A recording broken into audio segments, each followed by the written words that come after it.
Chapter 1. Enrollment. Xiao Mo. As you head to your new school today, please avoid any conflicts with your classmates, said the young woman, her high ponytail swaying as she spoke, clad in a white jacket. Remember to engage with your peers and make some friends. Your sister, Xiaonan, also urged me to remind you. Xie Mo regarded the chatty girl before her, setting down the mop in her hands and giving a slight nod. Rest assured, Hong Ying. Rest assured about what? Hong Ying placed her hands on her hips, a hint of irritation in her tone. It's been 10 years since I brought you back from the orphanage, yet you hardly speak to anyone. At your age, you should have more friends. Xie Mo lowered her gaze slightly, observing the striking figure of Hong Ying, her expression remaining composed. Listen to your sister, Hong Ying said, her hands resting on Xie Mo's shoulders. You must do well in school. Xie Mo smiled, then adjusted her uniform and turned to leave the house. Bang! The door shut behind her. Hong Ying stared at the closed door in silence for a long moment before pulling out a headset. Hello, this is Hong Ying. As she walked towards the school, Xie Mo's thoughts began to drift. He was a traveler, having crossed into this world 18 years prior. Indeed, this was the realm of the god-slaying world Lin Chia, the outer god, Cthulhu, and the cycles of dreams in the fifth universe. A place fraught with peril. From a young age, Xie Mo was acutely aware of the dangers that this world harbored. Hence, after being taken in by Hong Ying's parents a decade ago, he devoted himself to honing his abilities.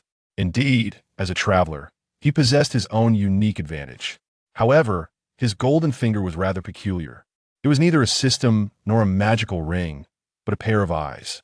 Eye of Death sequence, capable of perceiving the death of entities, receiving this intangible concept as visual information manifested as lines akin to doodles. When the line of an object is severed, the severed portion is directly led to its end, resulting in an irreversible and unhealable demise. Progress. 99.99. This was his golden finger, the enigmatic sequence. Eye of Death.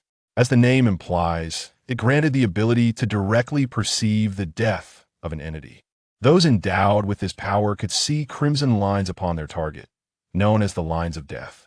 By following these lines to cut, one could inflict damage that was both undefendable and unhealable. One of the conditions to possess such a capability was to have personally experienced death and comprehended its essence. Death, Xie Mo mused, touching his cheek with a wry smile. I suppose I have indeed died once. According to Xie Mo's memories, all things emanate from the source. This so-called source is the origin of all existence, not just the beginning of things, but also the chronicle of their endings. Each person's soul emerges from this source, gaining form and wisdom. However, while the brain has the capacity to receive and transmit signals, the line connecting to the source remains closed. Only through experiencing death and understanding it can this line be opened. After experiencing death in his previous life, Xie Mo gained a profound understanding of the concept of death itself, perceiving the critical juncture of existence, and even possessing the ability to sever such ties. This remarkable gift is known as the Eyes of Death perception. Xie Mo vividly recalls the arduous decade he devoted to acquiring these eyes. Throughout those 10 years, although he was aware of his potential, he was unable to wield it. The eyes were governed by a progress bar, which needed to reach a full 100 before he could truly utilize the Eyes of Death perception. The peculiar method of increasing this progress involved closely observing beings on the brink of death.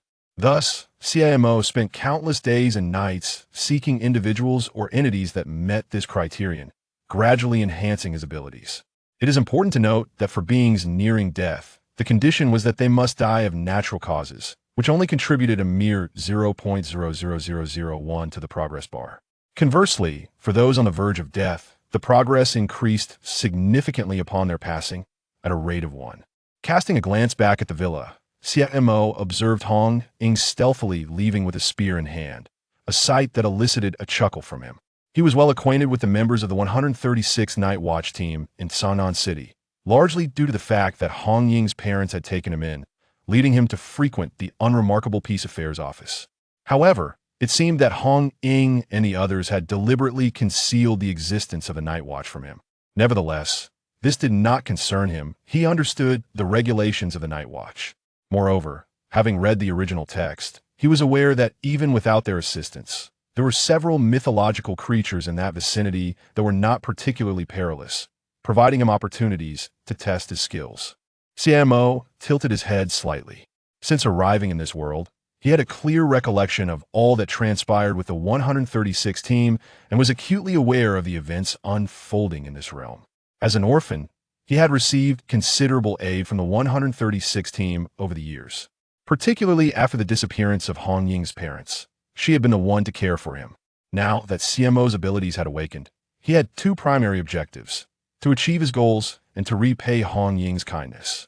Since I have come to this world, I must find a way to prevent certain tragedies, he mused. His gaze turned towards Xiaonan Second High School, the institution where Hong Ying had assisted him in transferring. He was aware that his class was also the one Lin Xie would soon join, specifically the second year, Class 2. I believe today is the day Lin Xie is set to transfer, he murmured to himself, stroking his chin in thought. Just then, a commotion erupted around him, disrupting his reverie. Hey, look at that person. Why is he wearing an eye patch? Turning towards the source of the noise, Xie Mo spotted a youth with his eyes bound in ribbons, preparing to enter the school. The surrounding students were pointing and whispering incessantly. Lin Xie? Xie Mo's expression remained calm. It was indeed a case of speaking of the devil. He was aware that tonight, Lin Xie would encounter an attack from the masked phantom, awakening his own abilities in the process. It just so happens that my progress is still at 0.01.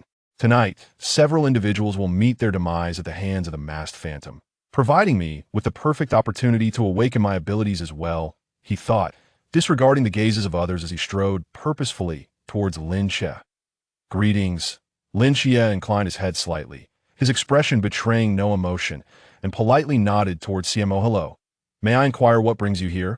It appears you are a transfer student, Xie Mo observed calmly. I too have just arrived at this school today.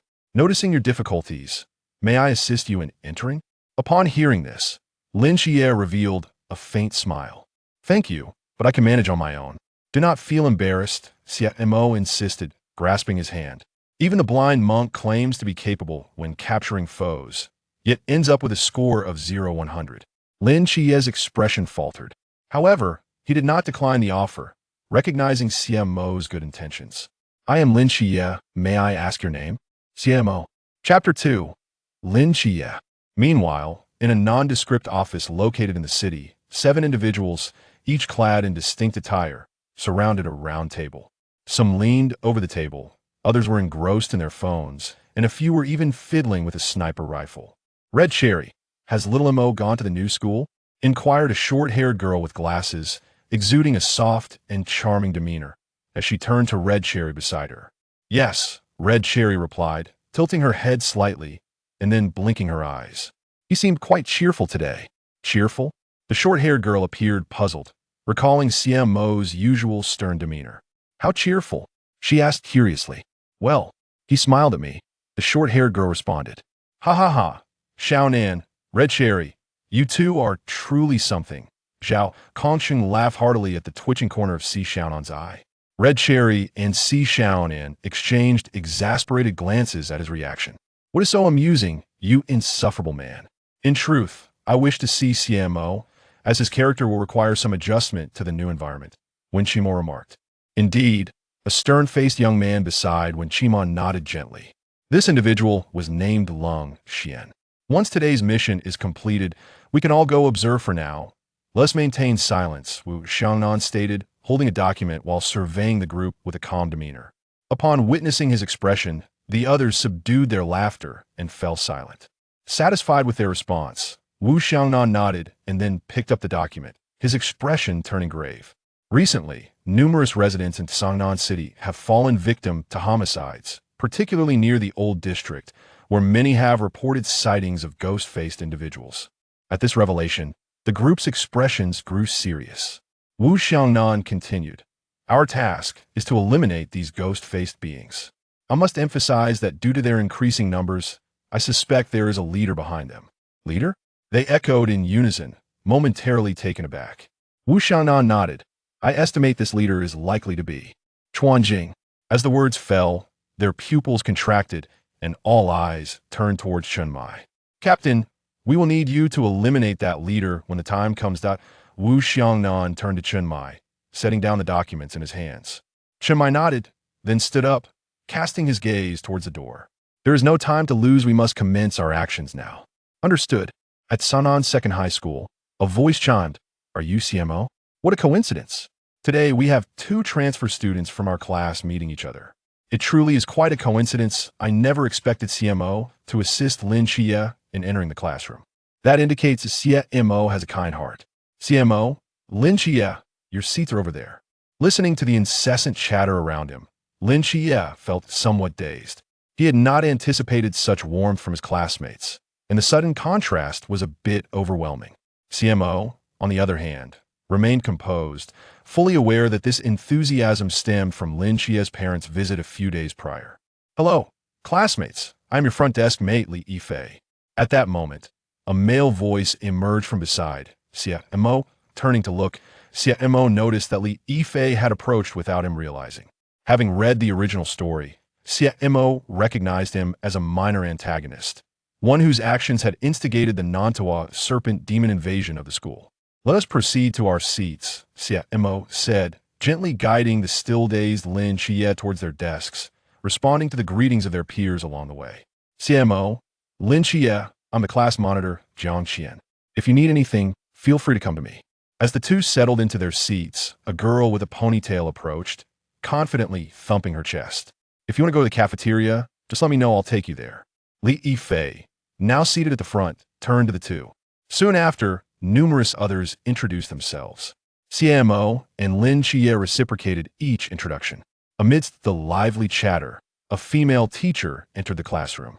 Upon noticing Xie Mo and Lin Xie, she offered a few words of encouragement before introducing herself and commencing the lesson. "Everyone, please turn to page 91. Today we will discuss the history and challenges of modern-day Xia." As time slowly passed, the moon shone brightly in the sparse sky, and soon it was time for dismissal. Students left the school in groups, laughing and chatting. Among them, a notably large crowd surrounded Lin Xie as they exited the school, drawing the attention of others, who regarded them as one might observe an exotic creature. Lin Xie thought to himself, "I could actually go home on my own." He felt somewhat helpless, adding, "I can see some things with my eyes now." Enough to continue speaking would be to disregard everyone's goodwill. Xie Mo's calm voice whispered in Lin Xie's ear. Jiang Qian, Li Yifei, Wang Xiao, and others chimed in as well. Reflecting on their intentions, Lin Xie conceded that they genuinely meant well. However, he sensed that Xie Mo was walking 3 meters behind the main group, deliberately presenting an air of unfamiliarity, his expression serene. Lin Xie remained silent, his expression shifting ever so slightly. Xie Mo, however, paid no heed to Lin Xie's demeanor. He first sent a text to Hong Ying, informing her of his intention to escort a classmate home. Then, he redirected his thoughts to the impending encounter with the masked fiend. According to the current progress, as long as the masked fiend casually eliminated a fellow student, he would awaken his abilities. However, during this process, he needed to ensure his own safety. Xie Mo felt confident in this regard. As someone well-versed in the original text, he had cultivated his physical prowess from a young age. Thus, he believed that facing a few masked fiends would pose little challenge. Yet, there was the matter of Li Yifei, the second persona of the Nantua serpent demon. What if the masked fiend attacked, and the Nantua serpent demon emerged? Xie Mo glanced at Li Yifei and silently approached him. After a while, Li Yifei spoke. "I'll take my leave now. Please be cautious. The old district has not been very safe lately." As he walked away, he waved to the group. "Li Yifei, at a time like this, why would you say such things? What are you up to?" Jiang Qian's face paled, instinctively scanning the surroundings. This fellow, was he trying to scare us to death in the dead of night? Xie Mo and Lin Xie also waved back at Li Yifei. However, Xie Mo took a moment to observe Lin Xie's expression, noting that he seemed to be deep in thought. He had likely deduced certain truths. Of course, this was of little concern to Xie Mo. He merely needed to look after himself. After walking a bit further, the group arrived at a narrow alley. At that moment, Xie Mo, leading the way, caught a faint whiff of something foul. Chapter 3. The deathly eyes of oblivion have loaded. The faceless specter my home is over there. See you all tomorrow. Wang Xiao waved goodbye to the crowd and turned it apart. Xie Mo slightly tilted his head, his expression betraying little emotion. If memory serves correctly, this was the alley where the other party met their demise. Xie Mo turned to observe the retreating figure, his mind awash with contemplation. To be candid, it is indeed remarkable that individuals like Wang Xiao and Jiang Qian would extend their assistance to Lin Xie, a person with a disability, merely over 2 eggs. Yet, it is merely remarkable. An unpleasant odor seemed to permeate the air. At that moment, Jiang Qian furrowed her brow, a look of confusion on her face. What is that smell? No, it's unbearable. Just as Lin Xie was about to assert that he could not detect any scent, he was engulfed by a stench that assaulted his senses. Xie Mo too scrunched his brow. He had caught a whiff of the foul aroma. It resembled a grotesque concoction of pickled herring, putrid flesh, rotten eggs, and sewage, all fermented together for a year. The odor was pungent and nauseating. Ugh! Jiang Qian leaned against the wall, retching violently. It appeared this repugnant smell emanated from the direction of Wang Xiao. Lin Xie pointed towards the depths of the alley from which Wang Xiao had departed. In the next instant, a harrowing scream echoed from within the alley, reverberating through the stillness of the night sky. Wang Xiao, Jiang Qian, and the others exchanged glances, their concern prompting them to rush towards the source of the commotion. However, before they could fully turn, Xie Mo had already dashed forward. Jiang Qian and the others were momentarily taken aback, but soon regained their composure and sprinted after Wang Xiao into the narrow alleyway. Lin Xie remained rooted to the spot, his brow furrowed as he gazed down the dimly lit path, a weight of foreboding settling upon him. A nagging sense of dread gnawed at his insides. Yet after a brief internal struggle, he too began to run. However, he had not gone far when another scream pierced the night. Ah! Jiang Qian. Lin Xie halted, glancing towards another path at the corner, realizing that she too had encountered peril. At that moment, Xie Mo surveyed the lifeless form of Wang Xiao sprawled on the ground, his countenance unwavering. It was evident that Wang Xiao had breathed his last. Upon Wang Xiao's body loomed a towering figure with a ghastly visage, incessantly licking the corpse with its crimson tongue. The faceless specter. Suddenly, a notification echoed in Xie Mo's mind. Deathly eyes of oblivion, progress, 100, initiating fusion. 1-2, is further loading required? Xie Mo felt a twinge of regret regarding this ability. However, given the loading time, it seemed that the fusion would conclude in less than a minute. The faceless specter had, of course, noticed the human observing him intently. It snapped off one of its arms, gnawing on it as it ambled towards Xie Mo. Oh, are you so eager to meet your end? Xie Mo leisurely extracted a dagger from his pocket. This had been a premeditated move. He had originally intended to test the capabilities of the deathly eyes. Yet, it appeared that the time for blood had arrived sooner than anticipated. In the next moment, the ghost-faced figure discarded its arm, and in an instant, its silhouette flickered, appearing before Xie Mo, its grotesque mouth still smeared with remnants of flesh. Lunging towards him, Tom seemed to slow at that moment. Xie Mo observed this scene with eyes as tranquil as still waters, devoid of any fear. Having trained since childhood, he had witnessed Zhao Kongcheng easily overpower a multitude of ghost-faced beings. Dealing with one posed no challenge for him. With an air of foresight, he sidestepped the impending bite, dismissing it as too sluggish. In a fluid motion, he pivoted his dagger, thrusting it into the ghost-faced creature's chin until it pierced through its tongue. A piercing scream erupted from its maw as Xie Mo withdrew the dagger, only to raise his hand once more and drive it into the creature's chest. The acrid scent of blood filled the air, the crimson liquid splattering against Xie Mo's serene visage. He locked his gaze onto the ghost-faced being, extracting the dagger again for another strike. This time, the creature, enduring immense pain, leapt backward in an attempt to evade the attack. Yet, as if foreseeing its movements, Xie Mo suddenly hurled the dagger, embedding it into the creature's eye. Another agonizing wail echoed forth as Xie Mo seized the opportunity, gripping the dagger, twisting it savagely, and then pulling it back out. The ghost-faced figure wore an expression of sheer terror, It could not fathom how this seemingly ordinary student possessed such formidable strength. Exuding the aura of a seasoned executioner, his demeanor unwavering in the midst of violence. Noticing that the ghost-faced being was still not lifeless, Xie Mo deftly rotated the blade and thrust it downwards into the creature's temple. With a final decisive motion, he yanked the dagger free and turned away, flinging the blood from its blade. The ghost-faced figure collapsed helplessly to the ground. Was that one?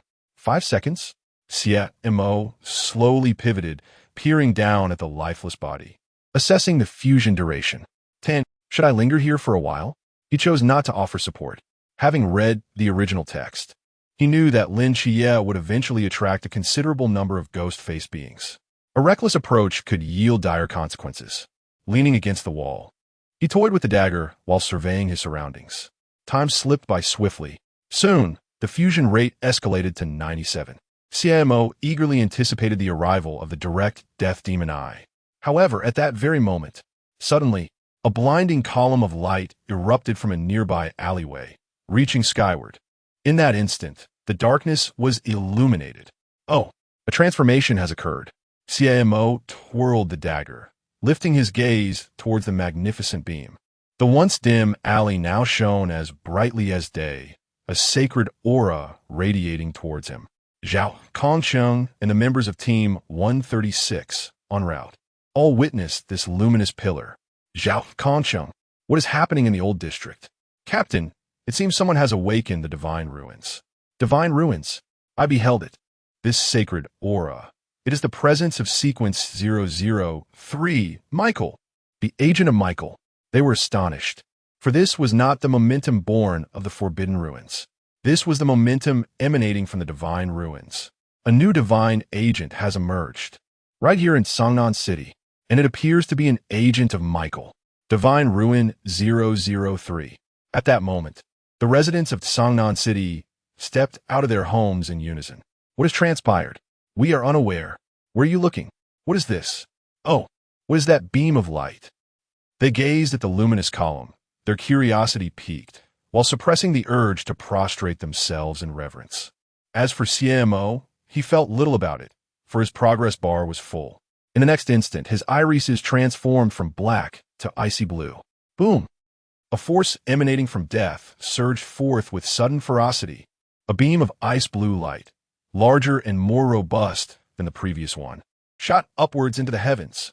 It instantly dimmed the once brilliant sky, casting it into night.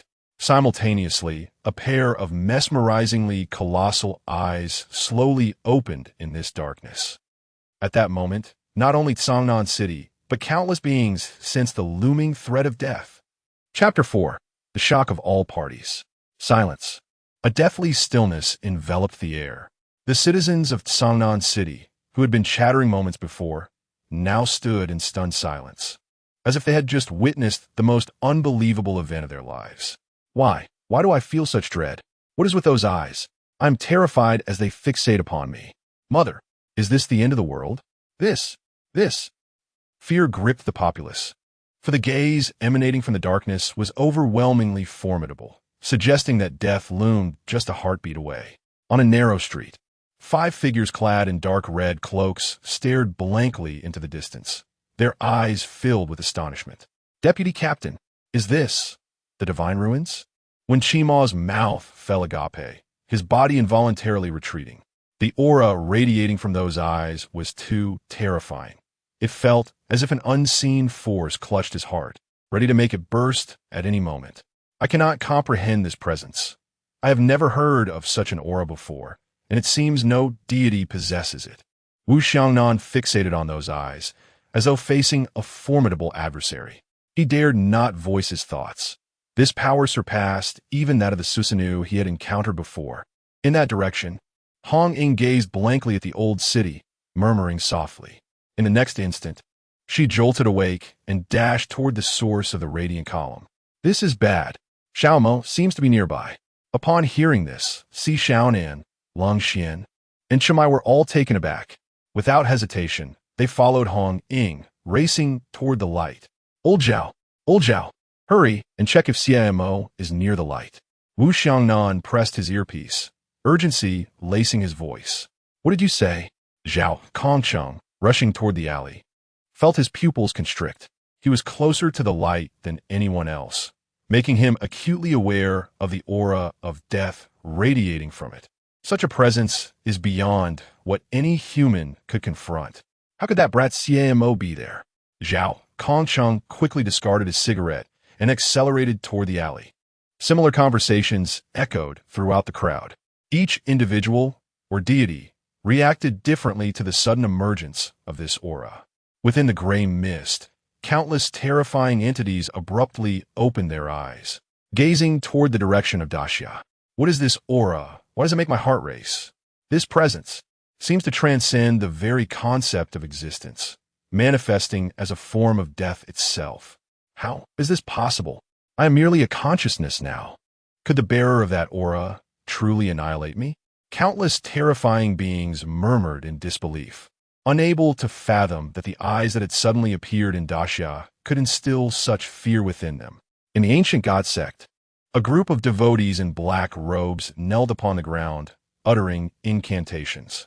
Before them stood a young man clad in a crimson robe, his head tilted back as he gazed earnestly at a colossal statue before him.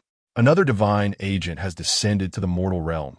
This time, however, as he spoke, the pupils beneath the mask suddenly constricted. What is this aura? Why do I feel such dread? In a certain street of Daxia, Lu Wei, who had just delivered a meal, cast his gaze toward the direction of Xiaonan City. What on earth has transpired in Xiaonan City? Could it be that they have returned? Meanwhile, within an apartment, Zhou Ping slowly set down the novel he was holding and turned to gaze out the window. Such a perilous presence. He gradually rose, stroking his chin as if deep in thought. Moments later, his phone chimed with a notification. Glancing at it, he discovered messages from other members of the group. Chun Fuzi, there are changes in Xiaonan City.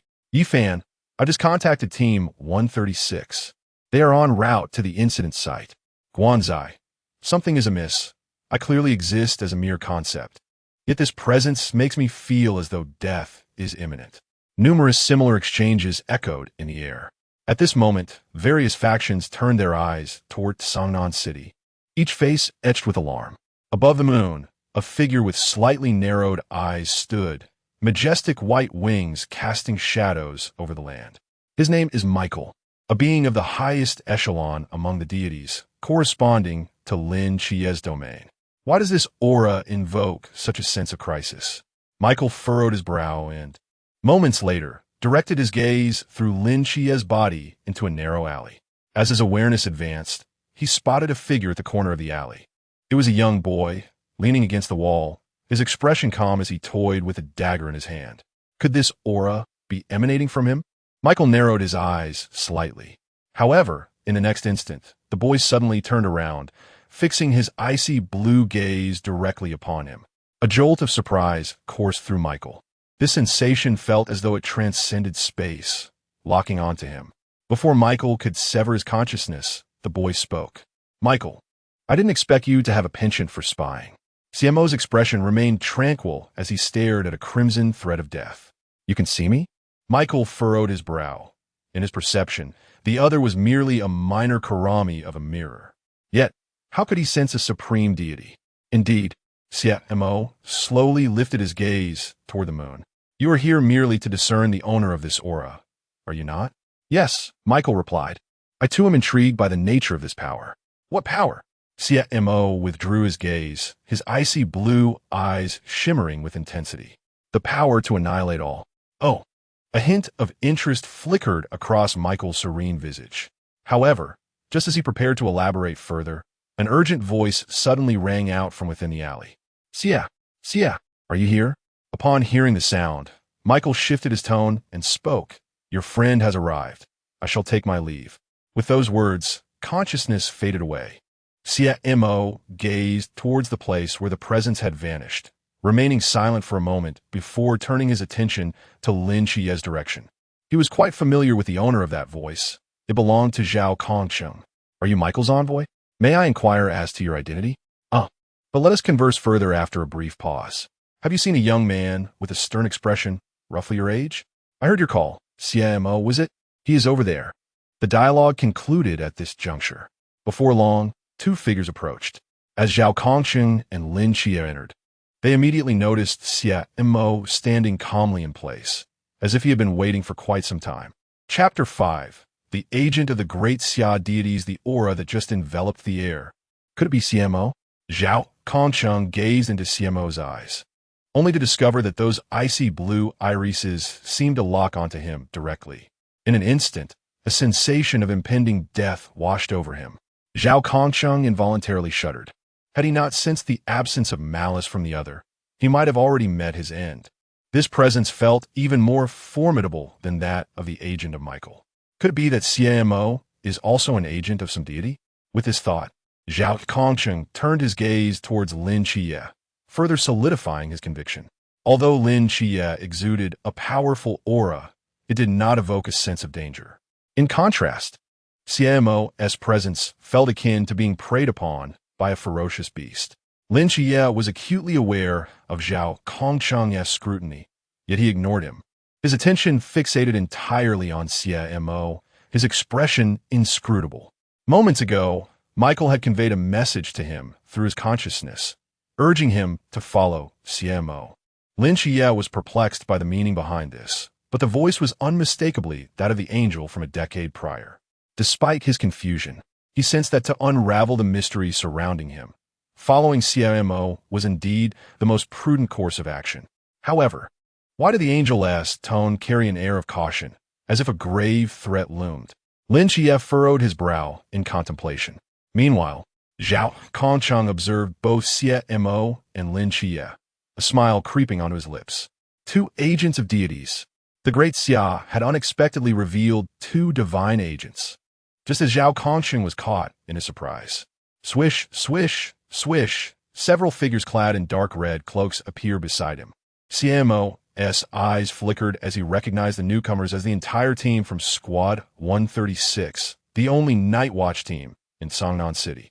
As Hong Ying and Xiaonan arrived, their gaze fixated on the depths of Xie Mo's eyes. At that moment, the beam of light was dissipating. Xie Mo's school uniform and hair were gently swaying in the breeze created by the light. Standing within the beam, a mysterious glow shimmered in his tranquil gaze. Merely a glance at him evoked an overwhelming sense of divine foreboding among the onlookers. Wu Xiaonan narrowed his eyes slightly, astonished that Xie Mo had awakened such formidable power. This aura felt even more perilous than that of the Susanoo he had previously encountered. Rummaging through his mind, Wu Xiaonan was certain he had never witnessed such a force before. This implied that the deity interested in Xie Mo was an unknown entity. Xiaonan, Xiaonan and Hong Ying exchanged glances, momentarily at a loss for words. Upon confirming that Xie Mo was unharmed, the tension in their hearts finally eased. Yet, upon sensing the aura emanating from him, they hesitated to approach. When Xie Mo seemed to notice their trepidation, after a moment of contemplation, he exchanged a knowing glance with Wu Xiaonan. Wu Xiaonan understood immediately. He first looked towards Lin Xie and spoke. Hongying, Xiaonan, old Zhao, please take this classmate to rest. Hearing this, Hongying and Xiaonan wished to voice further concerns, but Zhao Kongsheng had already pulled them away. The two beautiful ladies have departed. After a while, only Xie Mo and his companions remained in the narrow alley. Wu Xiaonan gazed at Xie Mo, and after a brief silence, a smile graced his face. How was your day at school, Xie Mo? He inquired. Very well, Xie Mo nodded, his expression serene. Brother Xiaonan, there is no need for such formalities. You are well aware of my disposition. Wu Xiaonan awkwardly adjusted his glasses. However, Xie Mo's next statement rendered both Wu Xiaonan and Wen Xie uncomfortably self-conscious. I have always been aware of what you all have been doing behind my back. Wu Xiaonan. Wen Xie, so you have been feigning ignorance all this time. When did you figure it out? Wen Xie asked. On the very first day I arrived at the office, replied Xie Mo Wu Xiaonan. Wen Xie, the atmosphere grew even more awkward. The two exchanged glances, hesitating to meet Xie Mo's gaze. It felt akin to being caught in the act of mischief by one's parents. Silence enveloped them. After about a minute, Wu Xiaonan managed to compose himself and spoke. Xie Mo, we didn't intend to keep anything from you. I know, Xie Mo responded. Seeing no change in his demeanor, Wu Xiaonan nodded and continued, let me think about where to start explaining. Perhaps from the divine agents? That much I am already aware of, Xie Mo interjected, unwilling to squander time on such matters, especially since his powers had just awakened. He wished to concentrate on developing his abilities. Very well, Wu Xiaonan sighed deeply, contemplating for a moment before directly voicing his inner curiosity. Xie Mo, which deity's agent have you become? Or have you encountered any deities before? Xie Mo shook his head. I have never encountered any deities. Upon hearing this, Wu Xiaonan and Wen Qima were filled with questions, but before they could inquire further, Xie Mo's voice broke the silence. However, there's a voice in my mind that keeps urging me to eliminate a certain foreign deity. Xie Mo's words were laden with significance. As an agent, one receives not only gift from the divine, but also directives that must be fulfilled.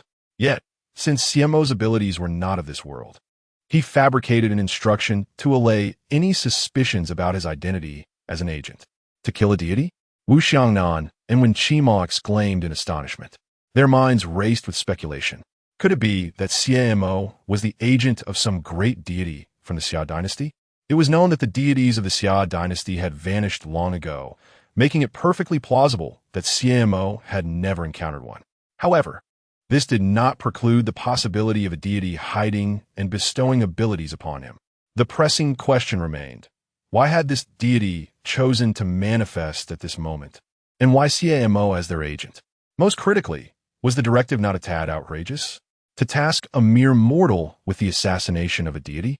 It is worth noting that even Wu Xiangnan, who has retired from the special forces, has never witnessed any deity capable of such feats. In that moment, the emotions of the two were somewhat intricate.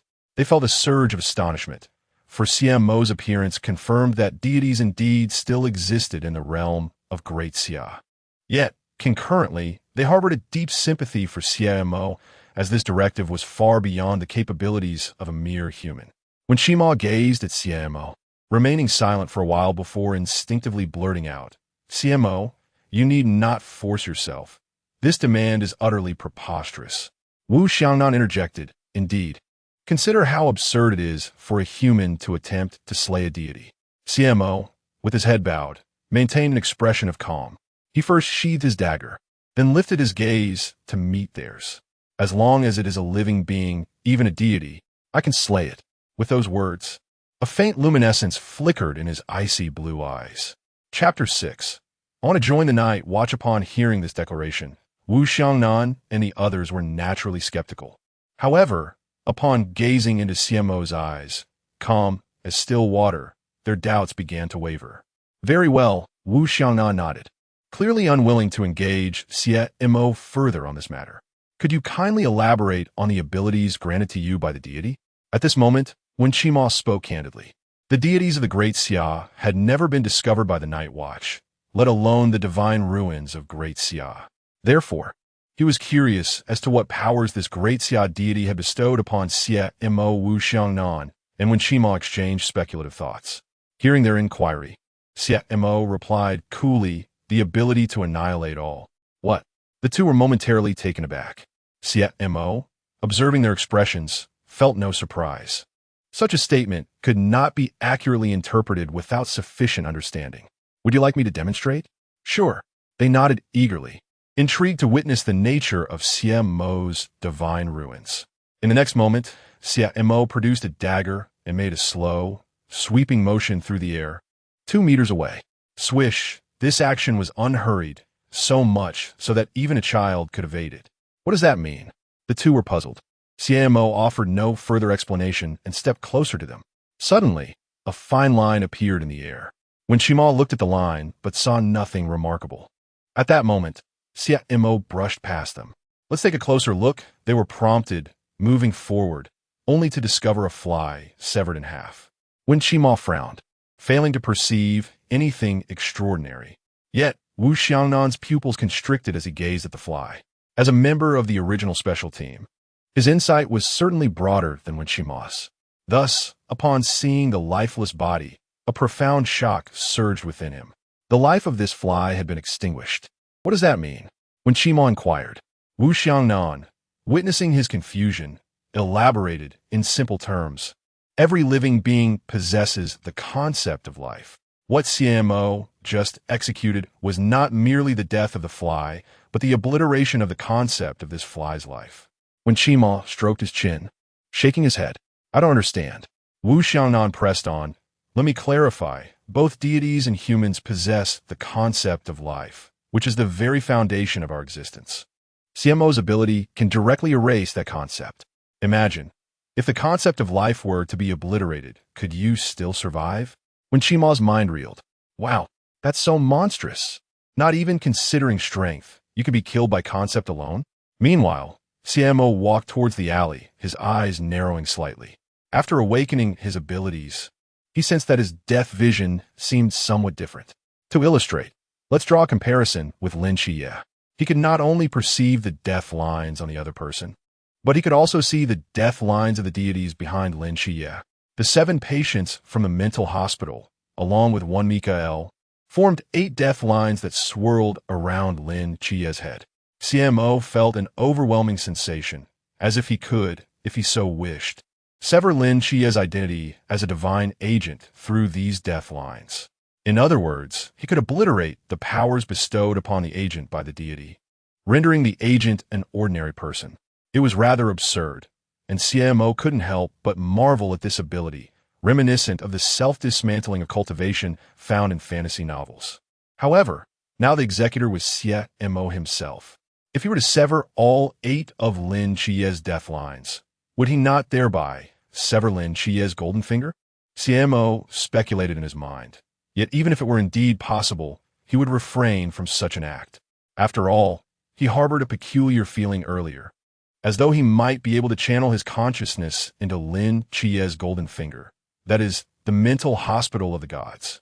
He resolved to attempt this tomorrow after arriving at school. Just as Xie Mo was lost in thought, 2 female voices suddenly echoed from the alley's entrance. "Xiaonan, do you think Xiao Mo will dislike me? I'm not sure. I shouldn't have shown fear earlier." Leaning against the street lamp at the alley's mouth, Hong Ying sighed, feeling somewhat agitated. So annoying. Xiaonan observed Hong Ying, unable to resist squeezing her little hands. Their expressions were not only those of fear, but also of a need to explain to Xie Mo their roles as night watchmen. "Forget it. I'll just talk to him directly," Hong Ying suddenly declared. "I don't think that's necessary." Xie Mo calmly stepped out of the alley. "Xiaonan, why?" Hong Ying glared at Xie Mo, adopting a big sisterly demeanor. "If you don't clarify, won't your personality lead to wild speculations?" "Of course not. For I have long been aware," Xie Mo replied. "Xiaonan, you've known all along?"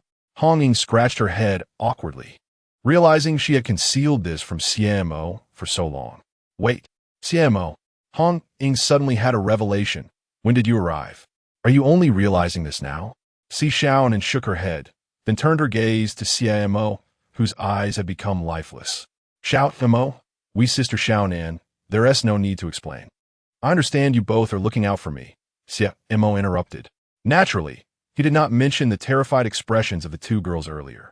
Xiaonan, seeing this, wished to say more, but all her thoughts culminated in a single action. She stood on her tiptoes, tilted her head back, and gently patted Xie Mo's head. Xie Mo, to be honest, his height of 1.85 m made it rather undignified for a little girl to pat his head. However, Xie Mo's gaze was drawn to the death lines swirling above Xiaonan's head. In my mind, I began to ponder whether it was necessary to sever Xiaonan's ties with Loki. Ahem. At that moment, Hong Ying composed herself, cleared her throat lightly, and then pulled Xie Mo over, smiling as she inquired, "Xiao Mo, judging by your demeanor, I shall refrain from asking too much. However, what are your plans moving forward?" To this, I have given considerable thought. "Oh," Hong Ying raised an eyebrow. "Do share with your sister." Xiaonan also perked up her ears, standing by attentively. Observing this, Xie Mo showed no hesitation and stated directly, "I wish to join the Night Watchers." In a chapter, the author wishes to convey a message here. This book, in addition to drawing inspiration from deities and death gods, will also weave numerous romantic arcs. For those who have a particular affection for female characters, feel free to comment in this thread. Upon reading your thoughts, the author will contemplate corresponding romantic narratives. Chapter 7. New Abilities. Divine Seed. Are you planning to join the Night Watchers? Hong Ying gazed at Xie Mo, her words suddenly caught in her throat. Having watched him grow up, she truly wished for him not to join, as the Night Watchers were fraught with peril. Yet, upon witnessing the earnest expression on his face, she realized that she could not dissuade him. Let us not rush into joining the Night Watchers, Hong Ying suggested. Tonight, let's return home to rest. Tomorrow, I will report to the captain and the others. Deep down, Hong Ying harbored her own thoughts. She hoped Xie Mo would contemplate this decision thoroughly, for becoming a Night Watcher entailed a significant responsibility, one of shouldering the mission of the Great Xia, standing against external foes and facing life-threatening dangers. All right, Xie Mo nodded. He understood Hong Ying's concerns, but since he had made his decision, he would not waver in his stance. He was resolute about becoming a Night Watcher. Let us head home. Xiaonan, how was school today? Hong Ying inquired. It was fine. That Lin Xie is a new friend of mine, he replied. After some time, the three returned to the villa. Xiaonan changed into her cartoon pajamas, took a quick shower, and fell asleep. Meanwhile, Hong Ying stayed in her bedroom, finding it difficult to drift off. She never imagined that the little boy who had followed her a decade ago would one day aspire to join the Night Watchers. Moonlight cascaded across Hong Ying's cheek as she gazed up at the night sky, remaining silent for a while before lying on her bed and closing her eyes. At this moment, Xie Mo lay in his own bed, his eyes tightly shut. Soon, he felt as though his consciousness had transported him to a unique space. Slowly, he opened his eyes to behold a desolate expanse. At the center of this emptiness, a luminous sphere entwined with countless threads of fate appeared before him. What is this? Xie Mo shifted his gaze, locking onto the sphere. In the next instant, a message materialized in his mind. Divine Seed, the sphere before him, was in fact a form of divine essence. Xie Mo's pupils nahot. Upon further sensing, he discovered that this divine essence belonged to him. Am I truly a deity? He pondered, perplexed. However, before he could dwell on his confusion, one of the threads of fate suddenly shot towards Xie Mo. In the next moment, the thread pierced into his being, accompanied by another message that leapt into his mind. Instantaneous Eye of Death. If a target perceives the Eye of Death, it will create a thread of fate as a medium. The temporary holder of the eye can teleport within a 10-meter radius of the target through this medium. Time until the next ability extraction. 0. Nourishment progress. A new ability? Xie Mo was momentarily taken aback. An instantaneous movement. Does this mean that anyone who sees my eyes allows me to establish a thread of fate with them? Upon examining himself closely, he realized that his 5 senses had been significantly enhanced.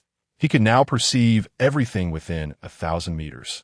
Xie Montak was astornisit. Yet at that moment, a figure materialized beside him, coalescing from a multitude of luminous points. Xie Mo turned to see that it was, astonishingly, a ghostly visage.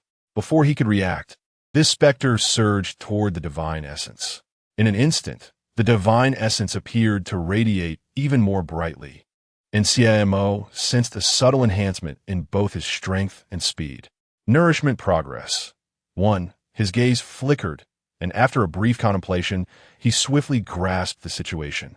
This ghostly figure must be the one he had vanquished earlier that night. It seemed the divine essence required these mythological entities for sustenance. Xie Mo reached out toward the divine essence, and moments later, a wealth of information flooded into his mind. So it was this orb of light was, in fact, a seed of divine essence. To see this seed sprout and bear fruit, it needed the power of other deities for nourishment. In other words, he needed to slay divine beings and mythological creatures to feed this seed, allowing it to coalesce into divine essence and elevate him to godhood. A wave of clarity washed over Xie Mo. He had long harbored a perplexity regarding how a mortal could ascend to divinity. It was well known that once one became a deity, the constraints were numerous. Even a single sword strike could plunge one into a state of near death. Yet now, the emergence of the divine essence seed perfectly addressed Xie Mo's dilemma. As long as he continued to slay mythological beings and deities, he could harness their power to achieve divinity himself. if one ghostly visage equated to one, then vanquishing 100 such entities would grant him the ability to draw forth even greater power. With his thought, Xie Mo did not linger. He closed his eyes and exited that space. The night breeze stirred the curtains, creating ethereal shadows. Moonlight streamed through the window, casting a delicate frost upon the room. Xie Mo opened his eyes, threw back the covers, rose from the bed, and pushed open the bedroom door. For some inexplicable reason, after exiting that space, he suddenly felt a twinge of thirst. Descending to the first floor, he poured himself a glass of water and drank it in one go. At that moment, his peripheral vision caught sight of something. The door to see Xiaonan's room was ajar. Noticing this, he set down the glass and approached. As he reached the doorway, Xie Mo intended to close the door, but his gaze fell upon Xiaonan curled up on the bed. After a moment's thought, he stepped inside. Gazing at the adorable figure before him, Xie Mo maintained an expression of perfect calm. In the next instant, he retrieved a blanket and draped it over Xiaonan, adjusting the air conditioning before exiting her room. With a soft click, the door closed behind him. Xiaonan opened her eyes, still hazy from sleep, tugging at the blanket with a hint of a smile gracing her lips. The night passed in silence. The following day, as the morning light filtered into the bedroom, Xie Mo awoke and slowly sat up. After a simple tidying up, he made his way to the kitchen to prepare breakfast. Moments later, 3 hearty meals were ready. As Xie Mo set the table, he was about to call the 2 girls to rise when he noticed Xiaonan and Hong Ying had already emerged. Just in time, Hong Ying stretched lazily, pulling a chair over to sit down. What a sumptuous breakfast today. Milk, sandwiches, and fried eggs. Xiaonan also dragged a chair and, clad in cartoon pajamas, settled beside Xie Mo. Thank you for last night. I couldn't comprehend what you were saying, Xie Mo replied, handing her a sandwich. Xiaonan glanced up at Xie Mo, then accepted the sandwich, taking small bites. Hongying, she said, biting into her fried egg with a fierce expression. What were you 2 doing behind my back last night? Sleeping, Xie Mo and Xiaonan chorused in unison. Hongying, she exclaimed, her mouth agape. What? Chapter 8. Entering the asylum of the gods, Xie Mo and Xiaonan remained silent, quietly consuming their breakfast. Hong Ying, noticing their demeanor, paused for a moment before gradually regaining her composure, realizing that her thoughts had perhaps taken a misguided turn. The 3 of them finished their meal in silence. After breakfast, Hong Ying and Xiaonan no longer avoided Xie Mo, retrieving their long guns and equipment, donning their night watchman cloaks.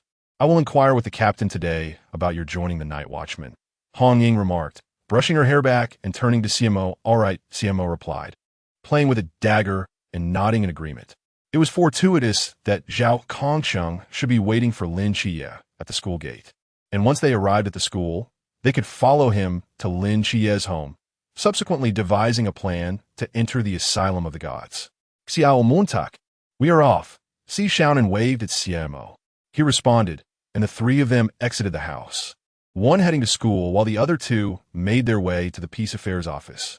A moment later, near the school gate, Xie Mo arrived and spotted Zhao Kongcheng leaning against the wall, smoking a cigarette. Old Zhao, what brings you to school? Xi Montak apoachet, frightening ignorance. ISN, it to find that Lin Xie?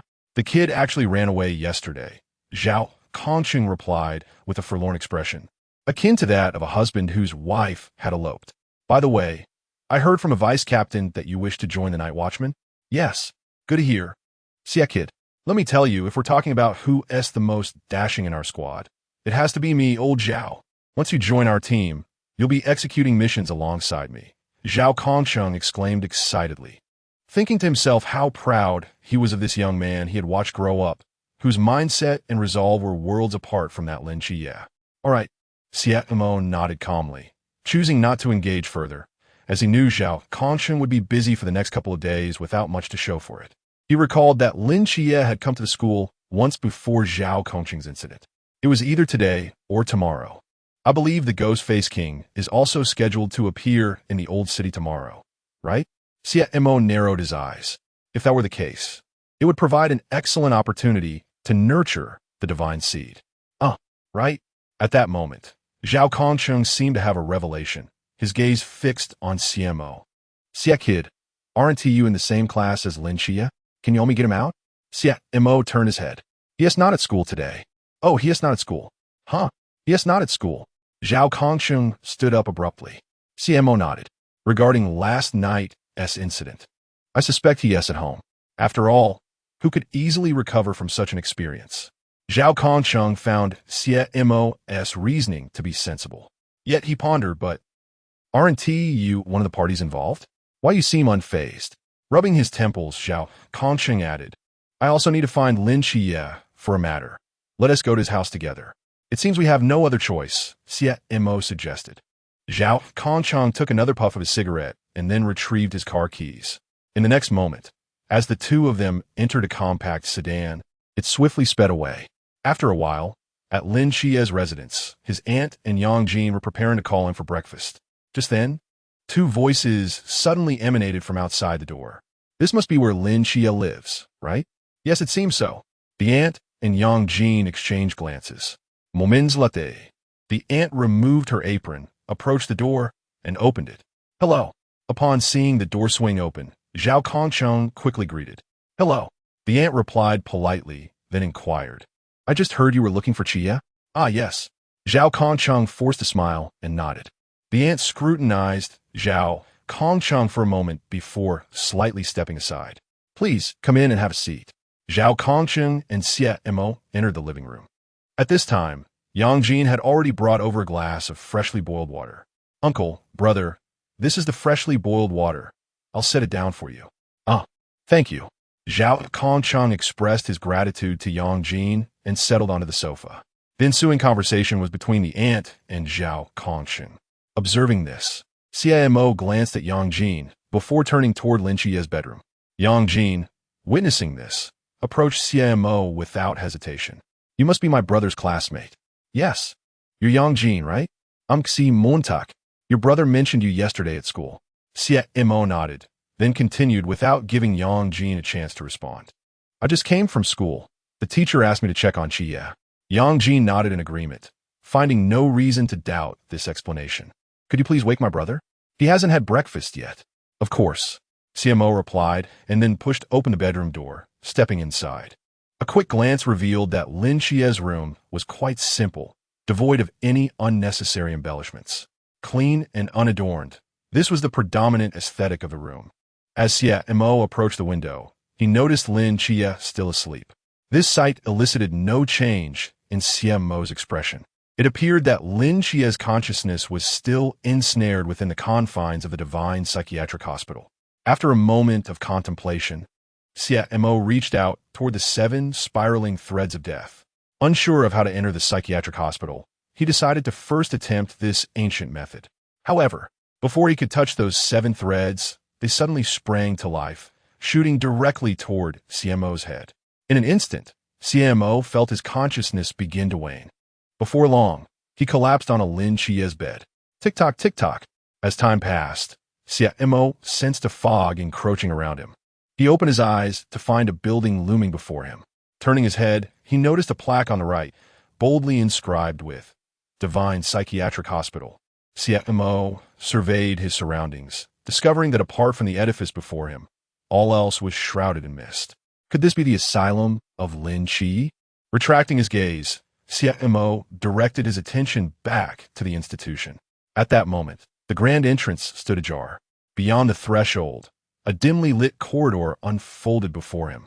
The floor of the long passage emitted a faint luminescence, while the surrounding walls bore clusters of light, the nature of which remained a mystery. After a brief observation, Xie Mo stepped into the asylum. Soon, he arrived at a fork in the path, accompanied by a signpost. As in the original narrative, the left side indicated the patient wards while the right led to the recreational area. Paying little heed to the right, Xie Mo proceeded directly toward the wards. There were 6 rooms on the left, adorned with enigmatic designs. Chapter 9. Lin Xie Mo. After a moment of contemplation, Xie Mo was about to casually push open a nearby door when he heard a woman's voice emanating from the 6th door. "My child." "Nikes?" Xie Mo approached the door and soon beheld Nikes, clutching a vase and weeping, alongside the disheveled Lin Xie in the hospital room. "Good morning, Lin Xie," Xie Mo greeted. Lin Xie, snapping out of his reverie, waved at Xie Mo, "Good morning." However, just as he raised his hand halfway, Lin Xie faltered, his eyes widening in disbelief. "What the hell? Xie Mo, how did you get in here?" Lin Xie stammered, bewildered by the absurdity of the situation. Wasn't this mental institution a figment of his own consciousness? How could Xie Mo have entered? I came to your home to check on your condition. But as soon as I reached your bedside, I lost consciousness and awoke here, Xie Mo explained. Lin Xie stood frozen in place, clearly struggling to accept this reality. Meanwhile, Nikes, upon noticing Xie Mo's presence, fixated her gaze upon him. Moments later, she rushed forward and enveloped Xie Mo in another bout of tears. "My child, so, you are here." Xie Mo and the disheveled Lin Xie stood there, stunned, watching Nikes weep uncontrollably in Xie Mo's embrace. Lin Xie remarked, "I think I might know how to treat this." Xie Mo, feeling the softness enveloping him, momentarily lost his train of thought. To be honest, he was quite bewildered. In the original narrative, he remembered that Nikes should still be in a state of mental disarray. Wait a moment, Xie Mo squinted. In the original story, Lin Xie should have already awakened. However, given the current circumstances, it seemed that some butterfly effect from the previous night had shifted the plot to the present. "What time did you sleep last night?" Xie Mo gently patted Nikes and inquired of Lin Xie. "I didn't sleep at all," Lin Xie replied. "Yesterday, when we were in the alley, we encountered several cloaked figures. One of them, Xiaonan, kept insisting that I join the night watchers, which kept me awake all night." "I see," Xie Mo nodded, realizing that the issue stemmed from Xiaonan. "What is the situation in this mental institution?" he asked, feigning ignorance, as it was prudent to maintain appearances, given the circumstances. "I don't know." Lin Xie shook his head, clearly unwilling to divulge too much information to Xie Mo. "All right," Xie Mo acquiesced, recognizing that Lin Xie likely possessed less knowledge than himself. "May I trouble you with a request?" Lin Xie began. Xie Mo pondered for a moment before nodding. "Go ahead. Could you stay with her for a while? I will check the activity area," Lin Xie suggested. "Certainly," Xie Mo replied without hesitation. Immediately thereafter, Lin Xie expressed his gratitude and exited the ward. As Nikes witnessed Lin Xie's departure, her sobs gradually subsided. In the next moment, she lifted her head, her gaze fixed upon Xie Mo, her tone icy as she inquired, "Who are you?" Xie Mo maintained a serene demeanor as he lowered his head and met her eyes. "I see," he mused, "my divine seed has granted you a fleeting clarity." Nikes released her grip on Xie Mo, a radiant luminosity beginning to emanate from her being. "Answer my question," she commanded. With that, Nikes instantaneously sealed off all perceptions within the ward. Outside, Lin Xie paused, intending to return, only to discover the door to the ward had been shut. "Hey, Xie Mo, what is happening in there? Are you all right?" His voice, however, went unheard by Xie Mo within the confines of the ward. At that moment, Xie Mo regarded Nikes, her ice blue eyes gradually radiating an ethereal glow. "I harbor no ill intent. As a deity, you should be able to sense that."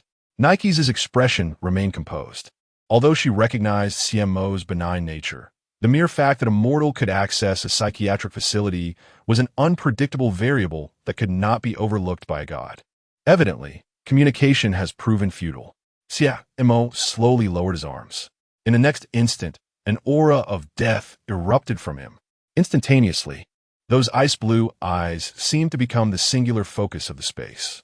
Nikes felt a jolt of alarm as a sense of impending danger washed over her.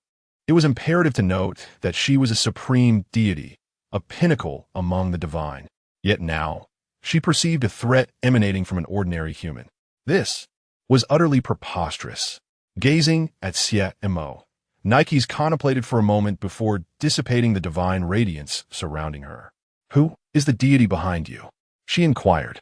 Searching through her memories, she found that none of the gods who posed a threat to her possessed such power. "I have no deity behind me," Xie Mo replied, also closing his eyes that could see through death. "No deity?" Nikes furrowed her brow. "That is impossible.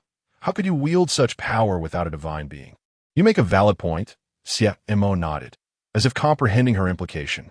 Then the deity behind me is myself. Nikes was momentarily taken aback. After a brief pause, she stepped closer, scrutinizing Xie Mo intently. Would you consider receiving treatment here? Xie Mo. Xie Mo could not suppress a twitch at the corner of his eye. Thank you, but that won't be necessary. I have matters to attend to and must take my leave. With that, he intended to exit the psychiatric facility. However, at that moment, Nikes seized him. Wait, is there anything else? Xie Mo queried, positive. His visit was solely to ascertain if he could enter the psychiatric facility. He had no time to linger. After you entered, I sensed an aura emanating from you that allowed me to regain a brief moment of tranquility. I wish to understand how this aura was formed, Nikes inquired. If one were to articulate it, it would be the comprehension of death. Xie Mo fabricated a casual response. Comprehending death? Nix fell into contemplation, observing her demeanor.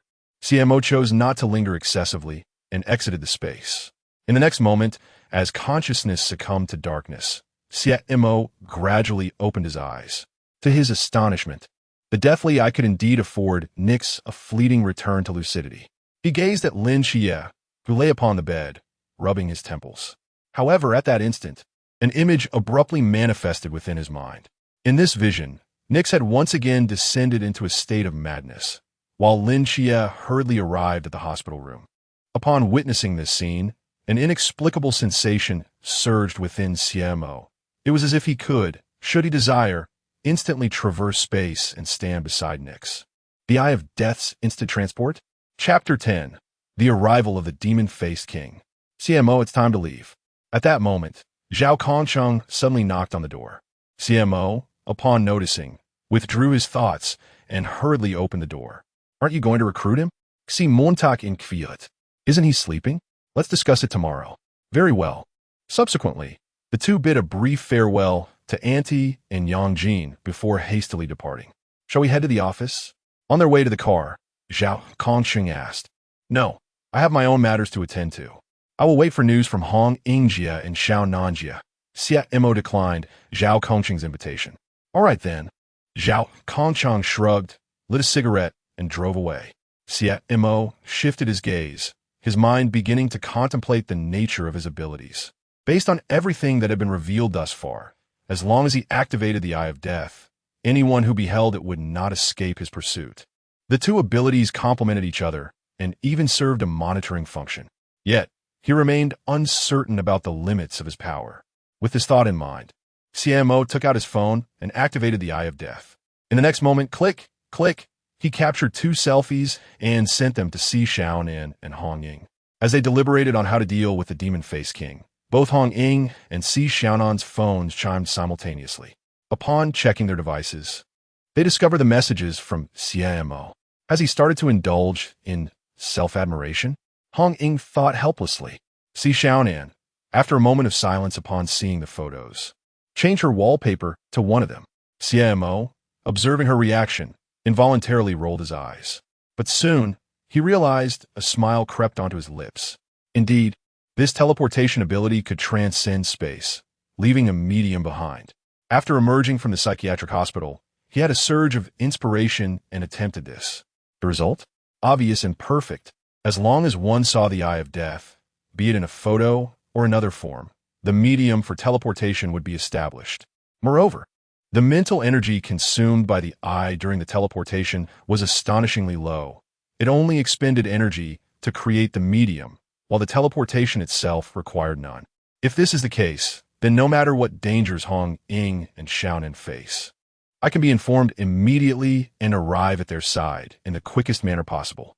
Xie Mo felt quite pleased with his teleportation ability. However, even so, he did not believe he was currently capable of confronting a true deity. My offensive methods pose no issue. The Eye of Death can disregard any defense and inflict conceptual harm upon an individual. In other words, it is more authentic than true injury. With this thought, Xie Mo pinched his chin. Yet, the challenge was evident. He could not keep pace with the speed of a deity. To sever the divine's thread of life, he must enhance his physical capabilities. The best way to do this now is to slay mythological creatures, thereby nurturing the seeds of divinity, which would then reciprocate his growth. Xie Mo possesses a lucid understanding of his own capabilities. At this stage, he cannot possibly match the speed of the Phantom King. He must await the moment when Zhao Kongsheng has sufficiently exhausted the Phantom King before he can confront him directly. It seems he must bide his time until tomorrow evening. Xie Mo will not allow the Phantom people to escape unscathed. He requires a more rapid enhancement of his strength. After all, the unfolding narrative will bring forth a myriad of crises to the seemingly inconsequential Xiaonan city. By that time, even Shunmai, as the Black Wuchang, will feel overwhelmed. Moreover, he recalls the ancient cult. The memory of such an organization surfaces in his mind. His overt display of power awakening the previous day had drawn even the attention of Michael. He is convinced that many within the ancient cult have developed an interest in him. It is imperative to expedite his assessment as a night watchman. Contemplating this, Xie Mo turns and heads home. As time drifts slowly by, it soon approaches 5:30 on the following afternoon. Throughout this day, Xie Mo, through surveillance, has observed that the members of Team 136 are wholly focused on dealing with the Phantom people. Meanwhile, matters regarding his becoming a night watchman have not occupied Hong Ying and Xiaonan's time. The only individual who might have the time to attend to it is presently preoccupied with Lin Chie, showing no inclination to consider him. With a resigned shake of his head, Xie Mo directs his gaze towards the overcast sky outside the window. At this moment, darkness envelopes the sky, thick clouds loom overhead, and the air is laden with moisture. Rain begins to fall.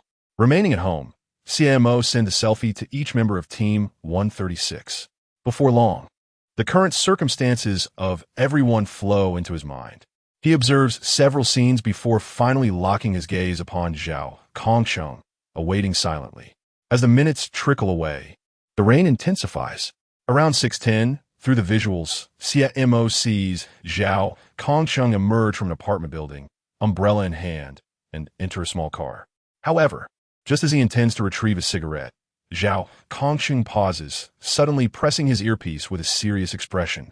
In the next instant, his hand trembles slightly, and his eyes narrow sharply. It is beginning, Xie Mo thinks, as he brings forth the images of everyone. This incident involving the Phantom King seems poised to manifest at two locations, an old district and the city center. Consequently, Team 136 is divided into two squads. Captain Chun Mai guards the vicinity of the city center, given its high foot traffic, while in the old district, Hong Ying is leading Xiaonan, Long Xian, and when Xie Mo towards the scene. Glancing at Zhao Kongqing's image, Xie Mo notes that he is sprinting through the rain with great speed, heading towards Lin Chie's residence. Yet, at that moment, Zhao Kongsheng appears to catch a whiff of something, sniffing the air before abruptly halting and gazing intently at a nearby manhole cover. Xie Mo narrows his eyes, his focus fixated on that very manhole cover. The Phantom King is approaching. Chapter 11. I am a night watchman. Xie Mo, officially online. The temperature on this rain-soaked night gradually plummeted. Near the old town, a figure draped in a dark crimson cloak clutched a silver box. His gaze fixed upon a nearby manhole cover. Rain cascaded down Zhao Kongqing's cheek. Despite the downpour, the foul odor that wafted towards him caused his pupils to constrict. Report. Night Watchman Zhao Kongsheng. I have discovered the Ghost Face King in the old residential area. Zhao Kongsheng pressed against his earpiece, activating the silver box. In the next instant, the box sprang open, revealing 3 notice boards before his eyes. Without the slightest hesitation, Zhao Kongsheng set one down and swiftly grasped the other 2, darting towards different corners. Received. Others are en route to your location. Lao Zhao, hold it for 10 minutes and trap it temporarily.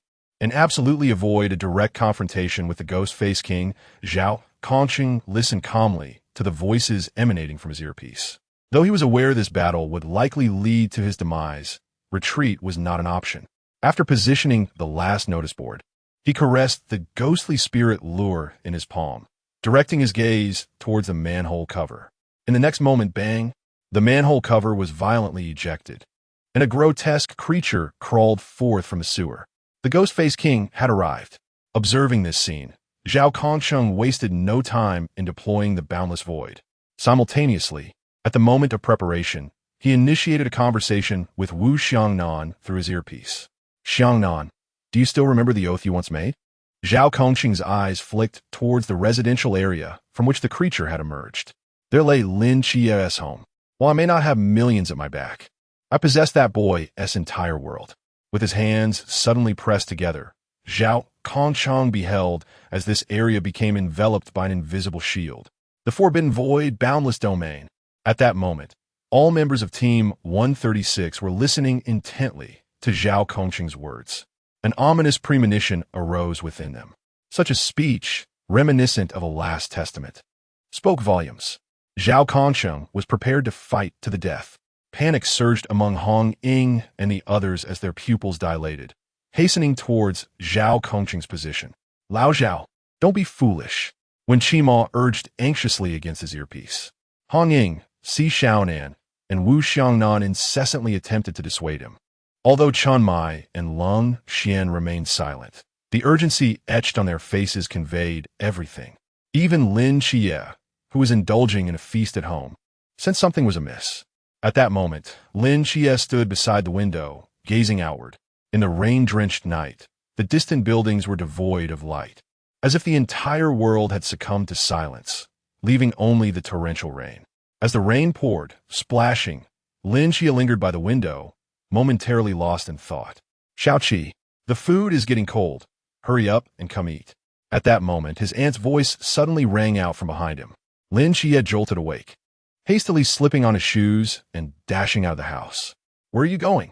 His aunt inquired, perplexed by his sudden urgency. Aunt, there are matters I must attend to without delay. Lin Xie offered a perfunctory response before hastily exiting the house. Witnessing this scene, his aunt sat down in resignation, gazing at the lavish spread before her, suddenly struck by a loss of appetite. Amidst the rain-soaked night, the clamor of battle echoed, clang, clang, clang, as Zhao Kongsheng relentlessly clashed with the Ghost-Faced King, the air thick with a metallic scent of blood. As a paragon among ordinary individuals, Zhao had proven his prowess by holding his ground against the formidable Ghost-Faced King. Yet, despite his exceptional skills, he could not withstand the overwhelming physical might of his opponent for long. The disparity between them was stark, one a monstrous entity of the transcendent realm, the other a mere mortal devoid of any supernatural abilities. Zhao Kongsheng struggled to rise from the ground, his gaze fixed on the Ghost-Faced King. Did he truly believe himself invincible? The Ghost-Faced King displayed no flicker of emotion. In the next instant, he roared, and a monstrous, grotesque visage began to materialize from the earth before him. Zhao's expression changed instantly. The bonkish sequence 176, Ghost Face appears. Damn it! As Zhao attempted to create distance, he felt the world around him begin to invert.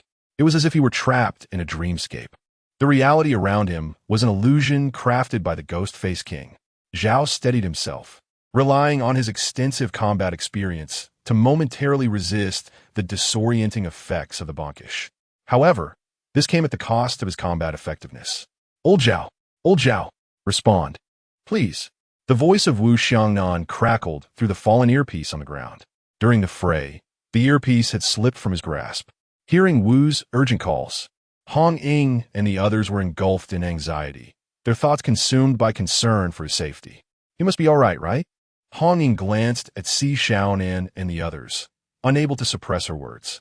Old Zhao doesn't possess the bonkish. If he engages in guerrilla tactics against the Ghost-Faced King, he should be able to buy us some time.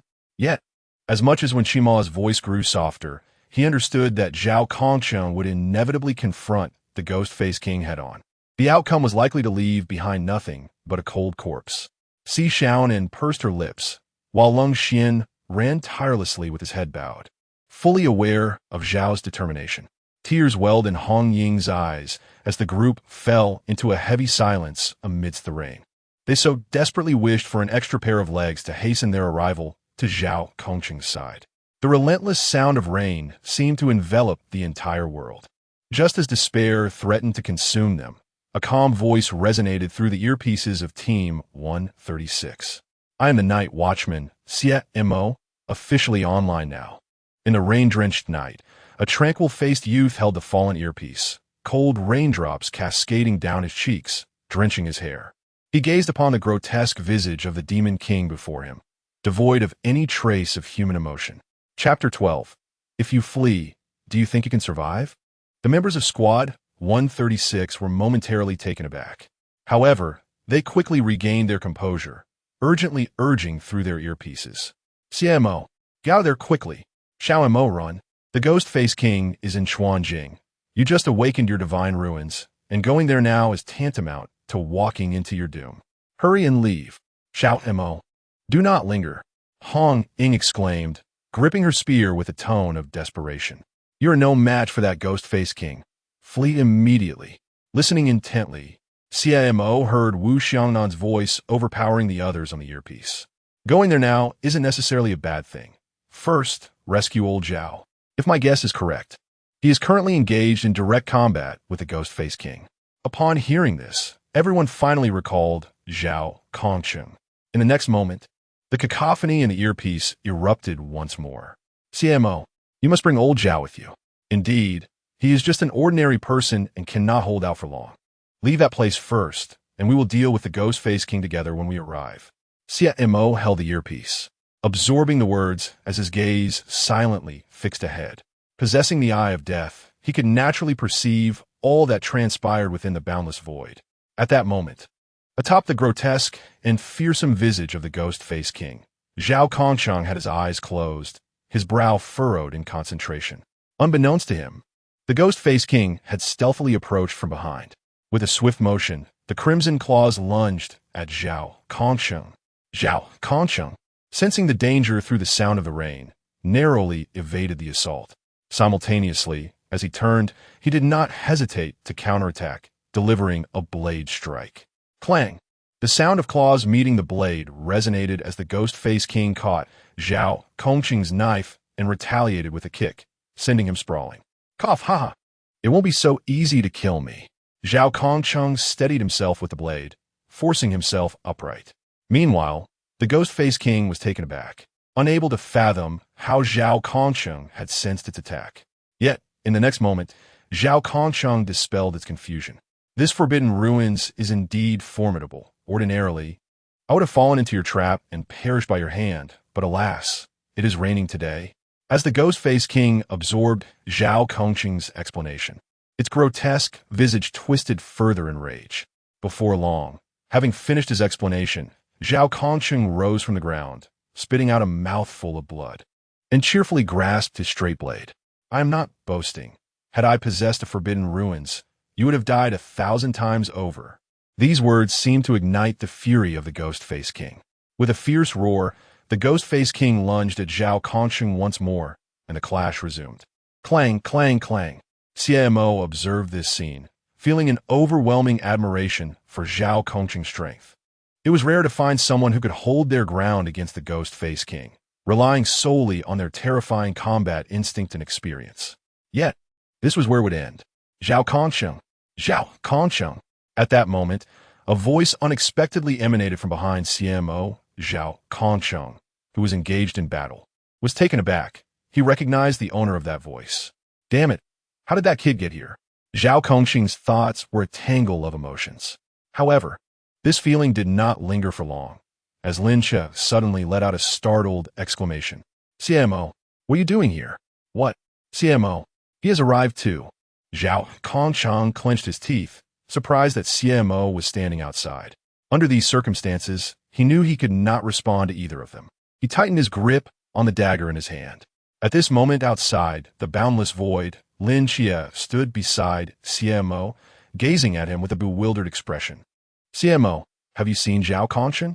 Xie Mo, holding a headset, remained silent as the rain soaked his hair. He listened to the voices of the others, and after a moment of contemplation, he stepped forward. At that instant, Lin Che's anxiety, along with that of the entire 136 team, filled the rain-soaked night. Listening to these voices, Xie Mo approached the notice board, retrieved a dagger from his pocket, and drew it gently across his chest. In an instant, a fissure appeared in the space before him. The boundless void had been torn open. Lin Che stood by, dumbfounded at this spectacle. Meanwhile, Zhao Kongsheng, who was battling the demon masked king, also widened his eyes in astonishment. Unfazed by their gazes, Xie Mo fixed his attention on the demon masked king. At that same moment, the demon masked king turned its gaze towards Xie Mo, seemingly surprised that others would arrive at this juncture. "What are you planning to do? Hurry and get that kid out of here!" Zhao Kongsheng shouted at Xie Mo, clutching his chest, his expression twisted with rage. Yet, Xie Mo paid him no heed, calmly positioning himself between Zhao Kongsheng and the demon masked king. "If you run, do you think you could survive?" As the words fell, Xie Mo slowly turned, the reflection of the demon mask king shimmering in his dagger. An inexplicable aura emanated from him. At this moment, not only Zhao Kongsheng, but even Lin Xie felt a jolt of surprise. They looked at Xie Mo, their eyes filled with confusion, astonishment, and doubt. Yet these emotions ultimately transformed into a sense of trepidation. Indeed, trepidation. The aura Xie Mo exuded felt profoundly unsettling.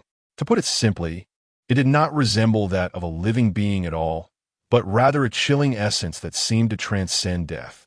What they did not know was that over the past decade, Xie Mo had witnessed the despair of countless souls as they faced death, leaving him emotionally numb. He certainly held his own understanding of mortality. Roar! At that moment, the demon masked king became exhilarated. It had not anticipated such a delightful surprise. With a slight bend of its knees, the veins on its body bulged. In the next instant, with a resounding crash, the demon masked king lunged at Xie Mo. Zhao Kongsheng's heart raced in alarm. "Xie kid you."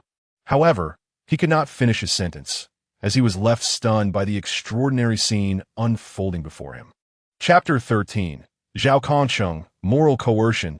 You play better than I do.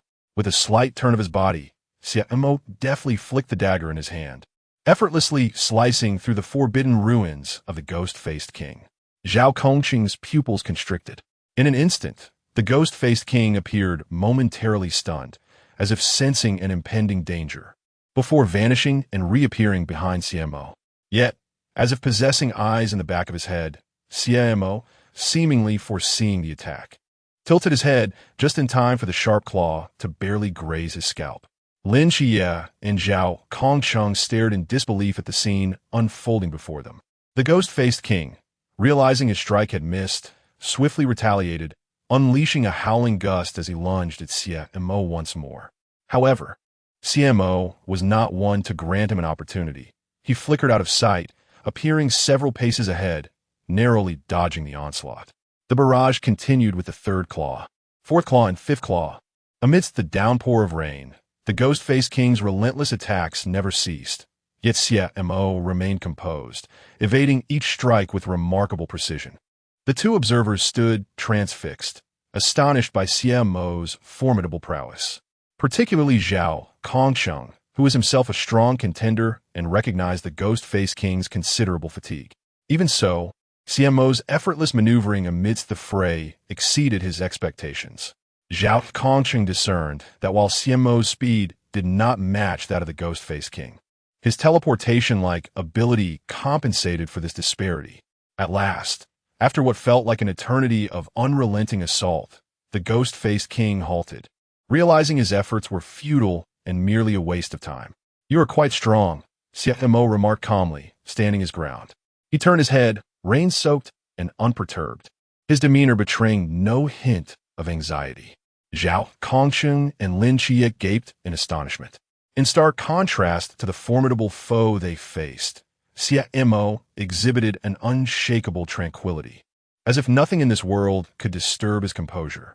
"Is this a joke?" Zhao Kongsheng's throat involuntarily tightened. This level of serenity genuinely astonished him, for he himself had felt a surge of panic when confronting the ghost-faced king, considering the dire implications of the encounter. Just then, with a swish, the ghost-faced king vanished. Simultaneously, a chilling wind howled behind Zhao Kongsheng. "Oh no!" Zhao Kongsheng's pupils dilated. The ghost-faced king, realizing he could not reach Xie Mo, turned his wrath upon him instead. As Zhao Kongsheng prepared to turn around, a dagger whizzed past him. Thud! A piercing scream erupted from behind him. Fear surged within Zhao Kongsheng. Yet he suppressed the discomfort in his body and sprinted forward. At that moment, a figure brushed past him, causing him to freeze in surprise. Turning his head, he saw Xie Mo charging towards the ghost-faced king. It seemed the time for farewells had come. The ghost-faced king, despite enduring excruciating pain, lunged at Xie Mo with all his might. As he was about to pounce on Xie Mo, the latter's eyes suddenly gleamed with a bright light. With a swift backward lean, his body appeared to move uncontrollably, crashing to the ground. Taking advantage of the forward momentum, he slid beneath the ghost-faced king, drew out a dagger, and with one hand supporting himself, executed a 360-degree left spin. In an extraordinarily peculiar arc, he aimed for the ghost-faced king's neck. The line of death severed. In Xie Mo's vision, the dagger plunged mercilessly into the ghost-faced king's throat. Crack! The line of death shattered, and Xie Mo rose, shaking the blood from the dagger, his expression remaining tranquil. Lin Xie stood in a daze, feeling as though he had been swept away by a whirlwind, unable to keep up as Xie Mo stood tall. Xie Mo, be careful. The ghost-faced king is not so easily slain. At that moment, Zhao Kongcheng suddenly shouted. Hearing the voice, Xie Mo merely sheathed his dagger and turned slowly. Before my gaze, all things shall perish. As he spoke, a ghostly light ignited in his eyes. Simultaneously, the colossal form of the ghost-faced king gradually collapsed. Zhao Kongcheng stared at the massive corpse, momentarily rooted in shock. The overwhelming astonishment that enveloped him in such a brief span of time was immense. The breached void and the confrontation with the ghost-faced king, slain by a single stroke. This is utterly absurd. Your earpiece. Xie Mo tossed the earpiece over and silently turned to walk into the pouring rain. Through this battle, he had come to comprehend the nature of the mystic eyes of death perception. Just moments ago, he had discerned 5 lines of death from the ghost-faced king. Calculating the mental energy expended, he realized that this had consumed 2/3 of his strength during the confrontation. Fortunately, he had ultimately succeeded in slaying his foe. Moreover, it was a conceptual assassination, rendering the ghost-faced king incapable of resurrection. Xie Mo conducted a rough assessment. Based on his current calculations, in the sea realm, he could perceive 4 lines of death. In the infinite realm, 3, incline, 2, and in the divine realm, just 1.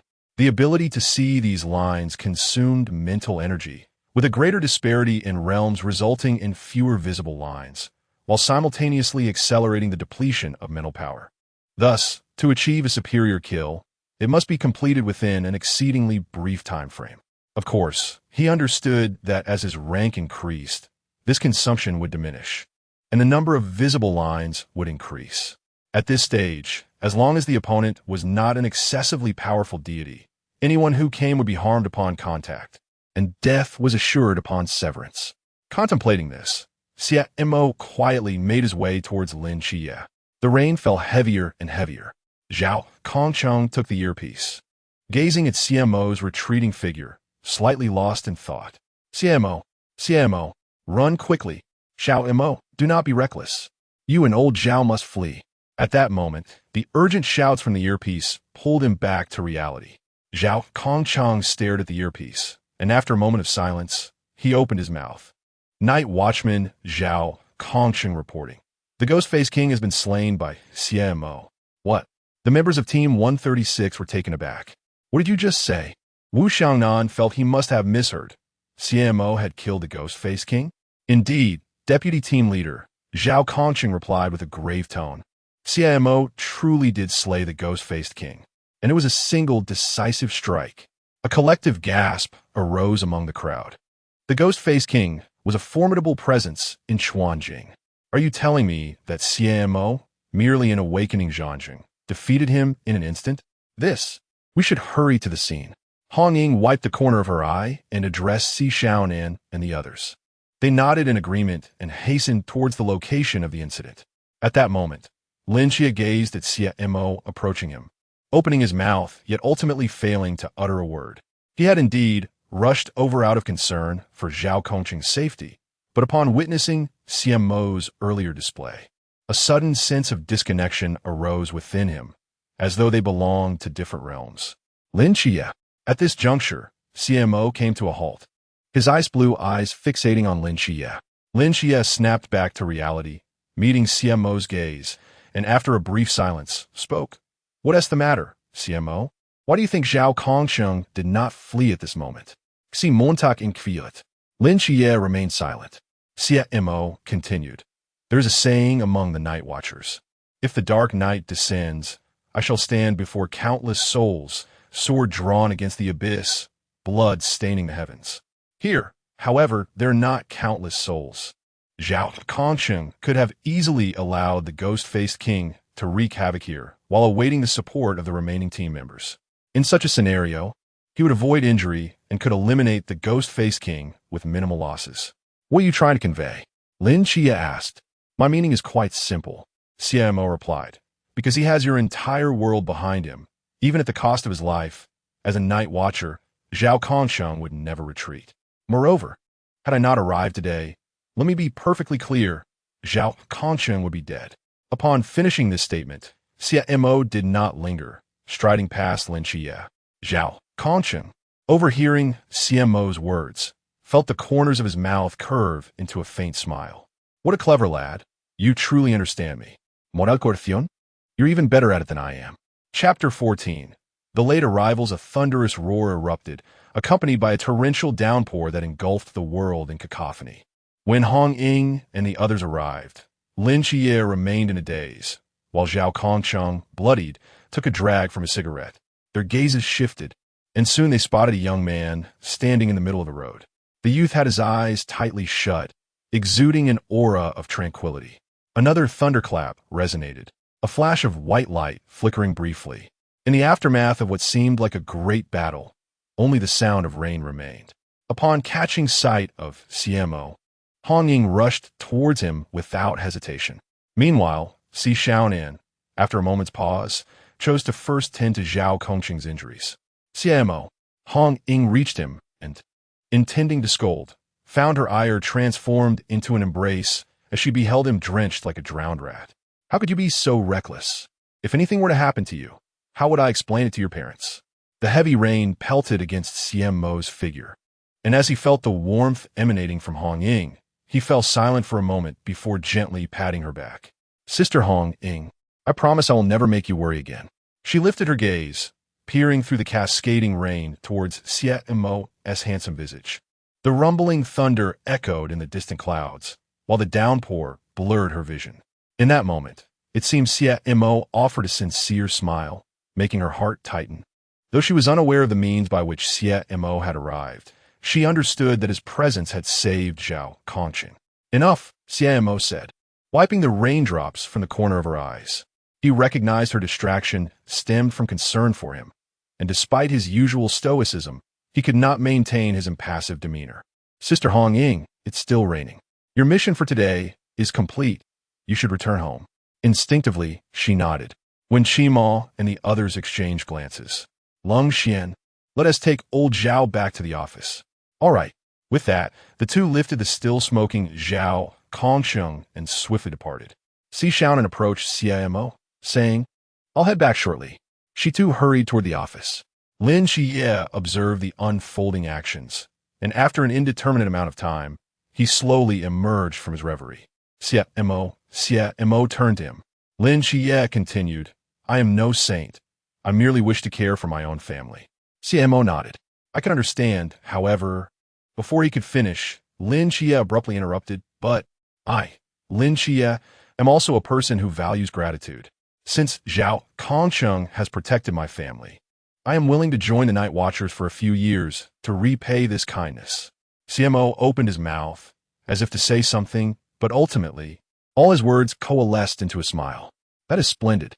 As long as Lin Xie joins the Night's Watch, even if only for a brief period, he will inevitably be influenced by their atmosphere. When the time comes, he will still bear the burdens of the Great Xia. If you desire to join the Night's Watch, then take this. At that moment, Hong Ying tossed a radar device to Lin Xie, which contained the coordinates of Team 136. Thank you. Lin Xie accepted the radar, inhaled deeply, and cast a glance at the residential building. I'm sorry, Aunt. I'm sorry. Hey, Jean, I may not return for a while. Lost in thought. Lin Xie swiftly departed from the scene. Hong Ying, I have some personal matters to attend to. I might be late returning. Xie Mo said earnestly as he released Hong Ying. Observing the seriousness in his expression, Hong Ying pondered for a moment before nodding. Then I shall return and prepare dinner for you.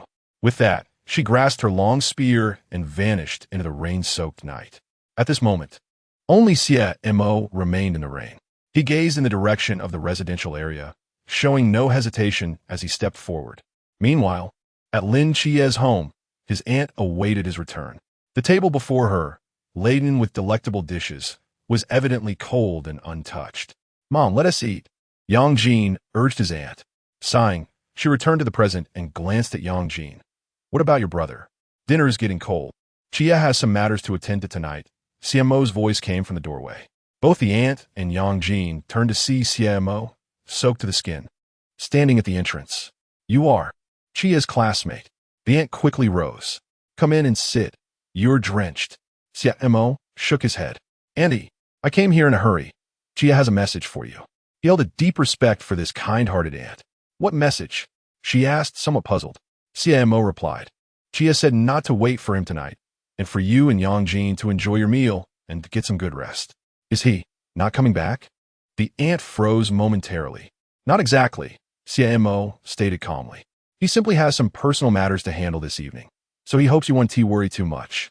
At that moment, Yang Jin stepped forward, adding, he mentioned to me during the day that he indeed had some matters to attend to tonight. Very well then. The aunt sighed inwardly. Observing her demeanor, Xie Mo exchanged a glance with Yang Jin before turning to leave. Yang Jin watched Xie Mo's retreating figure in silence, continuing to console his aunt. In the rain-soaked night, the red sign of the Peace Affairs office glistened as the sound of rain pattered against it. Inside, Wu Xiaonan and Chen Mai had just returned to find Zhao Kongcheng severely injured, with Lin Xie standing nearby. Old Zhao, do you not wish to continue? Wu Xiaonan exclaimed, shedding his coat as he stormed toward Zhao Kongcheng. He was genuinely concerned. What if Zhao Kongcheng had perished moments ago? Deputy, please do not be angry. Upon witnessing the grim expression on Wu Xiaonan's face, Zhao Kongcheng swiftly diverted the conversation. You weren't present at the scene earlier, so let me share with you. Xie Mo is truly remarkable. That mysterious entity he conjured was unlike anything I've ever seen. Even the Ghost Face King couldn't activate its regenerative abilities in time and was utterly vanquished. Chapter 15. The two newcomers upon hearing Zhao Kongcheng's words. Chen Mai's brows furrowed involuntarily. He was no stranger to combat with the Ghost Face King and was acutely aware of the opponent's repulsive regenerative abilities. What do you mean? Xiaonan, who was tidying up the medical kit nearby, asked with a hint of confusion. Let me think of how to explain this to you. Zhao Kongcheng scratched his head, pondering for a moment before continuing. Well, after Xie Mo arrived, he engaged the Ghost Face King in battle and then decisively killed him with a single blow. Xiaonan, Wen Xie Lung Xian, Chen Mai, Lin Xie. Was that truly an explanation? The corners of everyone's eyes twitched. Wu Xiaonan surveyed the group and spoke up. I understand Xie Mo's ability. He can attack concepts, so it's perfectly reasonable that he could slay the Ghost Face King with one strike. The group remained perplexed. Wu Xiaonan rubbed his temples and began to elucidate Xie Mo's powers. After some time, everyone in the office stood agape, resembling a group of startled fish. What? He can eliminate you without regard for your strength, simply by targeting your concept. Zhao Kongcheng exclaimed in bewilderment. No wonder Xie Mo appeared so composed earlier. He must have known that if he could strike the Ghost Face King, the latter would have no chance of survival. Is Xiao Mo's ability truly that formidable? Xiaonan's soft voice held a note of astonishment. In all honesty, she felt elated that Xie Mo possessed such incredible powers. Yet, simultaneously, she harbored concerns. After all, with such potent abilities, Xie Mo would inevitably rise among the Night Watchers, where danger would undoubtedly lurk at every turn. Let us momentarily set aside discussions of Xie Mo and instead focus on his matters, Chen Mai suggested, directing his gaze towards Lin Xie. The rest of the group followed suit, their attention now fixed on Lin Xie. Lin Xie, is it still possible to leave now? The rain gradually subsided. Time slipped by unnoticed.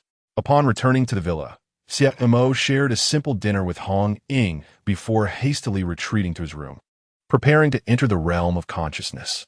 Earlier, when he vanquished the ghost-faced king, he had sensed an immense reservoir of nourishment far surpassing that of the ghost-faced people. A preliminary estimate suggested that this wave of nourishment could increase his progress by at least 50. Xie Mo closed his eyes, allowing his consciousness to plunge into the depths of his mind.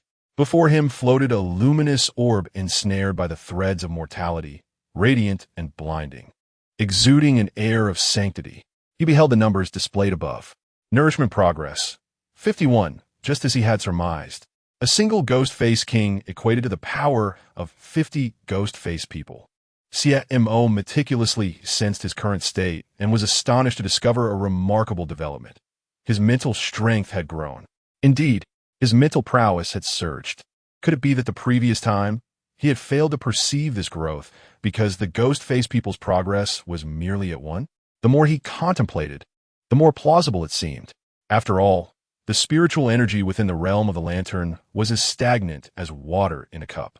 If that were the case, might it not mean that once the nourishment level reached 100, he could directly enter the pool realm? A spark of excitement ignited within Xie Mo. In this realm, no divine agent possesses a clearly defined quantitative measure. Yet I am different. The method of vanquishing mythical beings not only enhances my rank, but also augments my four-dimensional attributes. It appears that I must strive further. I have a premonition that upon entering the pool realm, this divine seed will undergo a remarkable transformation, possibly unveiling new functionalities. Xie Mo stood within the realm of consciousness, diligently honing his combat skills. At that moment, the divine seed seemed to sense his needs and conjured a projection. Upon closer inspection, Xie Mo realized it was the Phantom King he had slain. Intriguing. It seems the divine seed harbors many undiscovered capabilities. As he gazed at the projection, a faint glimmer sparkled in his eyes. Time gradually passed.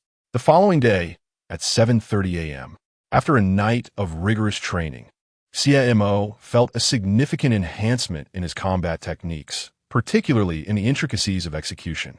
Though perfection eluded him, he remained confident that with relentless practice, his skills would one day evoke even among the gods. Has Xiao risen? A voice called from outside, belonging to Xiaonan.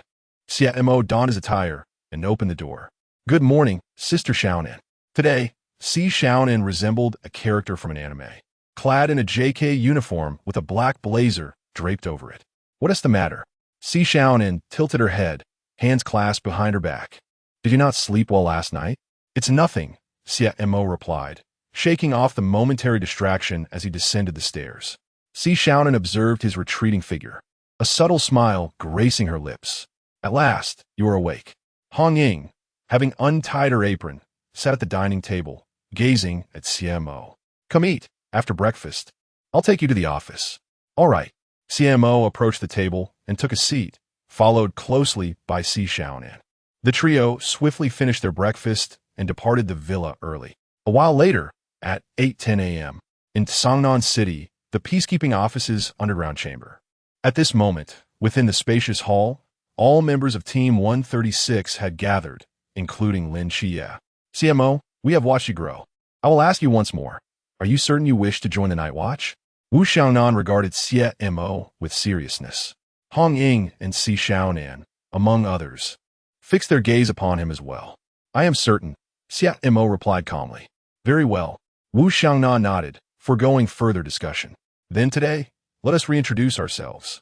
You may call me Xiaonan Gu in casual times, but from now on, you shall refer to me as the vice captain. Wu Xiaonan smiled. Our squad is the Night Watch Team 136, and I am the vice captain, Wu Xiaonan. I am the frontline combat force of our team, Xiao Mo. Hongying winked at Xie Mo. The Night Watchman Team 136 consists of formidable frontline combatants, when Xie Mo. For long-range fire support, we have Long Xian. Assisting in combat as a part-time military medic is Xiaonan. Xiaonan pulled Xie Mo over and raised her phone. Click Xie Mo. I'm the captain of Team 136. After Chen Mai spoke, Wu Xiaonan interjected, Xie Mo, I must first caution you that you and Lin Xie are not yet formal members. You will need to undergo preliminary training. Preliminary training? Xie Mo feigned confusion. Indeed, Hong Ying explained on Wu Xiaonan's behalf. Our organization operates under a semi-militarized structure. Much like new recruits, we night watchmen must also undergo training for newcomers, which includes learning combat techniques, firearms handling, operational deployment, and the use of restricted areas, among other things. As for the timing, it commences every September. Xie Mo listened intently, his gaze calmly sweeping across the group. So, does this mean that Lin Xie and I can only be considered temporary members for now? Precisely. Wu Xiaonan nodded in affirmation. Xie Mo inquired further, do temporary members receive any benefits akin to interns? Upon hearing this, Chen Mai seemed to recall something and remarked, as temporary members, we do not provide accommodation or meals, and salaries will only be disbursed after 1 month. Lin Xie was taken aback. No accommodation? No salary? Why didn't you mention this last night? Chapter 16, Captain. I have some foundation and would like to have a word with you privately. Captain, where will I stay for this month? Lin Xie exclaimed in a fluster. He had been engrossed in conversation with others the previous night, losing track of this pressing issue. Xie Mo took note of Lin Xie's changing expression and simultaneously observed that Hong Ying appeared to be on the verge of offering him refuge.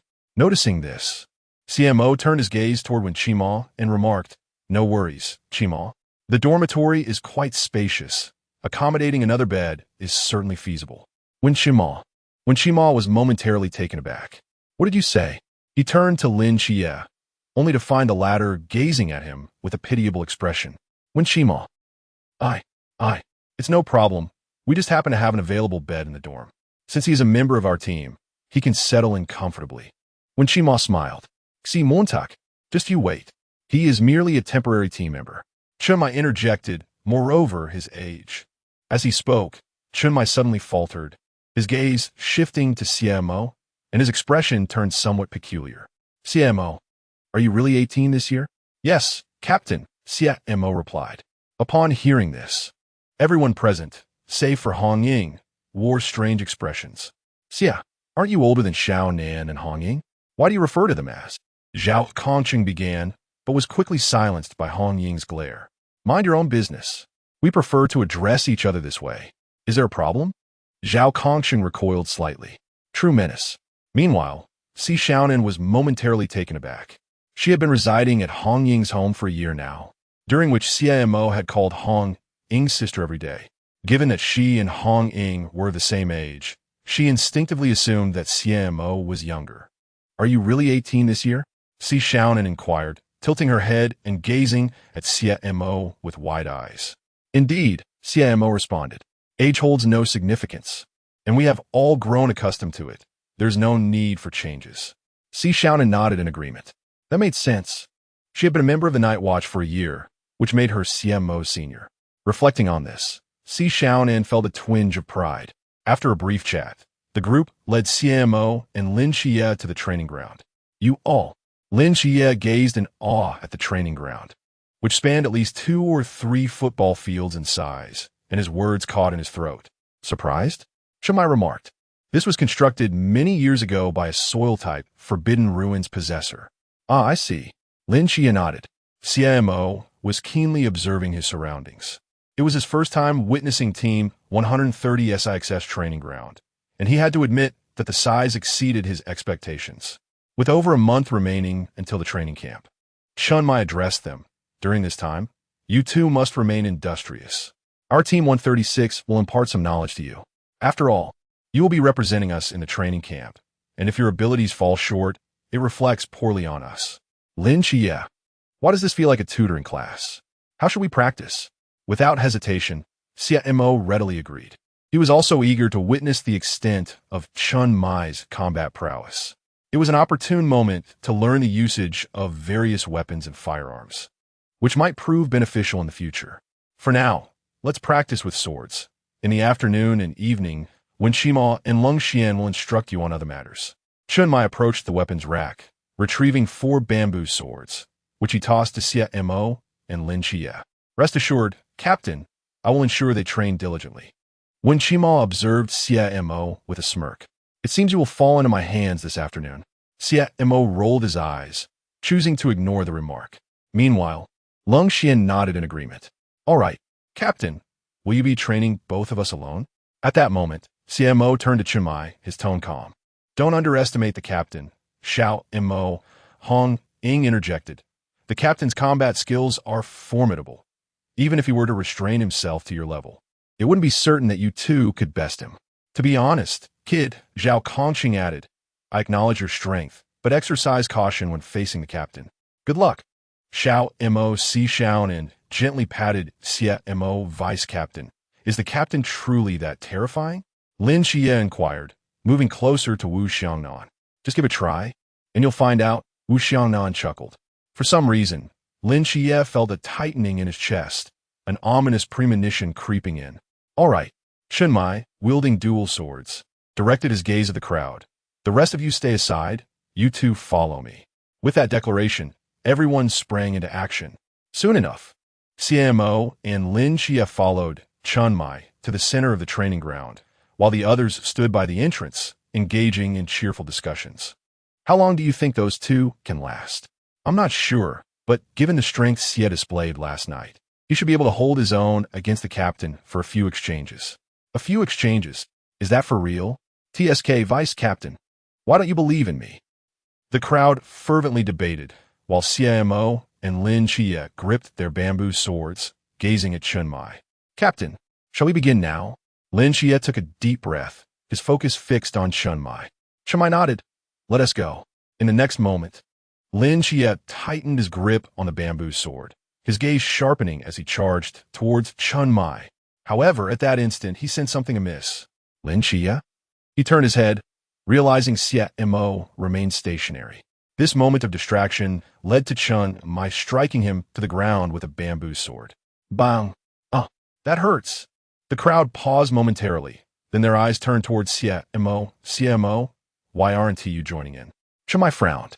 Captain, Xie Mo replied calmly. I have some foundation. I wish to spar with you one-on-one. Oh! Upon hearing this, not only Chunmai, but even the others displayed a flicker of interest. It seems you possess considerable confidence. Chunmai pondered for a moment, realizing he had indeed underestimated others. In light of this, let your training be conducted separately from Lin Xie. Xie Mo offered no reply, merely taking a moment to slowly flex his wrist. Quite intriguing. Chunmai narrowed his eyes slightly. I will match your physical strength. Come forth, Xie Mo. As the words left his lips, a powerful aura of lethal intent erupted from Xie Mo, captivating the attention of the entire 136 squad. Bang! The crowd's pupils constricted. Chunmai felt the surge of this murderous intent and couldn't help but smile. So this is your true strength. Chapter 17. The Life-Size Body Pillow? Captain, please guide me. With a thunderous crash, the ground shattered like a spider's web. In that instant, Chunmai's most vulnerable spot was locked onto by Xie Mo. Was his target the heart? Chunmai retracted his smile, gripping the hilt of his sword tightly. In a fleeting moment, Xie Mo's figure appeared before him, wooden sword aimed directly at his chest. Chunmai's pupils constricted. He had not anticipated Xie Mo's speed to be so formidable. In the next breath, as Chunmai crossed his arms downward, two wooden swords firmly obstructed Xie Mo's assault. Simultaneously, Chunmai pivoted, launching himself into the air with a swift kick aimed at Xie Mo. Bang! The overwhelming force erupted against Xie Mo, sending him hurtling uncontrollably backward. How powerful! A shock coursed through him as he twisted mid-air, forcibly halting his momentum. Yet, no sooner had he raised his gaze than Chunmai's offensive was already upon him. Xie Mo maintained a calm demeanor, his calf muscles coiling tightly. Bang! In an instant, Xie Mo shattered the ground beneath him and appeared behind Chunmai in a flash. As Chunmai turned, what greeted him was Xie Mo's eerily tranquil gaze. At that moment, neither party was willing to concede. They raised their wooden swords, engaging in a fierce confrontation right where they stood. Crash! Bang! The resounding clamor of their collisions echoed continuously. From the spectator's perspective, it seemed as though its shavings were flying around Xie Mo and Chunmai. The crowd was astounded. Had they not witnessed it with their own eyes, they would never have believed that the individual dueling so intensely with Xiaonan was Xie Mo. This combat style was utterly wild and executed with remarkable speed, defying the capabilities of a mere novice. At this moment, watching the two engaged in such a fierce battle, everyone around was left speechless for an extended period. They felt an overwhelming sense of awe. Observing the relentless clash between Xie Mo and Xiaonan in the heart of the battlefield, everyone involuntarily swallowed hard. In that moment, they realized their grave mistake. Xie Mo's prowess was far beyond that of a newcomer. His combat talent undoubtedly surpassed the majority present. Silence. A profound stillness enveloped the crowd, who had been chattering just moments ago, now stunned into silence as if they had witnessed an unprecedented spectacle. Wow, so fierce. As when Xie Mo stood amidst the throng, cold sweat erupted upon him. He had not forgotten his earlier words. If Xie Mo were to focus on him, he would be in for a beating. Incredible. Hong Ying stared blankly at Xie Mo, who was locked in combat with Xiaonan. Not to mention the others, even she, who considered her own strength considerable, was left in a daze after witnessing the intensity of their clash, her chest heaving with every breath. It was evident that her emotions were exceedingly tumultuous at that moment. A newcomer battling against the formidable. Even when matched with equivalent physical strength, they could still unleash an evenly matched momentum. Standing not far from Xie Mo and Xiaonan, Lin Xie gaped, his gaze fixated on his hands. It was evident how profoundly the clash between the two had impacted him. Why, among newcomers, was one so formidable? At that moment, Xiaonan seized upon a flaw in Xie Mo's defense, propelling himself swiftly behind him. A surge of alarm coursed through Xie Mo. In an instant, he spun around, only to be met by the two shattered wooden swords. The swords halted just before Xie Mo's head. Xiaonan, breathing heavily, turned his gaze towards Xie Mo. You should first accompany Long Xian to learn about firearms, he suggested. Xie Mo, bewildered, replied, Captain, I can still fight. I merely let my guard down. I need to reassess your capabilities. We'll discuss your training plan tomorrow, Xiaonan stated. All right, Xie Mo nodded, then turned his attention to the dazed Long Xian. Brother Long, let us be on our way. Long Xian snapped back to reality, regarding Xie Mo as if he were an oddity before hastily departing with him. Were you holding back earlier? At that moment, Wu Xiaonan approached with others in tow. Xiaonan glanced at the group and shook his head.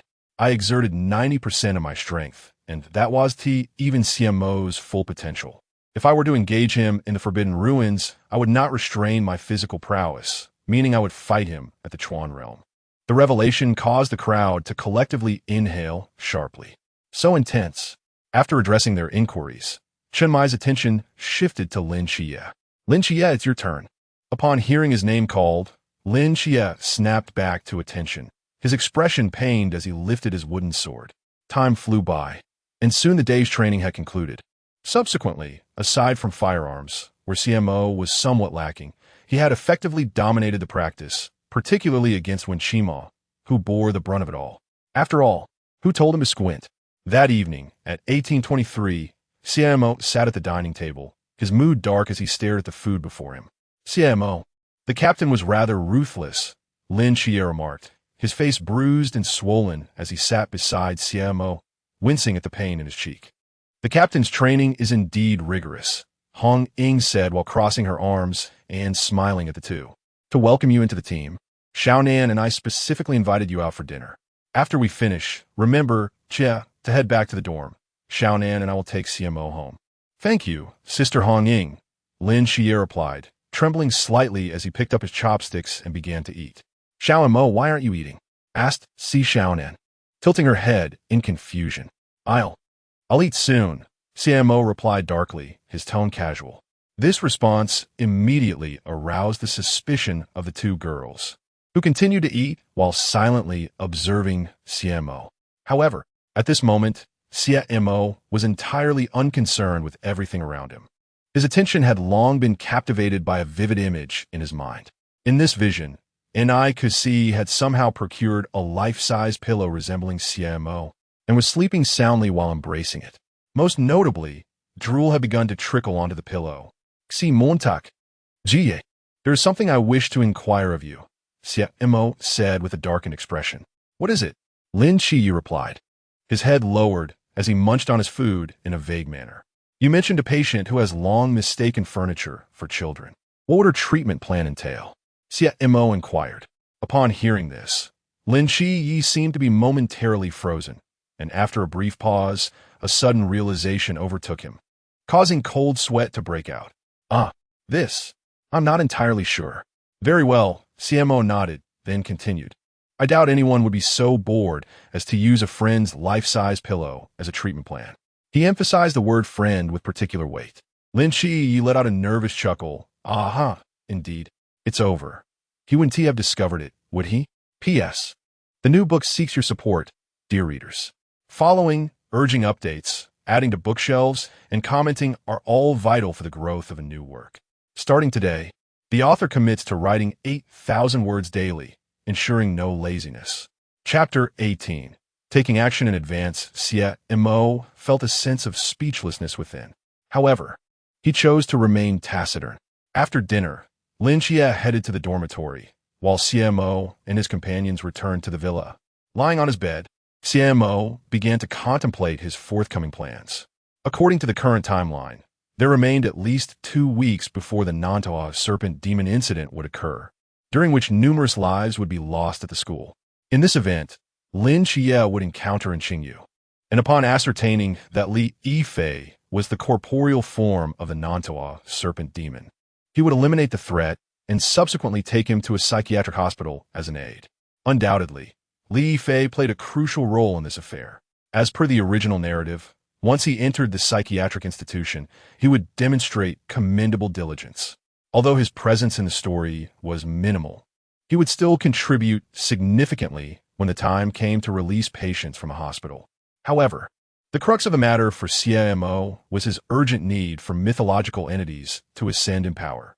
If he were to adhere strictly to the original plot, his advancement would be delayed by at least 2 weeks. Frankly, that left him in a rather passive position, which he found unpalatable. Thus, it became imperative to expedite this incident. Of course, Xie Mo also harbored his own considerations regarding the impending casualties at the school.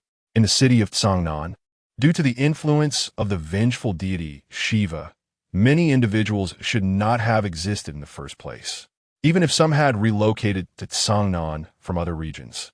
Xie Mo believed that their numbers would be minimal. The pressing concern remained whether the main storyline would be altered by his intervention, potentially resulting in a butterfly effect. He recalled the previous incident involving Zhao Kongsheng. Yet upon reflection, he realized that his very presence constituted an unknown variable. It was possible that the moment he traversed into this world, a butterfly effect had already been set in motion. Therefore, there was no need for him to dwell on it. Xie Mo closed his eyes and began to enter his consciousness space. He possessed a clear self-assessment of his abilities. Once again, it was evident that what he needed to enhance was not his offensive power, but rather his defensive capabilities, agility, and mental fortitude. He could assert with certainty that, should a deity stand still before him, one could only speculate which deity would remain unscathed.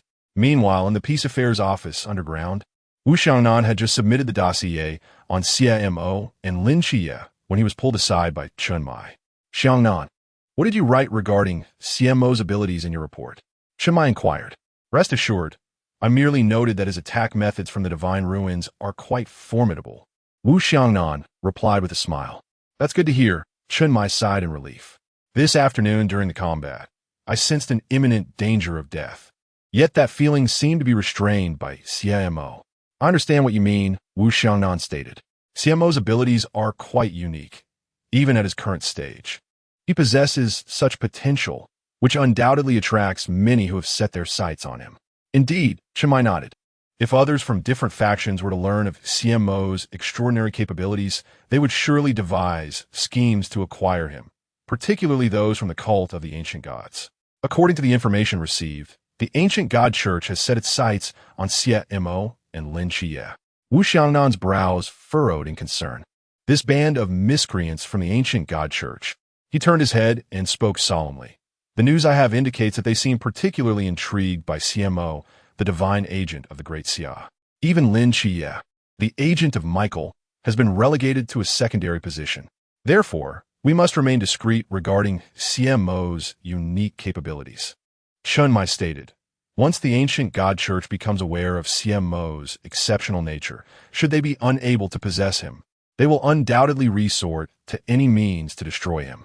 The two exchanged a knowing glance, fully comprehending the gravity of the situation. Consequently, aside from the two of them, it is imperative to caution others who are in the know. The night swiftly faded away.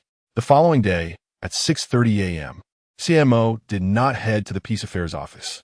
Instead, he found himself in front of a breakfast shop near the school, quietly purchasing his morning meal. "Hey, Xie Mo," a male voice interrupted him. Turning his head, Xie Mo realized he did not recognize the individual. "Hello, may I ask who you are?" "I am Mo Qiming, your classmate. Don't you remember? I helped you and Lin Xie with your belongings when you transferred." Mo Qiming explained.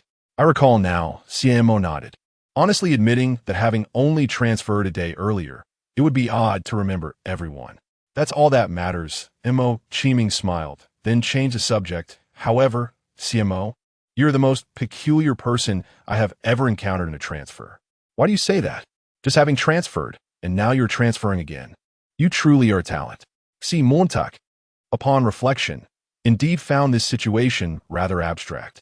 Nevertheless, there was no choice. It was a necessary step to join the night watch. "By the way, are you here to handle the transfer procedures?" Xie Mo shook his head. "I merely came to grab breakfast." As he spoke, a glimmer sparked in his eyes. "Very well, then. I shall be on my way to school. When you have time, let's find a place to have tea and converse," Mo Qiming said with a squint and a smile. Xie Mo regarded him intently, noticing the aura of divine essence emanating from the other, revealing a connection to mythological beings. "All right," Xie Mo replied with a subtle nod. "Then it is settled," Mo Qiming affirmed before turning to depart. Xie Mo watched the retreating figure, and in an instant, he vanished from his spot, breakfast in hand. Swish! At that moment, Zhao Kongsheng, who was about to enter the office, suddenly felt a tightening in his chest. "Who?" "It's me, old Zhao," Xie Mo said, sipping his soy milk as he cast his gaze toward Zhao Kongsheng. Upon recognizing the newcomer as Xie Mo, Zhao Kongsheng approached, bewildered. "What did you start following me?" "Yes," Xie Mo replied casually as he proceeded toward the office. Zhao Kongsheng, scratching his head in confusion, could only watch in amazement. "Strangely, have I grown weaker once more?" When Xie Mo arrived at the underground base, Lin Xie and Chun Mai had already entered the training arena, while Wu Xiaonan was seated at the round table, organizing documents. "Brother Xiaonan, I have something to report." Xie Mo approached Wu Xiaonan. Wu Xiaonan lifted his gaze. "Call me Deputy Commander." "Understood, Brother Xiaonan." Wu Xiaonan's lips twitched. "You little rascal. Now what is it?" "This morning, while purchasing breakfast outside, I encountered a former classmate who emanated a mysterious aura." Chapter 19. The commencement of action. Are you certain? Wu Xiaonan's expression suddenly turned grave. As the elder brother witnessing Xie Mo's maturation, he understood that Xie Mo was not one to jest. Given the mysterious aura surrounding the student, there were only two possibilities.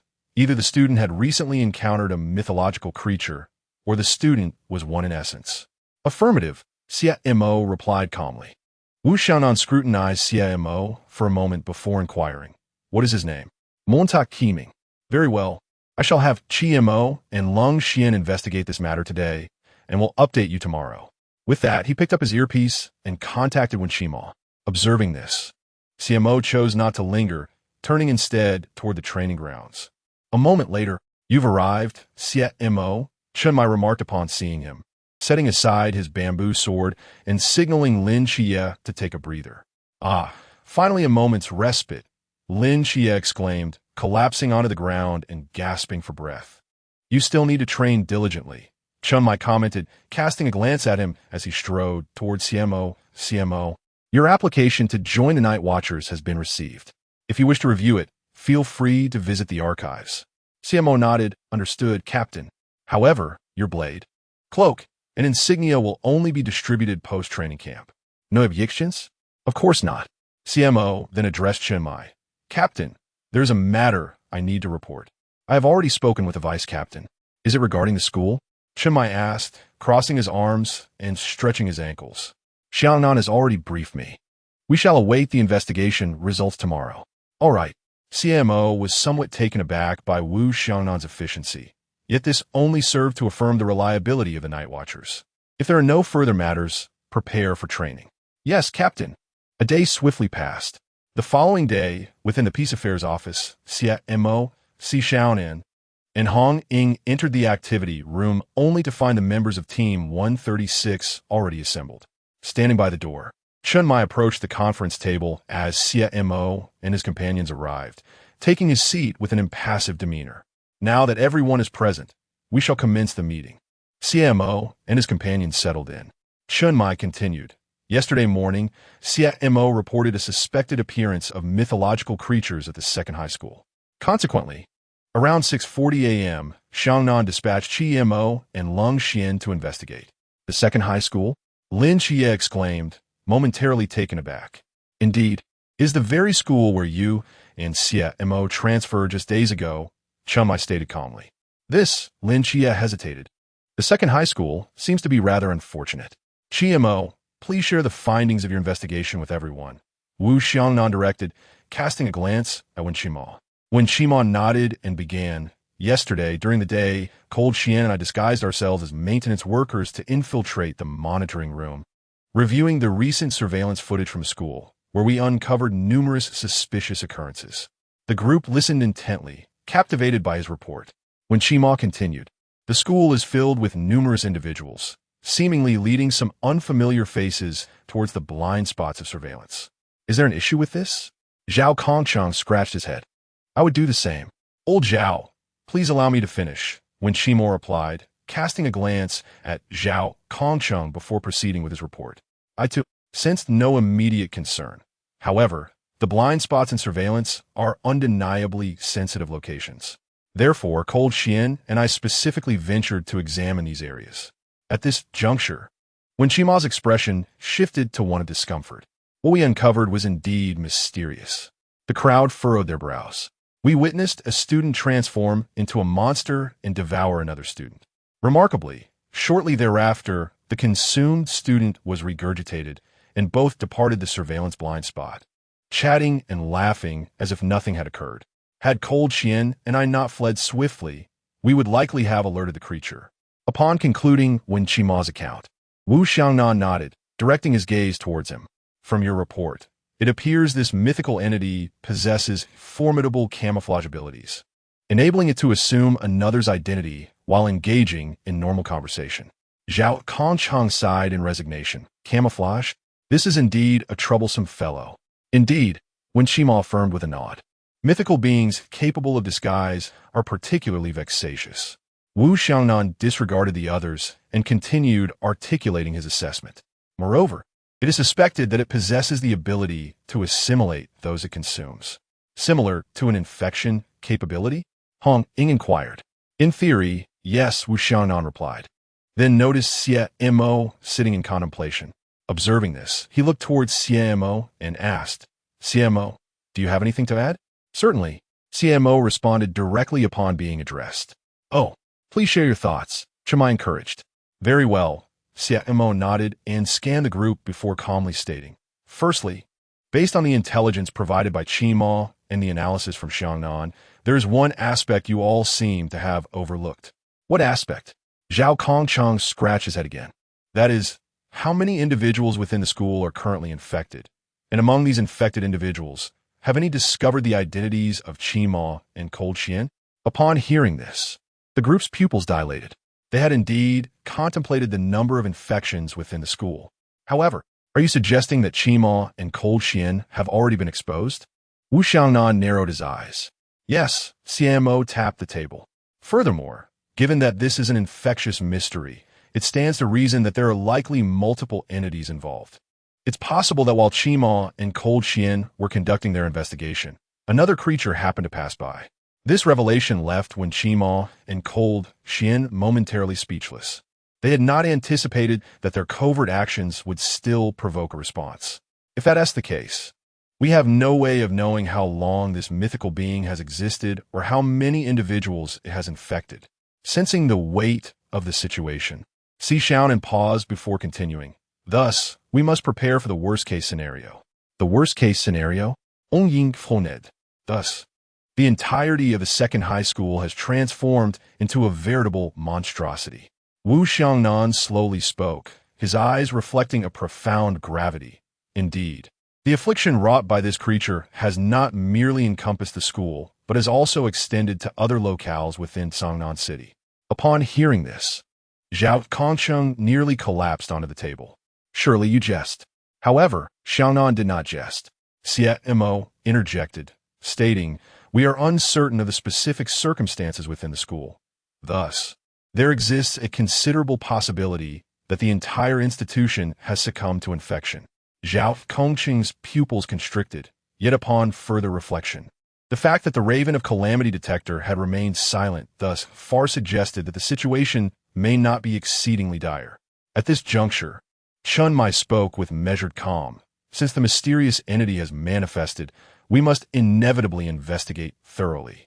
He then turned his gaze towards Wu Xiaonan. In light of this, do you have a plan? Wu Xiaonan adjusted his glasses, furrowing his brow as he replied. Our primary concern now lies in locating the essence of the mythical creature while simultaneously ascertaining the extent of its infection among individuals. The group nodded in agreement. Wu Xiaonan continued, therefore, we shall divide into two teams. One team will focus on the second high school, radiating outward to search for any additional signs of infection. Meanwhile, the other team will infiltrate the school to swiftly identify the essence of this mythical being. After considering this, Chun Mai formed his own judgment. Since infiltration is necessary, he glanced at Xie Mo, Hong Ying, Xiaonan, and Lin Xie. Thus, Xie Mo, Hong Ying, Xiaonan, and Xie, you four shall proceed to the academy for investigation. Chapter 20. Entering the campus, the plan commences. Captain, 7 Knights has only just joined for 2 days. Are you certain about involving him? Wu Xiaonan's brow furrowed slightly. Having trained with 7 Knights for the past 2 days, I believe he is capable. Chun Mai replied with an impassive expression. It was not mere conjecture. As the protagonist who defeated the ghost-faced king in the original narrative, Lin Xie indeed possessed such potential and strength. Of course, should Xie be unwilling, he could decline. Lin Xie hesitated. After all, he had merely been a member of the Night Watch for 2 days. To speak candidly, his combat abilities were quite feeble. Xie Mo understood Lin Xie's mindset. In the original story, Lin Xie gained a modicum of confidence only after 2 weeks of training before he ventured into practice at number 2 high school. Yet now, this timeline had been accelerated. Lin Xie had not faced the Ghost-Faced King directly nor undergone sufficient training, leaving him extremely uncertain. Nevertheless, 7 Knights must go, Xie Mo asserted. He had no desire for Lin Xie to remain a sheltered flower in a greenhouse. After all, he bore the responsibility of saving the 5th universe. Lin Xie was momentarily taken aback. Xie Mo Xie, you must go, Xie Mo interjected sharply, fixing Lin Xie with an unwavering gaze. Under that intense scrutiny, Lin Xie found himself instinctively opening his mouth. All right. The onlookers felt that Xie Mo might be pushing too hard. Xie Mo, isn't this a bit? When Xie Mo began to speak, but Chun Mai interjected, since the decision has been made, let us not delay. We must act. With that, he rose to his feet. Lung Xian promptly took Lin Xie to prepare weapons. At this moment, with Lin Xie having departed, when Xie Mo and Zhao Kongsheng stood up, their gazes directed at Xie Mo. Xie, what are you? Xie Mo, you are too. Please, do not speak, Wu Xiaonan interrupted them directly. Zhao Kongsheng and the others were puzzled. They were not oblivious. It was evident to anyone that Lin Xie had been coerced by Xie Mo. However, before they could voice their inquiries, Chun Mai addressed Xie Mo with a stoic demeanor. Do you have confidence in safeguarding him? Absolutely, Xie Mo replied calmly. Protecting him alone is not an issue. Chun Mai nodded, choosing not to elaborate further. During the past 2 days of training with Xie Mo, he had clearly observed that Xie Mo was among the strongest in the realm of Zhan. Should he employ forbidden techniques, his power would ascend even further. Zhao, Kongsheng, and the others were momentarily taken aback. Seeing their expressions, Wu Xiaonan promptly clarified, Xie Mo's combat prowess cannot be assessed by conventional standards. By allowing 7 knights to enter the campus, he intends to train and provide him with practical experience. Are you implying that Xie Mo will protect him? When Xie Mo inquired. Indeed, Wu Xiaonan confirmed with a nod. However, this must not be disclosed in front of 7 knights, or the significance of this practice would be lost. Wu Xiaonan's words illuminated the depth of Xie Mo's intentions for everyone present. In recent days, they have all had more or less encounters with Xie Mo. It is with utmost responsibility that I assert Xie Mo's prowess, enhanced by the use of forbidden techniques, is unlikely to be inferior to that of the vast majority present. Let us commence our actions as well. Rising to his feet, Xie Mo turned and ascended the stairs. Xiaonan and Hongying observed this and silently followed him. Chen Mai gazed at Xie Mo's retreating figure, inexplicably filled with a profound sense of reassurance. A dependable junior, perhaps. 20 minutes later, at number 2 high school, for boys and girls clad in school uniforms brushed off the dust from their clothes after scaling the wall. They had made their entrance. Xiaonan tied her uniform around her waist, adjusting her 2 neatly styled buns, and smiled brightly at Hongying. Their uniforms were not only unattractive, but also ill-fitting. Beside them, Hongying flicked her high ponytail, her disdain for the nearly bursting red and white uniform evident in her eyes. Xiaonan looked down at her own uniform, her expression tinged with disappointment. Perhaps I should eat more papaya when I get home. We are currently situated at the back perimeter of the school. Xie Mo surveyed the building before him and calmly instructed Xiaonan, Hongying, you both head to the office of the head teacher. QY, you go investigate the classroom. I will head to the sports equipment room, a place devoid of surveillance. At this juncture, he raised his hand to his earpiece. If any issues arise, remember to communicate via the earpiece. Hongying and Xiaonan nodded in agreement. Understood. After a moment's hesitation, LNQY also nodded. No problem. With that, they set their plans into motion. Xie Mo remained in place, watching the trio's figures gradually fade into the distance, his eyes narrowing slightly. He had not come here merely to unearth the true body. He was already aware of its identity. Now that he had arrived at the school, he turned his gaze toward the sports equipment room, his eyes shimmering with an icy blue light. First, let us eliminate the ranks and reach the pool realm. Sometime later, within the sports equipment room, a boy and girl were preparing to confess their feelings. However, their method of confession appeared rather peculiar. Ah, a monster! A monster! Mo Chiming you. A girl looked on in horror at the half-human, half-ghost figure before her. Wang Jing, I have always liked you, you know. Mo Chiming smiled, his eyes squinting as his robust arms suddenly tore apart, revealing grotesque, terrifying scales beneath. Let me savor your essence. No, Chiming. Please spare me. I beg you. Wang Jing collapsed onto the ground, quickly retreating. Yet, Mo Chiming paid her no heed, advancing step by step. If you become one of my kind, wouldn't we be able to be together? No, I don't want that. I don't want to be in a relationship. Please let me go. But you clearly agreed to come with me to the equipment room. Mo Chiming's eyes gleamed with slitted pupils as he lunged towards Wang Jing. In that moment, Wang Jing has already glimpsed the vision of her own demise. She bitterly regrets agreeing to meet the other party in the sports equipment room today, just as she senses the imminent end of her life. A slow and delicate sound of footsteps suddenly pierces the ominous silence. Both she and the creature freeze in place, their movements stifled by the unexpected noise. They turn towards the source of the sound, only to witness the once bright depths of the sports equipment room shrouded in an unsettling darkness, as if the remaining glimmer of light has been extinguished by some unseen force. In the final moment before the light vanishes, a sinister and terrifying figure emerges from the shadows, brandishing a dagger and gliding towards them.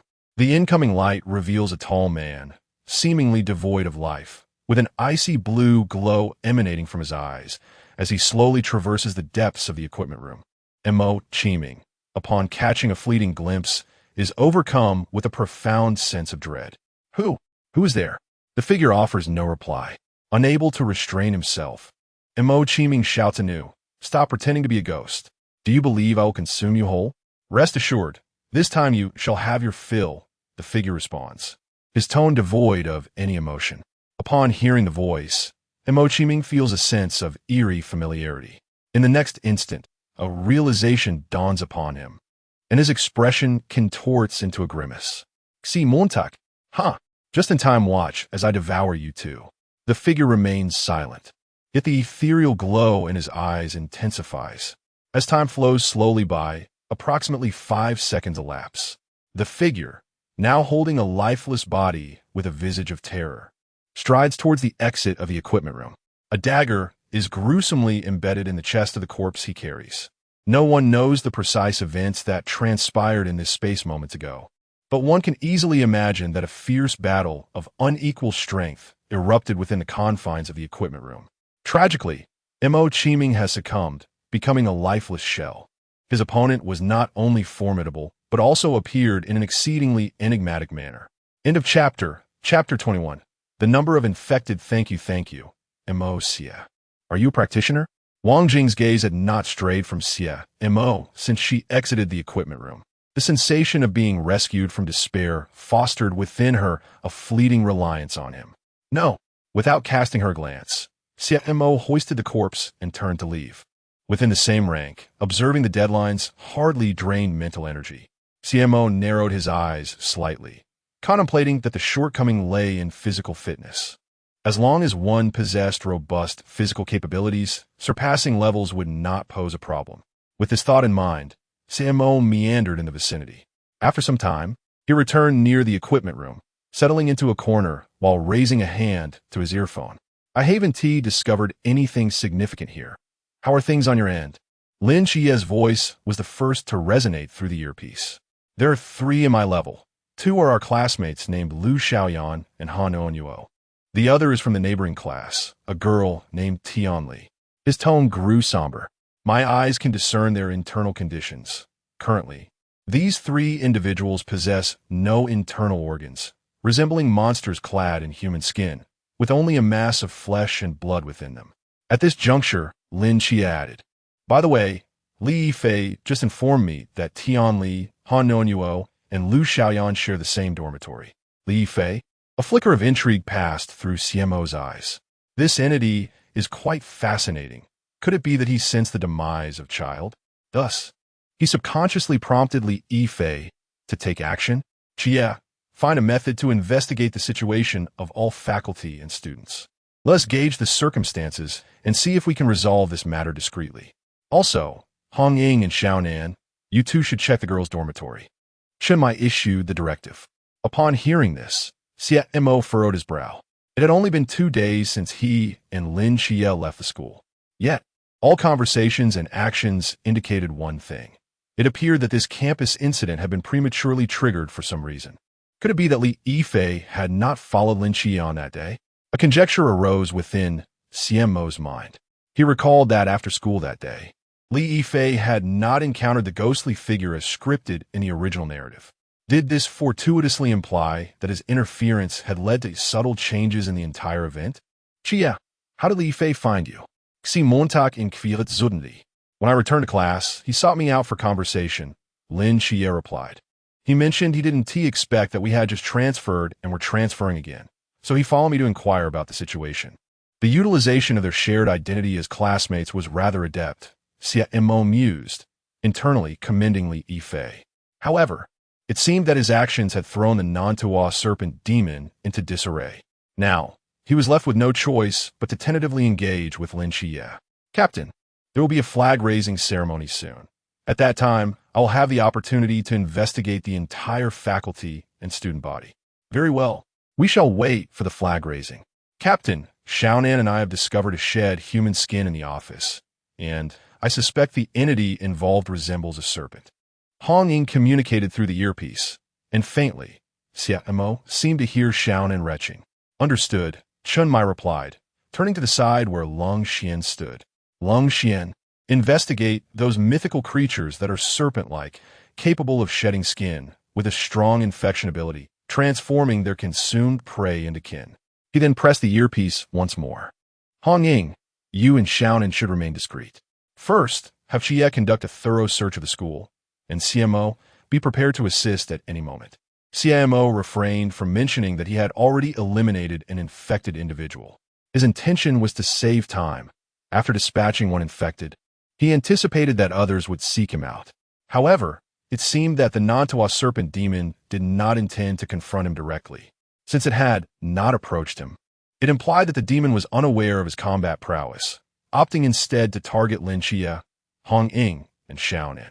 Xie Mo contemplated this, maintaining a calm demeanor. One must admit, the Nantawa serpent demon was quite astute. Unfortunately, his magic had already left a medium on Lin Xie and the others. Now that he had disrupted the operational plan, he was determined to see it through. Rising to his feet, he stepped upon Mo Qiming's corpse. The Nantawa serpent demon would undoubtedly seek to conceal itself. Nevertheless, it mattered not. If Xie Mo so desired, he could eliminate it at any moment.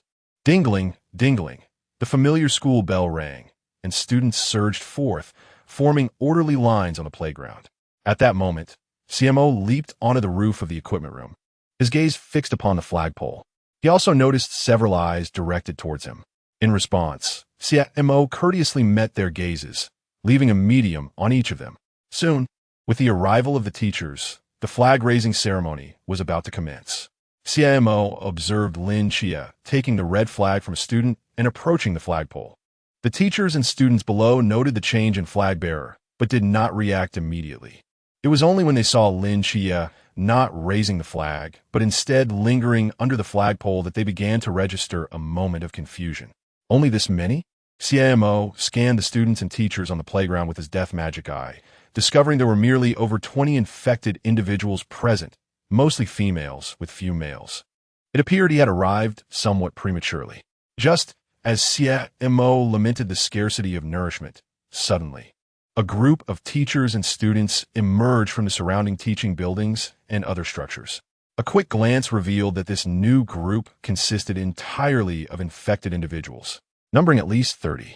Oh, it seemed the Nantawa serpent demon could no longer remain at ease. It was only logical, considering Xie Mo had uncovered its presence. If it remained calm, that would indeed be troubling. However, Xie Mo recalled that the demon's ability to infect was subject to certain limitations. Only one could be infected in a day. It appears that the adversary has opted for a maternal infection, allowing the progeny to continue the cycle of contagion, one after another, in an effort to exploit a flaw. Xie Mo silently observed this scene, feeling little turmoil within. They were merely a group of light realms. Eliminating them would prove rather simple. At that moment, a somewhat somber voice emanated from the earpiece. Lin Xie, to be precise. No, I made an error in my earlier report, Captain. Currently, I have observed no fewer than 50 infected individuals. 50. A wave of shock rippled through the group. We have already initiated the unrestricted airspace.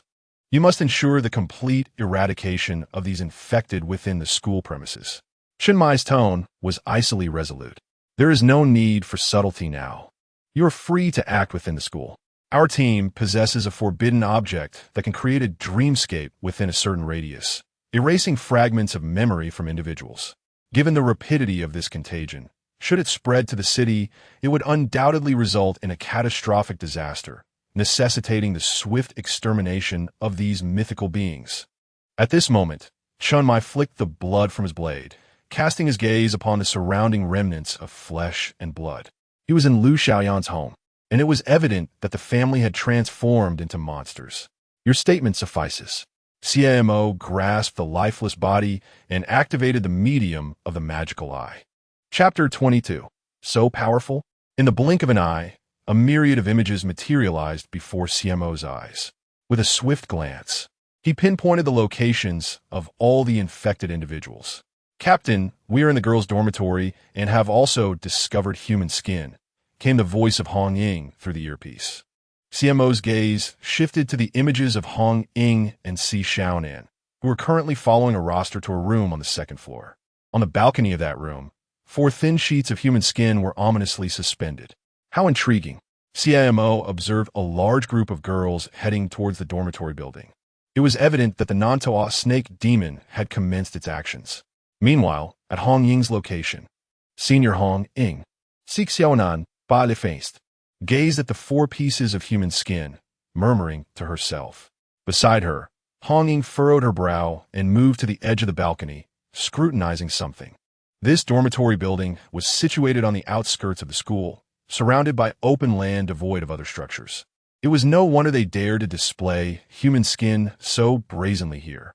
Unable to contain her thoughts, Hong Ying spoke up, but suddenly, a realization struck her. What if someone else came to visit? In an instant, her pupils constricted, and she dashed out, flinging open the doors of several adjacent rooms. Bang! Bang! Bang! Bang! As the doors swung open, they revealed countless pieces of human skin hanging within. Upon witnessing this, Hong Ying and Xiaonan felt a surge of crisis rising within them. Were there truly this many infected on the second floor? Returning to Xie Mo. At this moment, Lin Xie descended from the flagpole and approached him. I just saw a large group of girls heading toward the dormitory. Yes, I am aware, Xie Mo replied, observing the images. Lin Xie paused for a moment, then quickly responded, I leave that side to you. I will return to the classroom to keep an eye on those mysterious individuals. Allericht, Xie Montag nodded. Even without prompting, he would have taken that course of action. After all, these infected individuals were prime nourishment. As Lin Xie departed, the group of girls returning to the dormitory was now less than 10 meters away from Hong Ying and Xiaonan. According to the plot of the original story, as Hong Ying and Xiaonan brushed past the girls, the latter would initiate their attack. It was time to get to work. Xie Mo leaped down from the rooftop and rummaged through the equipment room, retrieving a chain. He then picked up a piece of wire, beginning to combine the dagger and chain. Meanwhile, on the other side, as Xie Mo was crafting his weapon, the girls in the dormitory were growing increasingly restless. That girl over there is so petite and adorable, one remarked. The other one looks quite tasty as well. The infected individuals gazed at Hong Ying and Xiaonan, whispering amongst themselves. Meanwhile, Hong Ying and Xiaonan sensed that something was amiss as the distance between them and the group of girls continued to diminish. Both parties were now prepared for battle. As the distance between the two parties shrank to approximately 7 meters, an unexpected stillness enveloped the infected individuals present. A palpable sense of impending danger washed over them. Something felt amiss. Yet, having received directives from the mother, they understood all too well the implications of this unsettling feeling. He has arrived. The lead girl's expression shifted dramatically as she strained to listen, and a distinct sound of footsteps resonated through the air. Thud, this sound, in stark contrast to the hurried steps of the others, was deliberate and measured. It was light, yet resonated more profoundly than the collective footsteps around her. It was not solely the infected who sensed the anomaly. Hong Ying and Xiaonan also recognized that something was terribly wrong. Every individual tensed, their pupils constricting, instinctively halting their movements while scanning their surroundings. A wave of dread surged within them. At that moment, one of the infected, unable to withstand the pressure, attempted to flee. This action naturally drew the attention of all present.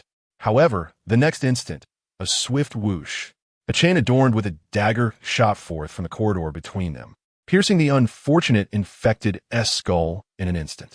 Gush! Crimson blood splattered across the onlookers, who stood frozen, gazing at the dagger embedded in the head of their comrade. An icy chill creeping through their veins. They turned to follow the chain's trajectory. An indescribable terror enveloped all in attendance. At the corridor's end, devoid of windows, a towering figure emerged slowly from the profound darkness. The crisp echoes of footsteps reverberated throughout the space. In the dim light, the figure appeared oppressive and fearsome. The chain in his grasp resembled the implements of an executioner, each step resonating with a heavy thud against the ground. Yet, this was not the most crucial aspect. The pivotal detail lay in those lifeless, ice-blue eyes. The infected merely caught a glimpse, and their very flesh seemed to cease its quivering. How could this person exude an aura even more sinister than their own? Xie Montag? Upon recognizing the visitor, Hong Ying felt a flicker of surprise. Meanwhile, Xiaonan's gaze remained fixated on Xie Mo the moment he appeared. Sister Hong Ying, Sister Xiaonan. Xie Mo stepped into the corridor, nodding at the two women before his eyes ignited with an eerie blue luminescence.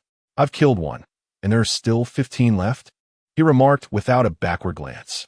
Upon hearing this, a heightened sense of urgency gripped the infected.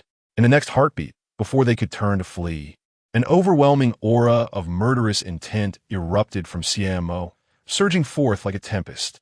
In that instant, he turned, and those ice-blue eyes seemed to embody the final gaze of death itself. Boom! With a single explosive stomp, the ground shattered like a spider's web. In an instant, Xie Mo's figure appeared amidst the densest cluster of infected, transforming the scene into a battlefield. Hong Ying and Xiaonan scarcely comprehended the unfolding events. It seemed as though in the blink of an eye, Xie Mo was already wielding the chain, and several infected fell to his lethal strikes. Although Hong Ying and Xiaonan were aware of Xie Mo's formidable prowess in combat, they were taken aback by the sheer intensity of his strength. The group of infected individuals, realizing the situation too late, found themselves devoid of any opportunity to escape, meeting their demise instantaneously. Bang! In an instant, Xie Mo shattered a section of the floor, materializing behind the last remaining infected. The individual turned around, only to be met with a pair of ice-blue eyes, accompanied by a fleeting glimmer of icy blue threads. Were those truly threads? Certainly not. Xie Mo dispatched the infected with precision and promptly turned to walk towards the two women. Hong Ying and Xiaonan were left in a state of disbelief. How much time had passed? Was it even a minute? Had he truly eliminated them all? Li Mou, I do not take apprentices. Hongying, seek Xiaonan. Chapter 23. Love has the power to transform an individual. Are you mocking us? Red Sakura scoffed, turning her face away. Xiaonan puffed up her cheeks in response. Observing the two young ladies, Xie Mo's lips curled into a faint smile. It was not that he relished in jesting. Rather, he sensed that the earlier confrontation had startled him. Thus, he felt compelled to inject a bit of humor to alleviate the peculiar tension that had enveloped the atmosphere. You're not hurt, are you? Xie Mo approached the two, feigning ignorance. They steadied their emotions and shook their heads in reply. To be candid, upon Xie Mo's arrival, both felt an overwhelming sense of inadequacy. A child they had watched grow up surpassed their combat prowess as official members. It left them feeling somewhat superfluous. Red Sakura was displeased. Xiaonan was also displeased. They both expressed their reluctance to engage with Xie Mo. At least leave us one monster. It seems Xie Mo discerned their sentiments. After a moment of contemplation, he replied calmly, I dispatched them too swiftly. I forgot to leave you two a couple for practice. Red Sakura. Xiaonan. Very well. That was a splendid retort. You needn't return home tonight. The two girls stormed past Xie Mo, fuming as they descended the stairs. Just as Xie Mo contemplated following them, he suddenly sensed something amiss. In the next instant, he whirled around to gaze toward the window at the end of the corridor. There, a creature with a serpentine tail and a human form perched on the windowsill. Its pitch-black vertical pupils reflected his silhouette. The sunlight glinted off its dark green scales, casting a chilling glare. It seems you intended to personally eliminate Sister Xiaonan and Sister Red Sakura. Xie Mo gradually turned, wielding a chilling chain, his expression devoid of warmth. Yet you did not anticipate my presence here. The serpent-tailed creature seemed to grasp the mockery in Xie Mo's words, its expression morphing into a menacing snarl. Hiss! In an instant, a piercing hiss echoed throughout every corner of the school. The creature then leaped from the windowsill with tremendous force, causing the very wall to crumble to dust. Crash! Xie Mo watched this scene unfold, his demeanor remaining impassive. Did you think you could escape? With that, he took a step forward, his form vanishing in the blink of an eye. In the next moment, the fleeing creature sensed an overwhelming sense of peril. However, before it could react, a chain entwined with a dagger pierced through its chest. Thud! The serpent-tailed creature was momentarily stunned, incredulously staring at the dagger protruding from its torso. How could he be so swift? From the moment you appeared, your name was inscribed on the death list. Xie Mo's voice resonated from behind. The creature turned, realizing that Xie Mo had somehow positioned himself directly behind it. Hiss! The sharp cry echoed once more, this time emanating from within the academic building. Xie Mo's pupils constricted, and before him, the monstrous entity transformed into a mass of flesh and blood, crashing to the ground. A realization dawned upon him. Xie Mo narrowed his eyes slightly. It appeared this creature was unaware of its own essence, thus crafting a decoy to ascertain its circumstances. Quite astute. He retracted the chain and observed that the sky had changed hues. It seemed Chen Mai had activated the boundless void. Xie Montak, I have uncovered the information regarding the mythical creature. Chen Mai's voice resonated through the earpiece. This mythical being is known as the Nantua serpent demon, rooted in rural folklore. Its ability lies in its capacity to disguise itself as a human and possess intellect comparable to that of a person. Furthermore, any creature consumed by it would have a serpent seed implanted within, transforming them into its kind. However, this serpent seed has certain limitations. The progenitor can only produce one seed a day, while the offspring can generate one every 3 days. At this juncture, Chen Mai paused, his tone growing somber. The presence of so many offspring at the school indicates that the Nantua serpent demon stored a significant number of serpent seeds long ago, only beginning to propagate extensively in recent days. After absorbing Chen Mai's words, Xie Mo fell silent for a moment before responding into the earpiece. I believe I may have encountered the progenitor. What? The members of Team 136 were momentarily taken aback. Where is the progenitor? Inquired Wu Xiaonan. At that moment, without waiting for Xie Mo's reply, Lin Xie's voice cut through the earpiece. Was it that shrill cry we heard earlier? The mysteries in the teaching building have gone completely berserk. Through the communication, they could faintly hear screams and wails. Indeed, that was the sound. The entity's location should now be within the teaching building, Xie Mo replied calmly. The Nantua serpent demon possessed remarkable intelligence, yet there were methods to locate it. At that instant, Hong Ying, breathless, tugged at Xiaonan and approached Xie Mo. Did you just engage with the progenitor upstairs? Hong Ying halted, pointing towards the second floor of the dormitory, where destruction had just occurred. Yes, Xie Mo nodded. However, the progenitor is now in the teaching building.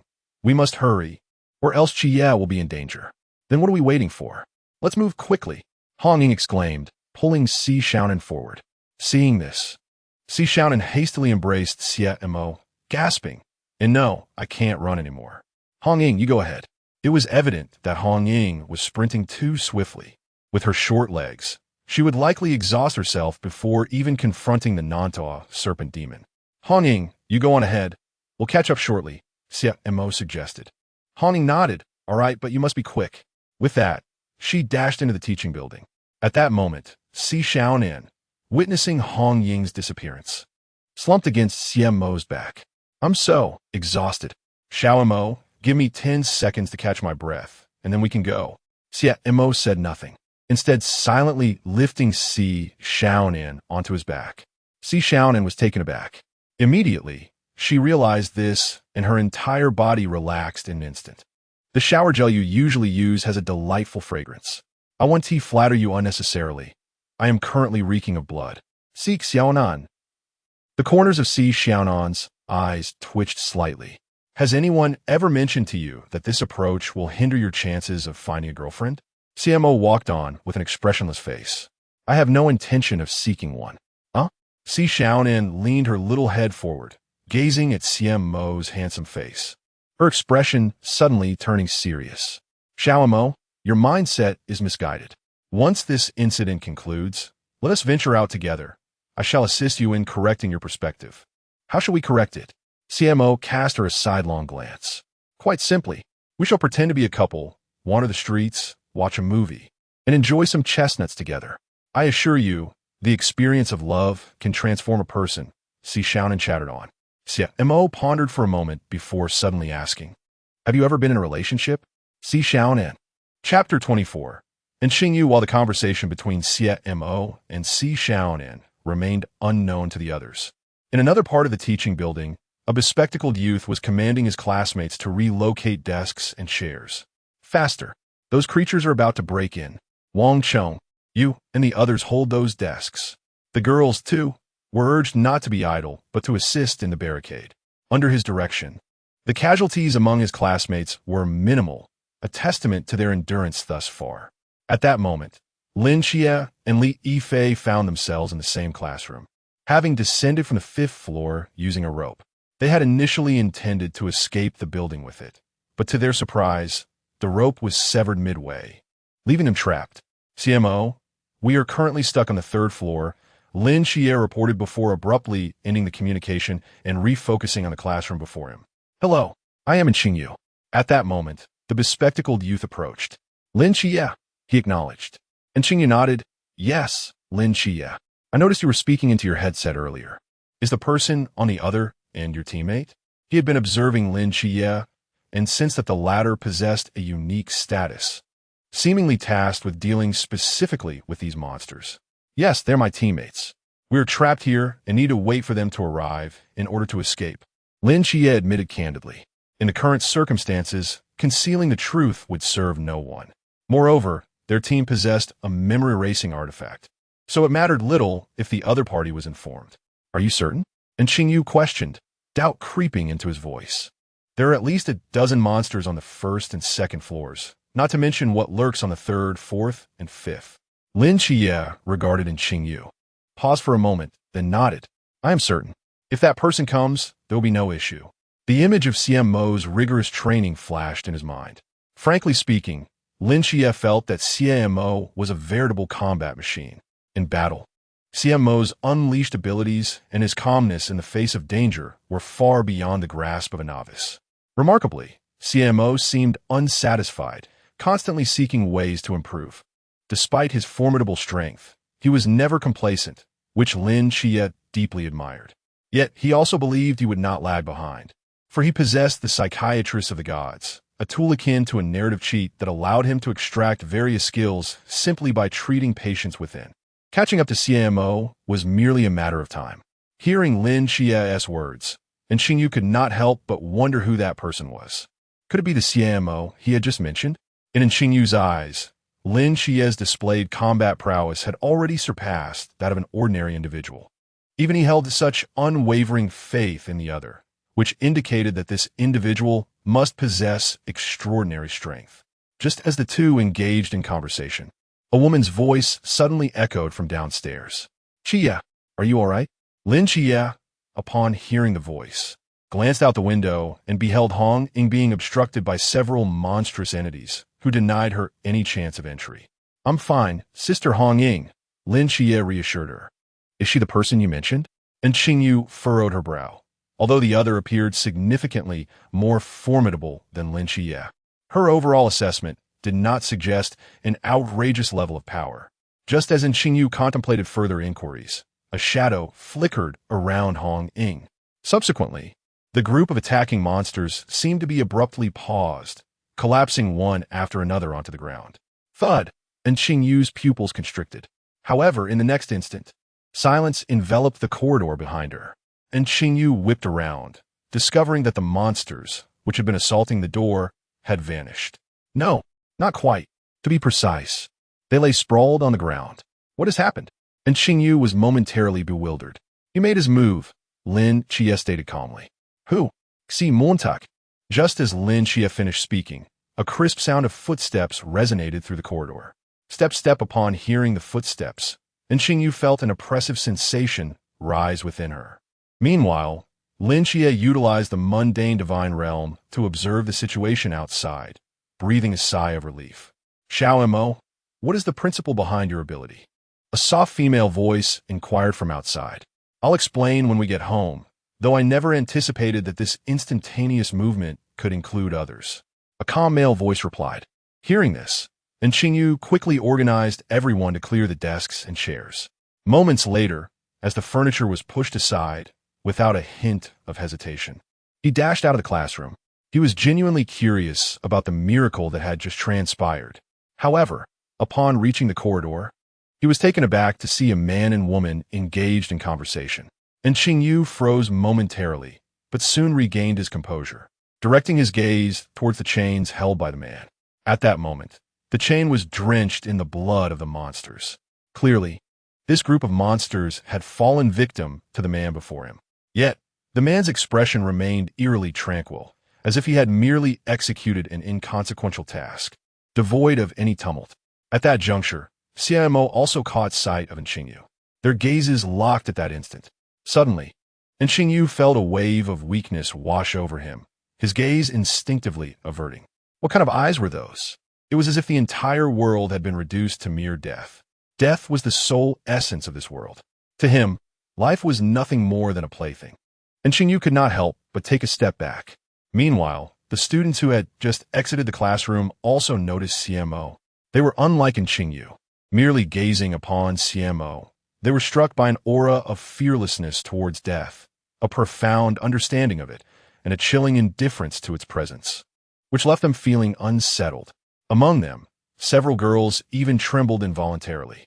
Observing their reaction, Xie Mo remained unfazed, his demeanor calm. He proceeded to scan the eyes of each individual present. Those who met his gaze instinctively averted their eyes, retreating timidly. Ahem. At this juncture, Lin Xie, who had just emerged, sought to dispel the peculiar atmosphere.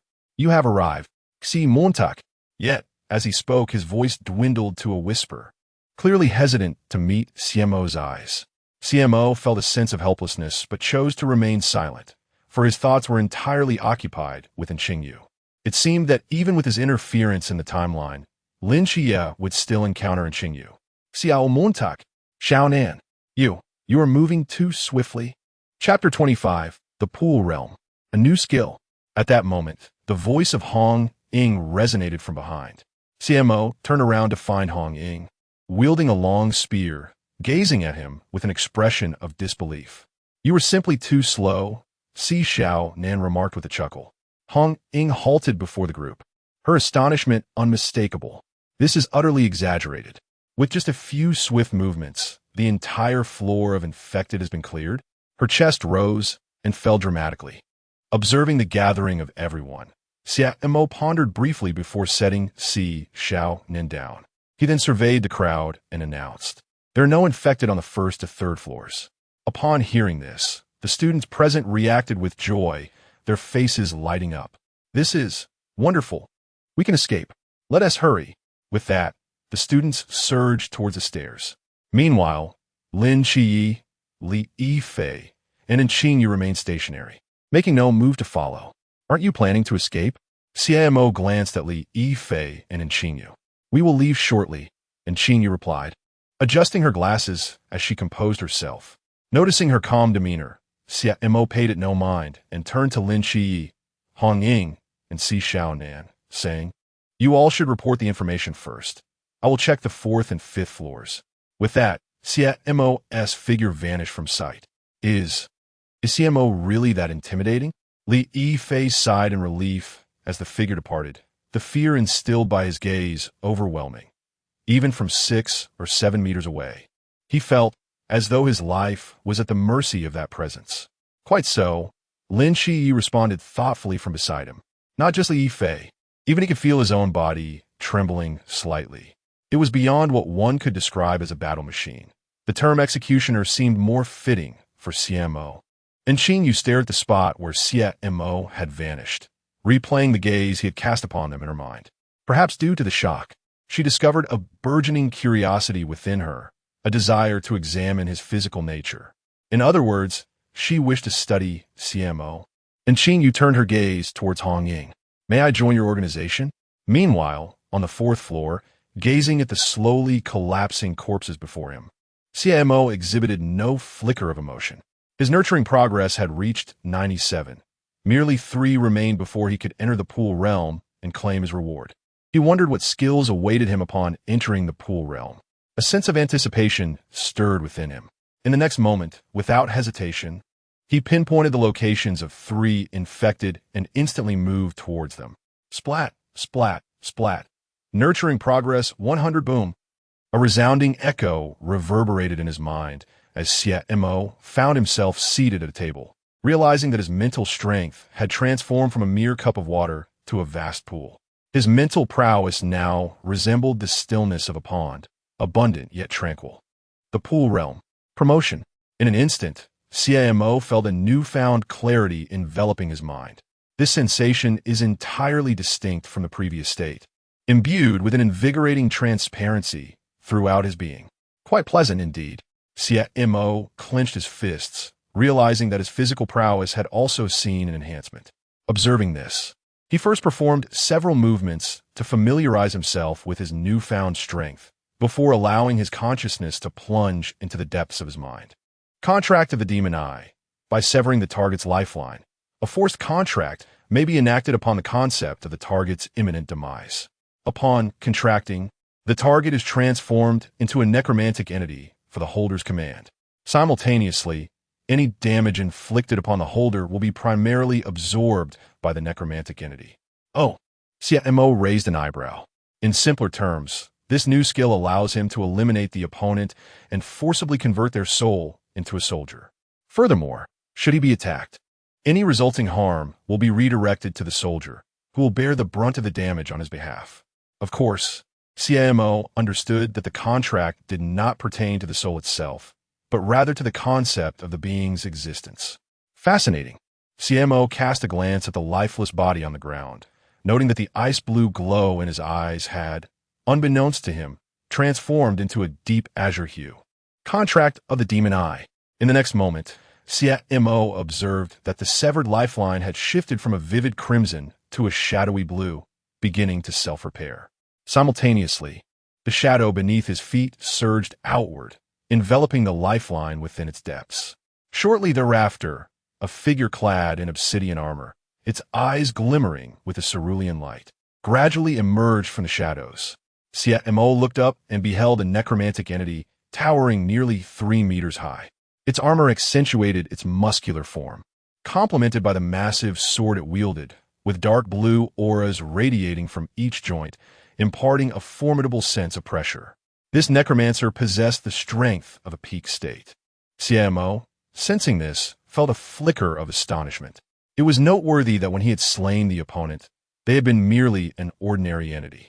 Now, through the contract, their power had been artificially elevated. In the next instant, before Xie Mo could make a move, the towering necromantic entity knelt on one knee, bowing its head before him. The mental energy expended was not excessive, likely correlating with the rank of the corpse itself. The higher the rank, the greater the energy consumption. Xie Mo sat at the table, his expression devoid of any fluctuation. Rising to his feet, he spoke. Upon his command, the necromancer straightened its imposing frame. It must be said, this entity exuded an undeniable aura of dominance. Xie Mo could scarcely imagine the spectacle of contracting several more. Seizing the moment, he decided to collect the corpses of those he had just defeated. Xie Mo stood and, accompanied by the necromancer, proceeded toward the door. Moments Xie Mo gazed upon the now cold body before him, his eyes rolling back in exasperation. Indeed, this skill comes with limitations. It can only be activated upon the killing of target, while the lifeline remains intact.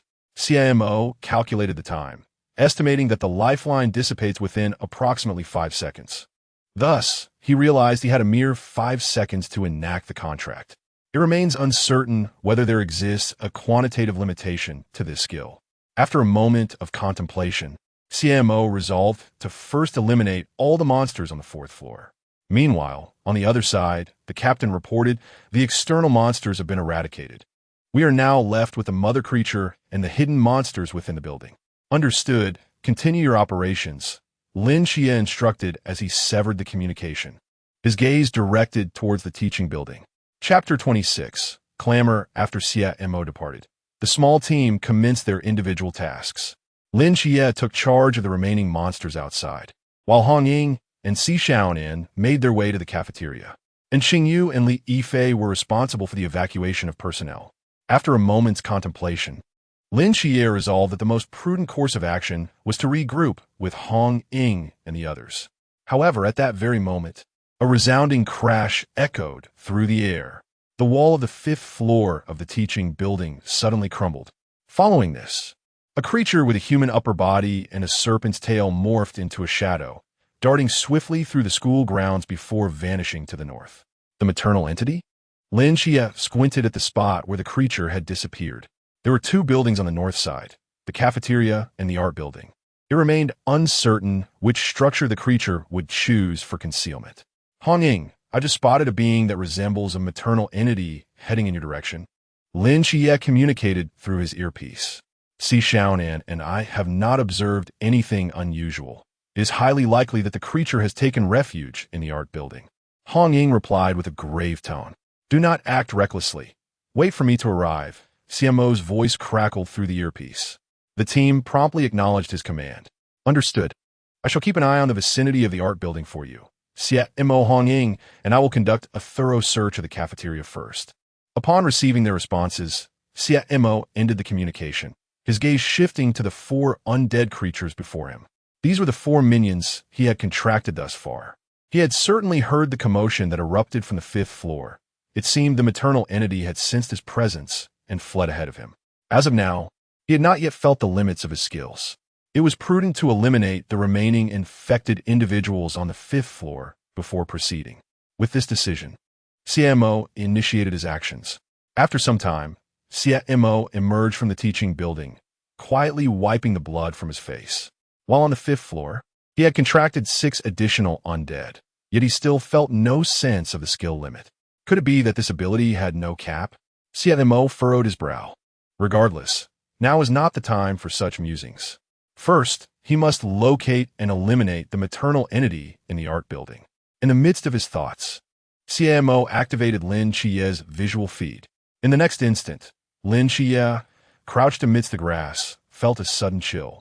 He turned to find Xie Mo standing silently behind him, his expression devoid of emotion. What are you doing crouching here? Xie Montak in Kviat. Huh? Oh, it's nothing. I heard a sound coming from the art building and wanted to get a little closer to listen. Lin Xie replied as he stood up. There's a sound?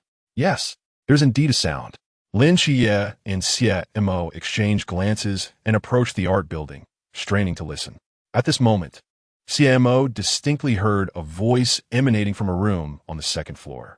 Come on, let us do something fun. It was a woman's voice, sultry and alluring. Xie Mo. Lin Xie. What kind of fun? A male voice, somewhat lewd in tone, echoed through the air. However, upon hearing it, Xie Mo suddenly felt an unsettling familiarity, as if he had encountered this voice before.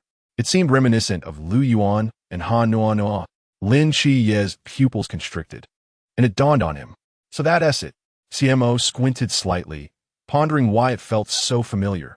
It turned out to be Lu Yuan. Xie Mo, do we need to go to the second floor? Lin Xie inquired, casting his gaze upwards. Han Nuan had undoubtedly brought Lu Yuan here with the intention of consuming him. Xie Mo nodded, yes, why not? Just as Lin Xie and Xie Mo engaged in conversation, another sound emanated from the second floor. But there are monsters in the school now. ISNT, that even better? How thrilling. Xie Mo could distinctly hear Lu Yuan panting, his impatience palpable. The next moment, exchanging a glance with Lin Xie, the two swiftly entered the art building, following the sound until they arrived at a storage room.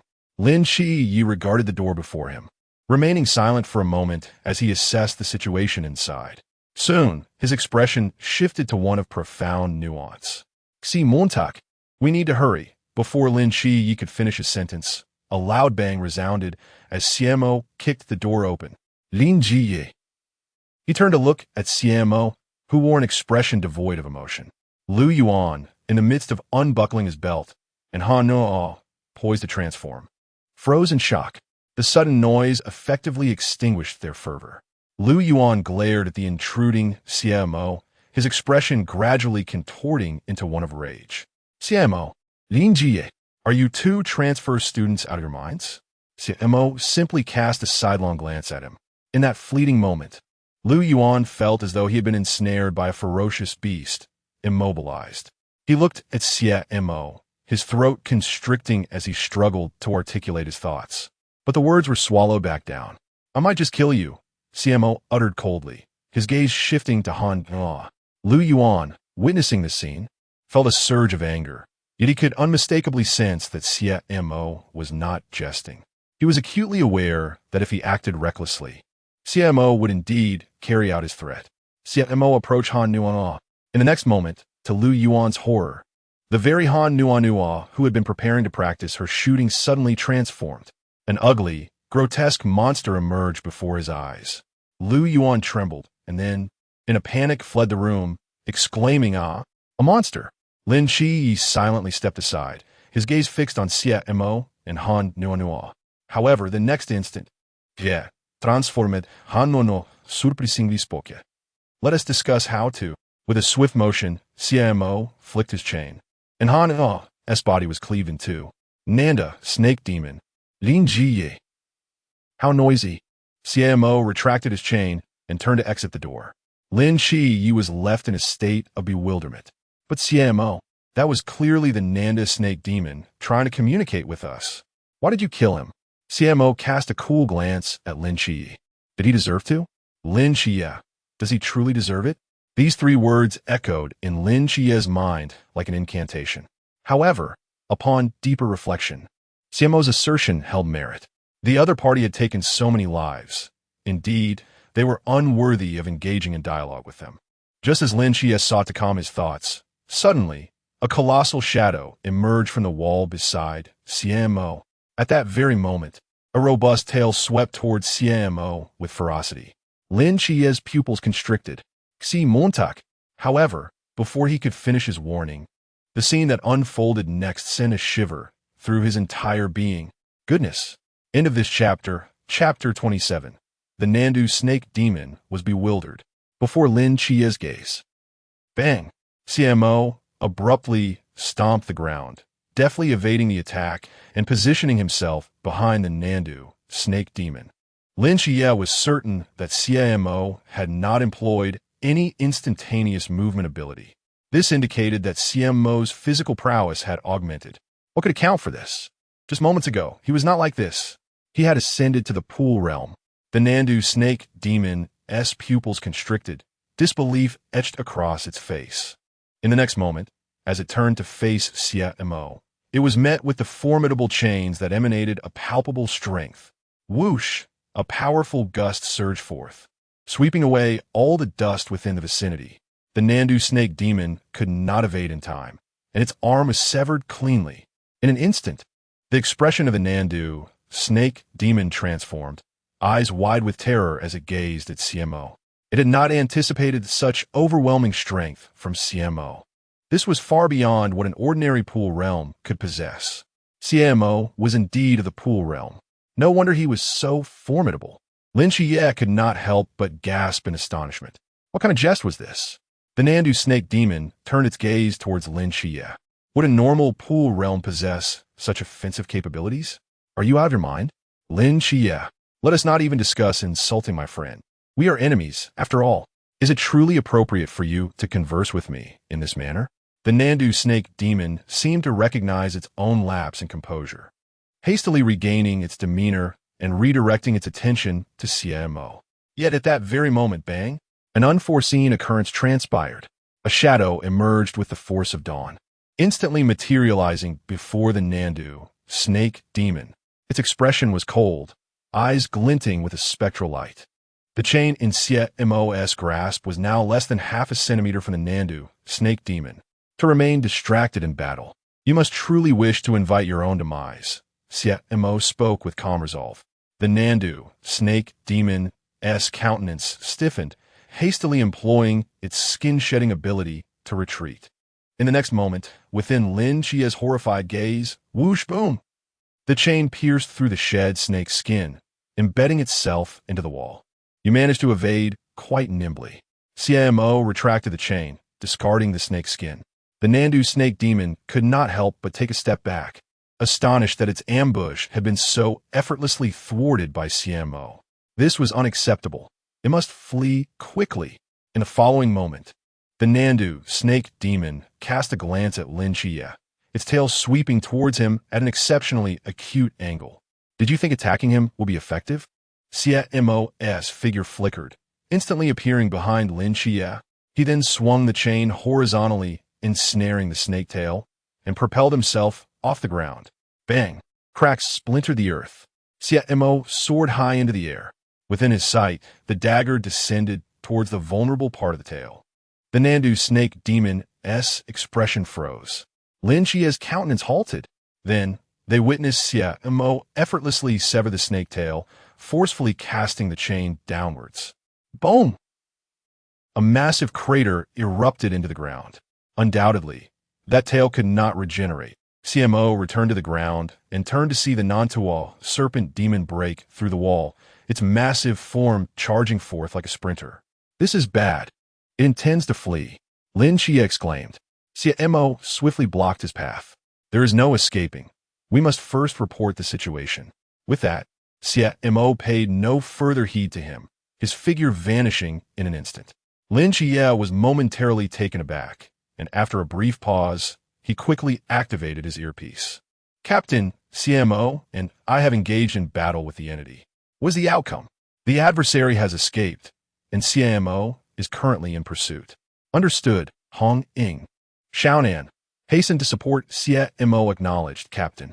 Damn it. How could that individual be so formidable?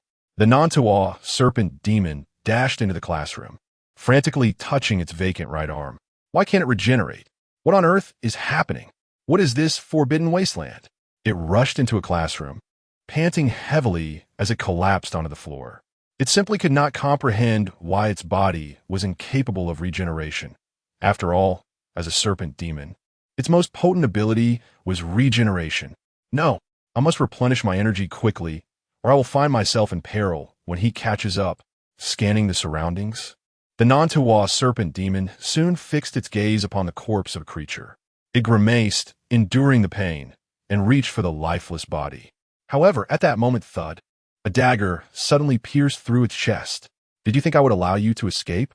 The Nantuo serpent demon's eyes narrowed. Its expression twisted in agony as it turned to look behind.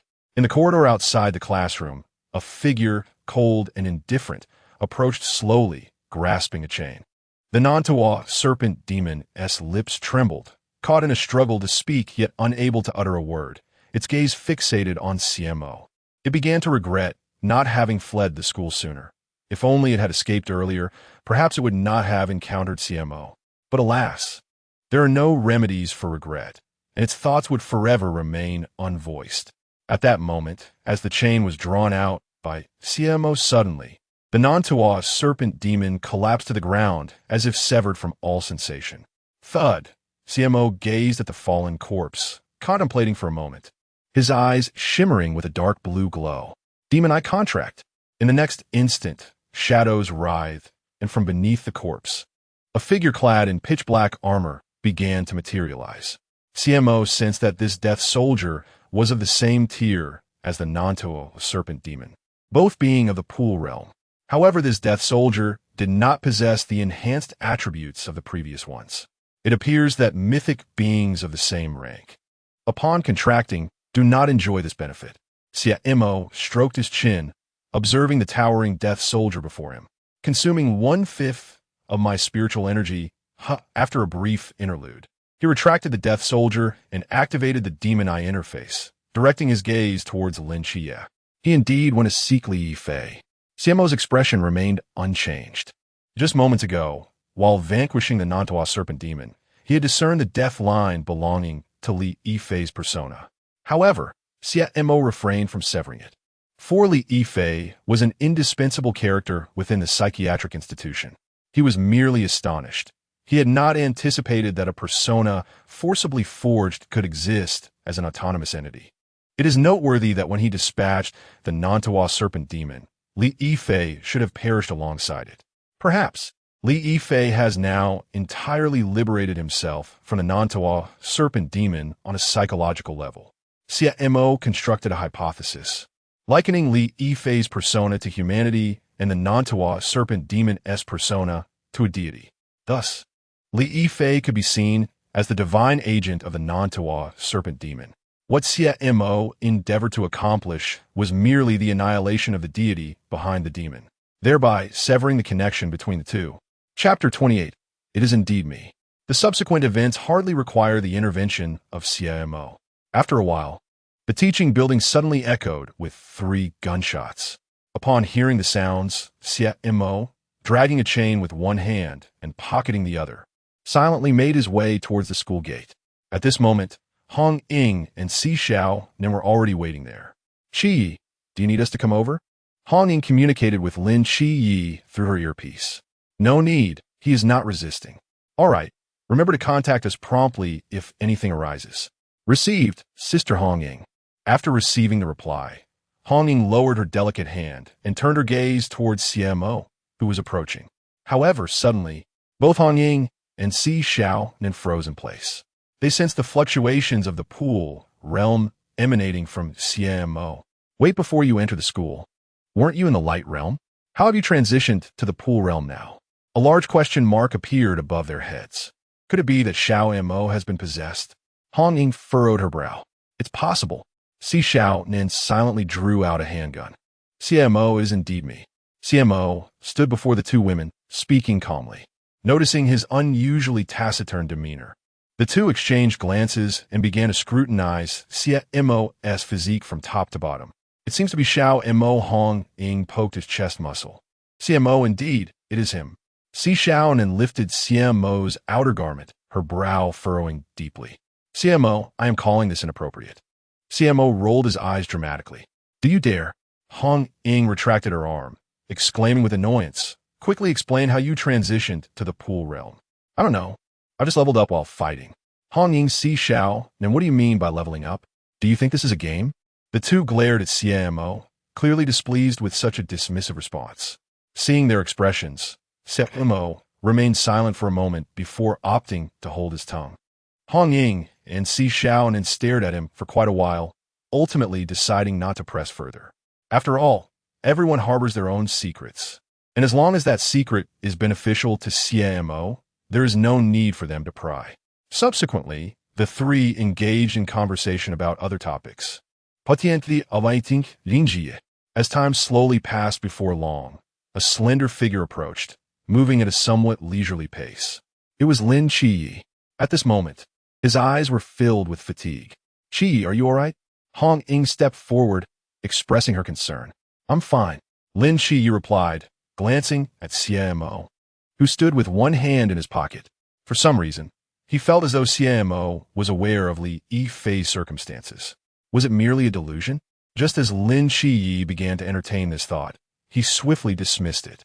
This was certainly not a mere illusion.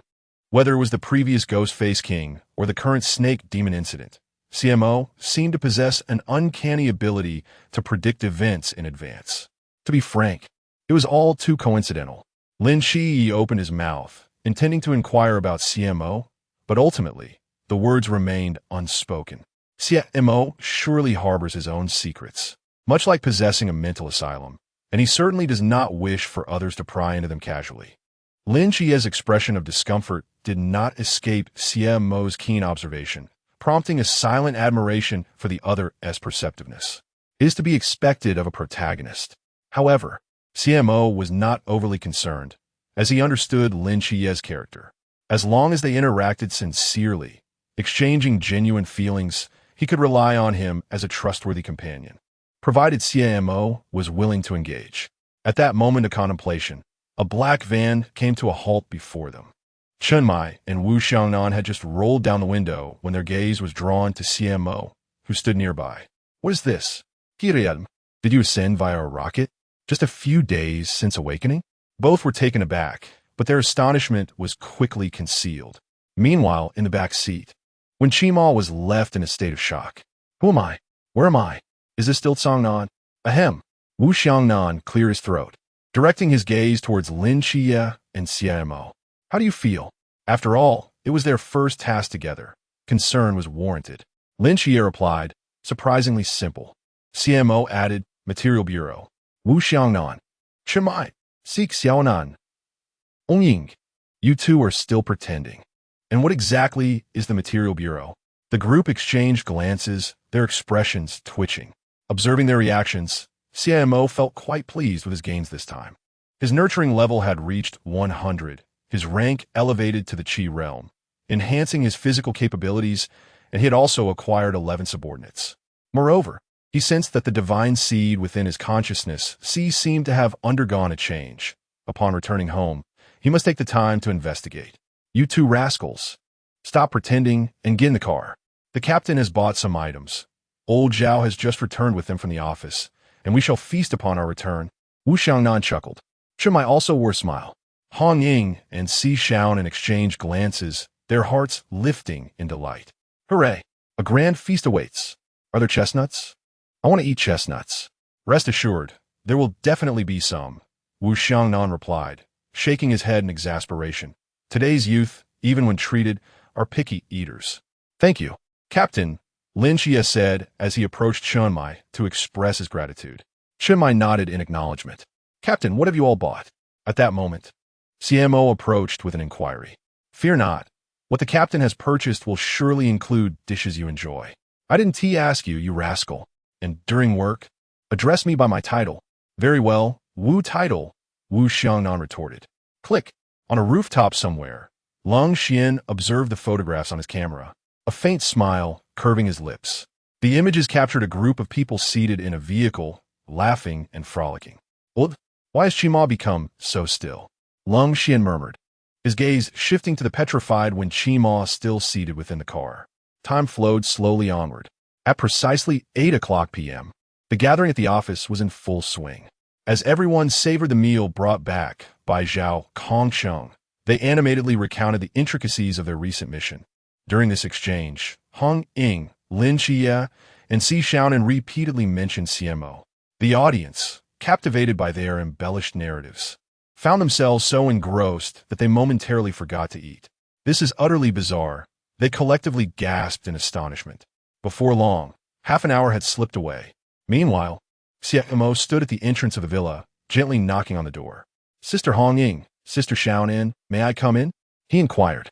Sister Hong Ying, is someone speaking outside? He wondered, uncertain if he was heard. Chapter 29. The Evolution of Divine Seeds and the Tree of Divine Positions. After a brief moment, the two ladies eventually opened the door for Xie Mo. However, they stipulated a condition. For the duration of the month, Xie Mo would be responsible for all household cleaning. To this, Xie Mo had no objections. After all, how troublesome could cleaning be? He quickly decided to explore his consciousness space. Lying on his bed, Xie Mo changed into his pajamas and, without further ado, entered the realm of his consciousness. In the next instant, the scenery before him shifted dramatically, revealing a 2-meter-tall sapling. Tree of Divine Positions. Nourishment Progress 1.0. It has grown into a sapling? Xie Mo was somewhat astonished. A glance revealed 11 little brothers acting as gardeners. So that was it. This group of warriors, instead of engaging in battle, cultivated trees within the consciousness space. Xie Mo glanced at the bucket held by one of the warriors and was surprised to find it filled with his mental energy. Xie Mo. He shifted his gaze and noticed a pond not far away. That pond represented the total amount of his mental energy following his advancement to the pond realm. He had not anticipated that his mental energy would manifest within the consciousness space. Approaching the pond, he observed that it was expanding at a very slow pace. This must be a sign of his cultivation improving. Xie Montag nodded in satisfaction. However, at that moment, one of the little brothers approached and scooped up a bucket of mental energy. In the next instant, the pond that had just begun to expand receded. Xie Mo. Huh? Xie Mo was momentarily taken aback. Had the slight enhancement in his cultivation just been used for watering? If that were the case, would he be unable to reach the pond realm in his entire lifetime? His brow furrowed in concern. Yet, moments later, he seemed to grasp something, and his frown gradually relaxed. His method of advancement was somewhat unique. Turning to gaze at the sapling, Xie Mo realized that once the nourishment progress reached 100, he could directly break through to the pond realm. Indeed, with his prior experience in advancement, Xie Mo quickly unraveled the underlying principle. However, he had one lingering question. What purpose did watering the sapling serve? From his perception, the sapling had not increased its nourishment progress despite being watered. This suggested that the mental energy might have another function. Xie Mo approached the sapling for a closer examination. Unlike the dead lines that had previously entwined the seed, the current sapling had several dead lines hanging from each branch. Were these not skills? Why were they now attached to the tree? Casually grasping one of the dead lines, A piece of information suddenly surfaced in his mind. Fraudulent fruit. Consuming it grants the position of the god of fraud. Current status, growing. Xie Mo's pupils constricted. A divine position. This item could actually bestow a divine position upon him. He hastily examined the other deadlines. Arrogance fruit. Consuming it grants the position of the god of arrogance. The destruction fruit. Consuming it grants one the divine status of the god of destruction. The space fruit. Ingesting it bestows the divine title of the god of space. The omniscience fruit. Partaking of it confers the divine position of the god of omniscience. At this moment, Xie Mo suddenly found himself at a loss. The tree was laden with threads of fate, each representing a divine position. Could it be that the purpose of this sapling is to transform me into an omnipotent deity? A thought sprouted within him. No, that cannot be right. Such a profound significance could not be so carelessly assigned. Perhaps it intends for me to establish my own pantheon? Suddenly, realization dawned upon Xie Mo. Yes, indeed, this sapling seeks to guide me in creating a divine hierarchy. He surveyed the threads of fate, growing increasingly convinced of their potential. In the next moment, just as he intended to examine the threads more closely, something unusual caught his eye. These threads seemed to converge toward a specific point. Indeed, within his line of sight, each thread bore a faint dark blue filament. Moreover, these filaments appeared to be converging towards a certain location. Following these filaments, Xie Mo moved to the back of the sapling. In an instant, a gray tree pattern emerged before his eyes. Narrowing his gaze, he pondered for a moment before reaching out to touch the pattern. Immediately, a wave of consciousness from the vast cosmos enveloped him. Cosmic consciousness? Xie Mo raised an eyebrow. If memory serves, Lin Xie would eventually become the consciousness of the fifth universe. Yet, this sapling also possessed a cosmic consciousness. Furthermore, Xie Mo felt that by consuming those divine fruits, the pattern would gradually illuminate. Could it be that I, too, will one day become a cosmic consciousness? He furrowed his brow. No, that doesn't seem right. He sensed that he was destined to become an existence even more formidable than cosmic consciousness. Never mind. Pondering this now serves little purpose. He glanced at the gardeners tending to the plants. At this moment, he also grasped the role of spiritual power to promote the incubation of the divine fruits. Fascinating. He recalled that this world amalgamated all pantheons, including the Cthulhu pantheon, Norse pantheon, Daxia pantheon, Greek pantheon, and so forth. He wondered how those pantheons would react when he eventually established a powerful divine hierarchy. Xie Mo had a premonition.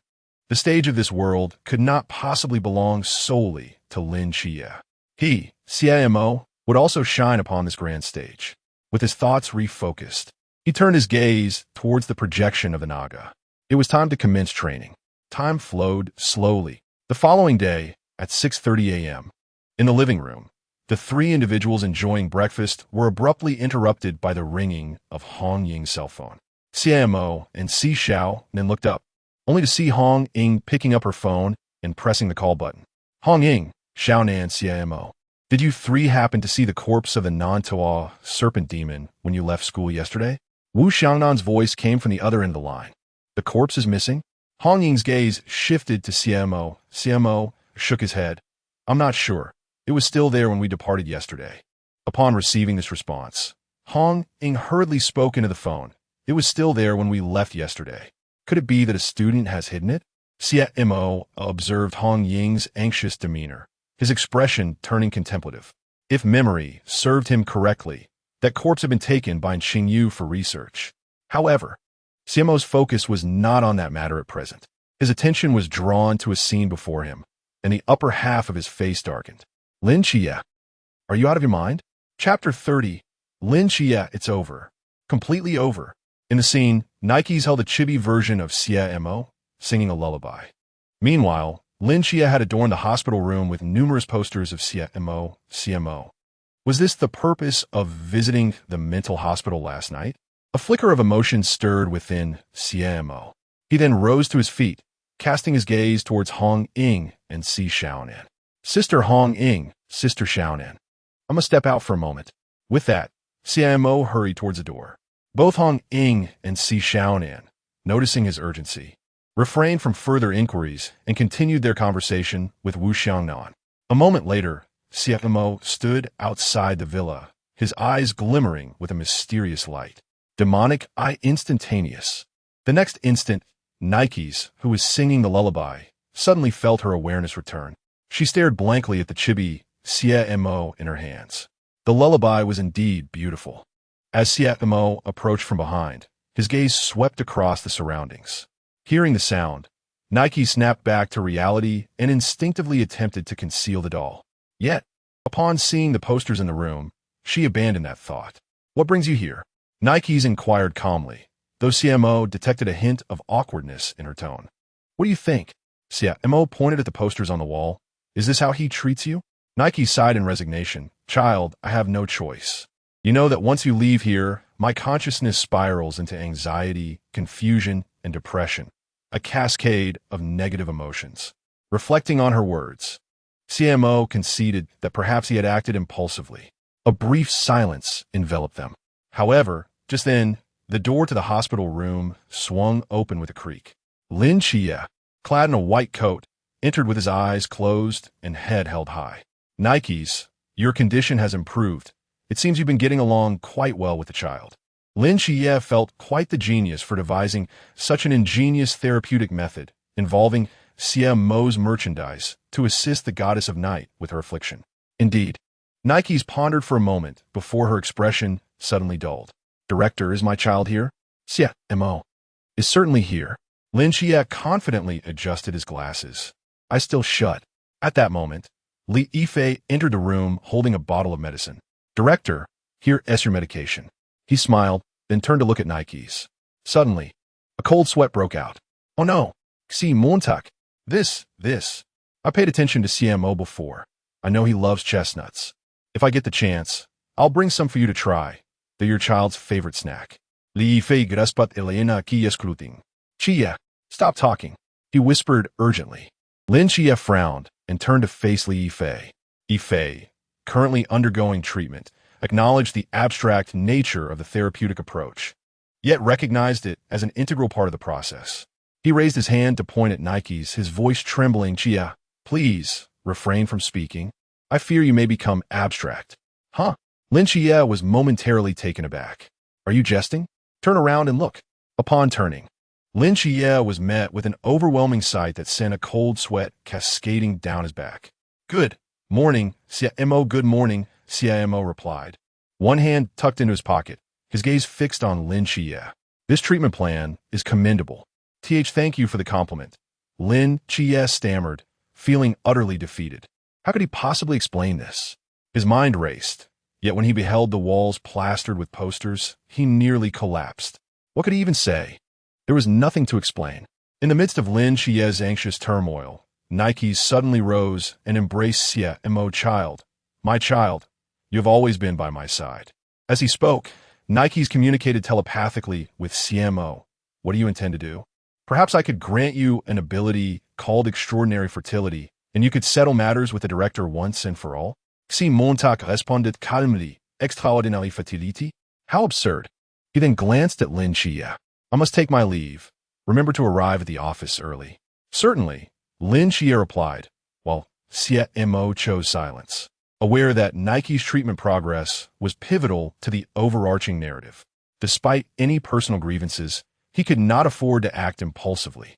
This approach bore a secondary advantage. By refraining from assigning blame, Lin Xie would likely harbor feelings of guilt for having his likeness exploited without his consent. Thus, he felt indebted to Xie Mo, relieved by the responses received. Lin Xie and Yifei felt a weight lifted from their shoulders. Just as Xie Mo was about to depart, he cast a fleeting glance at the doll.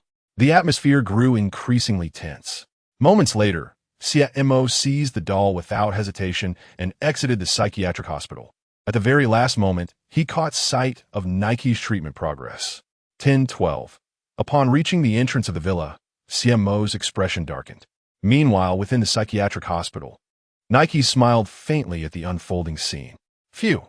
Thankfully, Xie Mo did not pursue this matter further. Yifei wiped the cold sweat from his brow, recalling Xie Mo's piercing gaze. Sighing, Lin Xie remarked, This situation is my fault, yet it seems Xie Mo understands my predicament. He recognized he owed Xie Mo a favor and hoped to repay it in the future. What material is this doll made of? Xie Mo pondered silently as he opened the villa door and tossed the doll onto the sofa. Never mind. It is merely a doll, not worth dwelling upon. Just as this thought crossed her mind, Xie Mo closed the villa door and activated the image of Zhao Kongsheng, instantly teleporting there. At that moment, upon hearing the sound of the door closing, Xiaonan emerged from the kitchen in confusion. Earlier, Hong Ying had gone to the office first to report the situation, leaving her alone at home. How peculiar! Did someone return just now? Xiaonan entered the living room, her gaze scanning the surroundings with curiosity. However, at that moment, her attention was suddenly captured by something. This doll. Xiaonan quickly approached and picked up the doll from the sofa. Phew, who crafted this? It looks just like Xiao Mo. She toyed with it for a moment, a smile gracing her face. Quite adorable indeed. She pinched its fluffy cheeks, paused in silence, and glanced around. After confirming that there was truly no one nearby, she looked at the doll and, driven by curiosity, began to remove its outer garment. Xie Mo. Chapter 31. I Want You. What is there to see in a doll? Xie Mo shook his head, his gaze fixed on Zhao Kongsheng, who was engrossed in a game of casual amusement. Old Zhao, why aren't you in the office? Zhao Kongsheng looked up. What is the point of going in now? The captain and vice captain are in a meeting. After speaking, he lowered his head once more, resuming his game. Suddenly, his pupils dilated, and he shot a questioning glance at Xie Mo. When did you arrive? Just now. All right then. Zhao Kongsheng's lips twitched, shifting the subject. Wasn't it you who defeated the Nantawa snake demon? Hurry to the activity room. The captain and vice captain are discussing how to locate that corpse. Understood. Xie Mo nodded and strode toward the office. As for that corpse, it seemed unlikely that the team would retrieve it. After all, even if Xingyu had his memories wiped by the whispers of dreams, he would continue his research on that corpse. What transpired next unfolded as Xie Mo had anticipated. Team 136 busied themselves throughout the day, only to discover they had still not located the corpse. Faced with this reality, Chunmai and Wu Xiaonan were compelled to draft a new report for headquarters. Evening arrived at 7 o'clock p.m. In the pitch-black night, the city glimmered with lights as the bustling urban landscape radiated vibrancy, adorned with the flashing of neon signs. The interwoven streets were alive with people reveling in the night's allure. Cars sped by on the roads, their headlights illuminating the darkness. What shall we eat today? That cinema seems quite appealing. Hey, do you have any money? Let us go online. Reflecting on the day's insights, Xie Mo strolled leisurely down the street. Guess who I am? At that moment, a soft voice floated from behind him, accompanied by a pair of small hands that covered his eyes. Sister Xiaonan. It's quite late. What do you plan to do instead of heading home? Xiaonan lowered her arms, placing her small hands behind her back as she walked alongside Xie Mo. I'm going to eat. Xie Mo cast a sidelong glance at her. Noticing his demeanor, Xiaonan furrowed her brow. Have you forgotten what you promised me yesterday? What did I promise you? To pretend to be a couple. I'm here to help you correct your mindset. I don't see the need. Love is something to seize early. Otherwise, what will you do when you encounter a heartbreaker in the future? I don't speak, just follow me. Xiaonan tugged Xie Mo into a noodle shop. As the door swung open, the cheerful voice of a waiter rang out. Welcome. Lin Xie, who was busy preparing noodles, glanced over and nearly choked on his meal. Cough. Cough, cough. What brings you here, Xie Mo? Xie Mo turned at the sound, maintaining a calm demeanor. Chia, what a coincidence. Seek Xiaonan, chimed in sweetly. Good evening, Chia. Such a coincidence. Lin Xie felt a pang of anxiety within. He had taken a day off precisely to avoid encountering Xie Mo. Yet here he was. What should he do? Should he leave? He glanced at the bowl of noodles, noticing there was still quite a bit left. Having grown up at his aunt's house, he understood well the value of hard-earned money and the importance of not wasting food. After a brief internal struggle, Lin Xie began to eat the noodles heartily. He thought to himself, eat quickly and leave promptly. 2 bowls of beef noodles please the small ones. Xiaonan said as she tugged at Xie Mo to approach the counter. Xie Mo then added, and 2 cups of ice cola. All right, please wait a moment. Feel free to take a seat. Don't come over, don't come over, don't come over. Lin Xie murmured under his breath, his head lowered. Though he refrained from looking at the two, silently praying instead. Xie. Yes. Xiaonan, holding Xie Mo's large hand, sat down across from him. Why didn't you go to the office today? She asked, a hint of curiosity in her voice. After spending the last few days together, she sensed that Lin Xie was not the type to be lazy. I was writing a letter to my aunt today. Oh, I see, Xiaonan nodded. You really can't let them go, can you? Yes. Lin Xie replied softly, glancing at Xie Mo, who was currently fiddling with a dagger in his hand. Xiaonan, I just remembered that I have something to attend to, Lin Xie said hurriedly, standing up to call out to the owner. Boss, to go please. Coming right up. Lin Xie quickly received the bag and packed the beef noodles, hastily departing from the establishment. Why is Chien such a rush? Xiaonan wondered aloud. Xie Mo also cast a surprised glance at Lin Xie's retreating figure. He was merely playing with his knife. Why had Lin Xie run off? At that moment, the owner brought over 2 bowls of noodles and 2 bottles of cola. Seeing this, Xie Mo and Xiaonan put their thoughts aside and began to eat. However, something felt off about the noodles. Xie Mo looked at Xiaonan, who was holding his hand. I'm eating, she stated. Xie Mo withdrew his hand, leisurely taking a sip of cola. Xiaonan said nothing, quietly grabbing a noodle and placing it in her mouth. She continuously slurped the noodles without breaking them. Xie Mo, just eat. Why must you be so peculiar? Xie Mo rolled his eyes, extending his chopsticks. Snap! Xiaonan's noodle was abruptly severed. Huh? Woo-woo. What are you doing? Xiaonan pouted, adorably furrowing her brows, and tapped his chopsticks with her own in protest. After chewing for a while, she feigned annoyance, saying, Couples don't even want to pretend, and yet you still cut my noodles. Without turning back, Xie Mo replied, What benefits are there in pretending to be a couple? Xiaonan. She paused, her hand holding a strand of noodle frozen in midair. Huh? You're asking me what benefits? Xie Mo, you're such a typical guy. Xie Mo silently glanced at her. I don't do things without benefits. Xiaonan's lips twitched, and after a moment's contemplation, a mischievous smile graced her face as she leaned closer to his ear. There are numerous advantages. For instance, through this charade of pretending to be a couple, you might just find yourself a girlfriend. Just think, if you were to seek a partner in the future, wouldn't there be many trials to endure? We could use this opportunity to simulate such experiences, don't you think? As she spoke, Xiaonan edged closer to Xie Mo. He took a casual sip of his sugary drink. I'm afraid only the organization can test me. Xiaonan pouted, visibly displeased. Then what benefits do you desire? Upon hearing this, Xie Mo initially appeared contemplative, then turned to Xiaonan with utmost seriousness. What I want is you. Boom! Xiaonan's mind went blank. P.S. Newcomer training is about to commence. Chapter 32. The newcomer training is about to commence.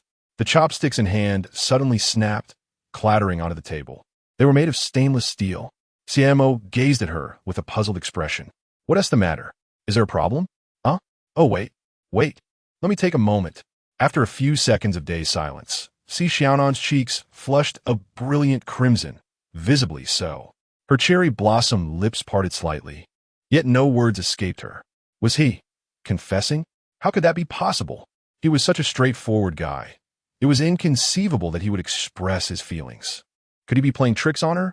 No, what was truly happening? Xiaonan had intended to explore other avenues, but Xie Mo's singular remark had utterly derailed her thoughts, leaving her mind blank.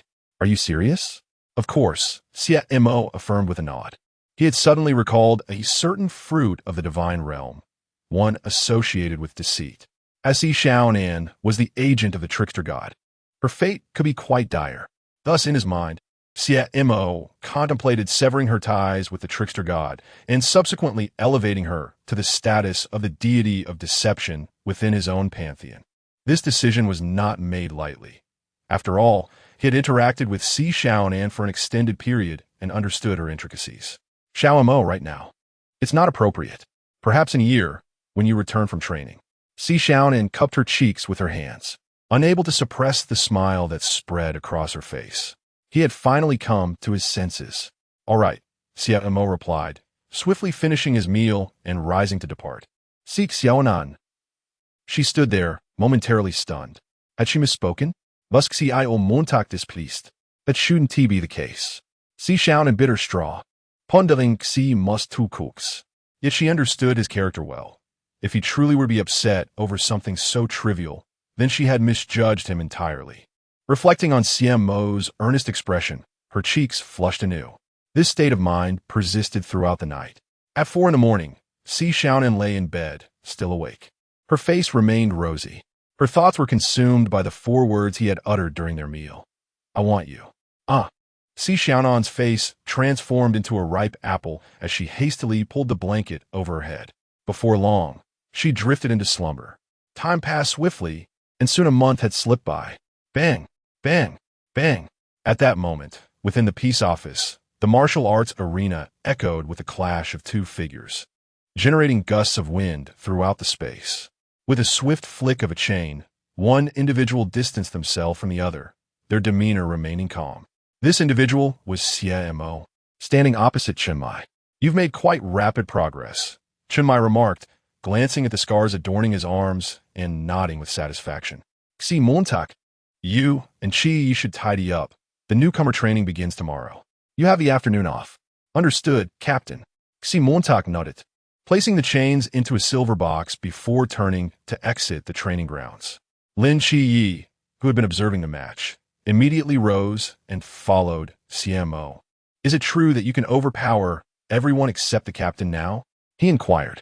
Not quite overpower, Xie Mo replied, shaking his head. Lin Qi felt a sense of relief. To speak candidly, Xie Mo's progress over the past month had been astonishing. He now believed that within Team 136, aside from Chunmu Yi, no one could possibly match Xie Mo's prowess.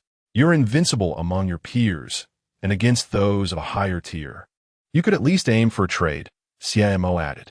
Lin Qi's expression flickered. Is there really a distinction between that and overpowering? He retorted. Noticing Lin Qi's reaction, Xie Mo chose not to continue the conversation. Throughout the month, daily training sessions with Chunmu Yi had significantly enhanced his combat skills and weapon handling. To date, Xie Mo had become adept with all types of weaponry, though he held a particular fondness for the chains. Even during their sparring, Chunmu Yi was astonished that such an unconventional weapon could be wielded so effectively, challenging him at his own level of physical prowess. The rest of Team 136 shared similar sentiments as they gathered to watch, marveling at Xie Mo's formidable abilities. With just a single chain, coupled with his adeptness at the pool realm, he managed to hold his own against Chunmu Yi, which seemed almost surreal. Xie Mo mused that the chains were surprisingly user-friendly, and he contemplated their utility, thinking, they're effective, enjoyable, and I shall certainly utilize them again. Of course, Xie Mo was not the only one who had progressed. Lin Qi had also made significant strides, thanks in large part to both Chunmu Yi and the mental fortitude he had cultivated. Reflecting on the past month, Xie Mo noted some peculiarities regarding Nike's. Initially, his slow recovery and confusion were understandable, but as Lin Qi continued his treatment, Nike's mental clarity gradually returned. However, the restored Nike's exhibited even stranger behavior. Recently, Xie Mo had encountered a life-sized figure resembling him in Nike's ward. In this regard, Lin Qi owed himself a favor. Aside from Lin Qi's developments, others remained largely unchanged. Zhao Kongcheng often drifted off, but transformed into a model of responsibility when serious matters arose. Long Xian, though typically aloof, was quick to capture moments of amusement with his camera. When Xie Mo remained as ever, cunning yet emotionally steady. As for Wu Xiaonan, he would sometimes sit in silence, staring at the cracks in his palm, lost in thought. Xie Mo understood his turmoil with the Blue Rain Team's losses. He was preoccupied with thoughts of how to eliminate Susanu. Meanwhile, Hong Ying and Xiaonan had displayed some unusual behaviors over the past month. Seemingly fixated on Xie Mo and Xiaonan, Xie Mo was well aware of the reasons behind this situation. It was merely a consequence of the words he had spoken to Xiaonan a month ago. Speaking of Xiaonan, over the course of this month, He had no idea when it had begun, but the other party had taken to stealthily visiting him every night to share his bed. Chapter 33. My life is like walking on thin ice. Xie Mo stepped out of the office, discovering that Hong Ying and Xiaonan had been waiting for quite some time. Upon seeing Xie Mo emerge, Xiaonan dashed over, leaping onto his back. And with a playful finger pointed, she exclaimed, "Let's go to the mall. If we set off now, we will finish shopping just in time for a meal together. After tomorrow, we won't see each other for a whole year." Hongying smiled as she stood beside Xie Mo, yet her gaze occasionally drifted towards Xiaonan. "Thank you for your trouble, Hong Ying and Xiaonan." Lin Qi expressed his gratitude. Xie Mo, inhaling the pleasant fragrance wafting from his shoulder where a small head peeked out, felt a sense of helplessness. Subsequently, the four of them ventured to the largest mall in Xiaonan City to commence their shopping. However, this shopping endeavor seemed somewhat amiss. That afternoon, after dining in a restaurant, the four were making their way back. Xie Mo and Lin Qi were adorned with an array of women's shopping bags hanging from their hands, bodies, necks, and legs. Indeed, Hong Ying and Xiaonan, halfway through their shopping, had completely forgotten they were buying for Xie Mo and Lin Qi. The two girls joyously shopped for an entire afternoon. As for Lin Qi and Xie Mo, the two men found little to purchase, merely some toiletries. "I'm utterly exhausted," Lin Qi lamented, bending over in a posture of despair as he glanced at Xie Mo. "Aren't you tired?" "Not particularly," Xie Mo replied, observing the two girls ahead, brimming with enthusiasm, a subtle smile gracing his lips. During their shopping escapade, he had finally witnessed the hatching of a fruit, the fruit of destruction. Would consuming it allow him to inherit the divine position of the god of destruction? Xie Mo pondered, already certain of its destined owner, Zhao Kongcheng. Indeed, in the original narrative, Zhao Kongcheng awakened the forbidden ruin, the crescent moon of destruction, extinguishing all life. This fruit might very well unlock Zhao Kongcheng's potential, enabling him to acquire this forbidden ruin. Afterward, Lin Qi, needing to return to his dormitory, transferred all his shopping bags onto Xie Mo. As evening fell, Xie Mo returned to the villa, laden with shopping bags, and began to pack his belongings. Naturally, he possessed little of his own. Primarily, he was assisting Hong Ying and Xiaonan in organizing the clothes and cosmetics they had purchased that day. After some time, Xie Mo addressed the two girls. "Hong Ying, Xiaonan, I must step out for a moment." He activated the magical eye scene belonging to Zhao Kongcheng. "Do you have your own matters to attend to?" Hong Ying inquired, setting down the clothing in her hands. "Then go ahead. Just remember to return early." Xiaonan, having dashed over to Xie Mo's side, whispered, "You must come back today.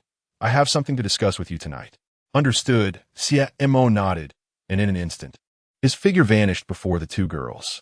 Meanwhile, on the rooftop, Zhao Kongcheng, indulging in a cigarette, suddenly sensed movement behind him. He took a deep drag, then, with an exasperated expression, remarked, "Xie, this place is becoming your teleportation point. In the past month, how many times have you teleported here? At mealtimes, during gaming sessions, or while enjoying a night out, can't two grown men have a little personal space?" Xie Mo approached Zhao Kongcheng, listening to his complaints. After a moment of silence, he spoke, "Do you wish to awaken the forbidden abyss?" Zhao Kongcheng, momentarily taken aback, dropped the cigarette he had bitten down on. Yet, as realization dawned, he waved his hand with a smile. "Ha ha ha, Xie kid, there's no need to tease me like that. Although I don't possess the abyss, my heart has always belonged to the night watchman." Xie Mo remained silent, quietly retrieving a fruit that emanated a divine aura and offering it to him. "Consume this, and you shall awaken your own forbidden abyss." Zhao Kongcheng stared at the fruit, momentarily stunned by its potent divine essence. "Xie kid, where did you procure this?" He was no fool. The divine aura was far too strong for it to be an ordinary item. How had Xie Mo obtained such a thing? Could it be gifted by the deity behind you? Zhao Kongcheng frowned. "No way, Xie kid, this is a gift from a deity. How could I possibly take it? You should eat it yourself." Though he longed for the abyss, he would never accept something that came at the cost of a teammate's sacrifice. He would not engage in such a cowardly act. Old Zhao, it seems there's been a slight misunderstanding, Xie Mo chuckled. It was precisely because Zhao Kongcheng possessed such integrity that he had chosen him, an ordinary person who remains steadfast in their mission until the very end, even invoking divine spirits to protect countless lives behind them. Such a spirit deserves to awaken the forbidden abyss. What misunderstanding? Zhao Kongqing asked, bewildered. Who told you this was a gift from a deity? Xie Mo gazed up at the moon. Or perhaps, how do you know that this deity is not me? Upon hearing this, Zhao Kongqing burst into laughter as if he'd heard a most amusing joke. Ha ha!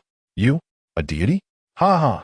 Xie Mo paid no mind to his laughter and seized the opportunity to place the fruit into his mouth. It melted instantly. Zhao Kongqing. Cough, cough, Xie kid. You. However, he could not finish his sentence. In the next moment, a cataclysmic aura erupted from Zhao Kongqing. At the same time, Xie Mo sensed a newfound connection with him. This connection meant that if he so desired, he could eliminate Zhao Kongqing at this very moment.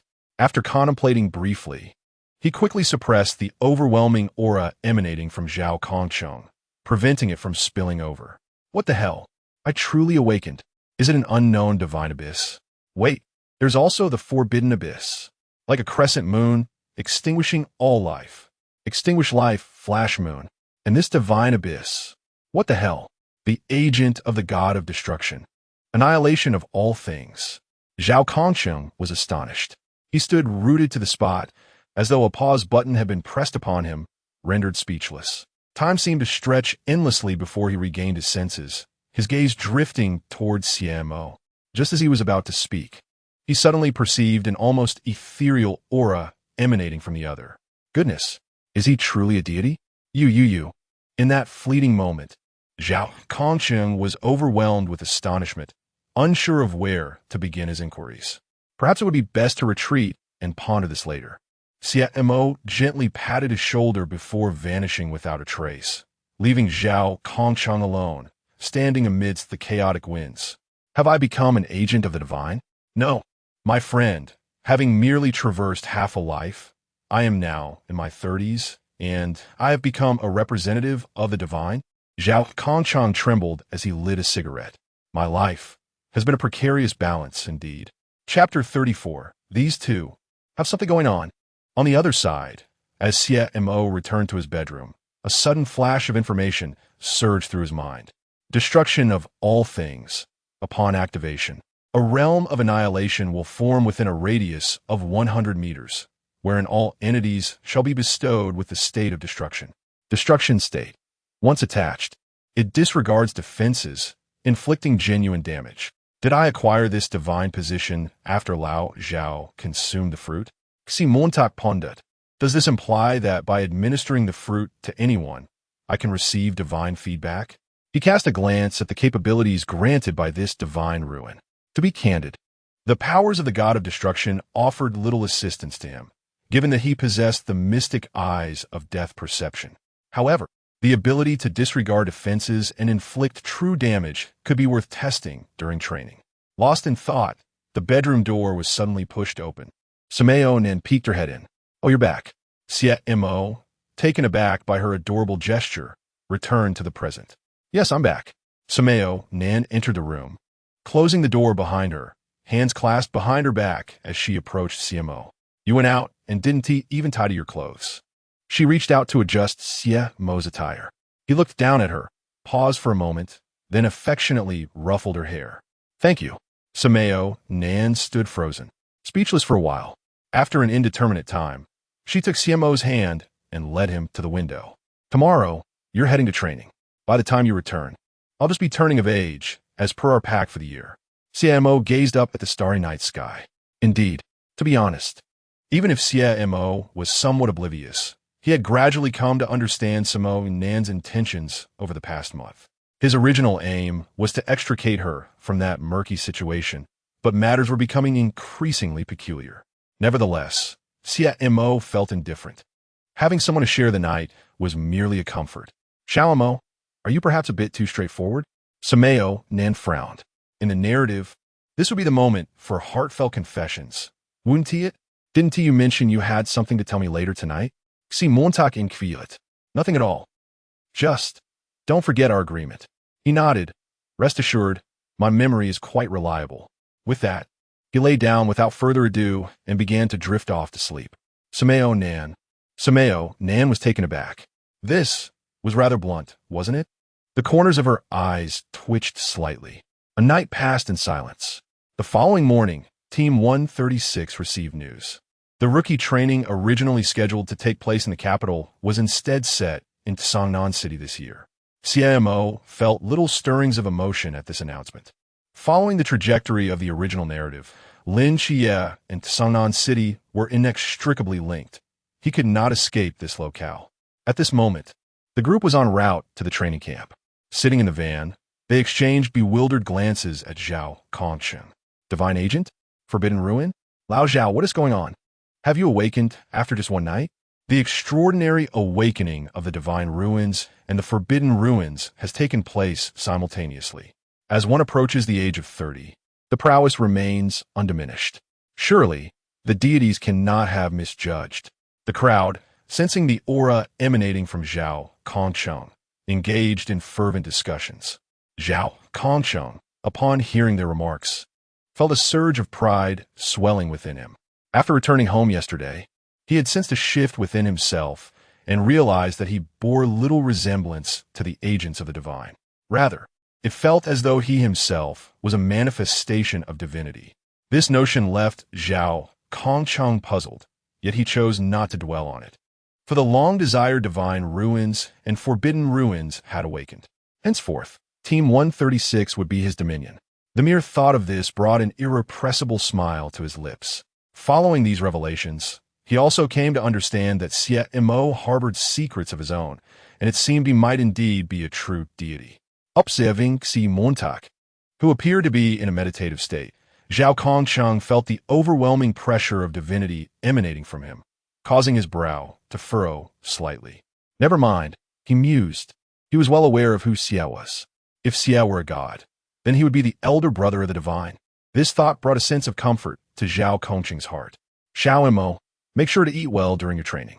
The weather may turn a bit cooler in the coming days. Be sure to wear a jacket. Oh, and here are the photos we took yesterday. Take a look whenever you have a moment. As the names Hong Ying, Lung Xian, and Lin Xie were mentioned, a sudden silence enveloped the vehicle. All eyes turned to see Xiaonan, who sat beside Xie Mo, her face awash with reluctance. Did Xiao Mo have feelings for someone younger? Hong Ying Bondi, already having sensed something amiss between the two over the past month. Torn between her brother and her closest friend, she felt unable to voice her concerns. Yet a nagging sensation lingered, as if something precious was being taken from her. Meanwhile, Lung Xian adjusted his hat, dismissing the notion of romance as irrelevant. As long as everyone was content, he had no objections. Lin Xie, on the other hand, found himself at a loss for words, realizing that the two had been involved since their encounter at the restaurant a month prior. The black van eventually came to a halt in a secluded suburb of Xiaonan City. Although technically within city limits, the area was desolate, void of life and scarcely any buildings in sight. The headquarters had acted swiftly. Orders issued from above were promptly followed by the various departments arriving in Xiaonan City to commence preparations. With lingering glances of reluctance from their companions, Xie Mo and Lin Xie set off into the distance. Before parting, Hong Ying offered her well wishes to Xie Mo, and both she and Xiaonan enveloped him in heartfelt embraces.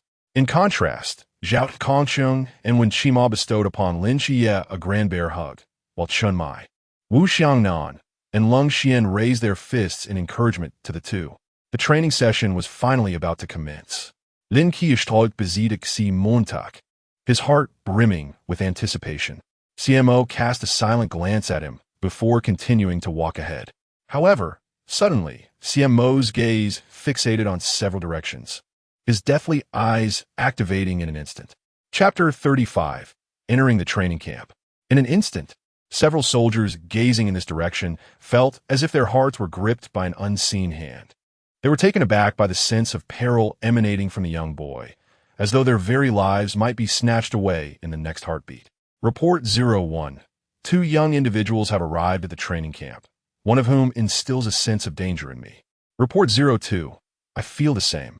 Report 03. Do you all feel a sense of danger? In a nearby command room, a man observed the screen before him, holding a walkie-talkie. I am certain. There is no mistake. That individual is still watching me. I find it difficult to meet his gaze. The man listened intently to the reports, narrowing his eyes slightly. This year's batch is indeed filled with prodigies. Xie Mo, what are you looking at? Lin Xie noticed that Xie Mo was scanning several directions. Yet when he looked, he found nothing, just observing the weather. Xie Mo averted his gaze, having already left a mark on the other party. If this group dared to take action, he believed they would be swiftly severed from life. The two proceeded towards their destination at a leisurely pace. Before long, a military green pickup truck approached them from a distance. What are you two doing here? A soldier rolled down the window and scrutinized the pair. New recruits for training, Lin Xie replied. You arrived quite swiftly. The soldier appeared momentarily taken aback, but soon collected himself, saying, Please show me your identification. Xie Mo and Lin Xie presented their credentials, which the soldier examined before glancing back at them and gesturing with his hand. Get in. I'll take you over. The two climbed into the vehicle. At the same moment, Xie Mo noted through the screen that the snipers had relaxed their vigilance towards them. Some time later, Xie Mo and Lin Xie entered the confines of the training camp. To their surprise, the interior was even larger than it appeared from the outside, with remarkably complete facilities. It was evident that preparations had been underway for quite some time. Of course, having read the original text, Xie Mo was unfazed. Knowing well of Lin Xie's uniqueness and the revival of Chun Mai, it was clear that the higher-ups had long been aware of the happenings in Xiaonan City. The pair wandered about the training camp with their belongings. Before long, an officer approached them. You must be Xie Mo and Lin Xie, correct? Do you know us? Lin Xie inquired, puzzled. You two are divine agents. Who wouldn't recognize you? In previous years, one might not even encounter a single one. Yet this year, we have two at once. The officer smiled warmly. Allow me to show you around the training camp. Xie Mo and Lin Xie nodded in agreement. Subsequently, the three began to stroll through the camp. During this time, the officer eagerly recounted tales of his life experiences, while Xie Mo and Lin Xie responded politely, following him as they toured the training camp. Haha, when the next opportunity arises, I shall regale you with tales of my experiences as a new recruit. The trio halted before the dormitory, and the officer turned to Xie Mo and Lin Xie. Do you wish to reside in that dormitory? There are few people now, and you may choose freely. If we live together, then, I prefer to stay apart from him. Just as Lin Xie was about to speak, Xie Mo interrupted him. Observing this, Lin Xie opened his mouth, contemplated, and ultimately felt indifferent. Meanwhile, Xie Mo, regarding Lin Xie, silently made his way toward the dormitory. His thoughts were quite straightforward. If he shared a room with the other, it would undoubtedly complicate matters with Bai Li Pang Pang. Throughout the main storyline, Bai Li Pang Pang had provided extraordinary assistance to Lin Xie. Thus, he could not afford to disrupt that. With this in mind, Xie Mo casually selected a room and deposited his belongings. He then reclined on the bed, sinking into his consciousness. Ever since Zhao Kongsheng attained divine status yesterday, Xie Mo discovered that his own mental and physical prowess also experienced an enhancement. Of course, the increase in mental strength was of little utility, as any such growth would simply be siphoned off by his subordinates for their own gains. However, physical enhancement was different. Any improvement would be a tangible elevation for himself. Xie Mo's gaze shifted to his subordinates. Over the past month, he observed that as long as they received proper cultivation, their strength could significantly increase. Thus far, among his 11 subordinates, 4 had advanced from the flickering realm to the pool realm. This meant that, including himself and the one subordinate who was already in the pool realm, he now possessed 6 individuals with pool realm combat capabilities. Therefore, when Lin Xie inquired of him yesterday, he responded without hesitation, within the same tier, I am invincible. Above that, it is a one-for-one exchange. Naturally, this assertion of invincibility was not solely reliant on his subordinates, but rather on Xie Mo's unwavering confidence in his ability to dominate all within the same tier. Let the training commence. Xie Mo flexed his wrists, his gaze fixed upon the projections of the Ghost-Faced King and Ananda, Serpent Demon. Time flowed slowly. Throughout the day, Xie Mo engaged in countless battles with the two projections. Phew, that will suffice for now. I shall practice again this evening. Taking a deep breath, Xie Mo exited his consciousness. However, at the very moment he regained awareness, an unexpected occurrence transpired. Suddenly, he felt a hand reaching towards him. Without a moment's hesitation, Xie Mo unleashed his 5 subordinates from the pool realm. Buzz! In an instant, a shadow spread from beneath Xie Mo, enveloping the entire dormitory.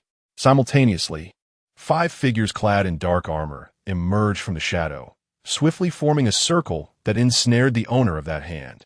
The oppressive aura of death descended. Molly, who had intended to awaken Xie Mo, momentarily froze. Her outstretched hand became rigid.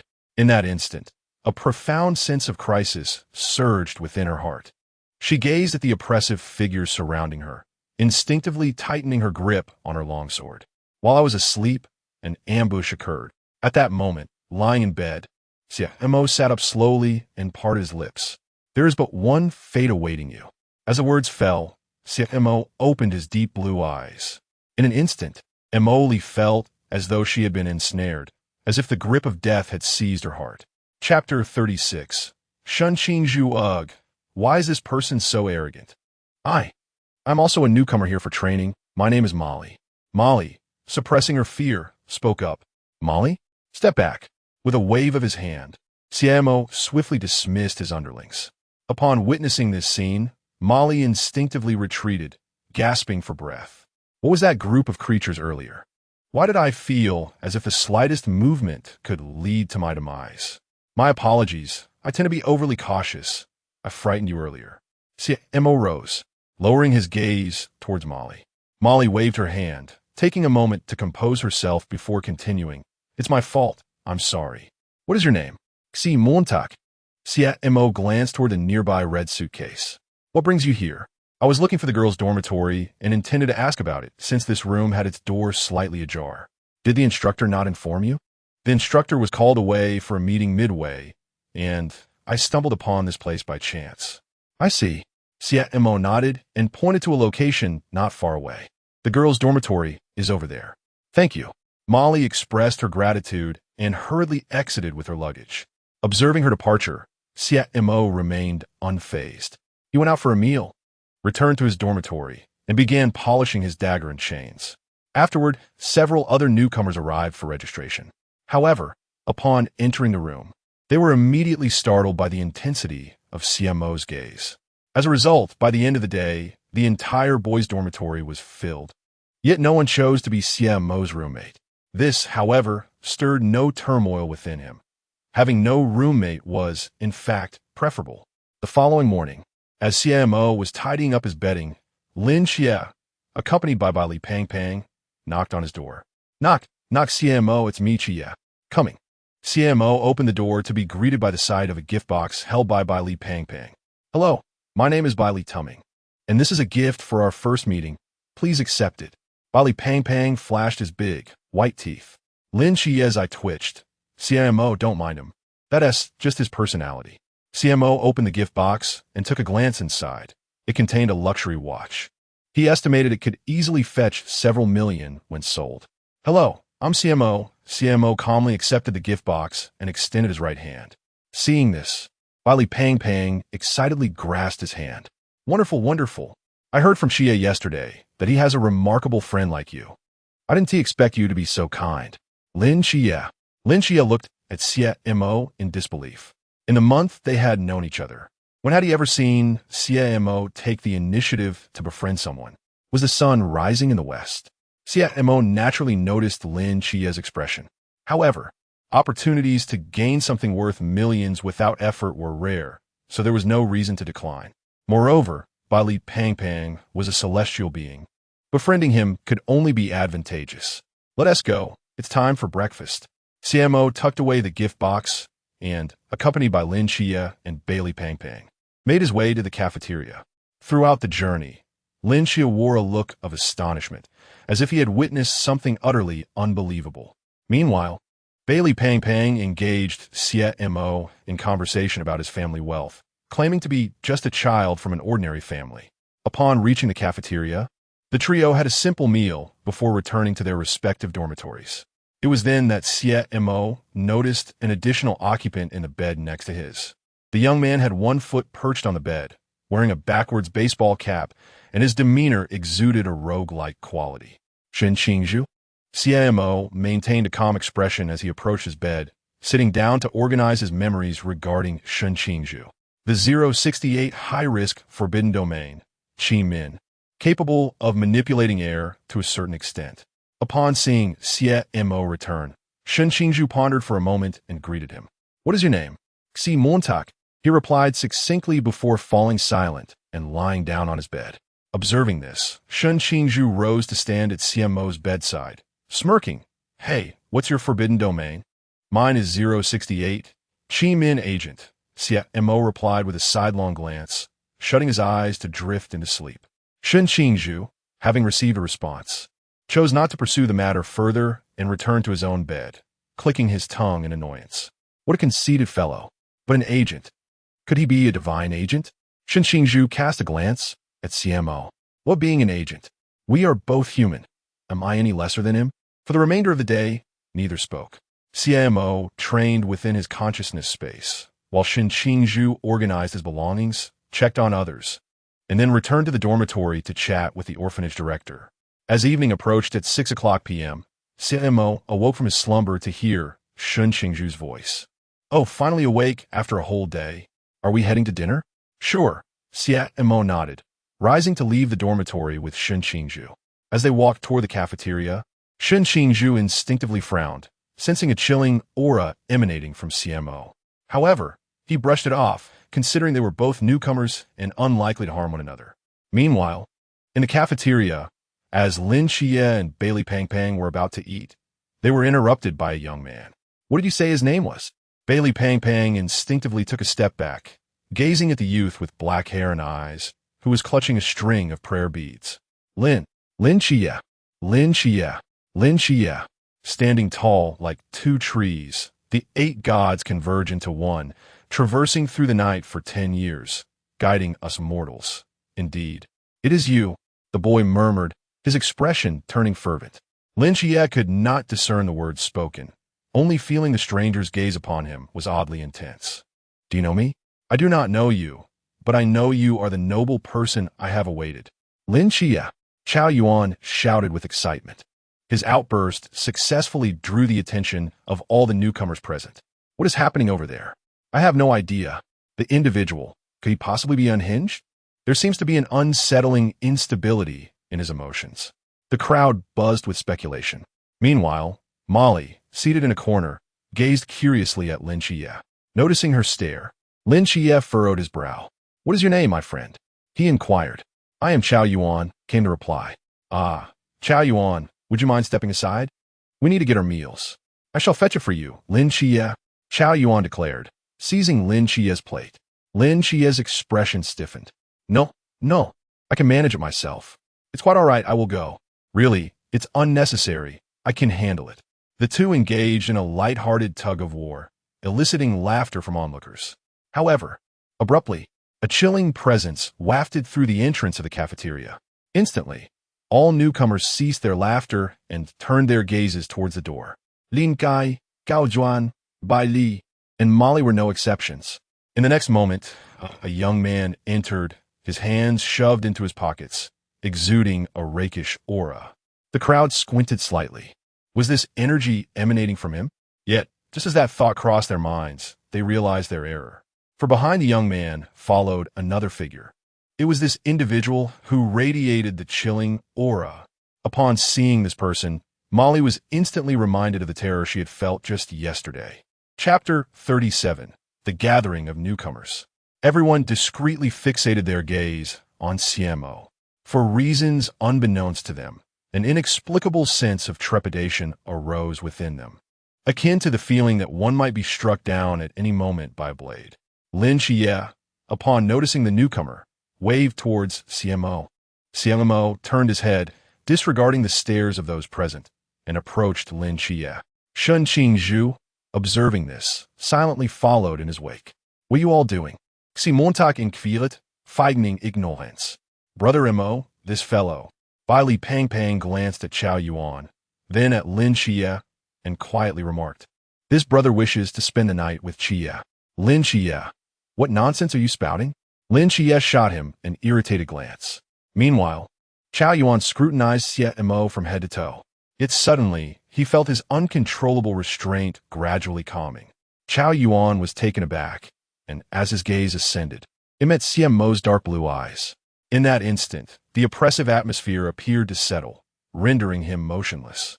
Qiao Yuan released his grip on Lin Xie's plate. Weren't we told that Lin Xie is my benefactor? Who is this person? Is this individual your roommate? Lin Xie rubbed his temples, directing his gaze towards Shun Qingzhu. Yes, Xie Mo affirmed with a nod. Shun Qingzhu, one hand in his pocket and eyes closed, introduced himself. I am Shun Qingzhu. Hello, I am Lin Xie, came the response. Let me introduce Bai Li Tu Ming, said Qiao Yuan. The group exchanged introductions before their attention returned to Xie Mo. Could it be that he is the true benefactor? But that doesn't seem quite right. This aura remains as terrifying as ever, Lin Xie remarked. How? How handsome, Bai Li Pang stammered. TSK, is it truly that intimidating? So many are looking our way, Shun Qingzhu commented. Xie Mo, still the center of attention, maintained his tranquil demeanor. After a moment, the five found a spot to sit and began to relish the delicious food they had just prepared.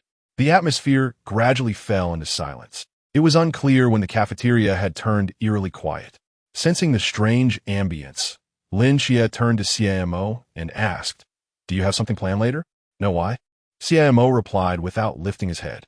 As Shun Qingzhu and the others dined, they listened to the exchange between the two. "Since we haven't trained these past few days, how about we find a vacant space to practice later?" Lin Xie suggested. Upon hearing this, Xie Mo's chopsticks paused momentarily. He then slowly raised his head, fixing his gaze on Lin Xie. "Are you certain?" "Of course," Lin Xie nodded. "The captain mentioned before we departed that I could consult you with any uncertainties." "I see." Xie Mo set down his chopsticks, his expression remaining composed. "The captain wishes for me to guide Lin Xie?" After pondering for a brief moment, Xie Mo stood up and declared, "I am full." As he spoke, he cast another glance at Lin Xie, understanding the unspoken message. Lin Xie promptly stood up and followed closely beside Xie Mo. Shun Qingzhu and the others were not fools. They naturally understood the implications of Xie Mo's words. Consequently, they rose in unison, trailing behind the two. Such opportunities to observe the prowess of others were rare, and they could not afford to miss out. However, upon arriving at a vacant area, they found themselves momentarily frozen. Why? Because Xie Mo was engaged in a game with Lin Xie. "You initiate your special move first, otherwise, I cannot enter the fray." Lin Xie. "What do you mean, what?" Xie Montag interrupted. "Look at the crowd around us. Do you really want to practice in front of so many people? Are you certain it won't seem like we're just showing off?" Lin Xie glanced around and indeed spotted several heads peering from nearby corners. Realizing his folly, he awkwardly manipulated his character on the phone. It turned out they were merely playing a game. Bai Li Pang shrugged in resignation. "I'm going back." Without a word, Shun Qingzhu turned and walked away. Qiao Yuan remained silent, sitting on the ground and beginning to chant. Meanwhile, the group of newcomers who had stealthily followed, upon witnessing that Xie Mo and Lin Xie were not in conflict, left in disappointment. Subsequently, Xie Mo and Lin Xie played 2 more rounds before returning to their respective dormitories. A night passed in silence. The next day, at 14:25, at this moment, a cluster of newcomers gathered in the training ground, gazing at over 30 instructors on a martial arts platform. The newcomers stood scattered, some chatting, others engrossed in their phones, and a few even reciting mantras. Lin Xie scanned the area, and upon confirming that Qiao Yuan was not nearby, he let out a resigned sigh. Since last night, Qiao Yuan has been glued to me, and Bai Li Pang, seeing this, has stuck close as well. The two of them are like stubborn adhesive plaster, impossible to shake off. Xie Mo, I'm feeling a bit exhausted. Exhausted now? Just wait. Your body will tire soon enough. Xie Mo calmly observed the platform. Lin Xie gazed at Xie Mo's profile an involuntary twitch at the corner of his mouth. Just then, the instructor on the far left of the stage suddenly bellowed, "Stand straight. Do you think you resemble a new recruit at all?" With that, nearly all the newcomers fell silent, though a few remained languid. Xie Mo squinted at the shouting instructor. Yuongong, as expected, having read the original text. Xie Mo was well aware of this individual, who would frequently assist Lin Xie throughout the training period. Hongying surveyed the crowd, but paused momentarily upon spotting Lin Xie, Xie Mo, and Bai Li Pang before shifting his gaze away. I know some of you are prodigies, and some hail from illustrious families. But here, remember this. You are nothing. You are recruits. You are worthless. You are the very definition of novices. Let me tell you, even if you become C Realm, Infinite Realm, or even Klein Realm, you will still be mere novices. Most of you are like flowers in a greenhouse, spending every day sheltered at home. You haven't even slaughtered a single chicken. When faced with danger, can you truly guarantee that you won't flee? As he spoke, Hongying's voice grew increasingly louder. In the training ground, everyone listened in silence. Xie Mo glanced around and noticed that many had grim expressions after hearing his words. It seemed that the majority were deeply discontented. At this moment, Hongying was also perplexed. Just a few days ago, when Xie Mo and Lin Xie first arrived, he had inquired about them from Team 136. The result? Well, that inquiry left him utterly bewildered. Damn it, Qijing. You mean to tell me that this year's newcomers include a Qijing? And not only that, but their combat prowess is formidable. They are even a divine agent. Chapter 38, The Mass Squad. Hongying felt a sense of helplessness. What kind of prodigy had the 136 squad sent over? And those two individuals by his side. One was a representative of the Michael family, and the other a young scion of the Bailey clan. Hongying's gaze swept over a few others, briefly lingering on Chao Yuan, Mo Li, and Shen Qingzhu. Why were there so many geniuses this time? While Hongying felt a tinge of helplessness, he recognized that having numerous talents was not necessarily a disadvantage. After all, a multitude of geniuses signified that the night watchmen were progressing in a positive direction. Yet, the training on his end was proving difficult to commence. At that moment, Hongying noticed that the expressions of several new recruits had turned cold. Pride, disdain, and indifference seemed to have become their prevailing sentiments. What? Are you all dissatisfied? Hongying composed himself and raised an eyebrow. Although the newcomers did not vocalize their dissent, their silence spoke volumes. Indeed, I'm not satisfied. So what if I am not? Just then, Shen Qingzhu, wearing his military cap backwards and chewing gum, slowly raised his hand, a mocking expression plastered across his face. As if he did not take Hongying's words seriously at all. What is your name? Shen Qingzhu. Excellent. Who else is dissatisfied? I am. Me too. With someone leading the charge, it was evident that nearly half of the training ground's occupants declared their discontent. In the back row, Bailey Pang glanced at Xie Mo and Lin Xie, whispering, "Are you all satisfied?" Replied Xie Mo. So am I, added Lin Xie. Bailey Pang. How boring. Xie Mo and Lin Xie regarded Hongying on the platform with calm expressions. It was true that the overwhelming majority of these new recruits were sheltered flowers, never having even harmed a chicken. At that moment, Hongying observed the new recruits raising their hands and nodded slightly. In the next instant, he produced a walkie-talkie and smiled gently at the newcomers. Step down. Upon witnessing this action, Xie Mo looked up at the sky. 1 second, 2 seconds, just as impatience began to mount among the crowd. Suddenly, 7 small dots appeared in the sky. They were 7 figures, cloaked in black and wearing masks. They descended from the heavens without any protective gear. The crowd could not help but swallow hard. Through his death eye, Xie Mo discerned that one of them was wailing, while a woman beside him seemed to be pointing at him in a heated argument. Below them, a man adorned with a regal mask observed the two, seemingly their leader, attempting to quell the dispute. As they drew closer to the ground, the crowd finally beheld the complete forms of the 7 figures. Many recognized them. The masked squad? Exclaimed someone. No way. One of the 4 special squads, the masked squad. Could this be a jest? As the masked squad was about to land, the man wearing the scale mask raised his hand. Instantly, the members of the squad seemed to be liberated from the grasp of gravity. standing lightly on the stage and gazing down at the crowd as if they were mere refuse. In that fleeting moment, the new recruits were engulfed by a sense of impending peril, their expressions taut with tension. Among the 5 figures, the man adorned with the royal mask surveyed the assembly with indifference, his voice barely above a whisper. "Greetings, we are." Yet, before he could continue, a figure known as Vortex suddenly collapsed onto the ground before them with a resounding thud. Vortex, mass squad, furious recruits. A profound silence enveloped the air. The members of the masked squad stood still, maintaining their silence. However, through his mystic eye of death, Xie Mo observed the frantic twitching of their lips beneath their masks, while one woman clenched her delicate fist tightly. As he scanned the room, he noted the bewildered expressions etched across the faces of the recruits, seemingly unprepared for such an extravagant display of respect on their very first encounter. Naturally, the instructors shared equally bemused expressions. "Is this how you intend to instill a sense of authority?" Vortex's mind raced in turmoil. What to do? What to do? A New Year's greeting. Yes, I shall extend my early wishes. Mass Squad Vortex, I wish you all a prosperous new year. With that, Vortex bowed deeply before hastily retreating behind the figures of Wang Mian and the others. Hongying observed this scene, his lips twitching slightly. What should have been a display of authority had turned into a New Year-esque greeting. He felt a slight headache brewing. However, since they were already present, he could leave the ensuing matters to others. After all, Wang Mian was rather dependable. Unaware of Hongying's inner musings, Wang Mian scanned the crowd before locking his gaze onto 2 individuals.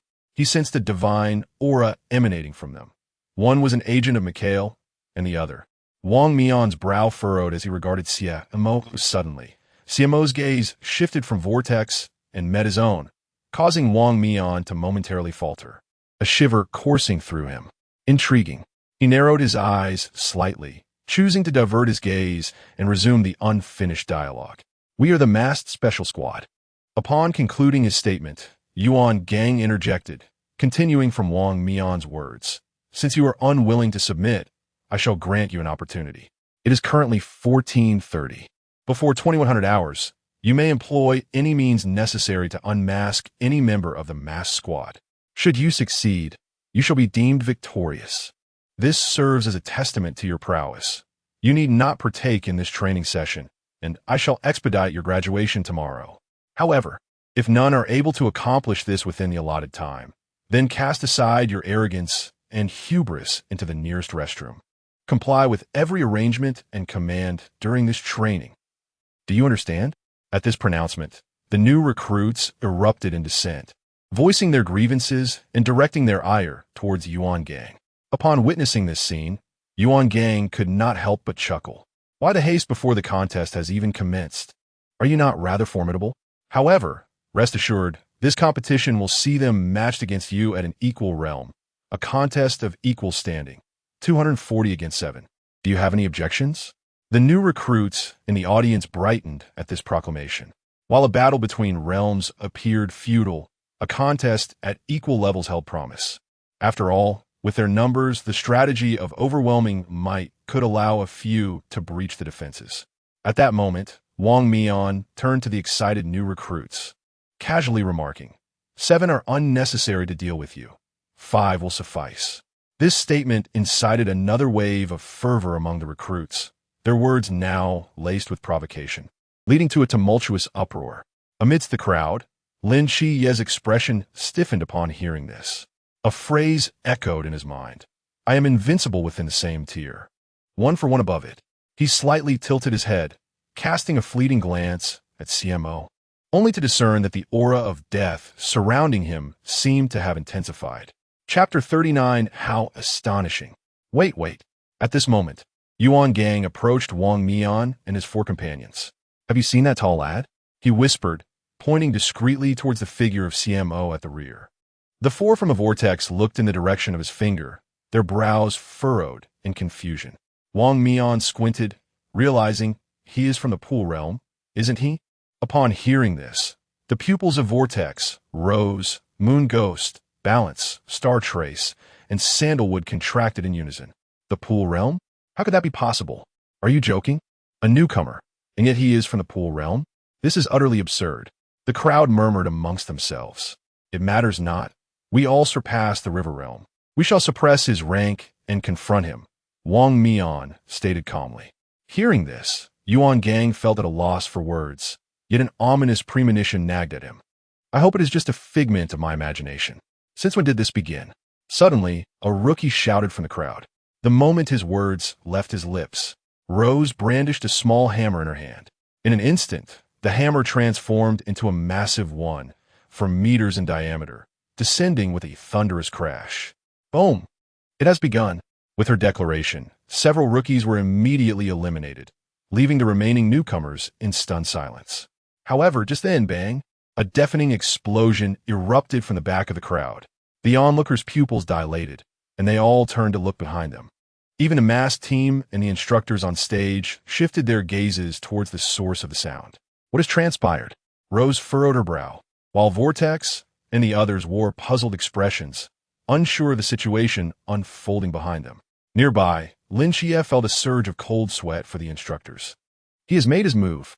In the next moment, a fierce gust of wind whistled past Rose's ear. Suddenly, a long hand reached from behind, swiftly altering its trajectory towards her mask. Not good. Rose's pupils contracted as a male voice resonated unexpectedly behind her. You must possess more than this level of strength. Xie Mo's eyes shimmered with a dark blue glow. At that instant, not only the rookies, but even the instructors and the masked team felt an inexplicable chill run down their spines. When did this happen? It seems your mask will not remain intact. Xie Mo narrowed his eyes, preparing to seize Rose's mask. Yet, in the next moment, he found himself in a state of shock. His body felt unresponsive. He could not move. In Xie Mo's line of sight, the hand that was about to touch the mask suddenly began to retract. In an instant, the distance that had been less than half a centimeter was forcibly stretched to about 3 centimeters. The sensation was akin to time itself, reversing around him. Swish! The next moment, Wang Mian appeared behind Rose in a flash, brandishing a straight blade to position himself between the two. Simultaneously, the sensation of time reversing dissipated. Newcomer, do you not think you are overly confident? He squinted, locking eyes with Xie Mo. Had it not been for the temporal rewind, he would have likely been too late to react. Wang Mian marveled internally. Was this newcomer excessively formidable? Xie Mo regarded Wang Mian with an unwavering calmness. The temporal rewind was indeed a troublesome ability. Thank you for the compliment. Everyone engage.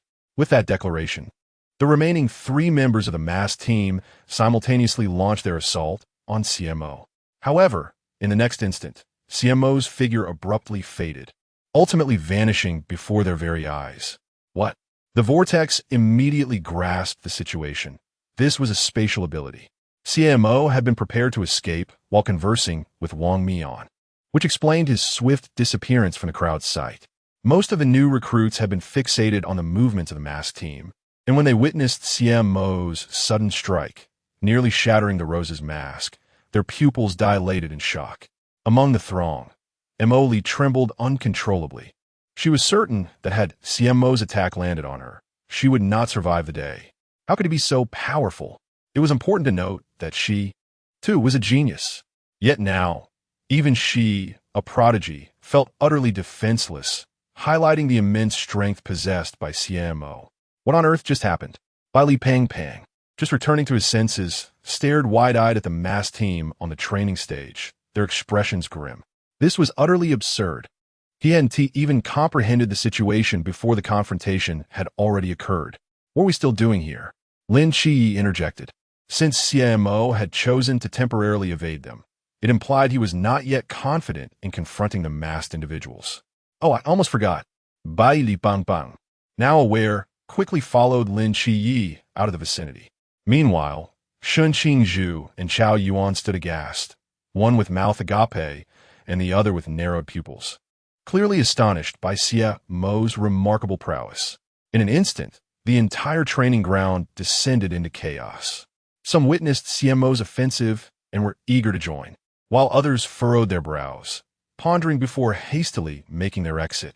The masked team, observing the reckless new recruits charging toward them, wasted no time in commencing their path of annihilation. Meanwhile, after being rescued by Wang Mian, Rose was in disarray. "Captain, let me take care of that guy," she exclaimed, embodying fury. For what could be more infuriating than being humiliated in front of comrades and the entire cohort of new recruits? The answer was unequivocally nothing. The vortex shuddered at the sight of Rose, her hammer smoking ominously. "Little brother, may you find fortune in your endeavors." At that moment, as the contest commenced, injuries and eliminations ensued among the new recruits. Lin Qiyi, spotting Xie Mo sprinting in the distance, pursued him without hesitation, while also grabbing Bali Pang Pang beside him. "Jie, slow down, slow down.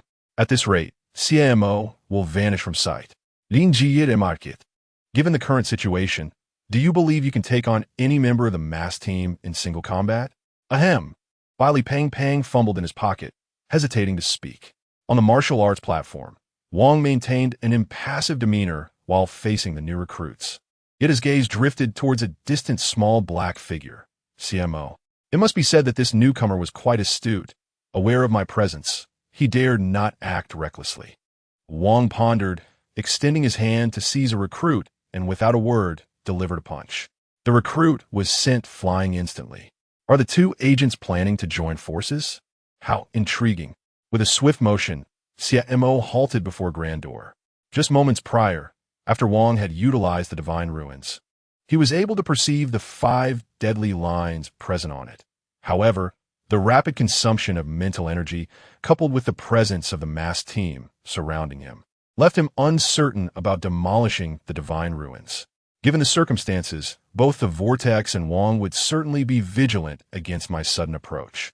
Xie Mo analyzed the situation, intending to first procure a weapon and restore his mental energy before making further plans. Naturally, to obtain a mask, he needed to find an opening amidst Wang and Vortex. Otherwise, he would likely fall victim to their collective assault. At that moment, Lin Qi grabbed by Li Pang Pang and rushed to his side. "Montak Ge, you're running too fast." Bai Li Pang Pang gasped for breath, propping himself up on his knees, his chubby face turning a shade of ashen. Lin Qiyi and Xie Mo ignored each other, engrossed in their exchange of information. "Did you not have confidence just now?" Lin Qi inquired. "Indeed," Xie Mo nodded. "The 5 adversaries possess strength comparable to Captain Chun, if not surpassing it, especially that Wang. His prowess vastly exceeds Captain Chen's. Even when suppressed to the pool realm, his combat power could contend with those of the river realm." Lin Jie inhaled sharply. "Did you engage for merely 3 seconds and deduce so much?" Unbeknownst to him, Xie Mo had been aware of this information since his infancy. "How do we open the door to the armory?" Lin Qiye's gaze fell upon the armory door. His abilities were ill-suited for the task. "I can open it," a feminine voice emerged from behind the group. Lin Qiyi and Bai Li Pang Pang turned to see a strikingly beautiful girl standing behind them, her fiery red hair flowing freely. The hair tie she bit in a left by Li Pang Pang staring in awe. Molly paid no heed to the gazes of Lin Qiyi and Bai Li Pang Pang. While tying her ponytail, her eyes remained fixed on the figure in front. "Xie Mo, I can open the door." Xie Mo did not respond. He merely tilted his head slightly, casting a glance at Molly with his dark blue eyes. Simultaneously, he formed his right hand into a blade and gently slashed at the door. With a swift motion, a fine line appeared across the door, and suddenly, the entire door crashed to the ground with a resounding bang. Boom! The pupils of the 3 present contracted, momentarily shaken by Xie Mo's astonishing display of prowess. Bai Li Pang Pang could not help but take a step back, suddenly engulfed by a sense of dread towards Xie Mo. As for Molly, she regretted her previous words. Indeed, given the formidable nature of her counterpart, how could he possibly fail to open a grand door? Yet, how had he accomplished such a feat? Confusion lingered in Molly's mind.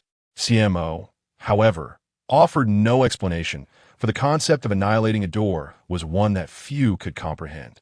Standing at the threshold of the armory, Xie Mo's gaze swiftly traversed the surroundings, ultimately fixating on a chain and a straight blade. Chapter 40. Under surveillance. Meanwhile, within the subterranean base of the training camp, Yuan Gang watched the screen, his pupils narrowing slightly. "Chief Instructor, Is this Qi Jing truly absurd? How on earth did he manage to breach the gates? Show me the petrified footage. The surrounding instructors, akin to witnesses of a monstrous spectacle, could not help but swallow hard. Outrageous, utterly outrageous. Are you telling me this is a freshman? Yuan Gang's lips twitched in response to the murmurs of his colleagues. I too am curious about this prodigy. It has only been a month since the awakening in the divine ruins. Qi Jing, can you believe it? Yuan Gang clutched his head, a headache brewing. Xie Mo unfastened the chains and the straight blade, meticulously piecing them together. Additionally, he selected 3 daggers, one to secure at his waist, another at his thigh, and the last at his calf. Once this was accomplished, Xie Mo raised his gaze towards Lin Xie and the others, only to discover they had also chosen their weapons. Lin Xie opted for the straight blade, while Molly selected a colossal katana to rest upon her shoulder. As for Bai Li Pangpang, he chose nothing at all. Xie, do you think she is beautiful? Lin Xie, testing the straight blade, heard someone call out. Turning, he found Bai Li Pangpang gazing at Molly, drooling in awe. Lin Xie sighed internally, realizing that Bai Li Pangpang had succumbed to infatuation. However, his attention shifted to Molly, who had approached Xie Mo. May I join you in a team? Molly inquired, looking at Xie Mo, who casually dragged the chains. She was no fool. Despite feeling a twinge of fear towards Xie Mo, she recognized his formidable strength. With him, she believed she had at least a 60% chance of encountering the masked one. Suit yourself, Xie Mo replied dismissively, turning to walk towards Lin Xie. Observing this, Molly furrowed her brow slightly, perplexed as to why Xie Mo would accompany 2 burdensome companions. Are these your allies? Xie Mo halted beside Lin Xie, dragging the chains, and cast a sidelong glance at her. Is there a problem with divine agents being companions? Upon hearing this, Molly's pupils contracted. Her gaze flitted between Xie Mo and Lin Xie, her astonishment barely concealed. 2 divine agents. What luck to encounter not 1, but 2. Moreover, it appeared they shared a close rapport. Molly's chest rose and fell rapidly, but upon reflection, it made sense. After all, the prowess Xie Mo exhibited seemed to surpass what any mere forbidden ruin could achieve. Automatically dismissing Bai Li Pangpang, Molly inclined her head towards Lin Xie. I am Molly, of Forbidden Ruin Sequence 076, Wondrous Resonance, capable of controlling the vibrational frequency of objects that come into direct or indirect contact with me within a certain range. Lin Xie, agent of Michael. Lin Xie introduced himself politely. Upon hearing that the other party was a representative of Michael, Molly was momentarily taken aback. At that moment, Bai Li, with starry eyes, stepped forward to gaze at Molly. Miss Molly, allow me. However, before he could finish his sentence, a leisurely voice interrupted him. How about adding me to the team, Xie Mo? Everyone turned to see 2 youths emerging from a nearby weapons rack. One of them, chewing gum and sporting a backwards cap, wore an air of nonchalance, flashing a slight smile. The other, hands clasped together, had not diverted his gaze from Lin Xie since his arrival. The newcomers were Shen Qingzhu and Xiao Yuan. From the moment they witnessed Xie Mo's prowess, they had harbored the desire to join forces with him, thus stealthily following the group. This individual's forbidden domain is exceedingly perilous, Molly remarked, casting a glance at Shen Qingzhu. Lin Xie merely regarded him with indifference, while Xie Mo stood still, seemingly observing something. What are you looking at? Lin Xie inquired, taken aback. The others also looked at Xie Mo with curiosity. What do you think? Xie Mo replied, closing the magical eyes image and suddenly flinging a dagger towards Lin Xie's flank. In the next moment, an unexpected silhouette appeared 19 meters to Lin Xie's side. It was a figure adorned with a crescent moon mask. As the crowd beheld this scene, their pupils constricted in shock. TSK, you truly are a formidable opponent. The moon ghost evaded the dagger, creating distance between himself and Xie Mo with a few swift movements. At this juncture, Lin Xie narrowed his eyes at the moon ghost. Just moments ago, the opponent had been beyond his perception range. Had Xie Mo not acted, he would have had to wait for the figure to approach further to detect him. Shen Qingzhu, Bai Li, and Xiao Yuan were astounded by Xie Mo's acute perception. They had not anticipated that he could detect the moon ghost from such a considerable distance. Molly, standing beside Xie Mo, could not help but gasp in disbelief. The individual was a member of a special squad, capable of disassembling their body into moonlight, a feat nearly impossible for an average person to perceive. Yet, this troublesome entity was effortlessly compelled by Xie Mo to reveal his true form, simultaneously deterring any rash attacks. Continue to linger, and it will be you who faces elimination, Xie Mo declared, stepping forward as his figure vanished from sight. At that instant, Lin Xie and the others regained their composure and charged towards the moon ghost. Sensing Xie Mo's disappearance, the moon ghost felt a surge of panic. After all, it was not just Lin Xie and his 4 companions present. A multitude of new recruits had also arrived outside. If the mask were to be touched, it would be utterly disgraceful. Fortunately, the moon ghost possessed ample combat experience. Amidst the barrage of attacks, he utilized his abilities to transform both his mask and himself into moonlight to evade the onslaught. However, as time passed, the moon ghost sensed something amiss. Where was that fellow named Xie Mo? Why had he not seen him? At that moment, Xie Mo had already ventured outside. As for why he refrained from taking action, it was largely due to the 4 masked individuals stationed at the cardinal points. Were they targeting me? Xie Mo surveyed the 4 with a narrowed gaze. Had he chosen to suppress the moon ghost, the quartet would undoubtedly have unleashed their forbidden void simultaneously, leading to his own elimination. Xie Mo remained unfazed by this, merely perceiving the masked team's actions as rather excessive. After all, he was acutely aware of the significance of this contest. Should he triumph over the special team, it was likely that future training sessions would be rendered unnecessary. Consequently, all newcomers would be pitted against the enigmatic forces, facing either death or consumption, devoid of any purpose. He recalled a scene witnessed moments earlier at the martial arts platform, a group of fervent recruits charging toward the masked team, only to be thoroughly defeated, rendered unrecognizable even to their own mothers. Clearly, if these individuals did not undergo training, their demise was inevitable. Xie Mo regarded Wang Mian and the others, his eyes glowing with a deep blue luminescence. Chapter 41. It's my turn. At this moment, atop the armory, Tianping gazed down at the struggling Wege, who was barely holding on. After a brief moment of silence, he clapped his hands together. The force field shifted, and in an instant, all the scattered weapons and debris within the armory began to levitate. Gravity intensified. With another clap of his hands, those surrounded by the debris suddenly felt a heavy weight press down upon them, causing their movements to slow dramatically. Yue Gui, witnessing the scene, wasted no time and leaped to Tianping's side. If I had delayed even a few more minutes, I would have truly been doomed. But that is not the crux of the matter. Tianping silently regarded Xie Mo, who stood in the middle of the path. Had we been any later, you would have likely fallen victim to his grasp for the mask. Xie Mo, you're quite fast. Lin Xie and the others had arrived beside Xie Mo. Taking advantage of the earlier chaos, they had managed to escape as well.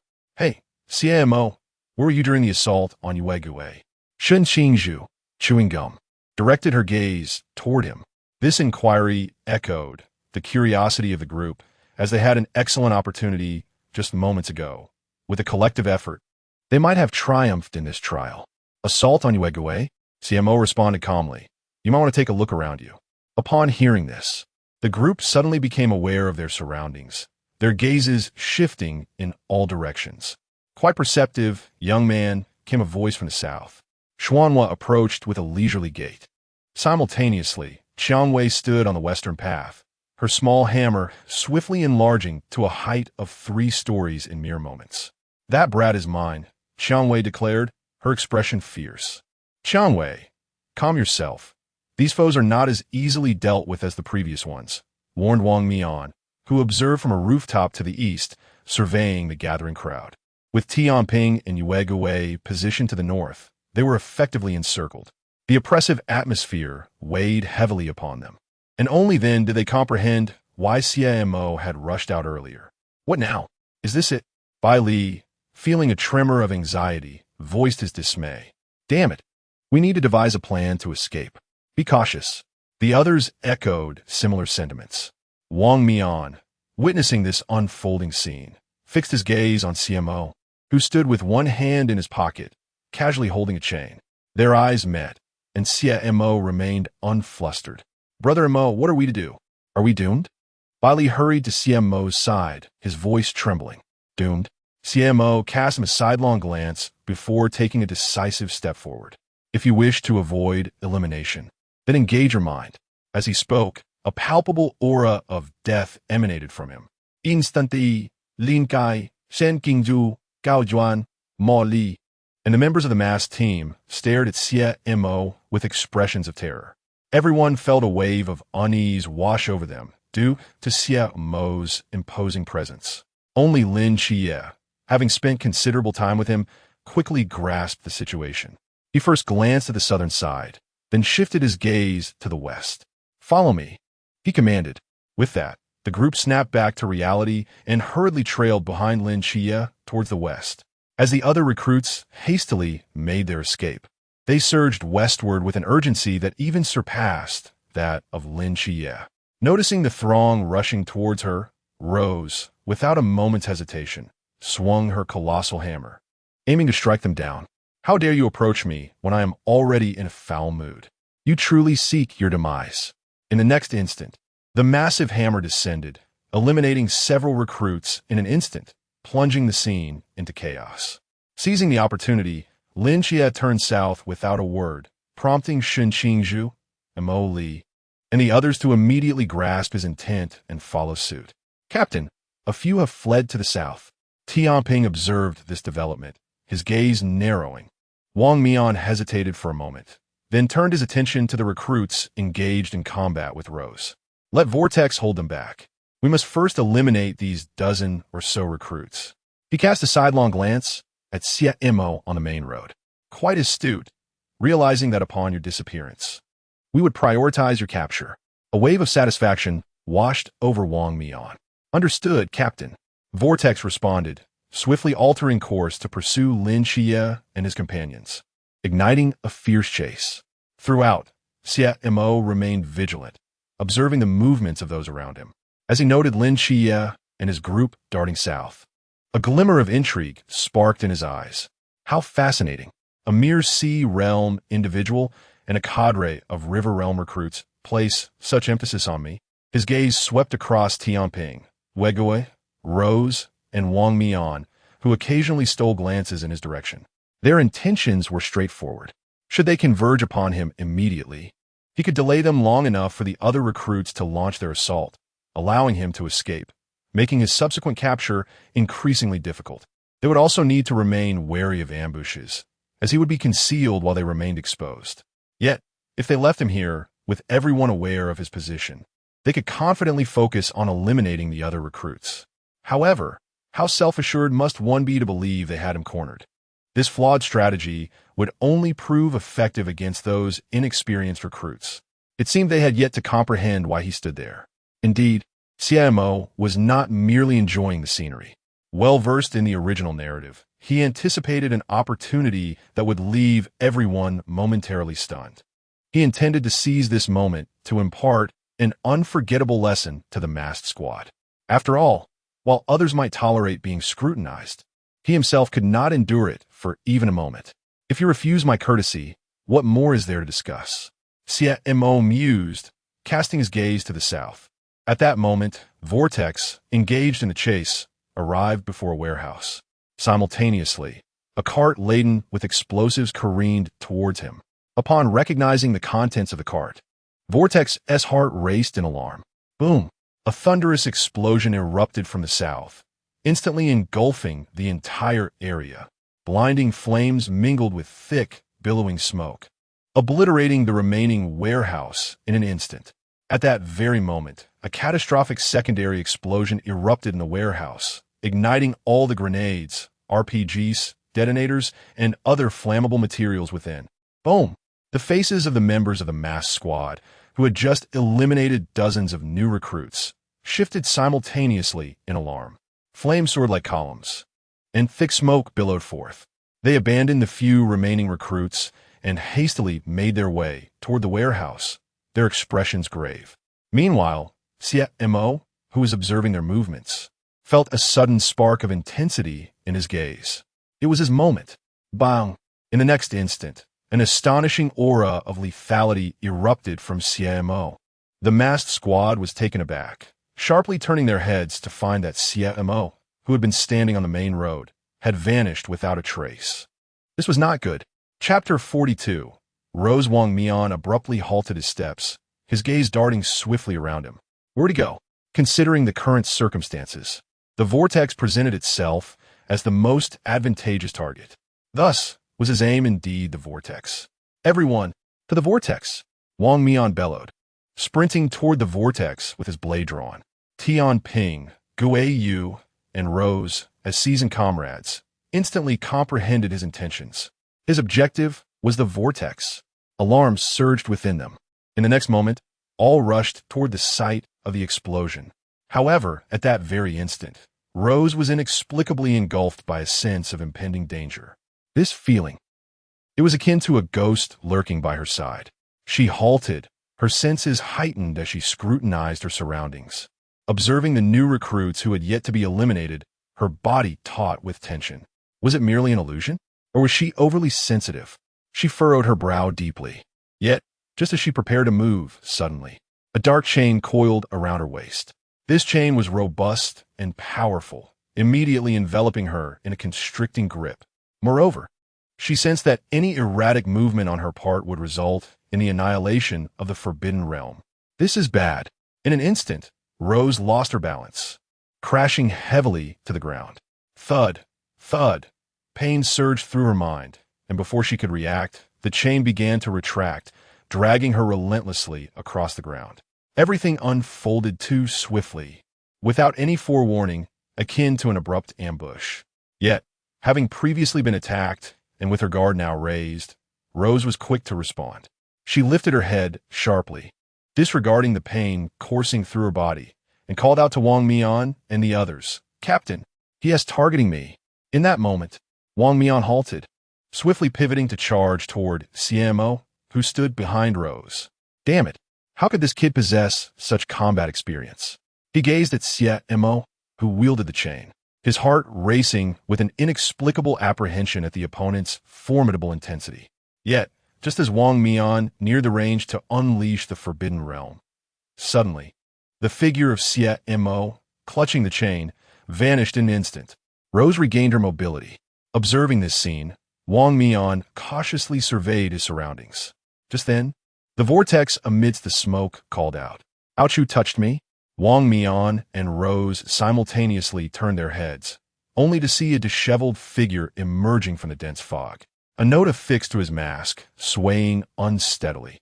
Tian Ping and Gue Yu, who had just arrived at the vortex, were momentarily taken aback. They exchanged glances, and Tian Ping stepped forward to remove the note, discovering a gash from a dagger on the vortex's mask. "Captain, it appears we may have lost," Tian Ping remarked with a wry smile, gazing at the vortex. The vortex stood frozen in place, its expression one of disbelief.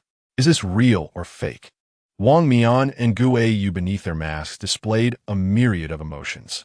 Only the filthy Rose, seemingly unbothered, continued to frolic about. Damn it, this brat dared to throw me. Indeed, some men are truly despicable. I must go teach him a lesson. Strike him, bind him in chains, forcing him to scrape the ground for a day. Wang Mian observed the furious Rose in silence for a moment before sighing. Alas, he is showing us a semblance of mercy. Otherwise, do you think there would still be a mask on the vortex's face? Meanwhile, at the dormitory building, Xie Mo, who had just arrived in an instant, flexed his wrists. Upon noticing his presence, Lin Xie and the others, who were discussing strategies, turned their attention to him. "Xie Mo, you're here," Lin Xie remarked. Xie Mo nodded and promptly seated himself in a nearby spot. The ability to draw the vortex's mask was not solely due to his formidable combat experience. Rather, the masked team had grown overly complacent, allowing him to seize an opportunity.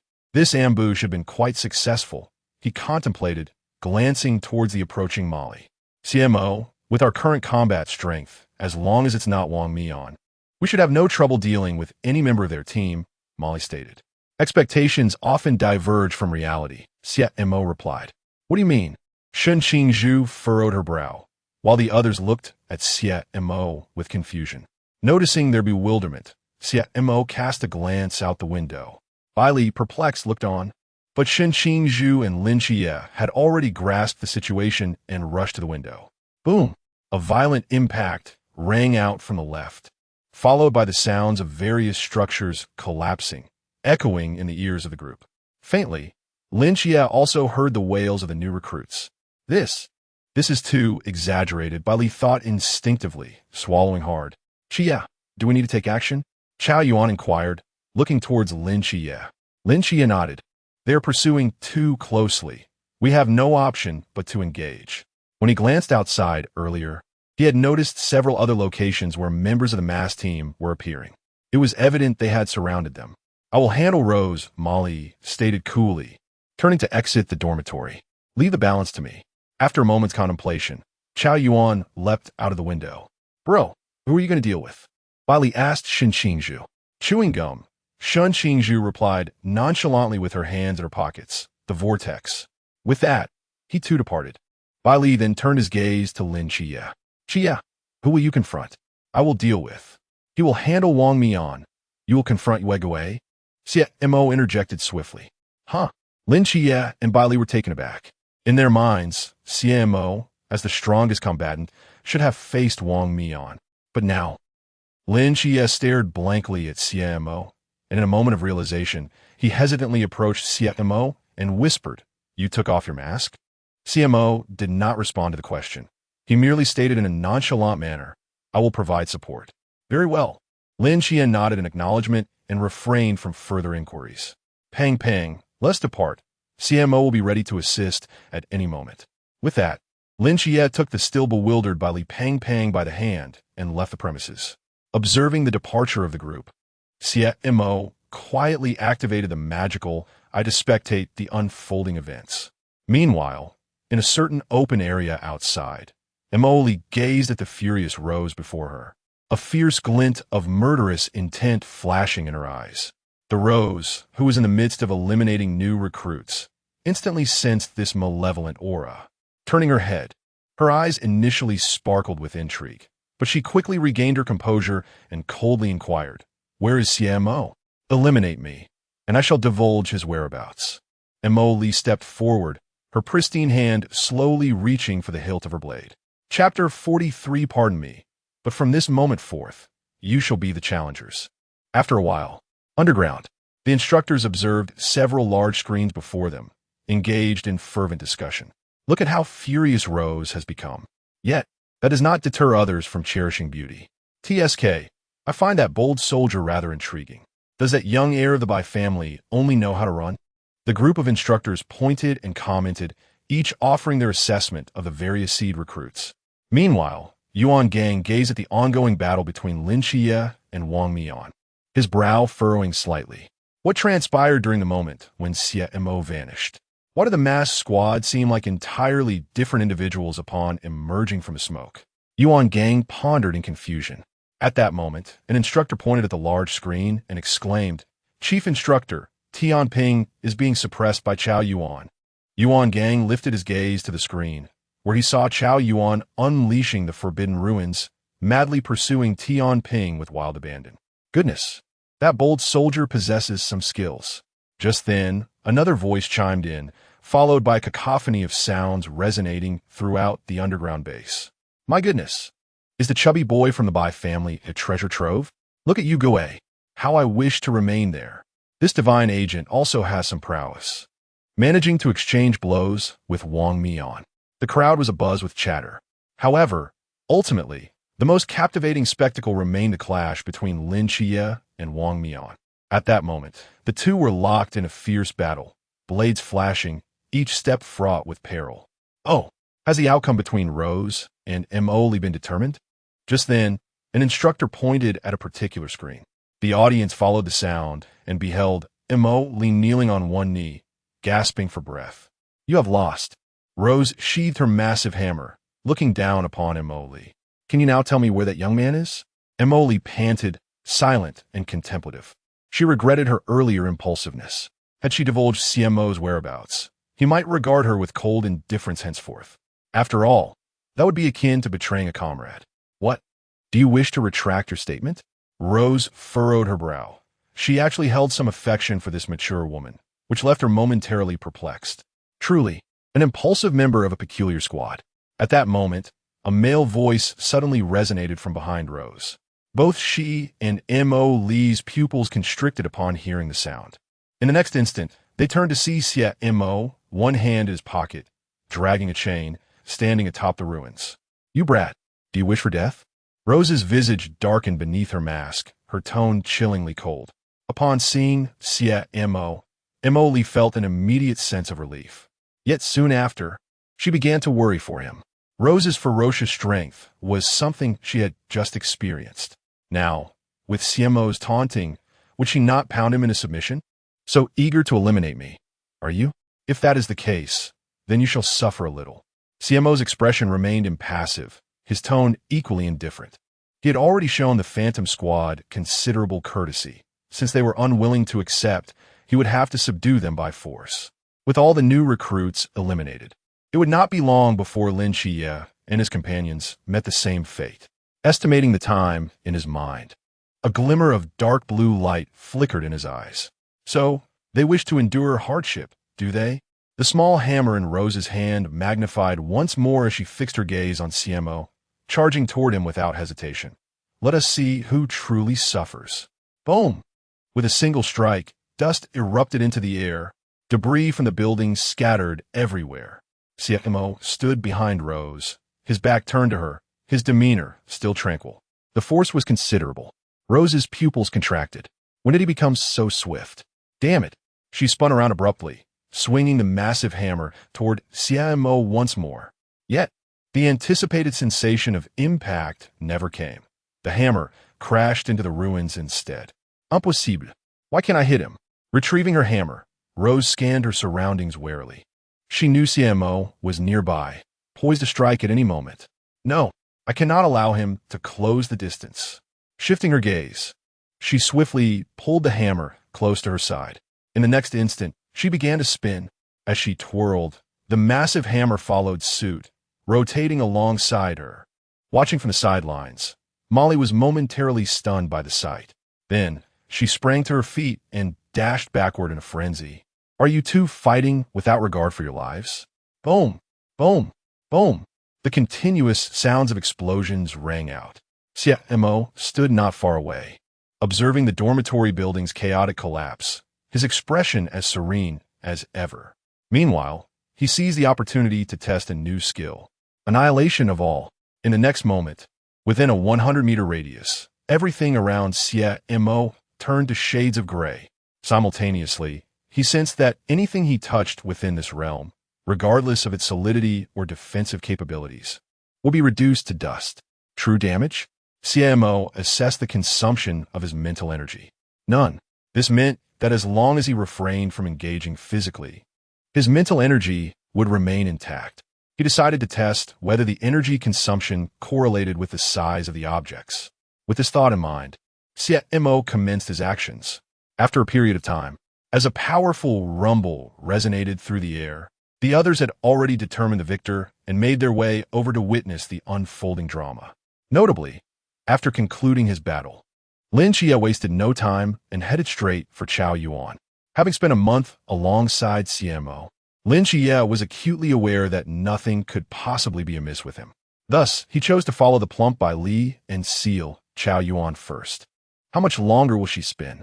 Bai Li leaned against the tightly wrapped Xiaonan, her gaze drifting toward the moon ghost and Vortex. I have no idea. Vortex shrugged. Who knows what has gotten into that wicked woman today? Why is she so fixated on Xie Mo? I've never seen her like this before. The Vortex cast a glance at Wang Mian, who was conversing with Lin Xie. Aren't you going to intervene, boss? Wang Mian shook his head in response. Let her vent. Things will return to normal afterward. Indeed, it was my first time witnessing Rose in such a state. It was somewhat terrifying. The remaining members of the masked squad began to voice their thoughts. Xie, what do you think? Bai Li Pang Pang turned to Lin Xie, posing the question once more. I have no clue, Lin Xie replied. observing Xie Mo, who was idly toying with a stone, feeling a sense of bewilderment. He understood better than anyone that if Xie Mo were serious, the mask would likely have been removed by now. Yet, what was happening at the moment? Xie Mo crushed a stone in his hand, then picked up another, completely disregarding the frantically spinning rose. Under these circumstances, he too felt utterly perplexed. How long would this continue? Couldn't Xie Mo be a bit more earnest? Shen Qingzhu also clicked his tongue, unable to restrain himself from speaking. However, just as he finished his words, suddenly, Xie Mo halted his actions, a faint smile gracing his lips. It was the first time everyone at the training camp had witnessed Xie Mo smile. What's wrong? Is there something that delights you? The group was left bewildered. Yet, this confusion swiftly transformed into astonishment. In the gaze of the onlookers, Xie Mo reached out and gently touched the spinning giant hammer. In an instant, the hammer disintegrated into a fine powder, cascading to the ground. Rose, who had been spinning, abruptly ceased her movements, her expression beneath the mask one of sheer confusion. She felt the powder in her hands and instinctively glanced around. "Where's my hammer?" Upon witnessing this scene, Wang Mian and the others shifted their bodies. The next moment, without hesitation, they rushed forward, encircling Xie Mo. "What ability did you just use?" Wang Mian inquired, perplexed. The others looked at Xie Mo with a sense of satisfaction, as if they had gained the upper hand. Xie Mo scanned the group, choosing not to answer Wang Mian's question. Noticing this, Wang Mian refrained from pressing further. At that moment, Vortex rubbed his stomach and remarked, "Dinner is about to be served. Since Rose is without her weapon, let us conclude this competition swiftly." Tian Ping continued, "However, we must thank you for providing us with an opportunity." The others nodded in agreement. Upon seeing her teammates approach, Rose paused for a moment before coming to her senses. "Wasn't it agreed that he would give it to me?" she thought. "Never mind, Rose. Personal matters can be resolved later," Wang Mian interjected, preventing her from saying more. Seeing this, Rose felt it was inappropriate to pursue the matter further. Xie Mo observed the group's casual chatter and lifted the chain in his hand. There was no notion of courtesy to consider now. The group turned their attention to him. "However, there is something I must say. Previously, I might have been wary of all of you attacking simultaneously, but now that will not be the case." With that, the shadow under Xie Mo's feet suddenly enveloped the masked squad. Shortly thereafter, 11 figures clad in pitch-black armor, their eyes aglow with blue light, gradually materialized. At this moment, it is not solely the 5 members of the masked squad who are taken aback. Even Lin Xie and the others experience a sudden constriction of their pupils. "I apologize, but from this point onward, you shall be the challengers." Chapter 44, This Xie Mo is truly astonishing. Bang! In an instant, Xie Mo's figure vanished from sight. The members of the masked team were immediately engulfed by a sense of impending peril. Retreating swiftly, however, the undead throng showed no regard for their fear. As soon as they emerged, their instinct for slaughter surged forth. Their eyes simultaneously ignited with an eerie glow. In the next moment, every undead present had locked onto its target. Bang! Bang! Bang! In the blink of an eye, 2 colossal figures appeared beside each team member, while Wang Mian faced 3. 5 were at the pool realm, and 6 at the pinnacle of the lantern realm. Everyone present was rendered incredulous by this spectacle. It was at this very instant that they comprehended the shocking truth. Xie Mo had never fought them with his full strength. What on earth are these creatures? They are terrifying beyond belief. A few of their auras seemed to surpass the lantern realm.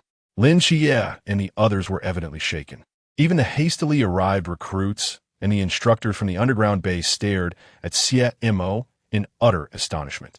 "What do you mean he is in the same cohort as me? Are you certain he isn't the captain of that city or a member of a special team? Absurd. Utterly absurd.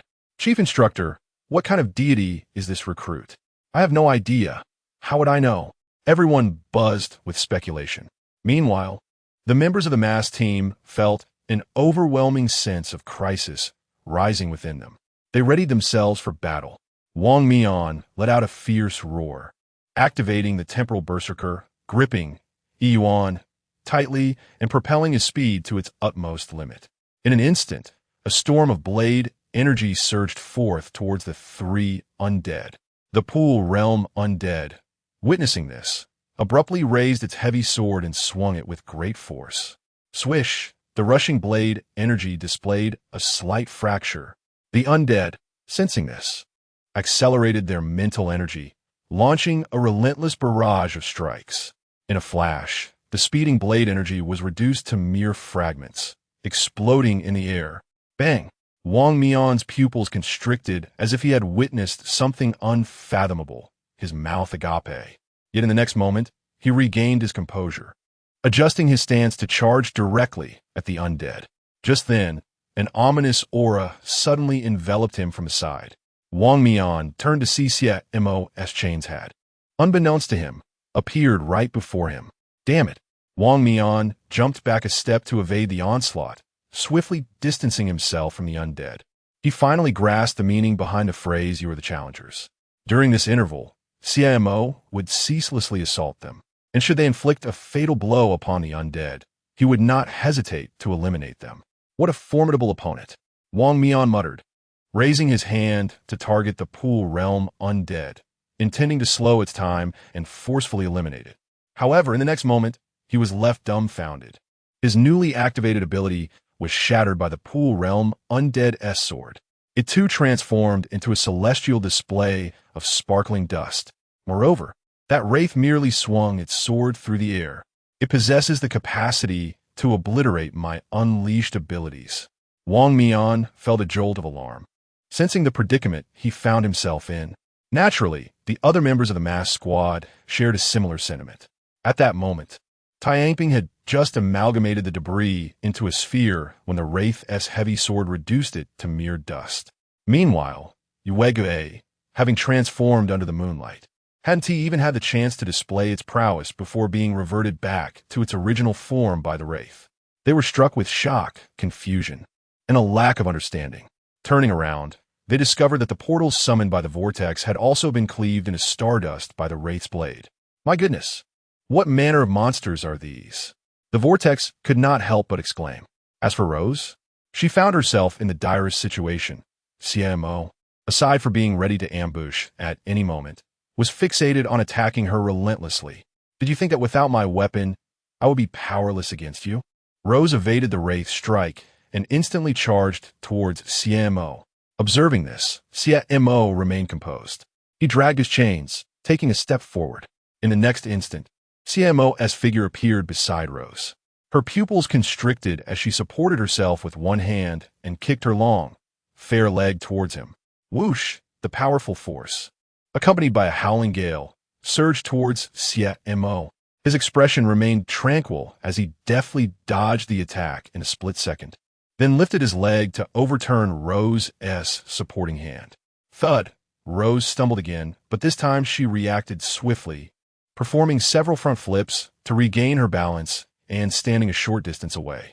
This instantaneous movement is truly troublesome. Does he not expend any mental energy? With so many skills at his disposal, he can still engage me in a back and forth. Rose's mask concealed her resentment, her gaze fixated on Xie Mo. The battle here was exceptionally intense. Meanwhile, Lin Xie and the others, who were merely spectators, gaped in astonishment. Wow, Xie, is Brother Mo a god? How can he be so powerful? Bali Pang Pang exclaimed in shock. I have no idea. Lin Xie was utterly bewildered.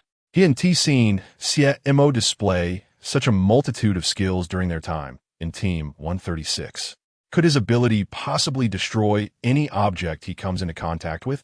Molly stared intently at the group of wraiths, her breathing becoming increasingly rapid. Moreover, this method is something these soldiers can also employ. No, hold on. Lin Xie immediately countered. I have witnessed Xie Mo's techniques. To be honest, he is not even exerting his full strength at the moment. What do you mean by that? Shun Qingzhu glanced at him.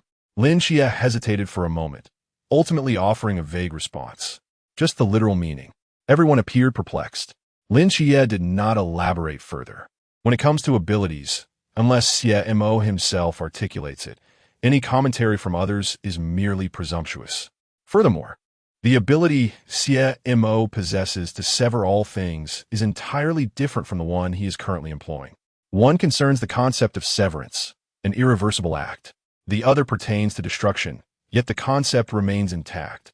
To put it simply, it means, Xie Mo can sever your forbidden realm, and you shall never use it again in your lifetime. At present, the ability wielded by Xie Mo is merely the destruction of your forbidden domain's release, without directly targeting the domain itself. Hence, your forbidden domain remains intact. Indeed, Lin Xie has surmised the nature of Xie Mo's current capabilities with remarkable accuracy. This ability of universal annihilation has yet to ascend to the conceptual realm. However, Xie Mo possesses an intuition that, as Zhao Kongsheng continues to elevate his rank, this ability will inevitably reach the conceptual level.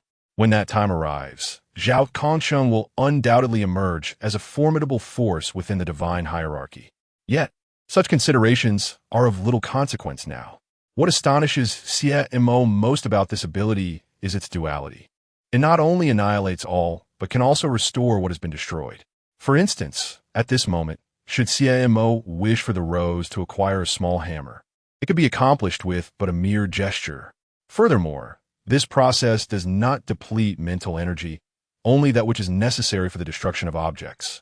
Xie Mo cast a glance at the battling undead.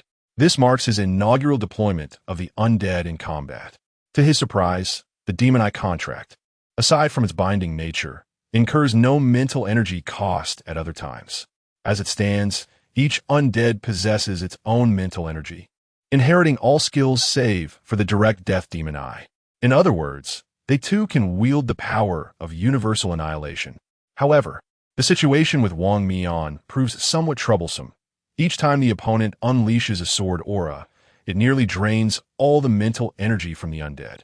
Thus, since earlier, every time the opponent releases a sword aura, Xie Mo has been drawing the undead back into his consciousness space, only to summon them anew to evade the onslaught. Meanwhile, within the subterranean base, as the battle raged on, the instructors found themselves utterly dumbfounded. What a formidable newcomer! One individual taking on the special squad of 5.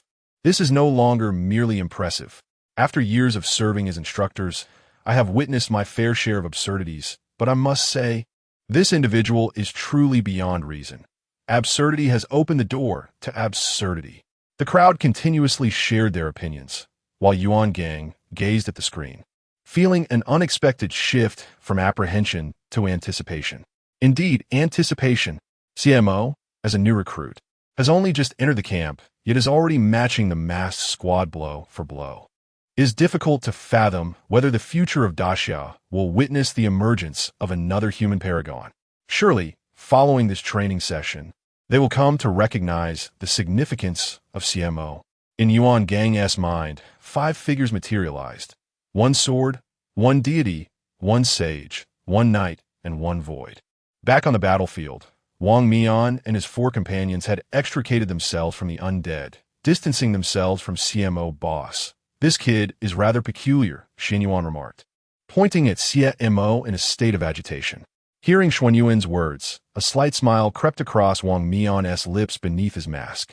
Indeed, among this cohort of new recruits, there exists a truly remarkable individual. For Wang Mian, the stronger Xie Mo becomes, the stronger Daxia is destined to be. Evie began to entertain the notion of recruiting the other party. Meanwhile, the rose beside him had regained her composure. She truly did not expect to encounter someone like Xie Mo at the training camp today. Reflecting on the series of events from the start of the competition until now, the other party exhibited qualities of calmness, strength, decisiveness, and wisdom, among many others. Even the slightest opportunity was met with a swift strike. Just moments ago, during the skirmish in the armory, he prioritized the target on himself, drawing everyone's attention before launching an assault on the whirlpool. Once successful, he exhibited no inclination to linger, fleeing the scene and leaving no chance for anyone to react. Xie Mo was astonishingly formidable. Tian Ping squinted, unable to restrain himself from commenting. "Shall we continue fighting?" Yugue rubbed his wrist and spoke up, of course. Wang Mian turned to Xie Mo. He must still be eager for more. It's just the right moment for some training. With that, He inquired of Xie Mo. You have no objections, do you? Xie Mo turned slightly, his body angled toward the five, one hand in his pocket and the other gripping a chain. Simultaneously, 11 massive undead stood behind him, their eyes collectively igniting with a dark blue glow as they fixed their gaze upon the masked team. At that moment, all the new recruits, including Lin Xie, the instructors in the underground base, and the entire masked team felt an inexplicable aura. This aura was both subtle and imposing, as if Xie Mo were a deity. Indeed, as the words fell, Xie Mo's dark blue eyes appeared to become the singular focus of this realm. Concurrently, the 11 undead erupted with a brilliant dark blue light. Chapter 45. What nonsense! The dormitory building has disappeared. They have arrived. Wang Mian and his companions swiftly assumed battle stances. In the next instant, bang! 6 spectral beings surged forth, following Xie Mo, charging straight towards Wang Mian and the others. Simultaneously, 5 other spectral beings formed a circle at their original position. Witnessing this scene, the onlookers were engulfed in confusion. However, before they could ponder further, Xie Mo had already led his team forward. The divine ruins were unavailable, so a close-quarters confrontation was inevitable. Wang Mian narrowed his eyes, gripping the yuan tightly as he propelled himself to the limit of his speed, meeting the chain that Xie Mo had hurled. Clang! The chain and the blade produced a sharp collision. Yet, at the moment of impact, Wang Mian suddenly found himself amidst the 5 spectral beings. This is bad. Wang Mian's pupils dilated. You have grown too complacent. A voice, as calm as still water, echoed from beside him. Xie Mo and the spectral beings simultaneously launched their attack at Wang Mian. By the time Wang Mian comprehended the situation, it was already too late. A fierce killing intent threatened to engulf him. The heavy sword and chains came at him from 6 different directions. Wang Mian's eyes nearly shrank to pinpoints. Buzz! In the next moment, a powerful temporal shockwave erupted from Wang Mian's being. His form instantaneously appeared 20 meters away, escaping the encirclement set by Xie Mo. Seeing his opponent flee, Xie Mo wasted no time, directing the 5 spectral beings to besiege another target. Wang Mian, still shaken, gazed at Xie Mo, unable to suppress a smile. Impressive. In that fleeting moment, he had elevated his realm beyond the pool realm, activating the divine ruins to their utmost, thus evading Xie Mo's assault. Yet this was only recognized by a select few. Among them, the members of the masked squad were left in stunned silence, their pupils dilating in shock. Their captain has lost? Just as they were processing this revelation, whoosh, Xie Mo's figure materialized among the 4 of them. Without a moment's hesitation, he swung the chain with great force, restricting their movements. Simultaneously, the 5 spectral beings were teleported beside them, descending with heavy swords. In the heat of battle, Tian Ping, Chong Wei, Xian Wu, and Yu Gui sensed an overwhelming killing intent. This is dire. In the next moment, without a second thought, they elevated their realms above the pool realm, bursting forth from the encirclement. Crash! The weighty sword struck the ground, raising a cloud of dust. The masked squad gazed at Xie Mo, who was slowly rising, as if staring at a monster, gasping in astonishment. They all lost. Having exhausted his mental energy, I concede. Xie Mo calmly addressed the camera after recalling the spectral beings. At this proclamation, the scene fell into a brief silence. Then, a cacophony of voices erupted. Xie Mo lost? What the hell? Is this the nature of battles in the pool realm? How utterly bizarre. Bizarre? Did you not see that Xie Mo had depleted his mental energy? That surprise attack was likely a desperate exertion of his mental prowess. This indeed demonstrates that they possess some remarkable abilities. 1 against 5, yet they still could not maintain their advantage for long. Of course, one must consider their identity. They belong to a specialized squad. The new recruits whispered among themselves, making the most rational judgments based on the current circumstances. Listening to these murmurs, the members of the masked squad felt a slight flush on their cheeks. Among them, particularly Rose, had been thoroughly outmatched by Xie Mo throughout the encounter. She could hardly fathom what would transpire should he enter the river region in the future. Another favor owed. Wang Mian observed Xie Mo, who remained composed and unflustered, shaking his head in resignation. The new recruits, lacking the requisite experience, failed to perceive the subtle fluctuations in the realm of those on their side during that brief moment. Otherwise, they surely would have seized upon this detail to claim victory in the wager. Boss, do you think he lacks mental fortitude?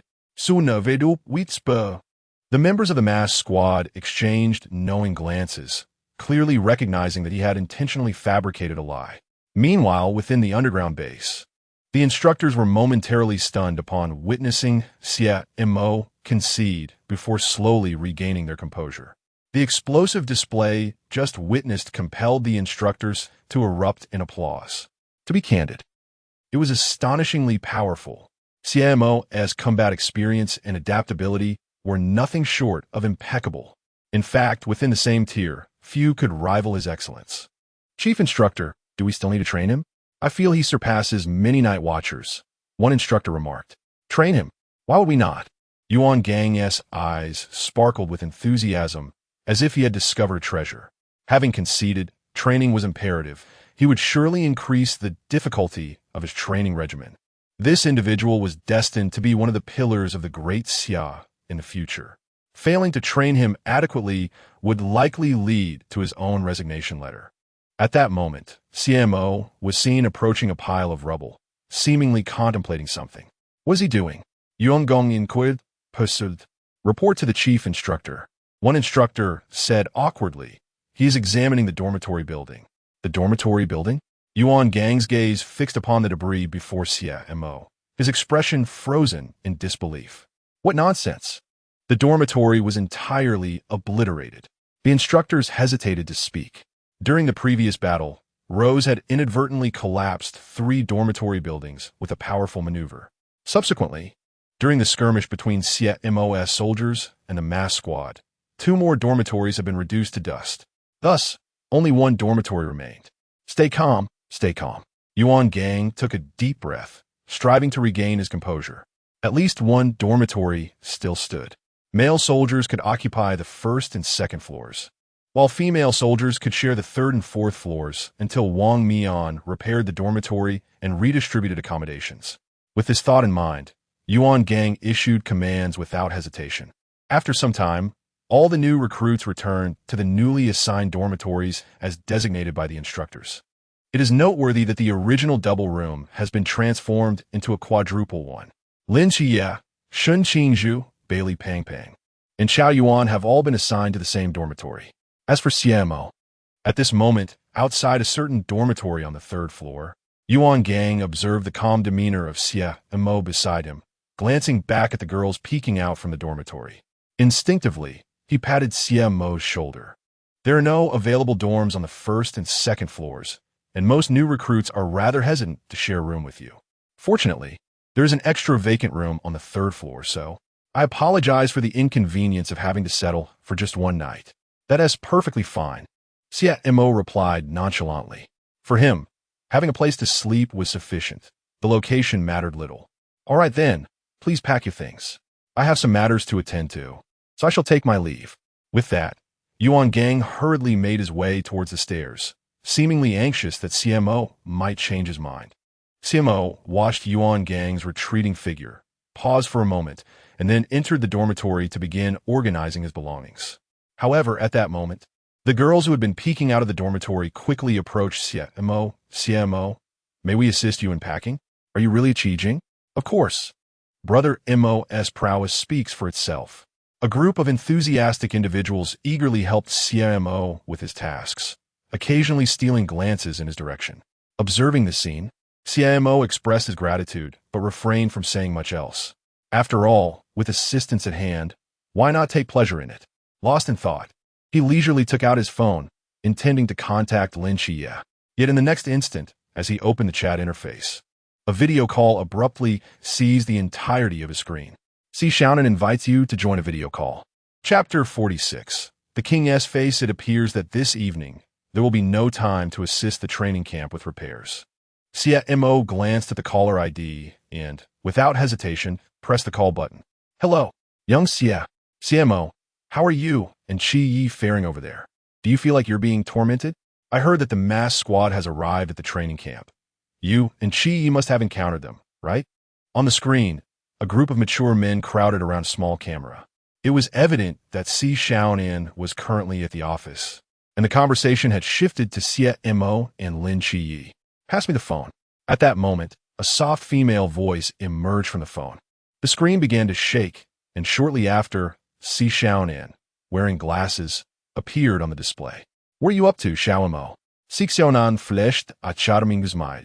Tidying up the dormitory. Xie Mo raised his phone and adjusted the camera angle. Xiaonan, oh dear, what a fortunate lad you are. That was Zhao Kongcheng's voice. You're of the right age now. When Xie Mo then added, but why are there so many girls in a boys' dormitory? A puzzled voice from Wu Xiaonan resonated through the phone.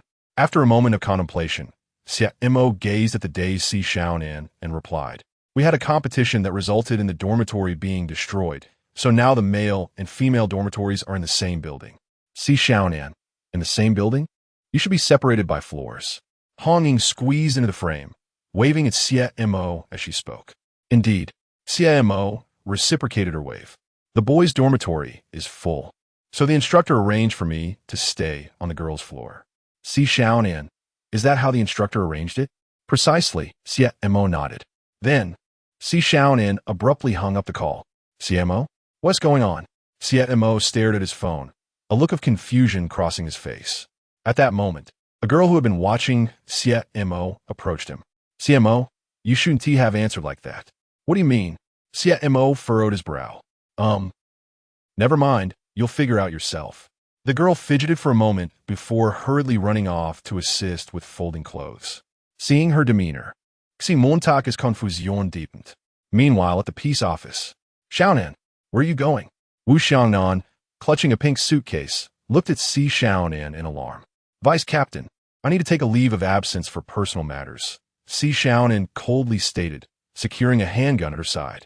At that moment, Hong Ying was desperately clinging to her, her expression strained. Calm down, please. Yes, Xiaonan, don't act impulsively, when Xie Mo interjected, standing in front of the door. Indeed, they're in training. What do you think you will accomplish by going there? Zhao Kongcheng leaned against the window, sweating on behalf of Xie Mo. Good lad. You're even more impressive than I am.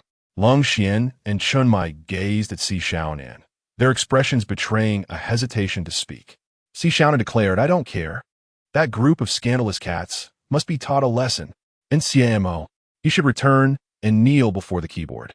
The others exchanged glances, realizing they had to intervene. Meanwhile, Xie Mo and Lin Qi were oblivious to the matters at the office.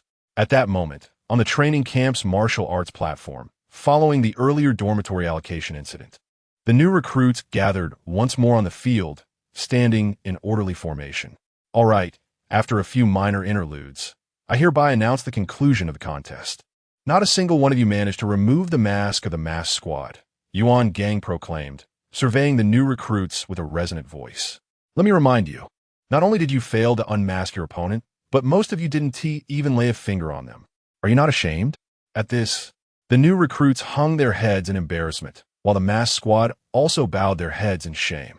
Only Xie Mo stood upright, momentarily blurring the line between who was truly the newcomer. Wait, I said new recruits. Why are you all looking down? Yuan Gong exclaimed, bewildered as he looked at the masked squad. They, realizing his gaze was upon them, lowered their heads even further, nearly burying themselves in their chests. It was indeed a source of shame. Throughout their confrontation with Xie Mo, they had never managed to touch him. Hey, why are you all bowing your heads? Vortex scratched his head, utterly perplexed. Tian Ping and Rose clenched their little hands tightly upon hearing this, and even Wang Mian involuntarily trembled. It seemed there would be no time tonight to assist in the repairs of the training camp. Stop talking. Yu Gui's voice was nearly forced out. Everyone was filled with pent-up frustration, and Vortex had unwittingly stepped into a minefield. The group cast dark glances at him. Meanwhile, the speech continued on stage. Since you have lost, cast aside your remaining pride and focus on your training. The duration of this training camp is 1 year, and the content is not extensive, divided into 2 phases. The first phase entails a 6-month ban on your forbidden realms, during which you will be reduced to the status of ordinary individuals. subjected to grueling physical training, a ban on the Forbidden Realm? Xie Mo lifted his gaze slightly. In the original narrative, it seemed there was a method to seal the Forbidden Realm within the training camp. Yet, he recalled that Lin Xie's divine realm had not been sealed. Given that his abilities surpassed Lin Xie's, he presumed his powers would also remain unbound. Xie Mo had already formed his own conclusions. The second phase would involve training and study regarding the Forbidden Realm and theoretical aspects. At that time, I will require you to utilize the Forbidden Realm daily. I hope you do not end up regurgitating your meals. This training appeared to hold some value, as Xie Mo had never before experienced the state of mental exhaustion. His eyes narrowed slightly. What's wrong, Amogo? Is something amiss? Bai Li, chubby and concerned, assumed Hongying had misspoken. It's nothing, Xie Mo replied, shaking his head. As Lin Xie heard the mention of physical training, he instinctively cast a glance at Xie Mo. It is indeed a source of shame that during their time in Team 136, Captain Shun had once subjected the two of them to such training. He recalled the days when Xie Mo would bear a 100-pound weight and run for a grueling 8 hours. A shiver ran down Lin Xie's spine, evidently triggered by memories of unpleasant experiences. Subsequently, Hongying elaborated on the objectives of this training session and delivered some motivational remarks before hastily concluding his speech. Time flowed slowly. That evening, at 10 o'clock, while Xie Mo was asleep, he suddenly felt a cool breeze. Startled, he opened his eyes and discovered that the window had been inexplicably opened. Beside the window, a slender figure stealthily approached another bed. Xie Mo activated his depth vision, locking onto the individual. Lin Xie, what do you want? Xie Mo asked bluntly. Don't mention it, Lin Xie replied, having sensed Xie Mo's awakening, and walked over. Chao Yuan is such a creep. While I was sleeping, he sat cross-legged beside me, watching me. Xie Mo, so you intend to sleep in my dormitory? Lin Xie nodded. After a moment of contemplation, Xie Mo decided it was no issue and agreed. Lin Xie then lay down on the other bed and began to drift off to sleep. However, one detail was noted by both. The two beds were rather close together. They instinctively shifted towards the edges of their respective beds. Xie Mo turned over, closed his eyes, and prepared to enter his consciousness space. At that moment, however, his phone rang again. He took it out and saw that it was a video call from Xiaonan. Without hesitation, he tapped to answer. Xiaonan. Just as Xiaonan was about to apologize, he suddenly froze upon noticing a slender shadow behind Xie Mo, curiously gazing in their direction. Xiaonan exclaimed, have you already moved on to someone else so quickly? Scoundrel. Chapter 47. Even if he is a king of the sea realm, he must retreat in my presence. Sister Xiaonan? Lin Xie, upon hearing the voice, hastily turned and dashed behind Xie Mo. At that moment, Xiaonan also discerned the situation. Initially taken aback, she then gazed at Xie Mo in disbelief. You are. Please, let us converse calmly, Xie Mo replied. Xiaonan smiled, realizing that her prior thoughts had been unfounded. How could two formidable men possibly engage in anything untoward? I came to apologize for hanging up on you earlier. Oh, have you finished your apologies? I am about to retire for the night. Xie Mo calmly regarded his phone. Xiaonan. Lin Xie. Wait, are you out of your mind? Xie Mo. Sister Xiaonan, he is simply like that. Do not take it to heart. Lin Xie quickly intervened. I understand. Xiaonan adjusted her glasses.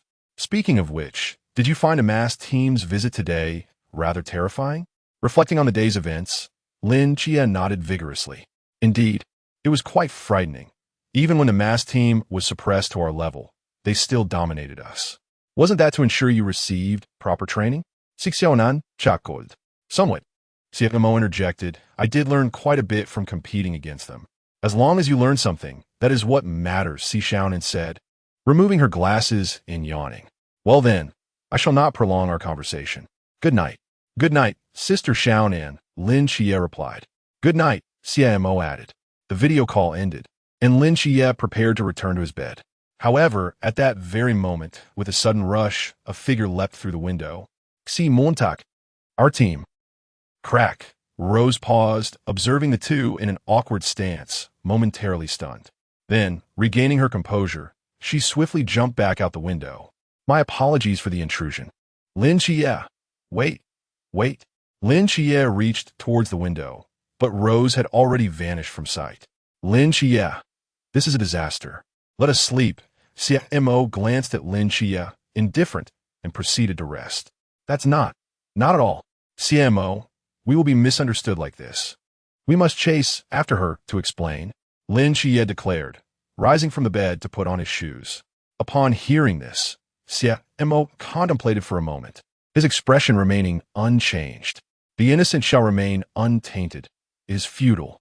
With that, he intended to enter his conscious space. Lin Xie, let it be. Lin Xie paused his actions and returned to bed, surrendering to slumber. Meanwhile, at the Hongying residence, Xiaonan lay in bed, clutching a chibi plush toy, a delightful smile illuminating her face. Why must you be so much of a straight man? She poked the plush's fuzzy cheek, gradually drifting into dreams. In another room, as Hong Ying reflected on Xiaonan's actions from that day, an unsettling feeling within her grew ever more profound.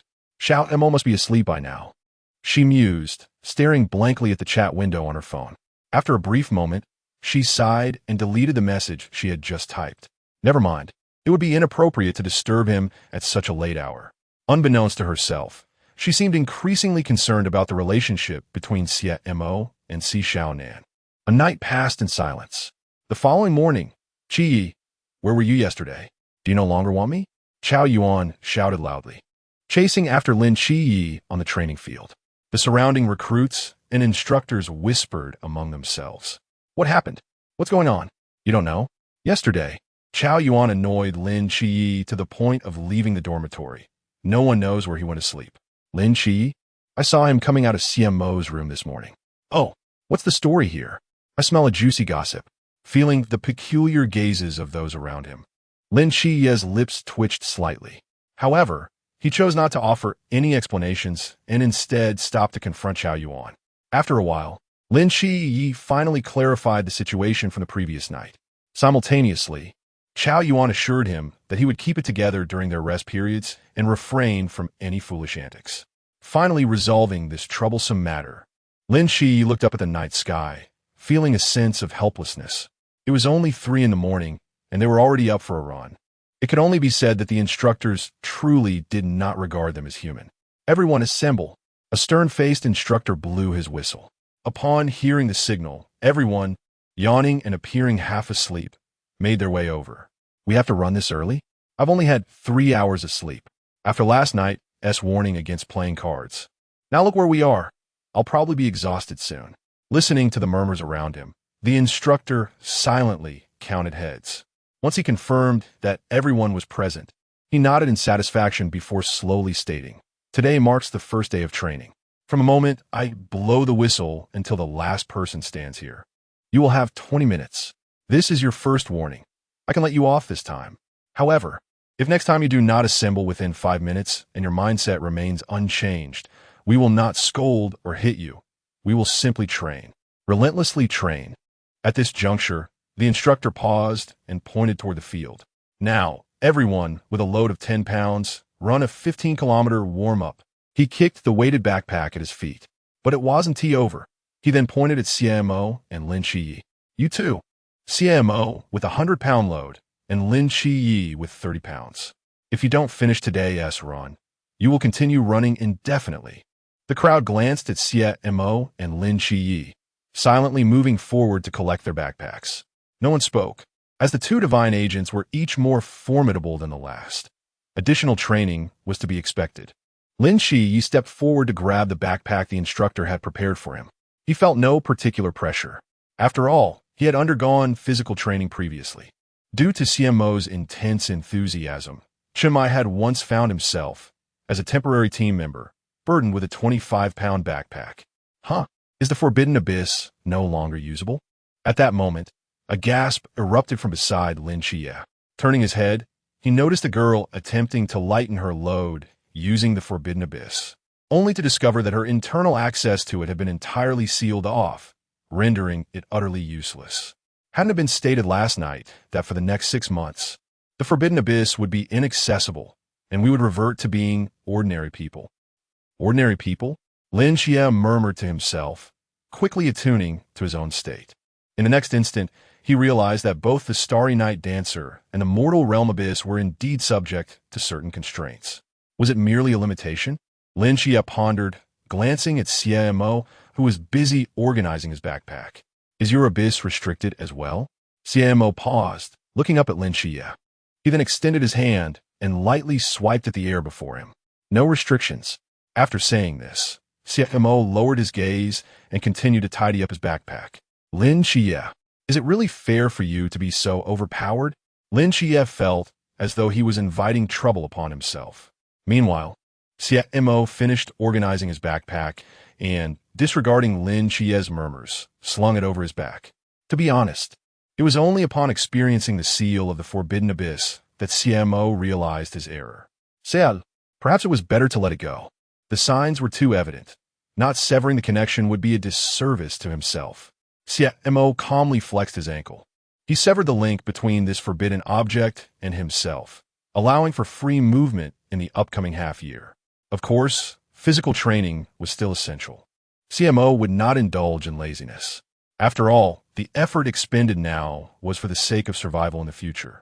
The training grounds were vast, with a throng of new recruits running on the track, panting heavily. These individuals, after the sealing of the Forbidden Abyss, found their physical capabilities hardly superior to those of ordinary people. Running 15 kilometers was undoubtedly a daunting task for them. Furthermore, they were still groggy, their bodies yet to recover from fatigue. The new recruits ran on the track, tears of despair welling in their eyes. Except for Xie Mo. Following the instructor's command, Xie Mo commenced his physical training. However, he was not burdened with 100 pounds. He bore 200. Observers from a distance wore expressions of disbelief. Is this even human? Bai Li, panting heavily, exclaimed, I'm so exhausted. Beside him, Chao Yuan shrugged, just take a look at Xie Mo. Bai Li turned to see Xie Mo, instantly feeling a wave of relief wash over him. Whoa, suddenly, I feel much lighter. Shen Qingzhu and Mo Li were also observing Xie Mo's movements. Xie Mo swiftly accomplished his goal, yet he did not halt. Not far from him, Lin Xie also pressed on, sharing the same determination as Xie Mo, eager to discover the limits of his own endurance. On the training platform, the instructor observed the two individuals maintaining their unyielding pace, nodding in satisfaction. After a while, the dawn gradually broke. In the training grounds, only Xie Mo and Lin Xie continued to run laps, with the plump Bai Li trailing behind. The rest of the recruits, having completed their laps, returned to the dormitory, disregarding their sweaty bodies, collapsing onto their beds to sleep. Of course, some remained in the playground after finishing, watching the trio, such as Shen Qingzhu, Chao Yuan, and Mo Li. They gazed at the running Xie Mo and Lin Xie, gasping in astonishment. Truly extraordinary. Before long, the rooster heralded the arrival of a new day. The trio came to a halt. Bai Li, having run since dawn, finally completed his quota as the sky brightened. Xie Mo, noticing his drenched clothes, promptly removed his backpack and shed his outer garment. His perfect physique was accentuated by the damp training suit, showcasing his chiseled 8-pack abs and well-defined chest, inadvertently capturing Mo Li's attention. Her cheeks flushed momentarily, but she quickly concealed it. At that moment, the instructor approached Xie Mo and spoke. The chief instructor is looking for you. He gestured toward Yuan Gang in the distance. Xie Mo followed the direction of the and paused momentarily before walking over. Chia, what's wrong with Xie Mo? Why is the chief instructor seeking him out alone? Bai Li, summoning an unexpected surge of energy, waddled over to Lin Xie. I don't know, Lin Xie replied, slumped on the ground, watching Xie Mo's retreating figure, breathing heavily. Just sit down. Yuan Gang opened the door to his office, ushering Xie Mo inside. Xie Mo, unpretentious, chose a chair and settled down. The office was quite minimalist, furnished with only a desk and chair, along with a sofa for visitors. Xie Mo glanced around before focusing on Yuan Gang. What do you need? Yuan Gang got straight to the point. Wang Mian mentioned to me that during yesterday's competition, you were owed 2 favors. In my view, we also owe you one. As he spoke, Yuan Gang took a sip from his old cup and continued, We've discussed with the mass team and decided to grant your two requests. What do you desire? Xie Mo fell silent, recalling how Lin Xie had acquired a treasure from Hongying in the original narrative. Yes, for my first request. I seek a chain belonging to the forbidden objects. Certainly, Hongying readily agreed. And what is the second? My second request is to be assigned to handle a mysterious incident in the pool realm. Upon hearing this, Hongying frowned, as Xie Mo was still a recruit. Despite his formidable strength, it was unacceptable for him to manage a mysterious incident alone. Noting Hongying's expression, Xie Mo remained composed. In the next moment, bang, he activated his deathly gaze, instantly locking onto all the death threads entwined around Hongying. Hongying was taken aback, promptly unleashing his mental energy. His face a mask of terror as he gazed at Xie Mo, chief instructor. Do you truly believe that under circumstances where the mass team was not suppressing their strength yesterday, I would be incapable of defeating them? Xie Mo narrowed his eyes. Had yesterday's encounter been a life and death struggle, I fear you would have been tasked with collecting the remains of certain members of the mass team. Hongying's pupils constricted. What do you mean? The meaning is rather straightforward, Xie Mo replied as he rose from his seat. If I so desired, it would be no challenge to eliminate opponents of a higher tier. Even someone of the sea realm like you would find it prudent to retreat in my presence. Hongying opened his mouth, yet ultimately refrained from voicing any response. I shall consider this request. Please summon Lin Xie. Understood. Xie Mo retracted his deathly eyes and turned to exit the office. He now sought the assistance of enigmatic creatures to enhance his nurturing progress. And Hongying's request presented an opportune avenue to exploit. Chapter 48. 7 Nights. 7 nights. Can we not be apart? The subsequent events bore little relevance to Xie Mo. Soon enough, the morning training session elapsed. During this time, the masked squad completed the construction of the new dormitory building, and everyone returned to their original quarters. Xie Mo's roommate remained the same, while Lin Xie seemed to be experiencing some issues. 7 nights. 7 nights. Can we not be apart? Chao Yuan clung to Lin Xie's leg, his small hand grasping tightly. Bai li ban ban. Shen Qing Zhu. The dormitory building was completed, and everyone returned to their respective rooms. It was not as though they would not see each other again. Could you refrain from behaving this way? Feeling the peculiar stares from Xie Mo and the others, Lin Xie managed to soothe this persistent attachment. Once the other party released their grip, Lin Xie sighed.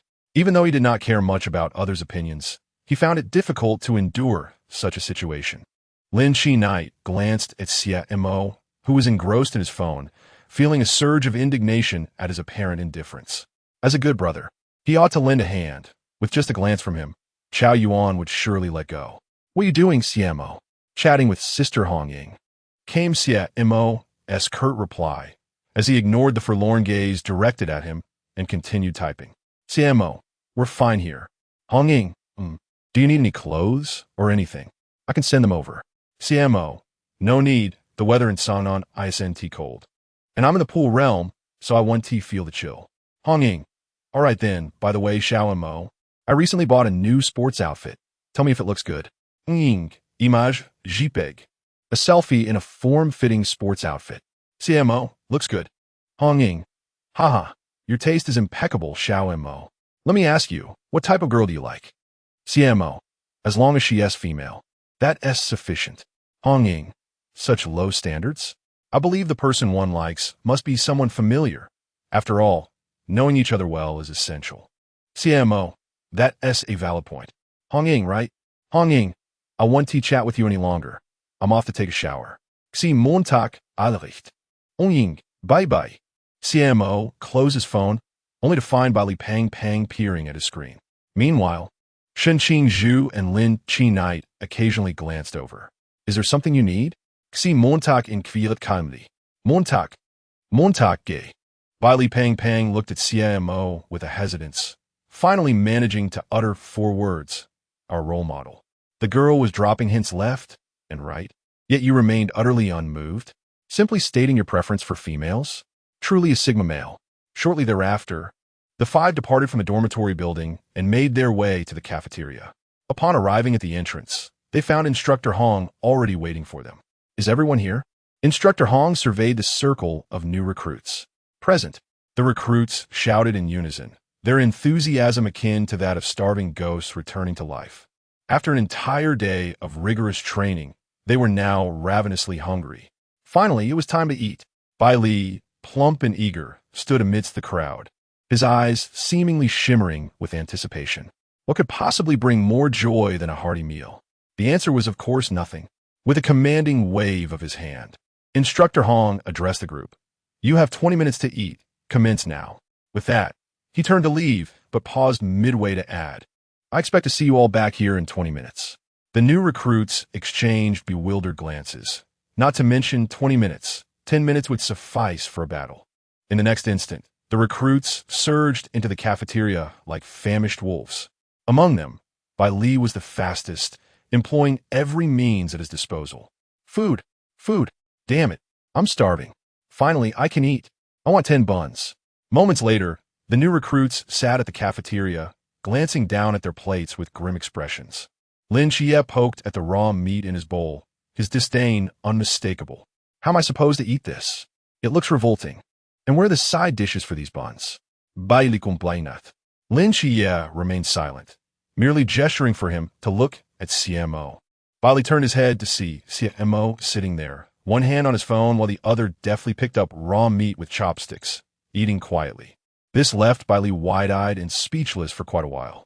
Aren't you disgusted? You seem utterly unfazed. Look at Zheng Zhong from the next table, who has a special forces background. He is at least devouring his food without chewing, just swallowing it whole. And you? It's as if you're dining at a fine restaurant. At that moment, Shen Qingzhu slammed his bun into the bowl. His face darkened as he stood up. Where's everyone? Get someone out here. Shortly thereafter, an elderly man with a face even darker than his appeared, wielding a spoon. Who the hell is shouting? Are these things meant for human consumption? Who do you think you are? If you want to eat, eat. If not, get lost. Oh, Shen Qingzhu raised an eyebrow, ready to retort. But just then, 7 figures cloaked in gray capes strode through the crowd, taking their seats at a round table. The masked squad. All eyes turned towards them. Although they were not wearing masks, their cloaks made their identities unmistakable. You little rascals have returned. The elderly man's face broke into a pleased smile upon seeing them. Old son, after all these years, you're still cooking for the recruits, Wang Mian said, rising respectfully to bow to old son, followed suit by the other 6. At my age, I can't be on the battlefield, so I might as well make the most of my remaining years here.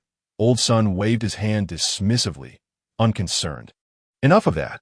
Since you've returned, I'll cook a few dishes for you. As he spoke, old son completely disregarded the new recruits and strode into the kitchen. Before long, a sumptuous feast was laid out upon the round table. Roast duck, large prawns, king crab, spicy hot pot, and an array of other delicacies. The mere thought of accompanying it with a bowl of rice was utterly tantalizing. The new recruits gazed longingly at the spread, drooling in anticipation. Sighing, Lin Xie picked up some raw meat and began to eat it with steamed buns. Meanwhile, Molly, while enjoying her meal, caught sight of Rose waving at her. In response, she offered a smile before returning her attention to her food. Oh, what is this, Rose? Have you taken a liking to someone? Vortex remarked with a raised eyebrow and a chuckle. Daring to tease your aunt? Didn't you learn your lesson last night? And call me Lily. Rose playfully tugged at Vortex's ear. After the competition concluded yesterday, she had sought out Molly for a chat, and the 2 regal ladies hit it off splendidly. However, thereafter, Rose recalled the image of Xie Mo and Lin Xie sleeping. Where had that rascal Xie Mo gone? Releasing Vortex, she glanced around and discovered that Xie Mo was not on the southern side, but rather on the northern side. Wang Mian pointed towards a certain direction. The members of the mass team turned to look. There, by the window, Xie Mo sat with one leg elegantly crossed over the other, nonchalantly eating raw meat while engrossed in his phone. Sunlight bathed his handsome features, creating a picturesque scene. A faint smile played on his lips as he gazed at the screen. Wang Mian and the others felt their hearts skip a beat. What? Did I find this man so strikingly handsome? Moreover, was he eating raw meat? How could he exude an air of aristocracy?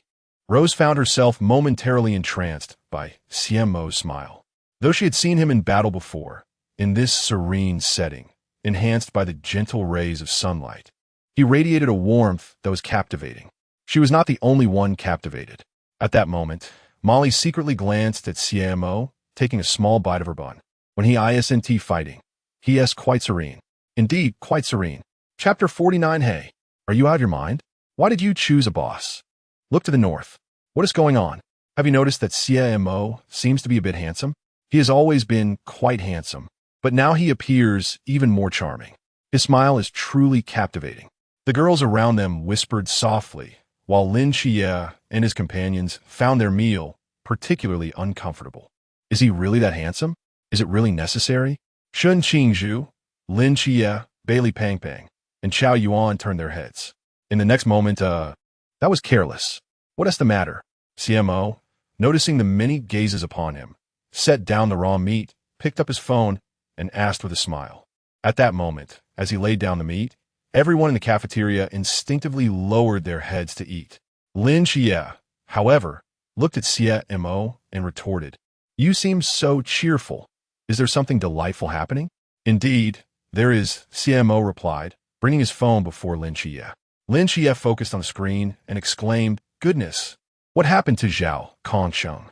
"He was training with Captain Shun." Xie Mo chuckled. He was indeed pleased. For Zhao Kongsheng's acceptance of training signified an enhancement in his own physical prowess. "That aligns perfectly with old Zhao's character," Lin Xie commented. Taking a bite of his steam bun, the two handsome boys conversed and laughed, drawing a considerable number of onlookers. In the eyes of their male peers, they epitomized the strongest of this generation. Among female peers, they were merely two charming figures. Wang Mian observed the two divine agents sharing laughter and felt an inexplicable joy swell within him. After all, divine agents were scarce. With Lin Xie and Xie Mo being so exceptional and their bond so strong, it was likely they would support each other on the world stage, fully utilizing their talents. "Xie Mo, Lin Xie, please come over for a moment," Wang Mian called, gesturing to the two. They approached, and Lin Xie inquired, "What is up? Would you like to have something to eat?" Wang Mian offered. Lin Xie glanced at Xie Mo. Xie Mo shook his head. "No, thank you. I have a small appetite. This will suffice." Seeing his good friend decline, Lin Xie also shook his head. "I'll just eat what the new recruits should." "All right." Wang Mian nodded with a smile, clearly pleased with their responses. "I called you over to discuss matters regarding the divine agents. I imagine you have many questions." Lin Xie nodded, indeed filled with inquiries. He was aware of too little and had much yet to understand. The two casually found a spot to sit, ready to listen to Wang Mian's explanation. Lin Xie listened attentively, while Xie Mo, having thoroughly read the original text, was already familiar with the information. He sat quietly, resting his chin on one hand, politely gazing at Wang Mian. His position was close to the Rose. The two were now in proximity. "Why does he smell so delightful?" Rose sniffed the air, her gaze fixed intently on Xie Mo, sensing the weight of her stare. Xie Mo turned his head, locking eyes with Rose. "Is there something on your mind?" No, please continue," Rose replied, instinctively diverting her gaze, her cheeks flushed with a hint of embarrassment. Staring at someone for too long is quite impolite, and she felt a twinge of shyness. However, this awkwardness did not escape the notice of Vortex, who observed with a sly grin. "Oh, this wicked woman can blush," he mused, narrowing his eyes at Xie Mo. "Could it be? I understand now," Vortex suddenly exclaimed, startling everyone around him. "What are you doing? Are you feeling restless again?" Yugui questioned, perplexed. Vortex, undeterred by the remark, continued to eat heartily, seemingly in high spirits. "I've caught you red-handed, wicked woman." After a while, the whistle blew, and Xie Mo and Lin Xie stood among the ranks. Lin Xie pondered the words of Wang Mian, a contemplative expression crossing his face.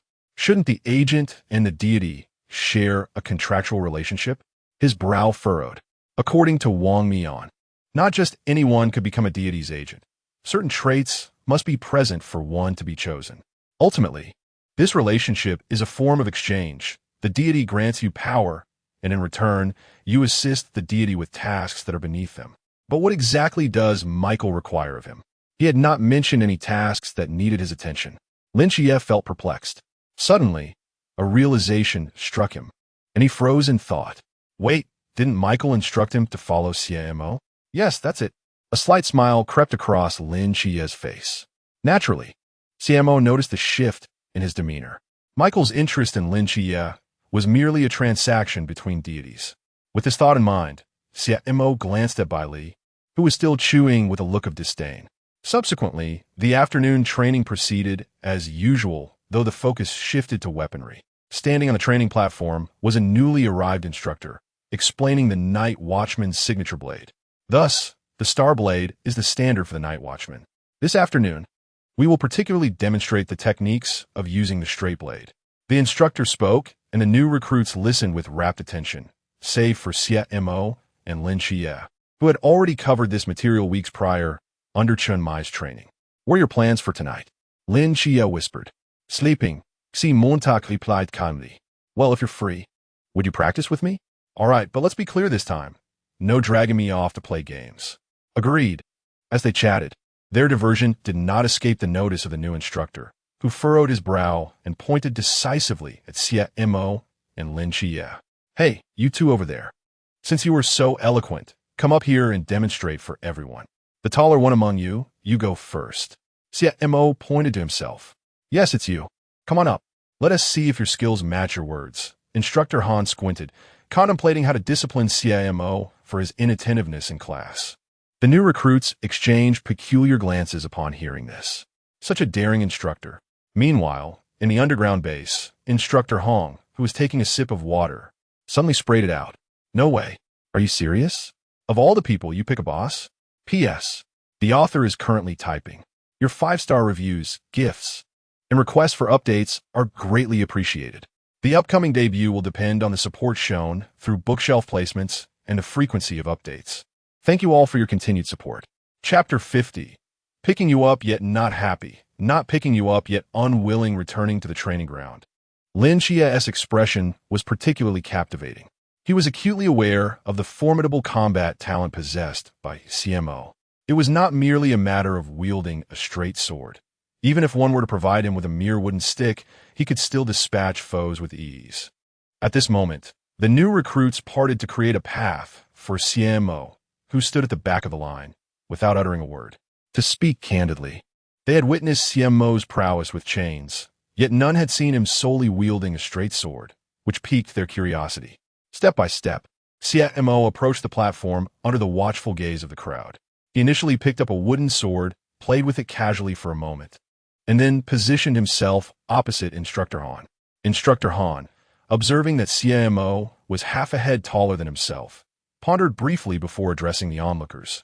Remember, when confronting any adversary, do not be swayed by their physicality. Even if the enemy is imposing, do not falter. Identify their weaknesses, and we shall bring them to their knees.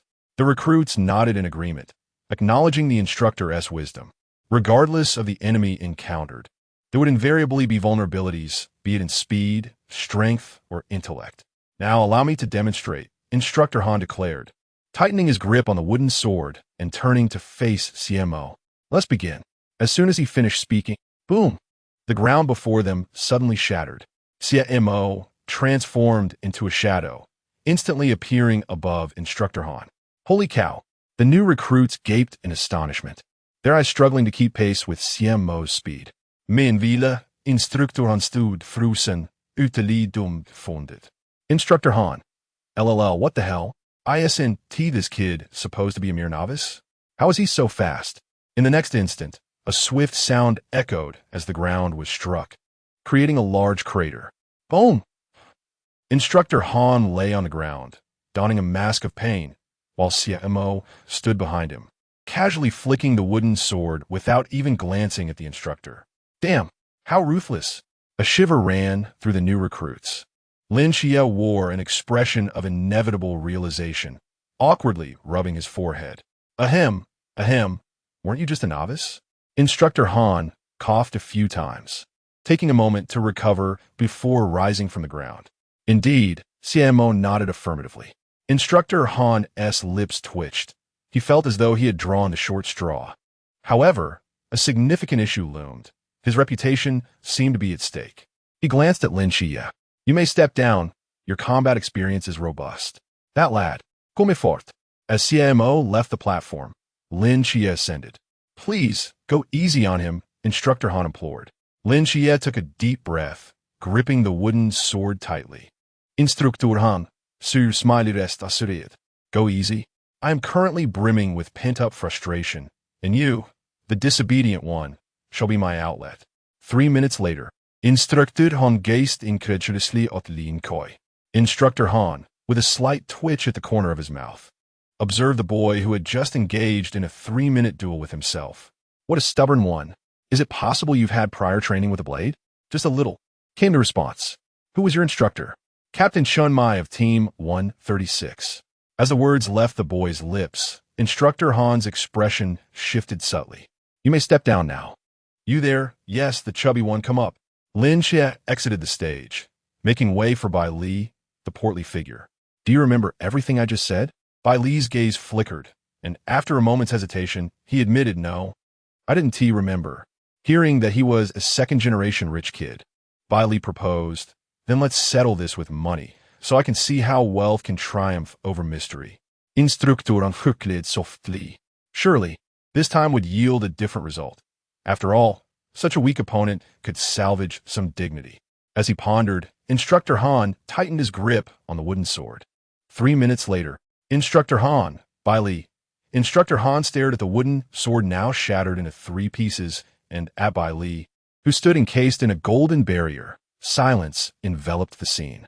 The atmosphere grew increasingly peculiar. Bai Li scratched his head and quickly deactivated Yao Guang, bowing to Instructor Han. I'm sorry, Instructor. Would you like to try again? Get out of here, came the curt response. Seizing the opportunity, Instructor Han's gaze fixated on a rather expressionless, not particularly robust young man. You come up. Bai Li departed, and Chao Yuan ascended the stage. Surely this time will be different.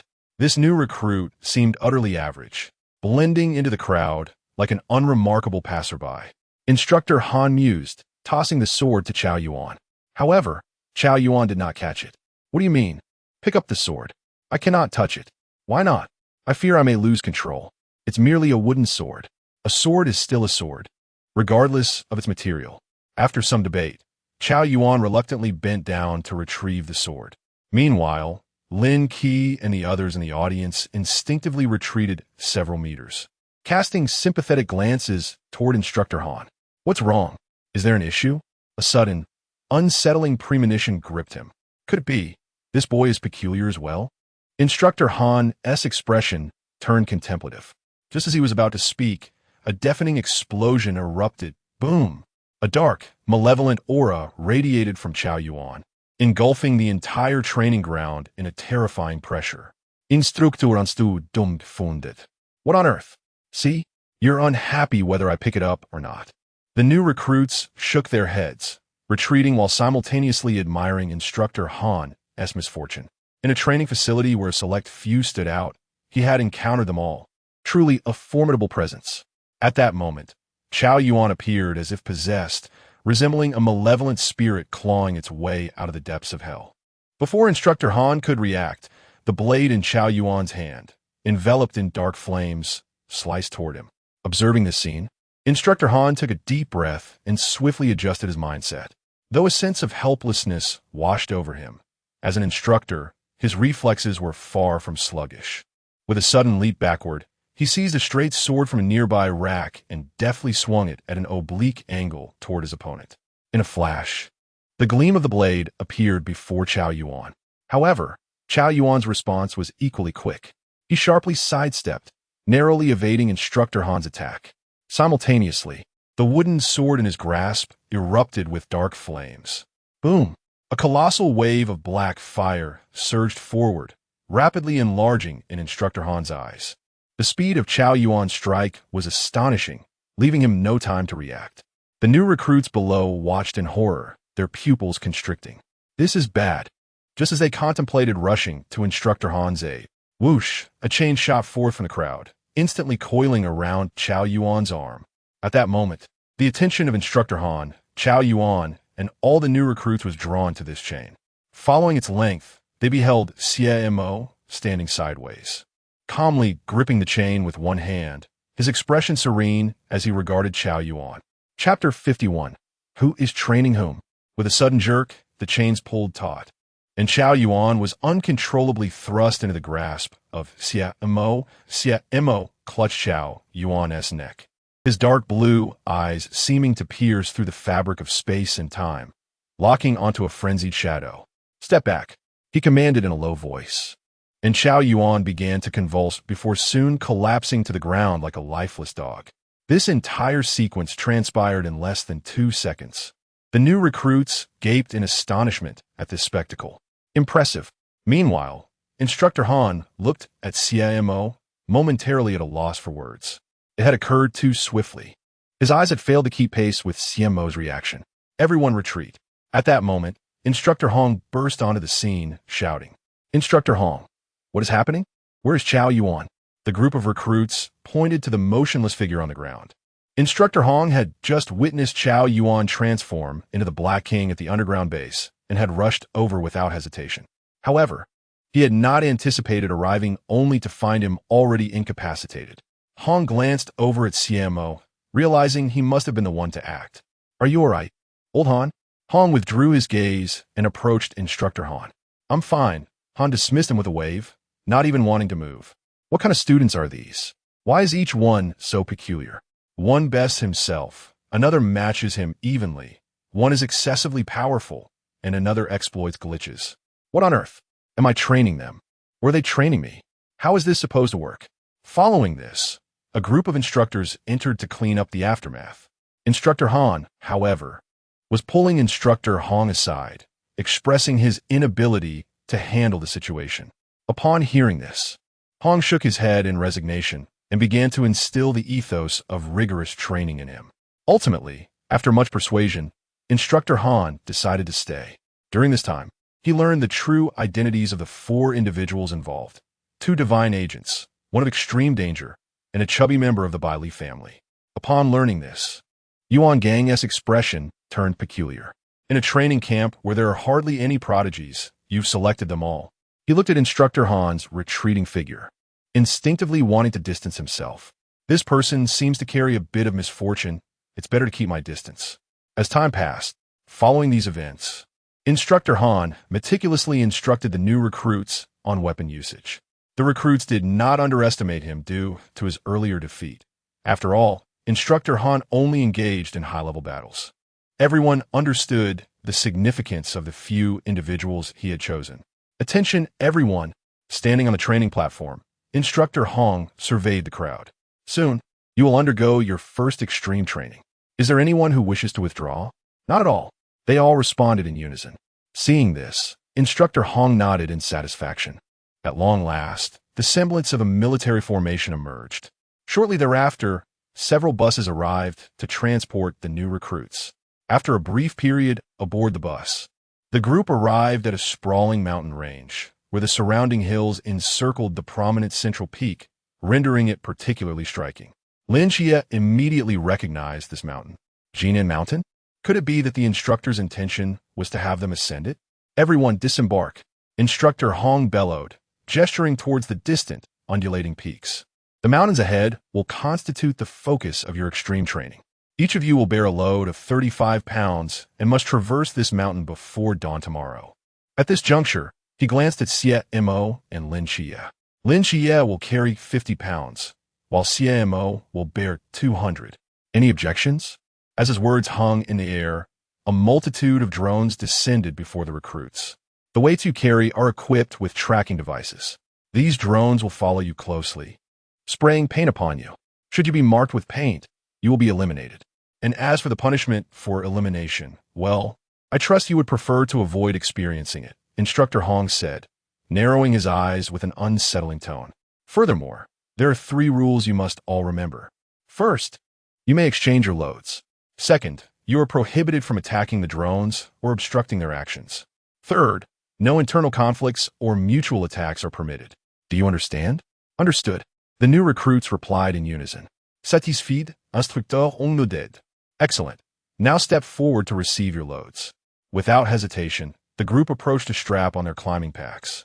Bailey Pang Pang came to Lin Xie's side, a pained expression on his face as he adjusted to the 35-pound weight. "Xie, Do you think Xie Mo isn't fatigued with that 200 pounds? Lin Xie glanced at Xie Mo, whose demeanor remained calm. He'll likely need more, he estimated. Bailey Pang Pang shivered at the thought. Upon hearing Instructor Hong speak of the punishment, Xie Mo's mind suddenly conjured vivid images. Having thoroughly studied the original text, he recognized that this punishment involved being fitted with a truth ring, followed by a series of probing questions broadcast to all.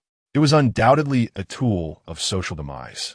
If ensnared and faced with particularly challenging inquiries from the instructor, one must be prepared to sever the connection to their belongings. Better safe than sorry, Xie Mo pondered. He harbored numerous secrets, particularly regarding the tree of divine positions. Should he inadvertently reveal them, it could lead to grave consequences. Weighing the burden of his pack, he turned to see that everyone had been issued a tactical knife. Everyone, that is, except for Xiao Yuan. At that moment, the instructor fixed his gaze on Xiao Yuan, remaining silent for a considerable time before producing a small spoon and placing it in his hand. Here, this is yours. With that, the instructor disregarded Xiao Yuan's bewildered expression and swiftly departed. Xie Mo. At this juncture, someone called out to him, prompting Xie Mo to turn around. Your circumstances are somewhat unique. I believe these terrain obstacles will pose no challenge for you. Instructor Hong exhibited a playful expression. It doesn't matter.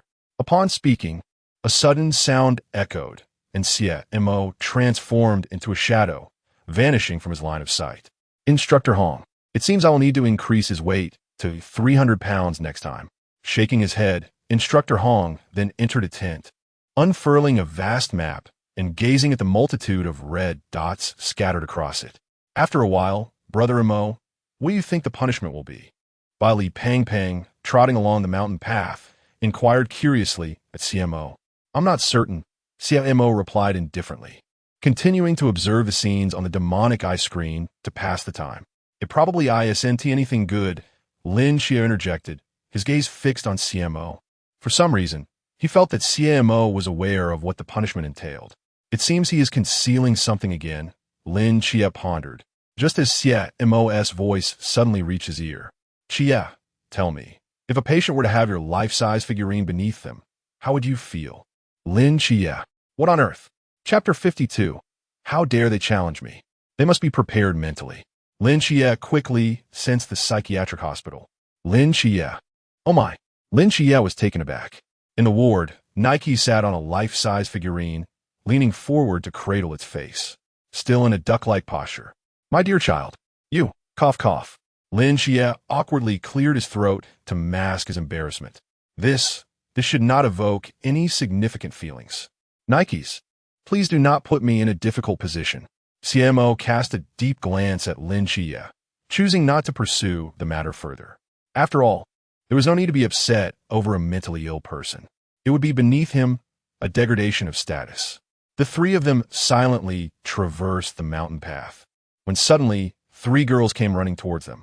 Lin Xie and Bailey Pang Pang were in conversation, and before he could inquire, the 3 girls swiftly thrust 3 yellow mountain flowers into Lin Xie's and Xie Mo's hands, then darted away in a flash.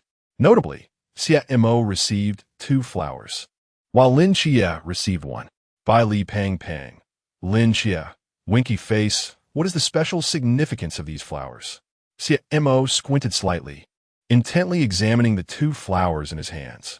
Lin Xie, Bailey Ban Ban. My friend, you are too abstract. Old Han, look at those young girls. Inside the tent, Instructor Hong watched this scene through a drone, casting a disappointed glance at Instructor Han.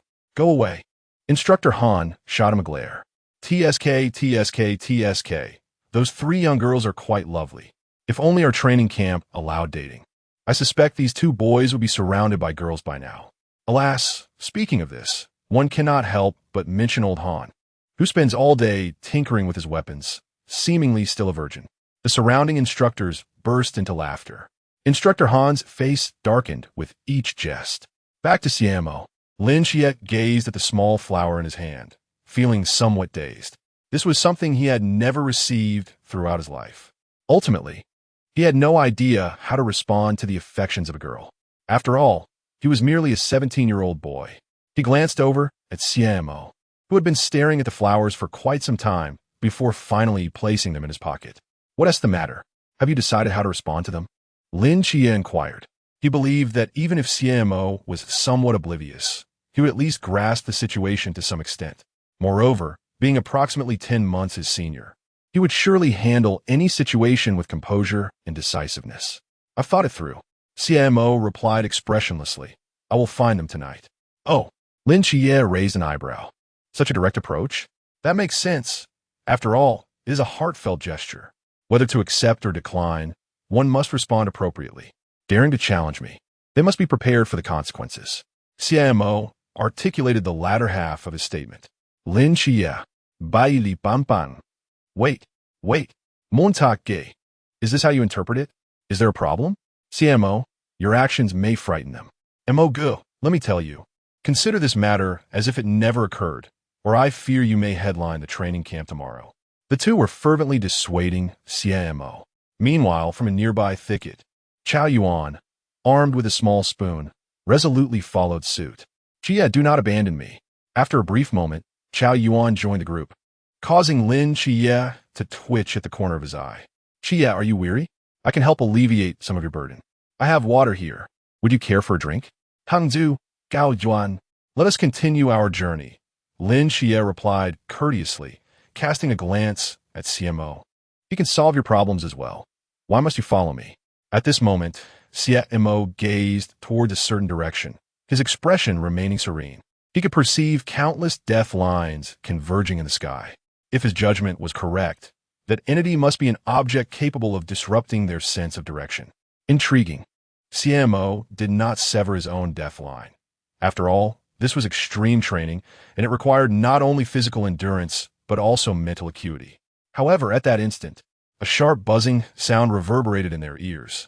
Lin Xie and the others looked up to see a swarm of drones approaching rapidly. This is bad.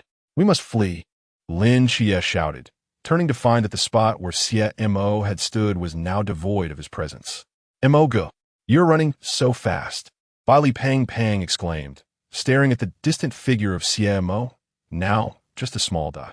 Stop shouting and hurry after him, Lin Xie quickly responded, pulling by Li Pang Pang to chase after Xie Mo running so fast. You didn't even give us a heads up. Observing this, Xiaonan silently trailed behind Lin Xie. Thus, the group raced through the woods. At that moment, Bai Li Pang Pang suddenly spotted several new recruits being led away by the instructors. It was evident they had been eliminated. However, as he beheld the malicious grins of the instructors, he was momentarily taken aback. Wait, wasn't it supposed to be a paintball match? Why were these individuals taken away? Could it be Bai Li Bang Bang Shibarath, his short legs propelling him to run even harder? After some time, the quartet reached a safe distance and encountered Shen Qingzhu and his few lackeys. So you all are here. Shen Qingzhu approached, recognizing that Xie Mo was his roommate. Despite his sharp tongue, he understood the importance of maintaining a good relationship with Xie Mo, especially given his remarkable capabilities. Shen Qingzhu was not foolish enough to create discord among them. 3 followers greeted Xie Mo and the others. Lin Xie, Chao Yuan, and Bai Li Pang Pang responded with polite nods. Only Xie Mo acknowledged the 4 with a slight nod, a gesture of recognition. He held a certain fondness for Shen Qingzhu, who, despite his gentle nature, wrapped himself in a fa ade reminiscent of a rogue. Xie Mo recalled the events from a couple of days ago in the dormitory. Upon returning, he typically entered his consciousness space for training, leaving the chores to others, particularly without complaint from Shen Qingzhu. This morning, upon returning to the dormitory, Shen had even taken the initiative to help him organize his belongings, all the while chattering away. As the group exchanged information, a sudden voice broke through the air. Hey, can everyone hear me? Ahem. Let's invite our classmate Xie Mo to share the most embarrassing thing he has ever done. I pretended to be a girl to use the ladies' room. And then, I got caught and all the girls in the school scolded me while 15 boys confessed their feelings. Did you accept any of them? No, but since then, I've been treated like a girl. Xie Mo's face turned crimson as he desperately pinched his thigh, while Instructor Hong, sitting across from him, grinned mischievously at the next victim. The tension in the atmosphere was palpable. At that moment, amidst a cacophony of self-deprecating remarks, laughter erupted throughout the forest. However, The mirth soon faded as they realized their bodies had been stained with an unknown pigment.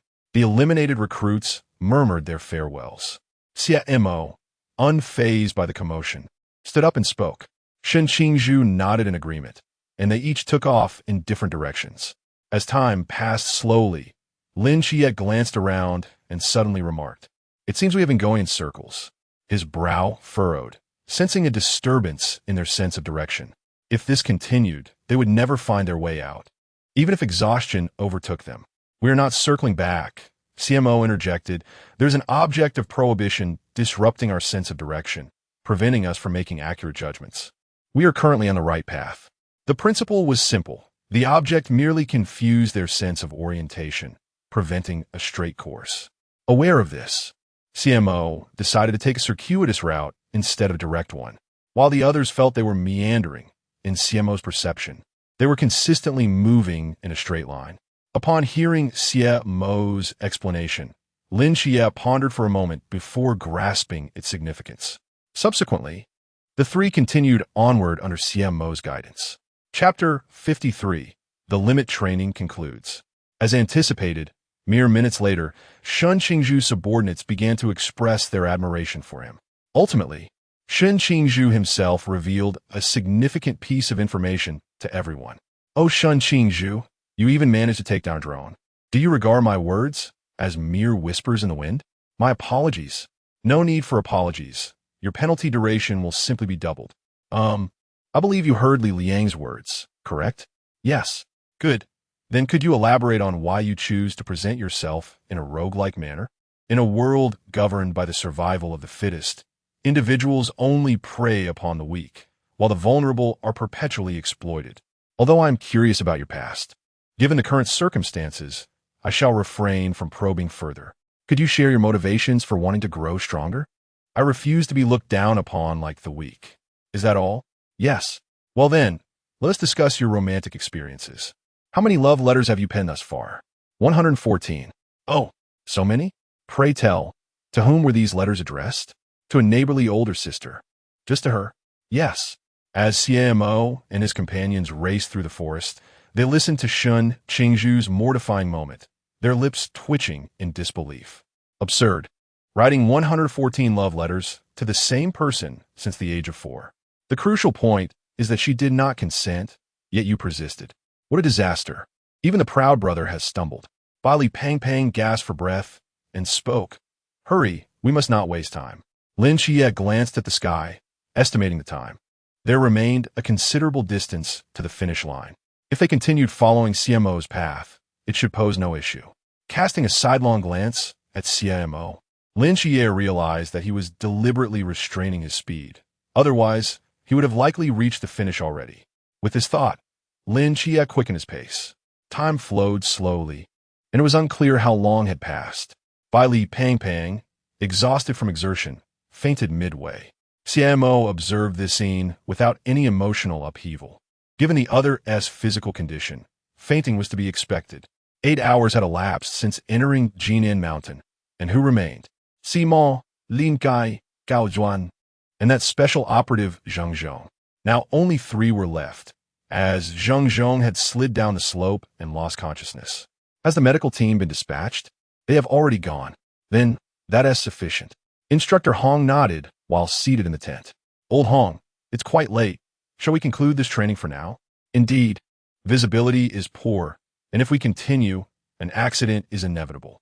The instructors voiced their concerns. After a moment of contemplation, Instructor Hong narrowed his eyes. "There is no rush. Arrange for all drones and the medical team to follow behind them. I wish to see where the limits of these 3 lie." In the pitch-black forest, Xie Mo and Lin Xie's eyes sparkled as they swiftly made their way toward the finish line. The night was shrouded in darkness. "Can you still see?" Chao Yuan trailed behind the two, holding a small spoon, unable to restrain himself from speaking. "What did you say? What is it that you cannot see?" Xie Mo and Lin Xie turned around. One pair of eyes emanated a blue glow, while the other shone with golden light, their expressions tinged with confusion. "Gao Yuan et Galim." Humanity's light bulbs? No, wait. Wasn't it said that one cannot utilize the forbidden abyss? Why are your eyes glowing? Xie Mo and Lin Xie regarded Chao Yuan, sensing that he might be somewhat unwell. If you're fine, just keep up.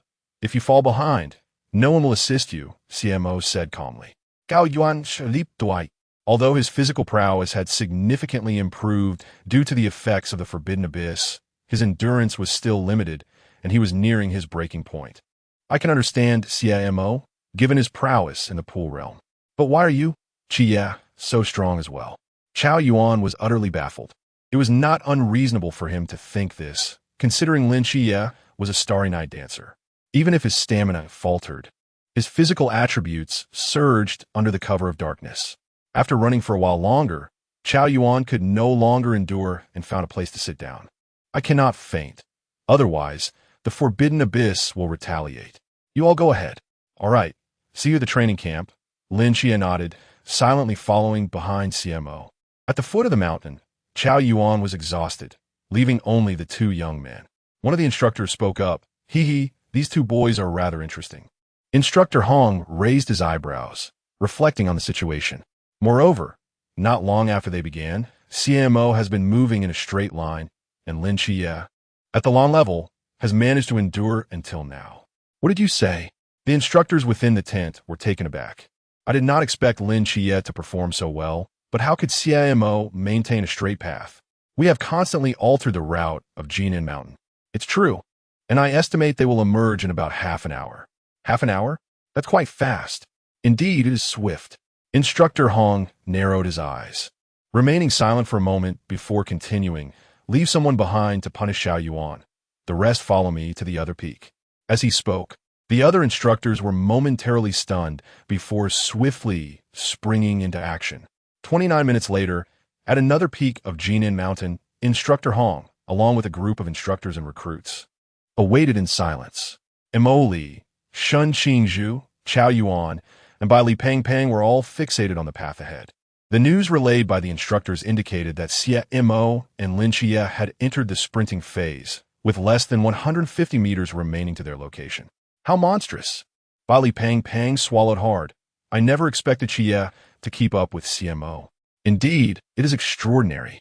Shun Qingzhu, with his hands in his pockets, felt a twinge of envy. He too wished to match the pace of Xie Mo and Lin Xie. However, there were no second chances in this world, and being eliminated meant being eliminated.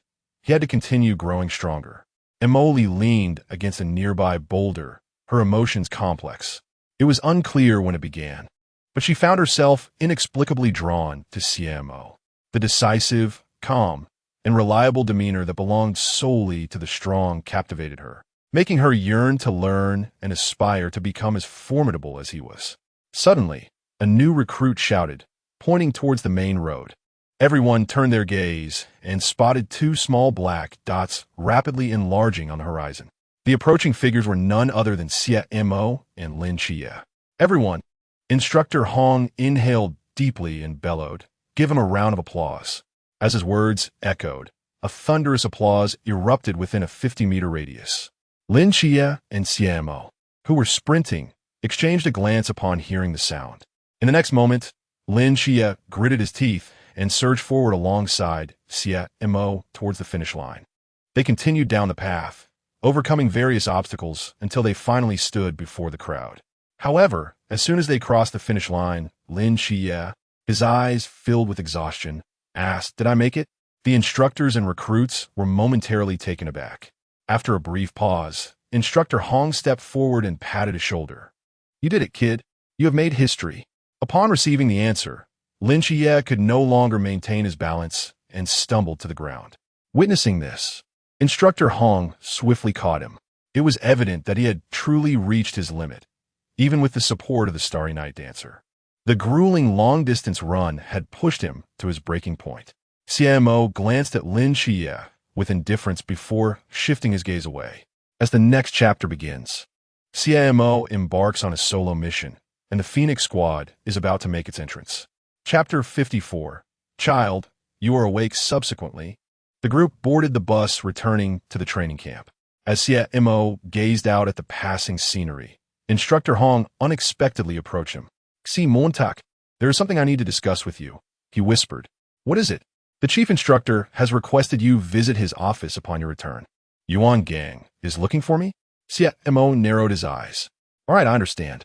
After receiving a response, Instructor Hong did not linger and departed amidst the bewildered gazes of the new recruits. Mo Gu, what does the chief instructor want with you? Bai Li Bang Bang Leonat Kluze. Mo Li, Shun Qingzhu, and Chao Yuan perked up their ears. Unclear, Xie Mo replied dismissively, closing his eyes to rest, indifferent to their curious expressions. Some time later, at the training camp, Xie Mo entered Hongying's office and found him waiting patiently. You've arrived, Hongying said, rising slowly upon seeing him. Yes, Xie Mo settled onto the sofa, addressing the matter directly. Is it about the last incident? What have you decided? To be honest, involving you in the Qi realm mysterious event is still rather perilous, Hongying stated, contemplating for a moment before continuing. Thus, I present you with two options. The first option, to undertake the Zhan realm mysterious incident alone. I choose the second, Xie Mo replied, wishing to conserve time. The Zhan realm incident offered him little assistance. Accepting or declining it would make little difference. Hongying was taken aback for a moment, then smiled resignedly.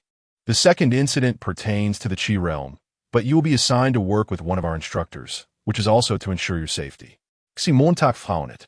Are you certain the instructor will be of assistance? Moreover, given my aloof nature, will there be any disagreements during the task? There will not be, Hongying said, glancing toward a shadowed corner. Step forward. As he spoke, a man with black hair and golden eyes emerged from the shadows. Xie Mo did not turn around. He had sensed the presence, since entering the office, of the same realm as I, also within the Qi realm. Judging by the aura, it does not seem to be an extremely dangerous forbidden area. Are you sure he can ensure my safety? Hongying was somewhat surprised by Xie Mo's keen perception, but remained focused on the matter at hand, explaining slowly.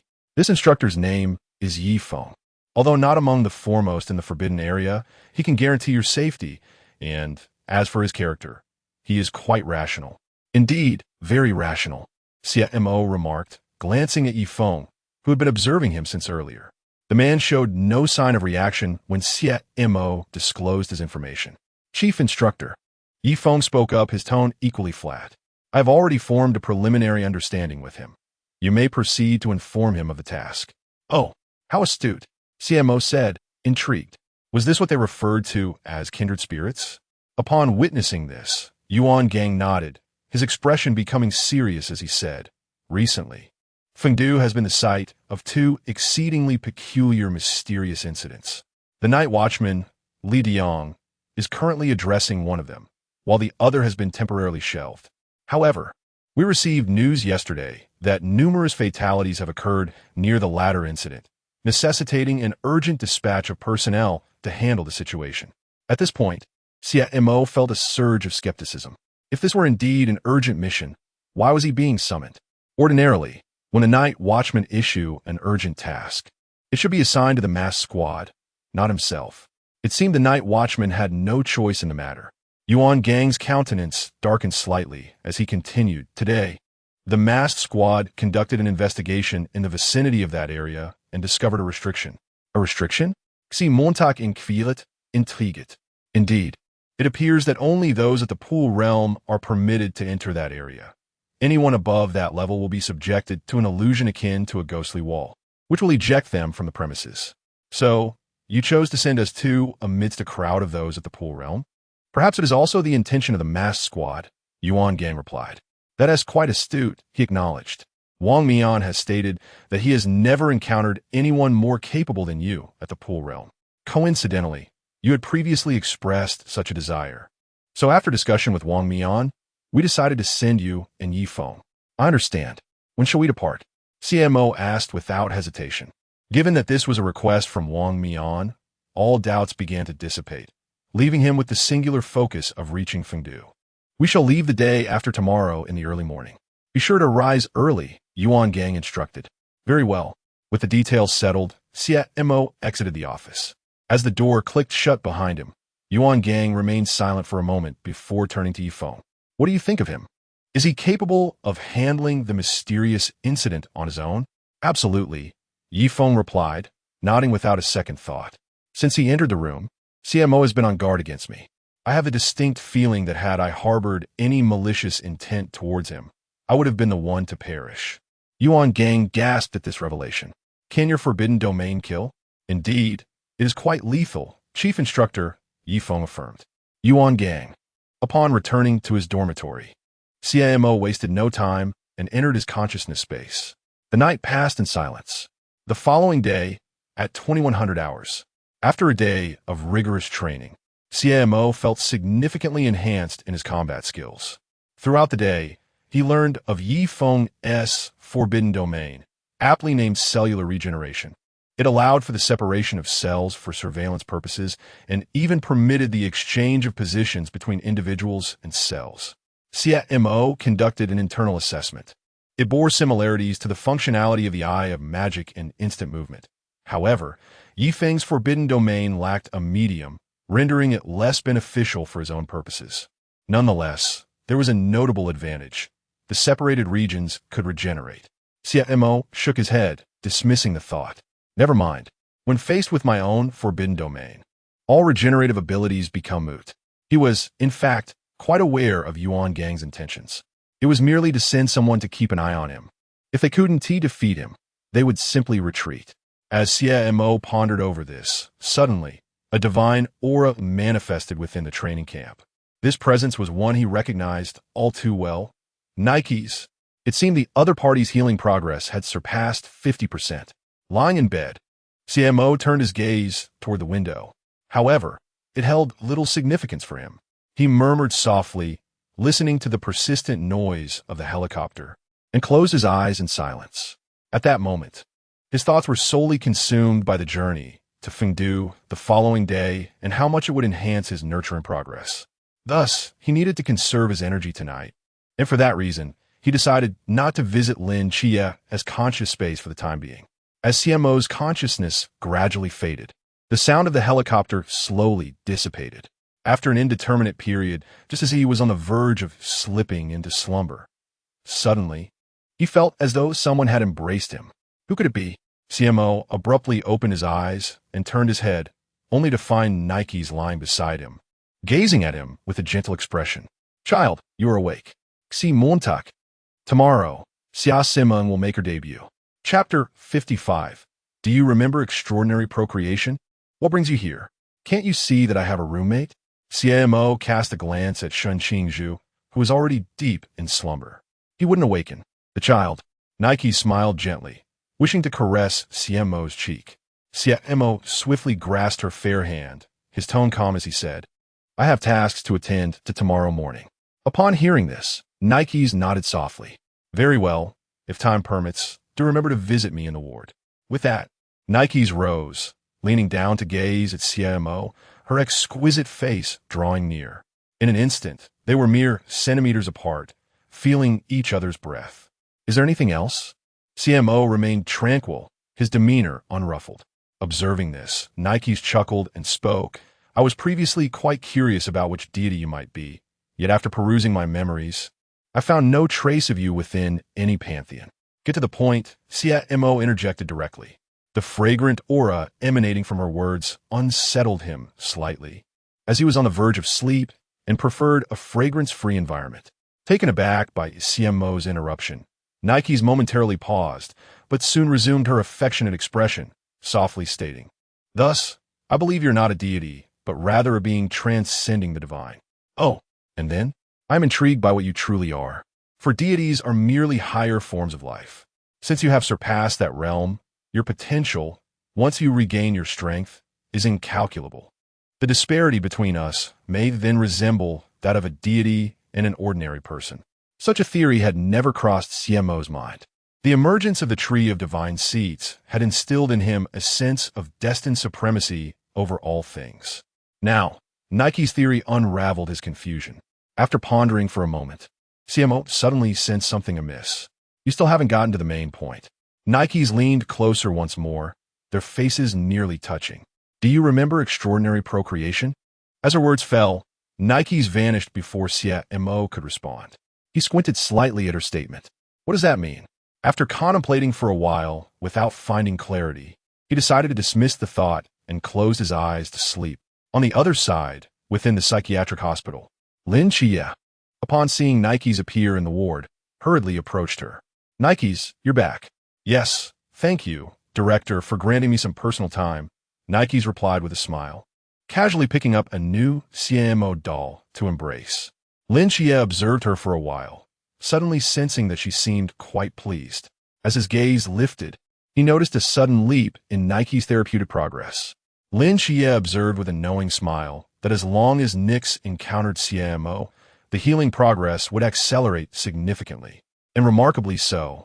Resting his chin on his hand, a spark of excitement flickered in his eyes. He harbored a grand plan. If successful, Nix's healing progress might soar to unprecedented heights. Xie Mo, as a brother, you would surely understand my intentions, wouldn't you?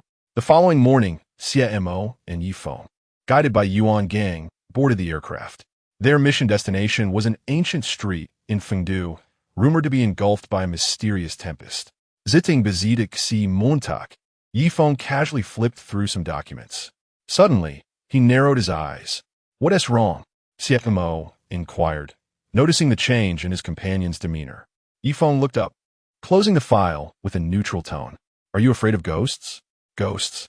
Indeed, according to reports from the mass team, survivors escaping the storm spoke of malevolent spirits haunting the area, presumably a manifestation of some formidable specter from the Great Xia. Intriguing, Xie Mo mused, glancing out the window. Fengdu had been historically recognized as a city of ghosts. Moreover, Li Diyang would soon rise to become the emperor of Fengdu in the original narrative, making the presence of such spirits quite plausible. As they exchanged further information, the aircraft soon approached the vicinity of the ancient street. I can only take you this far. Any further, the storm will disrupt the flight, the pilot informed them. Xie Mo and Yifeng nodded and turned towards the ancient street. Where's the masked team? Xie Mo asked. Activating his death magic, I had scrutinized the stormy region. The area spanned, roughly the size of 4 football fields, with the storm's death line appearing to converge towards a certain center. To penetrate the storm, they would need to venture into its heart. I'll contact them, Yifeng said, observing the surroundings while pressing his earpiece. He had been in continuous communication with the masked team, and as time passed, they drew closer to the Tempest location. The masked team received an urgent mission and is currently engaged, he reported. What mission? Xie Montag Querit. To apprehend the Phoenix team's captain, Xia Siming. Xia Siming? They're here as well? Ye Feng nodded. Yes. Captain Xia Siming has been issued a warrant for her arrest due to her unauthorized leave, mandated by the commander to be brought back. Hence the mass team is negotiating with her. Xie Mo recalled the portrayal of Xia Siming in the original narrative. To be honest, this is quite reasonable. It is very much like Xia Siming. Well, we don't have time to wait for them. Let us proceed alone, Xie Mo declared, retrieving his chains and stepping into the storm. Yifeng, seeing this, made no objections and followed suit. According to the intelligence provided, this area was off-limits to anyone above the pool realm, implying that even if Wang Mian and the others arrived, they would be of little assistance. Upon entering this region, will communication devices still function? No problem. These are specially allocated by headquarters. Although the signal is somewhat weak, it remains unaffected. As he spoke, Yifeng's arm suddenly began to detach. Soon after, this severed arm gradually transformed into 10 diminutive figures, all resembling Yifeng. Has cellular division occurred? Xie Mo squinted at this scene. This area is vast. I will let the cells scout the surroundings for us. With that, Yifeng's severed arm had regrown. In the next moment, he waved his hand, and all the small figures dashed off in different directions. This proves somewhat effective. Xie Mo regarded him with newfound respect. This method of exploration indeed alleviated much of his burden. As the two delved deeper, the weather, which should have been clear, gradually darkened. It seemed that a storm was brewing, and rain began to pour. The downpour was heavy, and the air around them became increasingly humid due to the rain's influence. Xie Mo listened to the rhythmic sound of raindrops striking the ground, his dark blue eyes scanning the surroundings. Faintly, he detected a whiff of decay wafting through the air. Xie Montag. At that moment, Yifeng suddenly spoke. What is it? The mass squad has completed their mission and is converging on our location. My cells encountered a mysterious entity. It was particularly unique, and my cells perished without transmitting any information. As Xie Mo and Yifeng walked along the street, the howling winds mixed with the chilling rain carried an increasingly pungent stench of death. We must locate its source. This mysterious entity does not seem inclined to provoke us. We shall deal with it later. First, we need to dismantle this storm. Xie Mo pondered their next course of action. At present, aside from the deadlines surrounding the convergence point, he saw nothing particularly noteworthy. We must dispel this storm, should we encounter any obstruction from the mysterious entity.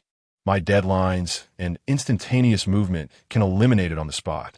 However, one troubling aspect remained. There were no living beings here, seemingly due to the Night Watcher's dispersal.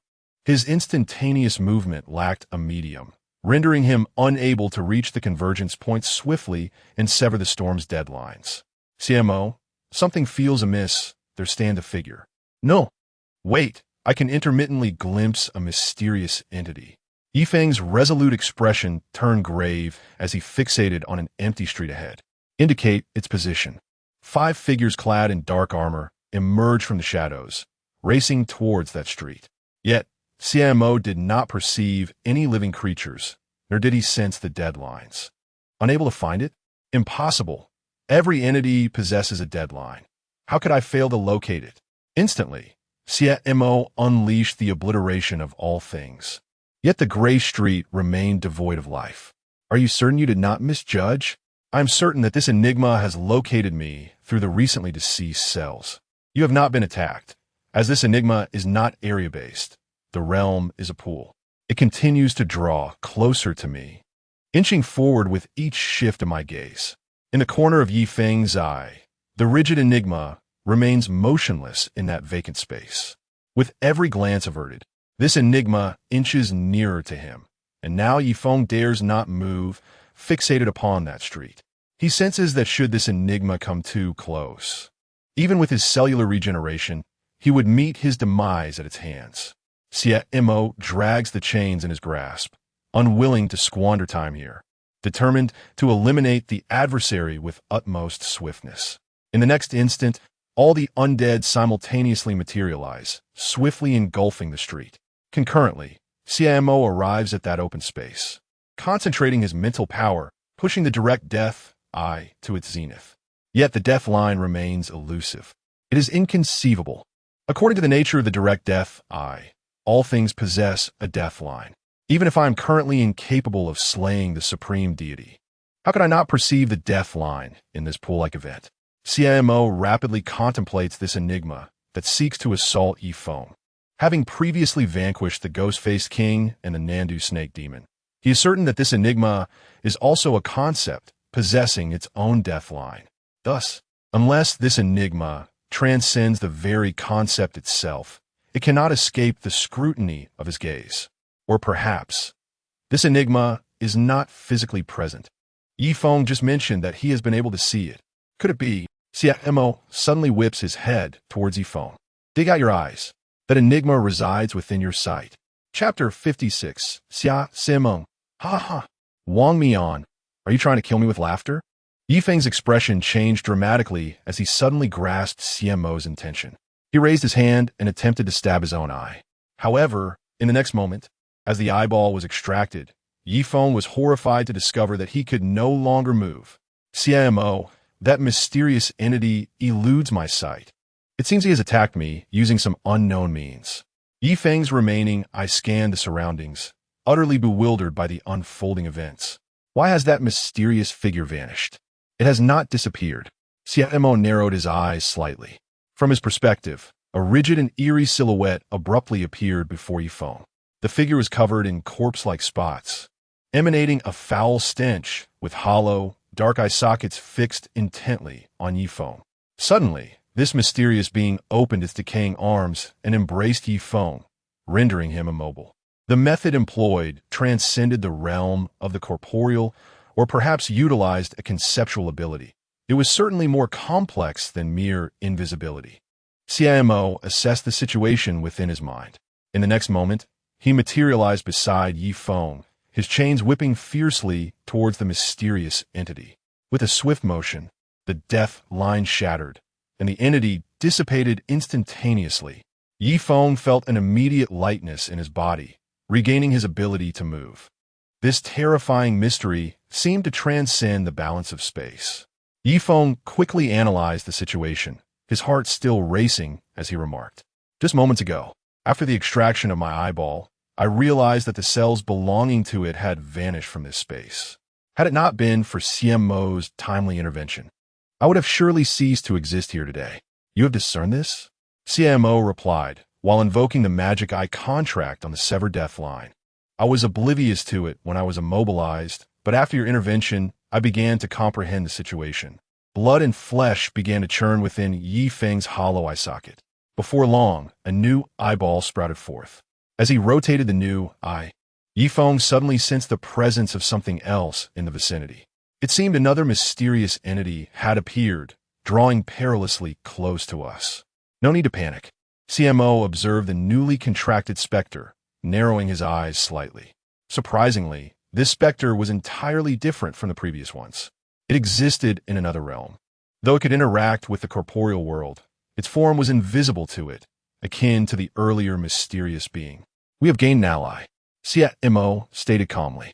Yi Feng felt a wave of relief wash over him, as if he had regained his composure. The mysterious events remain utterly unreasonable if one is not cautious. They might easily find themselves in dire straits. Indeed, Xie Mo gazed at the increasingly ominous clouds overhead, harboring high praise for Yi Feng. From the beginning until now, he had spoken when necessary and withheld words when appropriate, maintaining a remarkable level of composure and intellect throughout. "Let us proceed. We have wasted too much time here, and it is time for action." Yi Feng nodded, and together with Xie Mo, they made their way towards the eye of the storm. Meanwhile, Wang Mian, "Are you all fixated on me without respite?" Xia Siming donned a golden cloak, striding at the center of the masked squad. Just moments ago, she was enjoying her meal when that scoundrel Wang Mian suddenly led an assault, and before she could even react, she found herself captured by a group of individuals. "Captain Xia, please remain calm. We did not intend for this to happen. We merely encountered you at the right moment. It is but a coincidence," Vortex chimed in cheerfully. "Be quiet, Vortex." Xia snapped, her temper flaring worse than that of a wicked woman, her voice dripping with melodrama. Vortex pretended to wipe away non-existent tears.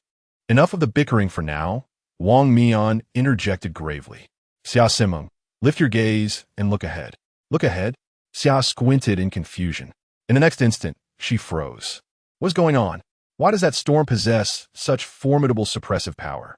"This is an urgent, mysterious incident occurring in Fengdu. No one above the pool realm is permitted to enter that stormy area." Upon hearing this, Xia Siming's eyes widened in disbelief.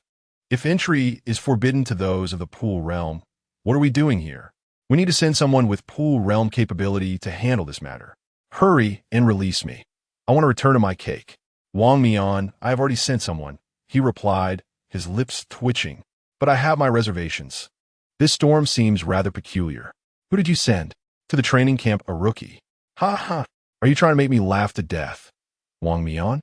Wang Mian's eyes began to twitch as well. "You do not understand. This rookie is extraordinary. In just a month, he has ascended to the pool realm. And during a competition a few days ago, although he managed to match our opponent's level, he single-handedly subdued all 5 members of our squad. Do you think he is ordinary?" At this revelation, Xia Siming's brows suddenly furrowed. As the captain of a special squad, she comprehended the weight of Wang Mian's words. This was a prodigy among prodigies. One person defeating 5 members of a special squad, achieving pool realm status in a month. Such news would be explosive. However, haha, you all were defeated by a rookie? I am genuinely curious to see what this rookie looks like. Ha ha ha. Xia Siming laughed even louder. Wang Mian, the members of the masked squad, the group, brimming with indignation, escorted Xia Simeng towards the location of the storm. Meanwhile, over at Xie Mo's side, Yi Feng gasped in astonishment. He gazed upon the countless mysterious entities surrounding the eye of the storm, his breath hitching in his throat. Currently, he and Xie Mo were perched atop a rooftop, overlooking a bustling district of the old streets. In this area, a plethora of mysterious beings seemed to guard coffin. That coffin appeared to be the very cause of the storm S formation. Standing on the rooftop, Xie Mo observed the coffin with a calm demeanor. Through his magical eye, he could distinctly see that within the coffin lay a corpse, not of a human, but rather that of a creature with wolf-like attributes. Are all the deadlines converging upon that lifeless body? Xie Mo slightly squinted his eyes.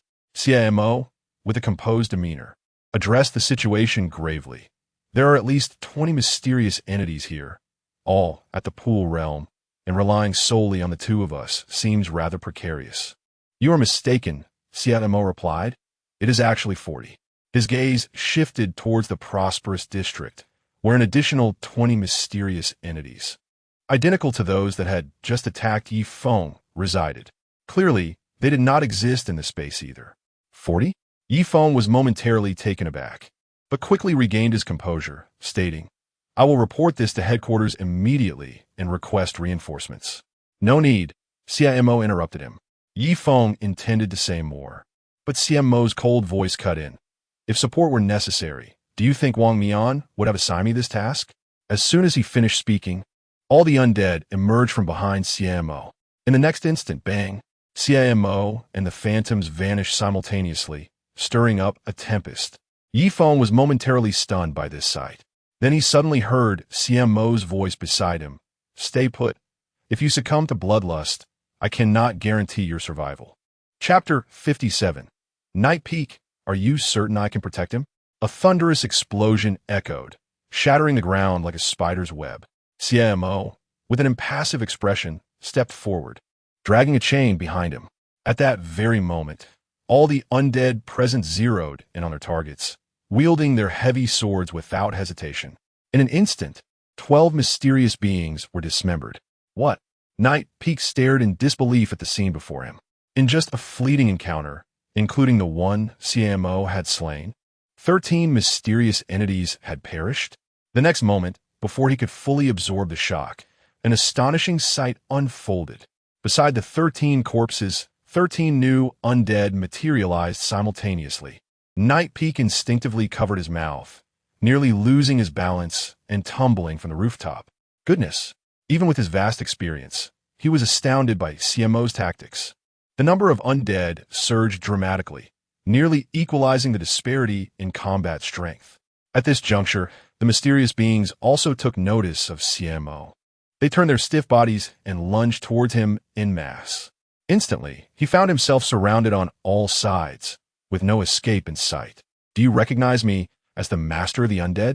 Xie Mo observed the unfolding chaos with a calm demeanor. The next moment, time seemed to slow. The swarm of undead had appeared beside him, engaging the approaching mysterious creatures in a one-on-one assault. The mysterious beings, sensing imminent danger, exchanged glances and, without a second thought, dove into the eyes of the undead. Intriguing. Xie Mo surveyed his surroundings, narrowing his eyes. This group of mysterious entities was not lacking in intelligence. They knew to escape through the eyes to evade the onslaught. However, did they truly believe they could evade capture? Xie Mo slightly bent, his gaze flitting across the eyes of the undead. In the next instant, a shadow darted swiftly through all the undead. Each undead that was traversed suddenly found a corpse appearing right before it. It was evident that the mysterious beings that had concealed themselves within the eyes had their lifelines severed on the spot. Subsequently, new undead emerged near the corpses. The cycle repeated, leading to an overwhelming numerical advantage. Night Peak stood there utterly dumbfounded. Total commander. Are you sure I can protect him? Which of my companions could I possibly defeat? I might end up being killed alongside them. While Night Peak remained in shock, Xie Mo had already dispatched the last of the mysterious beings. He casually kicked aside a corpse, dragging the chain as he walked towards the coffin. Is this coffin the source of the storm? Xie Mo contemplated the densely woven lifelines above, his mind racing. Based on the current information, the entity within was assuredly no ordinary creature. Thus, to be prudent, he decided to sever the lifelines above first. In the midst of his thoughts, Xie Mo flicked the chain in his hand. In the next moment, the lifelines connecting to the storm severed completely, However, at that very instant, Xie Mo sensed something amiss. The lifeline of his creature had not been cut. Moreover, within his field of vision, it bore merely 3 faint lifelines. Klein, Xie Mo's pupilles constricted. This creature belonged to the realm of Klein. The surrounding storm was dissipating rapidly, and a sense of foreboding crept into Xie Mo's mind. He needed to eliminate it swiftly. Xie Mo swung the chain, intent on vanquishing the entity within the coffin. Yet, he was taken aback as the creature, with astonishing speed, breached this space and dove into his eye. There was no tangible method in this world, or perhaps it had employed some conceptual ability. Suddenly, a phrase he had uttered earlier flashed into Xie Mo's mind. Just then, the being within his eye seemed to awaken. In Xie Mo's Sicht, it first cast a menacing glance around, then suddenly wore an expression of terror, leaping out of his eye in fright. It feared the magic eye and chose to escape. A realization dawned upon Xie Mo simultaneously. In Yi Feng's line of sight, an enormous, wolf-like creature appeared abruptly beside Xie Mo, casting a shadow that obscured the sun. The creature stood at least 5 stories tall. Good heavens! Yi Feng jumped in fright. In the next moment, to his horror, the wolf-like entity appeared to be in a frenzy, lunging at Xie Mo with an eerily unnatural speed. Mouth agape. Crack! A sharp sound of blood bursting forth echoed.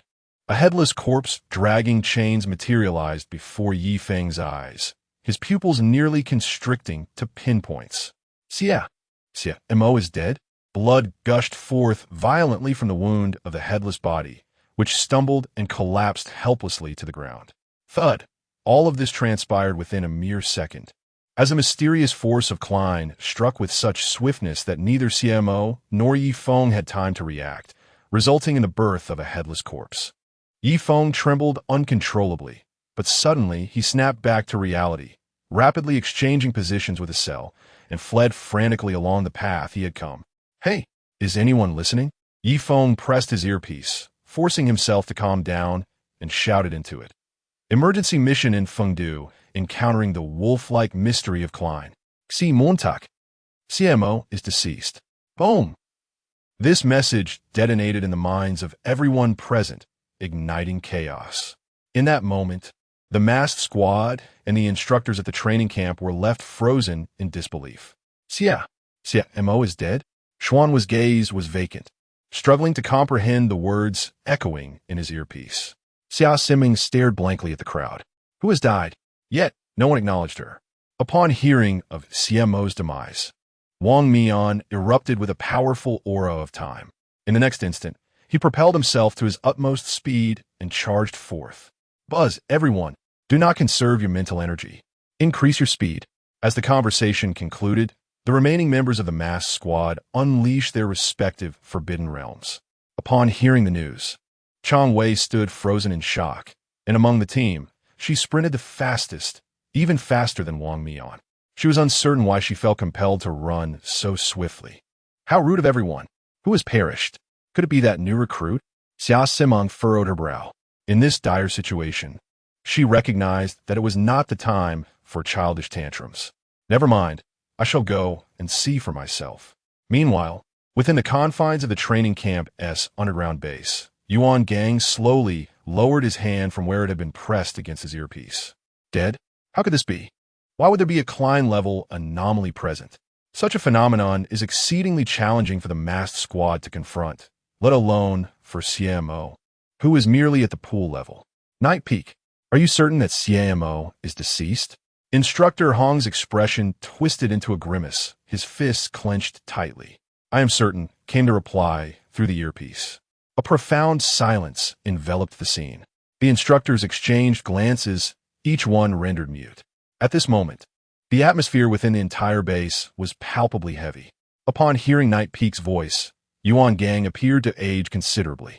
The demise of a future prodigy was no longer merely a matter of disciplinary repercussions. So the scene shifts back to Night Peak. At this juncture, he continued to run frantically. The Klein-level creature seemed to have locked onto his position, fixating its gaze upon him. Damn it, why is it staring at me? Night Peak's heart raced with terror, and then he caught sight of a figure dragging chains, moving even faster than he was. What the hell? Who is that? Am I hallucinating? He rubbed his eyes and focused intently. Good heavens. Xie Mo, you're alive. Xie Mo's expression remained composed as he ran, not bothering to glance back. Hurry up and run. It has begun to move. Chapter 58. Wang's composure unraveled. Turning around, he discovered that the enigmatic entity was charging towards him with an exceedingly terrifying speed. Its velocity was astonishing. Yet, Yifeng forcefully calmed himself now. Having confirmed that Xie Mo was alive, the chaos within his heart had mostly subsided. Indeed, it moved with remarkable swiftness. Xie Mo's tone remained serene. Just moments before facing death, he had been somewhat astonished. He had previously believed that the damage incurred through the Demon Eye Pact would automatically transfer to the undead upon being attacked. However, after this near-fatal experience, he realized his misconception. The act of bearing damage was entirely a conceptual ability. Remarkably, after Xie Mo's death, he had exchanged the concept of that headless corpse with that of the undead. In simpler terms, within the realm of concepts, it was the undead that perished, while Xie Mo remained alive. Reflecting on the sensation of this conceptual exchange, Xie Mo vividly recalled that instant. The interchange of two concepts had abruptly placed him in the position of the undead, while the undead had unexpectedly transformed into the headless corpse. Had it merely been a standard transfer of damage, the entirety of the undead army would have been obliterated. Yet this conceptual exchange resembled a rebirth, although painful. Even if a deity were to unleash their most potent strike, he would still resurrect. Xie Mo contemplated the uniqueness of this ability. Suddenly, a bold idea sparked within him. If that were the case, could he not utilize the ghostly invocation indefinitely? Narrowing his eyes, he found the theory sound, albeit with the caveat of experiencing death once. Xie Mo was a decisive individual.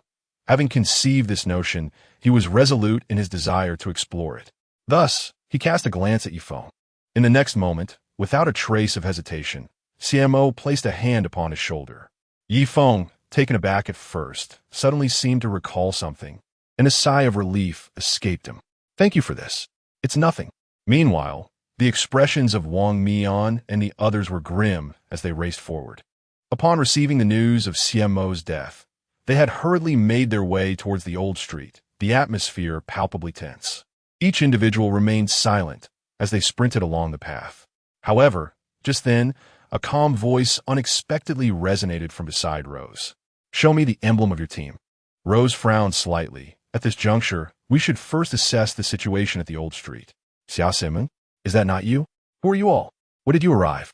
Xiaonan stared at the suddenly appeared Xie Mo and his companion, utterly bewildered. Indeed, Xie Mo nodded. Yifeng, please elaborate on the situation. Very well. Yifeng began to gather his thoughts. Before long, he spoke. The storm zone at the old street has been resolved.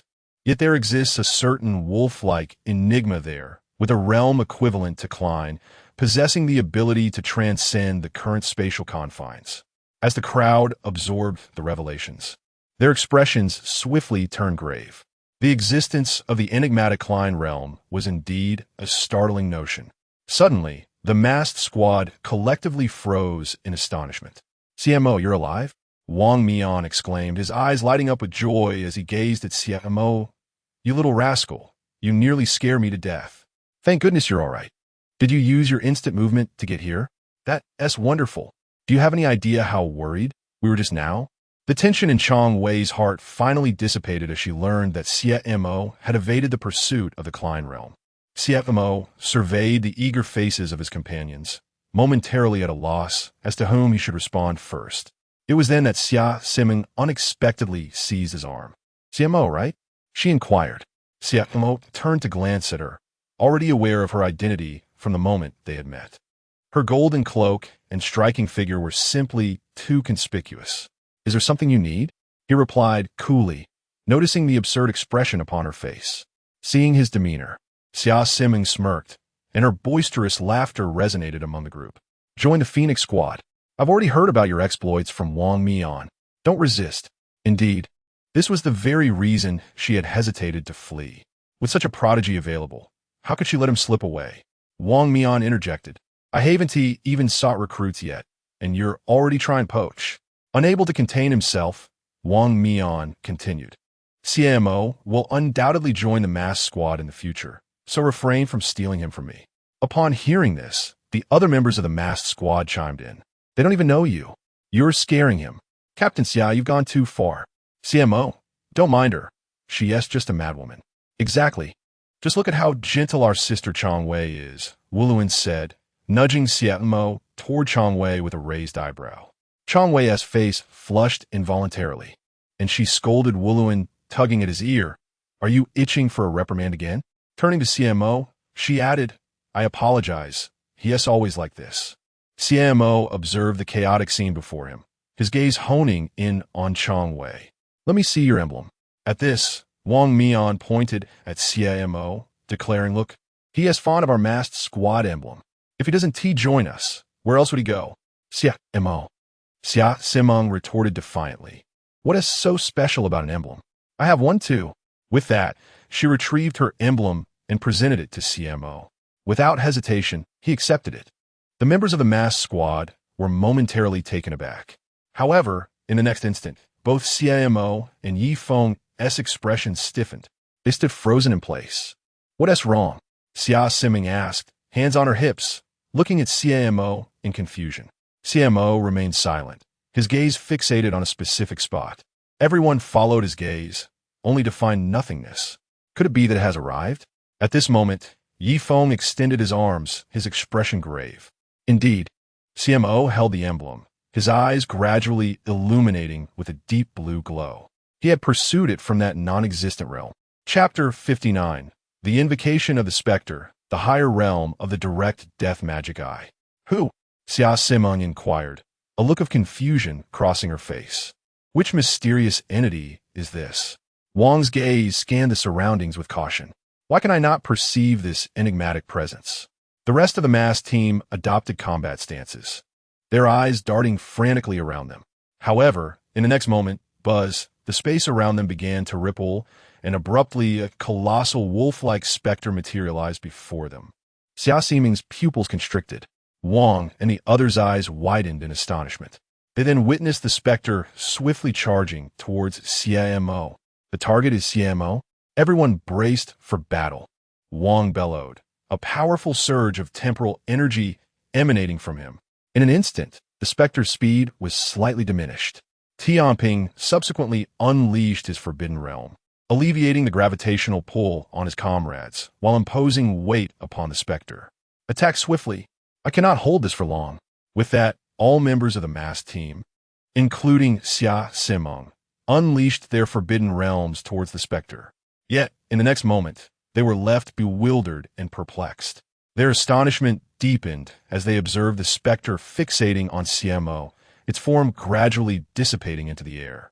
Wang and the others widened their eyes in disbelief. They realized their abilities had lost their target. What is happening? Xia Simeng, engulfed in searing golden flames, stared incredulously at the scene. Wang and the others mirrored her confusion, utterly a loss. Bang! At that moment, Xie Mo suddenly turned and began to flee. Xia Simeng and the masked team whirled to face him, only to see Xie Mo's figure already transformed into a mere black dot. What is going on? Wang questioned, perplexed.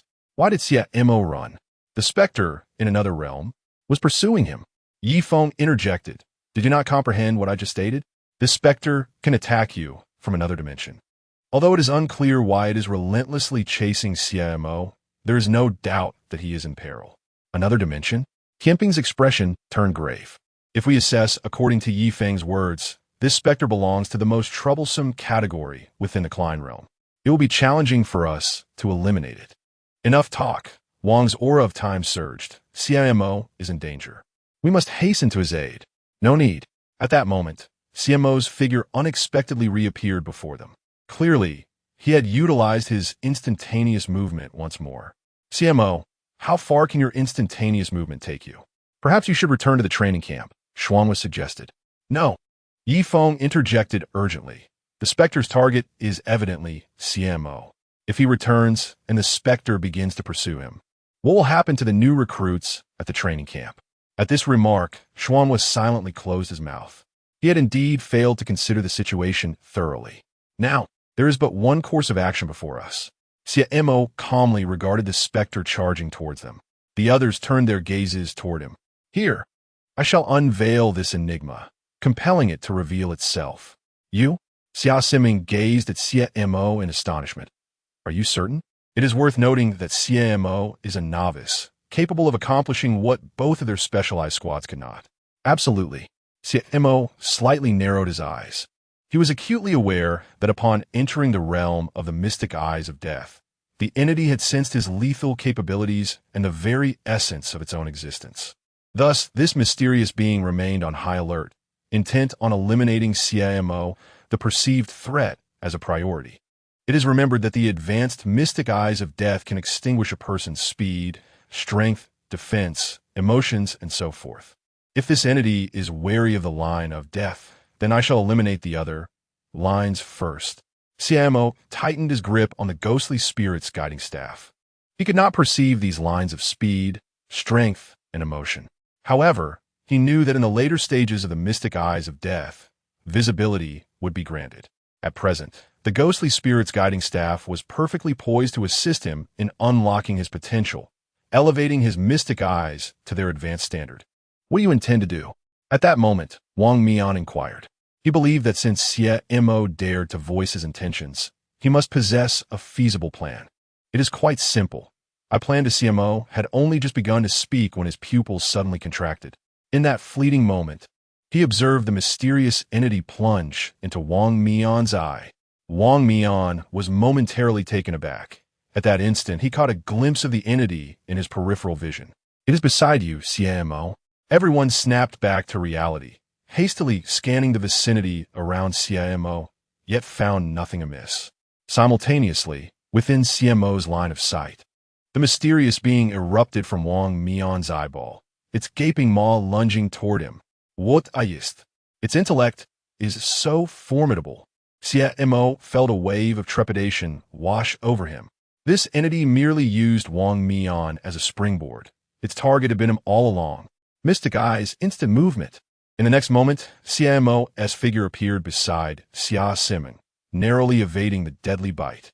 Yet as the scene before him shifted, a colossal tail swept in from an unknown direction, propelling both Xie Mo and Xiaonan through the air. Bang! The two collided with a giant boulder, which shattered behind them like a spider's web. Xiaonan fared better. Her elevated realm and the aid of the phoenix organ mitigated the damage. However, Xie Mo's condition was dire. With just a single strike, he teetered on the brink of death. Gush! A mouthful of blood spewed forth from Xie Mo's lips. As he staggered to raise his head, he noticed Wang Mian and the others hastily retreating from the area. Hey, Xie Mo, don't succumb to slumber at this moment. Xiaonan descended from the boulder and rushed to his side upon seeing his state. Enduring a blow from Klein without succumbing to death was already miraculous. Xiaonan, in her inner turmoil, reached out to assist Xie Mo to his feet, only to be pushed away by him. Xiaonan was taken aback, then heard Xie Mo's feeble breath. It is already upon us. Xie Mo raised his gaze towards the shadow that obscured the sun, an inexplicable fury surging within him. If you wish for my demise, let's see who meets their end first. In the next moment, amidst the horrified expressions of the masked team, Xiaonan and Yifeng, Xie Mo clenched the emblem in his hand, and a slender needle sprang forth. The onlooker's pupils contracted in alarm. This is bad. He intends to invoke the demon god. Xie Mo, what are you planning to do? Do not act recklessly.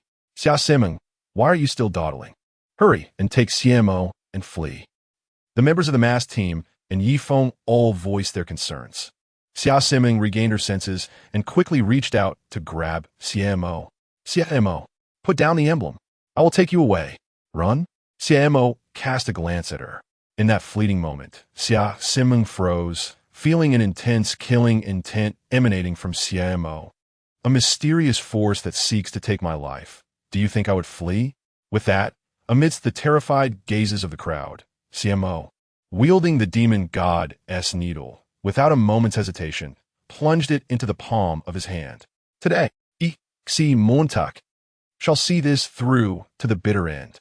Chapter 60. Xia Mo, what did I just witness? An overwhelming shockwave erupted violently from the center where Xie Mo stood. Everything in the vicinity was sent flying. Xia Mo raised her hands to shield her face, squinting her eyes towards Xie Mo's position. There he was. Xie Mo slowly closed his eyes, his body seemingly floating uncontrollably into the air. The aura he exuded was undeniably that of a peak in the Chuan realm. Damn it, boss. That kid truly activated the demon god's call. Vortex was filled with anxiety. Today, the entire mass team, alongside Xia Mo, had forced him, a mere rookie, to burn everything he had in an attempt to eliminate the opponent. To be honest, it was quite embarrassing and a dereliction of duty. Activating the demon god's call would undoubtedly lead to death. There was no way to save him. Wang's expression was complex as he spoke.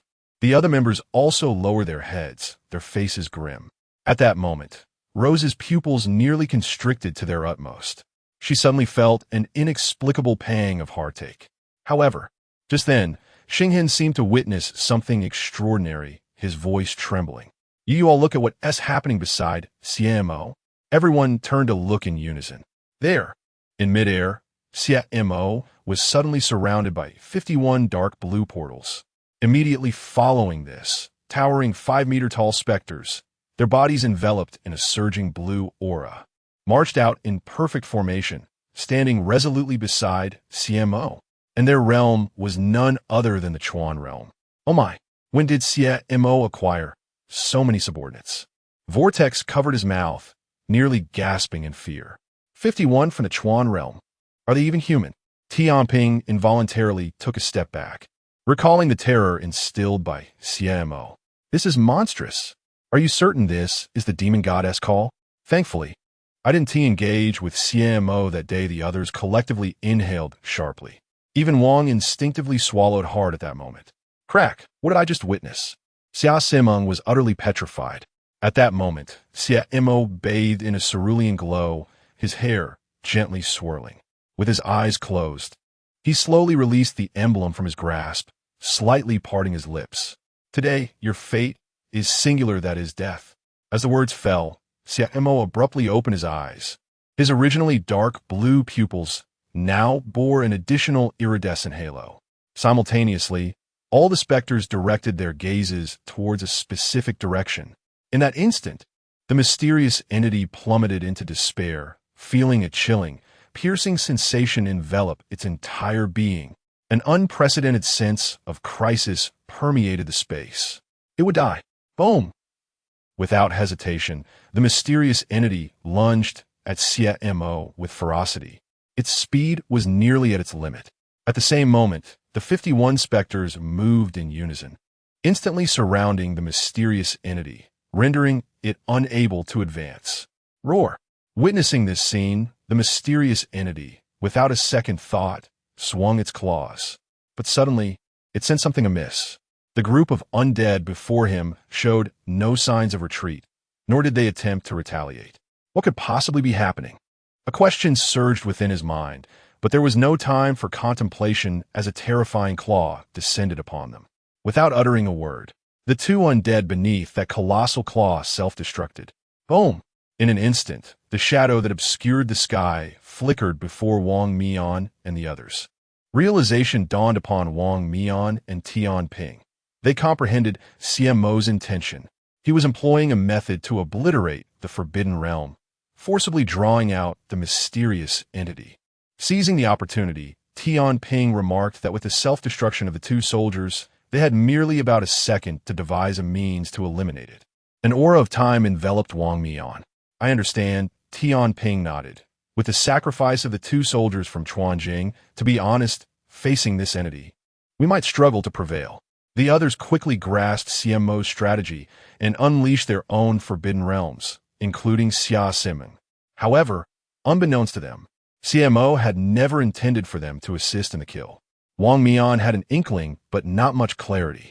Xie Mo aimed to leverage the dual deceleration techniques of Wang Mian and Tianping to swiftly sever the threads of speed and strength that belonged to the opponent.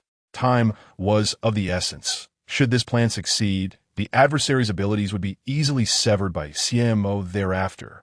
At that point, regardless of whether it was from the Klein realm, it would simply be a powerless being at their mercy. The mysterious entity seemed to sense Wang Mian and the other's intentions. However, in its estimation, could they truly eliminate it, even for a fleeting moment? Surely that was a jest. As long as it remained alive, Xie Mo would perish. Upon Xie Mo's demise, it would immediately enter the gaze of a singular individual, embarking on a frenzied slaughter. How then could these humans capture it? How could they even perceive its presence?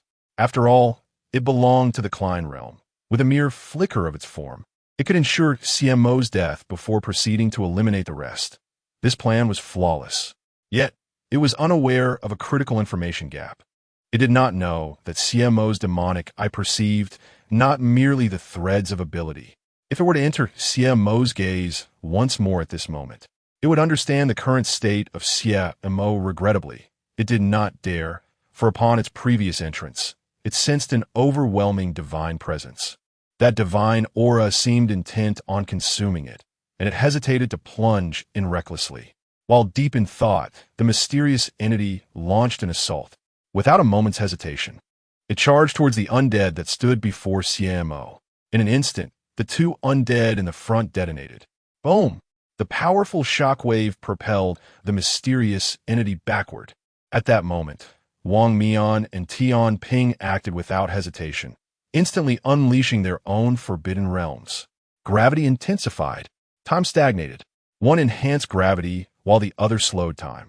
The mysterious entity's speed drastically diminished in that instant. Yet, Xie Mo had yet to make a move. He was waiting until the opponent was closest to him. At that juncture, escape would be impossible. The pupils of Xia Mo, Chongwei, Xianhua, Yugue, Xinghen, and Tanxiang contracted. Why wasn't Xie Mo fleeing? They each unleashed their own restraints, their gazes fixated on Xie Mo. What are you doing, Xie Mo? Xia, Siming exclaimed. Her eyes locked onto the gaping maw that loomed perilously close. Yet, Xie Mo paid her no heed. Instead, he focused intently on the two lines before him, raising his right hand without uttering a word and swiftly slicing through the air in front of him. Swish, Chapter 61, The Frontier, the nullification of new skills. Has a Klein pet emerged? With a resounding crack, two deadlines shattered. A mysterious and terrifying realization dawned upon him. He found himself inexplicably immobilized. He yearned to accelerate, to strike, yet discovered that each step he took resembled the sluggish movement of a snail. Before the eyes of the onlookers, that enigmatic presence remained motionless before Xie Mo, its form gradually fading away. Still daring to hide? Watch me obliterate you, Xia Simeng declared arrogantly, preparing to charge at the mysterious entity. However, at that moment, bang, 5 undead beings instantaneously obstructed her path. Simultaneously, the masked team found themselves similarly hindered. Xie Montak, what are you doing? Xia Simeng furrowed her brow, helplessly witnessing the mysterious figure vanish before her eyes. The others shared her confusion, casting bewildered glances at Xie Mo, utterly perplexed as to why he would squander such a prime opportunity. Xie Mo remained silent, his iridescent eyes scanning the crowd with an unspoken intensity. In an instant, a chilling sensation coursed through them. It was as if they had been subjected to dissection, albeit in an abstract manner. A dissection of concepts. Had their very essence been pinpointed by him, everyone ceased their actions, captivated by the moment. Xie Mo, observing their reaction, turned his attention back to the terrified mystery before him. Clad in a flowing black coat, his figure was marred by blood. With a calm demeanor, he dragged chains as he approached another deadline, one that belonged to the mysterious abilities. With a swift motion, he severed the deadline.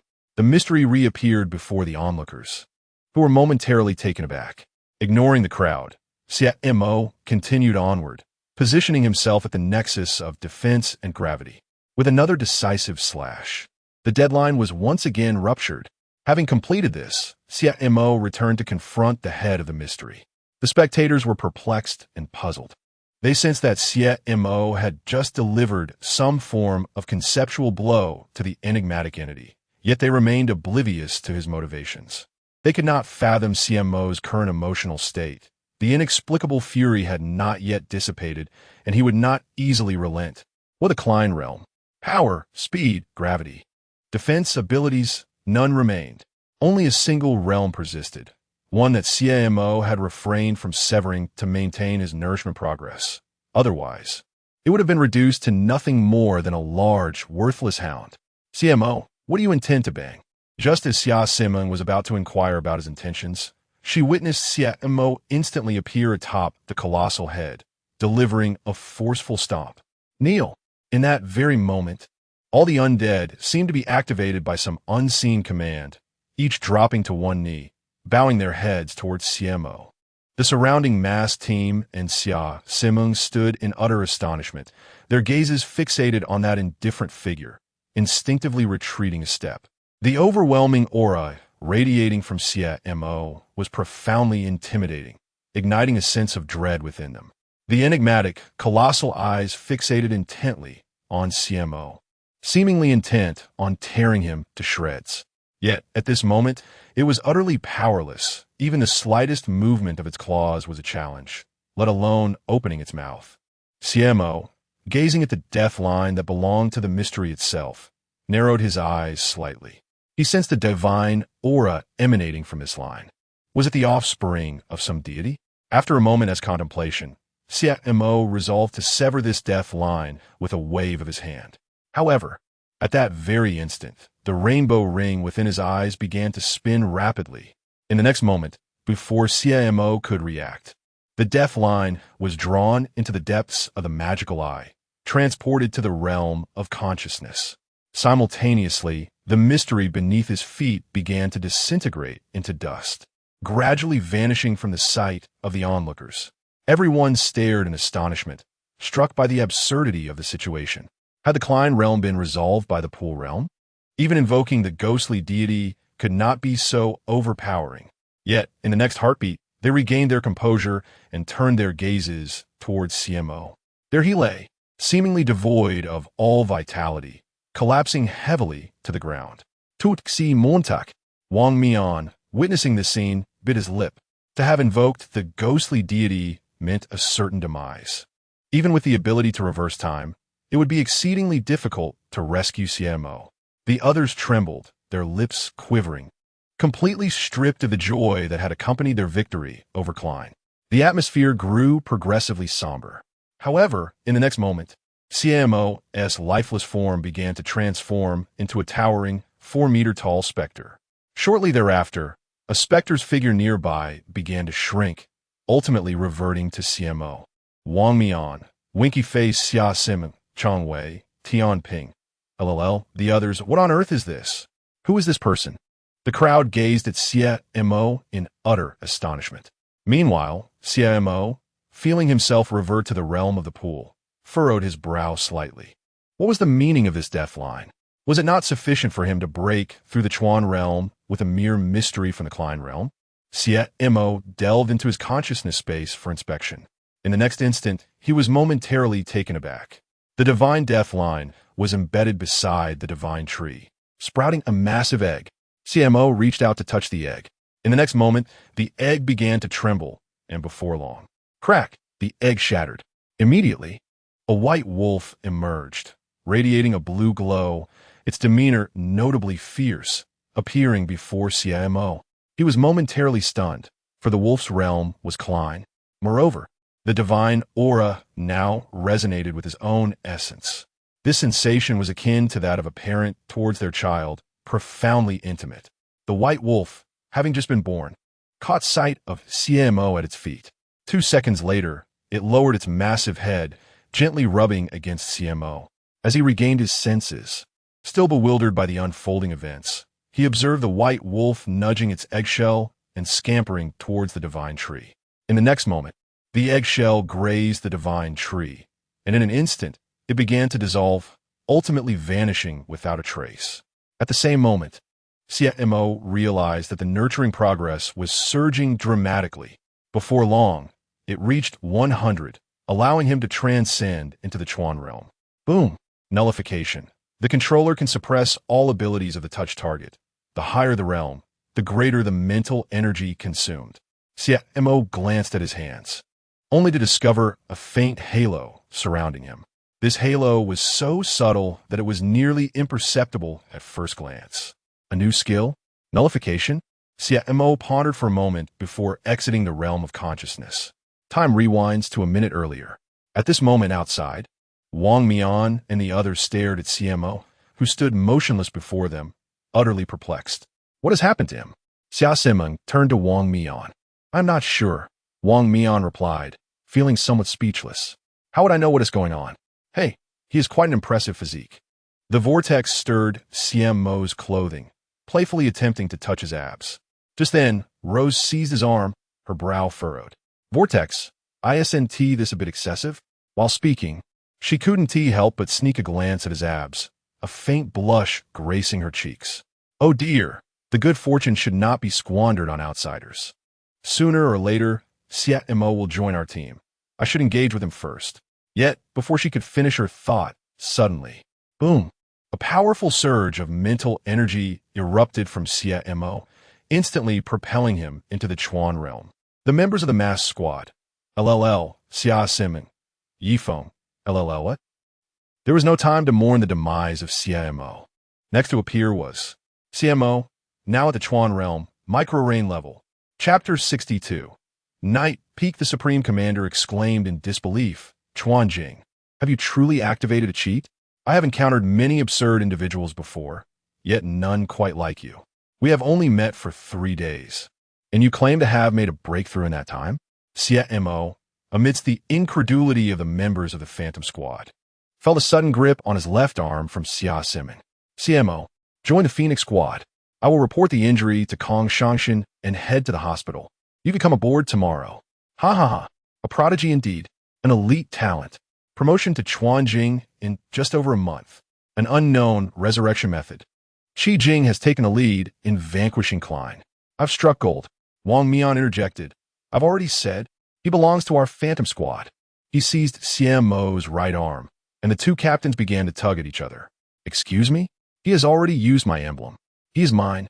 Who says that using an emblem means he belongs to you? Xie Mo will not join your Phoenix Squad. It's impossible. He will undoubtedly join the Phoenix Squad. His future lies with the Phantom Squad. Xie Mo, surveying his surroundings calmly, stated, I currently have no plans to join a special squad. All right. Both Wang Mian and Xiaonan glared at one another in frustration. However, they soon turned their attention back to Xie Mo. Xiaonan asked, Are you truly not joining? Wang Mian added, Your training has yet to conclude, correct? Xie Mo nodded, affirming, Yes. Xiaonan regarded Xie Mo for a moment before letting out a sigh and turning to depart. Fine, I shall take my leave. With that, she swiftly became a distant figure. Wang Mian grimaced, She's gone again. Forget it, I'll just catch her later. Turning to Xie Mo, Wang Mian composed himself and remarked, You performed admirably in this incident. I will report your performance truthfully, and as for rewards, we await notification from headquarters. Xie Mo nodded in agreement, content with his achievements thus far, acquiring a Klein realm pet, elevating his own realm to Hongying, and gaining numerous allies. Subsequently, the Phantom Squad added Xie Mo as a contact and hurried off in pursuit of Xiaonan. Meanwhile, in a dark expanse of the cosmos, an oddly shaped, wolf-like creature opened its eyes. Why has the aura of my progeny vanished? It gazed towards Earth, extending a tongue reminiscent of straw. It appears that someone on this planet has slain my progeny. But who could this individual be? The creature displayed a pensive expression, grappling with this conundrum. Meanwhile, on the other side, at Xiaosiming's location, Hey, Kongshang, I've discovered talent. We must find a way to recruit them into the Phoenix Squad. What? Ha ha ha ha. Wang Mian and his crew caught me. Yuyist, if I wish to flee, can they truly apprehend me? Xiaosiming chuckled heartily while holding her phone. Unbeknownst to her, not far behind, 7 cloaked figures wore increasingly grim expressions. Wang Mian, act stealthily, do not let her notice. Understood, boss. Returning to Xie Mo's side. At that moment, Yifeng gazed at Xie Mo, who had just ascended to the Chuan realm, and could no longer contain himself. Commander, what kind of monster are you asking me to protect? In just a few hours, Do you have any idea how terrified I am? I truly fear this creature. If it becomes agitated, it might very well eliminate me. What is the matter, Yifeng? Si Montag inquirit, noticing Ye Feng's peculiar demiano. Nothing. Yifeng snapped back to reality, waving his hands repeatedly. Shall we head back now? Yes, let us go. Upon receiving the response, Yifeng steadied himself, adjusting his headset to contact the helicopter. Hello? Yifeng furrowed his brow, picking up the headset, only to discover a crack had somehow formed in it. It seems Xie Mo's headset is inoperable. Never mind, I will take you back. Xie Mo activated his magical eye screen, intending to teleport Yifeng. However, in the next moment, the upper half of his face turned ominously dark. What is wrong? Yifeng asked, perplexed by his expression. Did you transmit my death news back to the training camp? Yifeng. Marula. Simultaneously, at the training camp, a group of new recruits stood solemnly before the training platform. The instructors on stage bore expressions of sorrow and resistance, holding a small white flower. Their gazes fixed on the center of the platform, where a large black and white photograph loomed. Indeed, it was none other than Xie Mo's image. Comrades, today, I have gathered you here to convey a profoundly weighty message. Hongying surveyed the new recruits, his lips trembling slightly. Our comrade, Xie Mo, has heroically sacrificed himself. Upon hearing this, Lin Chie, Bali Pangpang, Mo Li, Shun Qingzhu, Chao Yuan, and the other recruits clenched their jaws in unison. Xie Mo, how could you leave us like this? Xie Mo, with a darkened expression, shot a glance at Yifeng. What is wrong, Xie Mo? Yifeng stuttered, startled by his gaze, which was filled with a murderous intent he had witnessed before. This is the look of someone who desires vengeance. I'm completely doomed.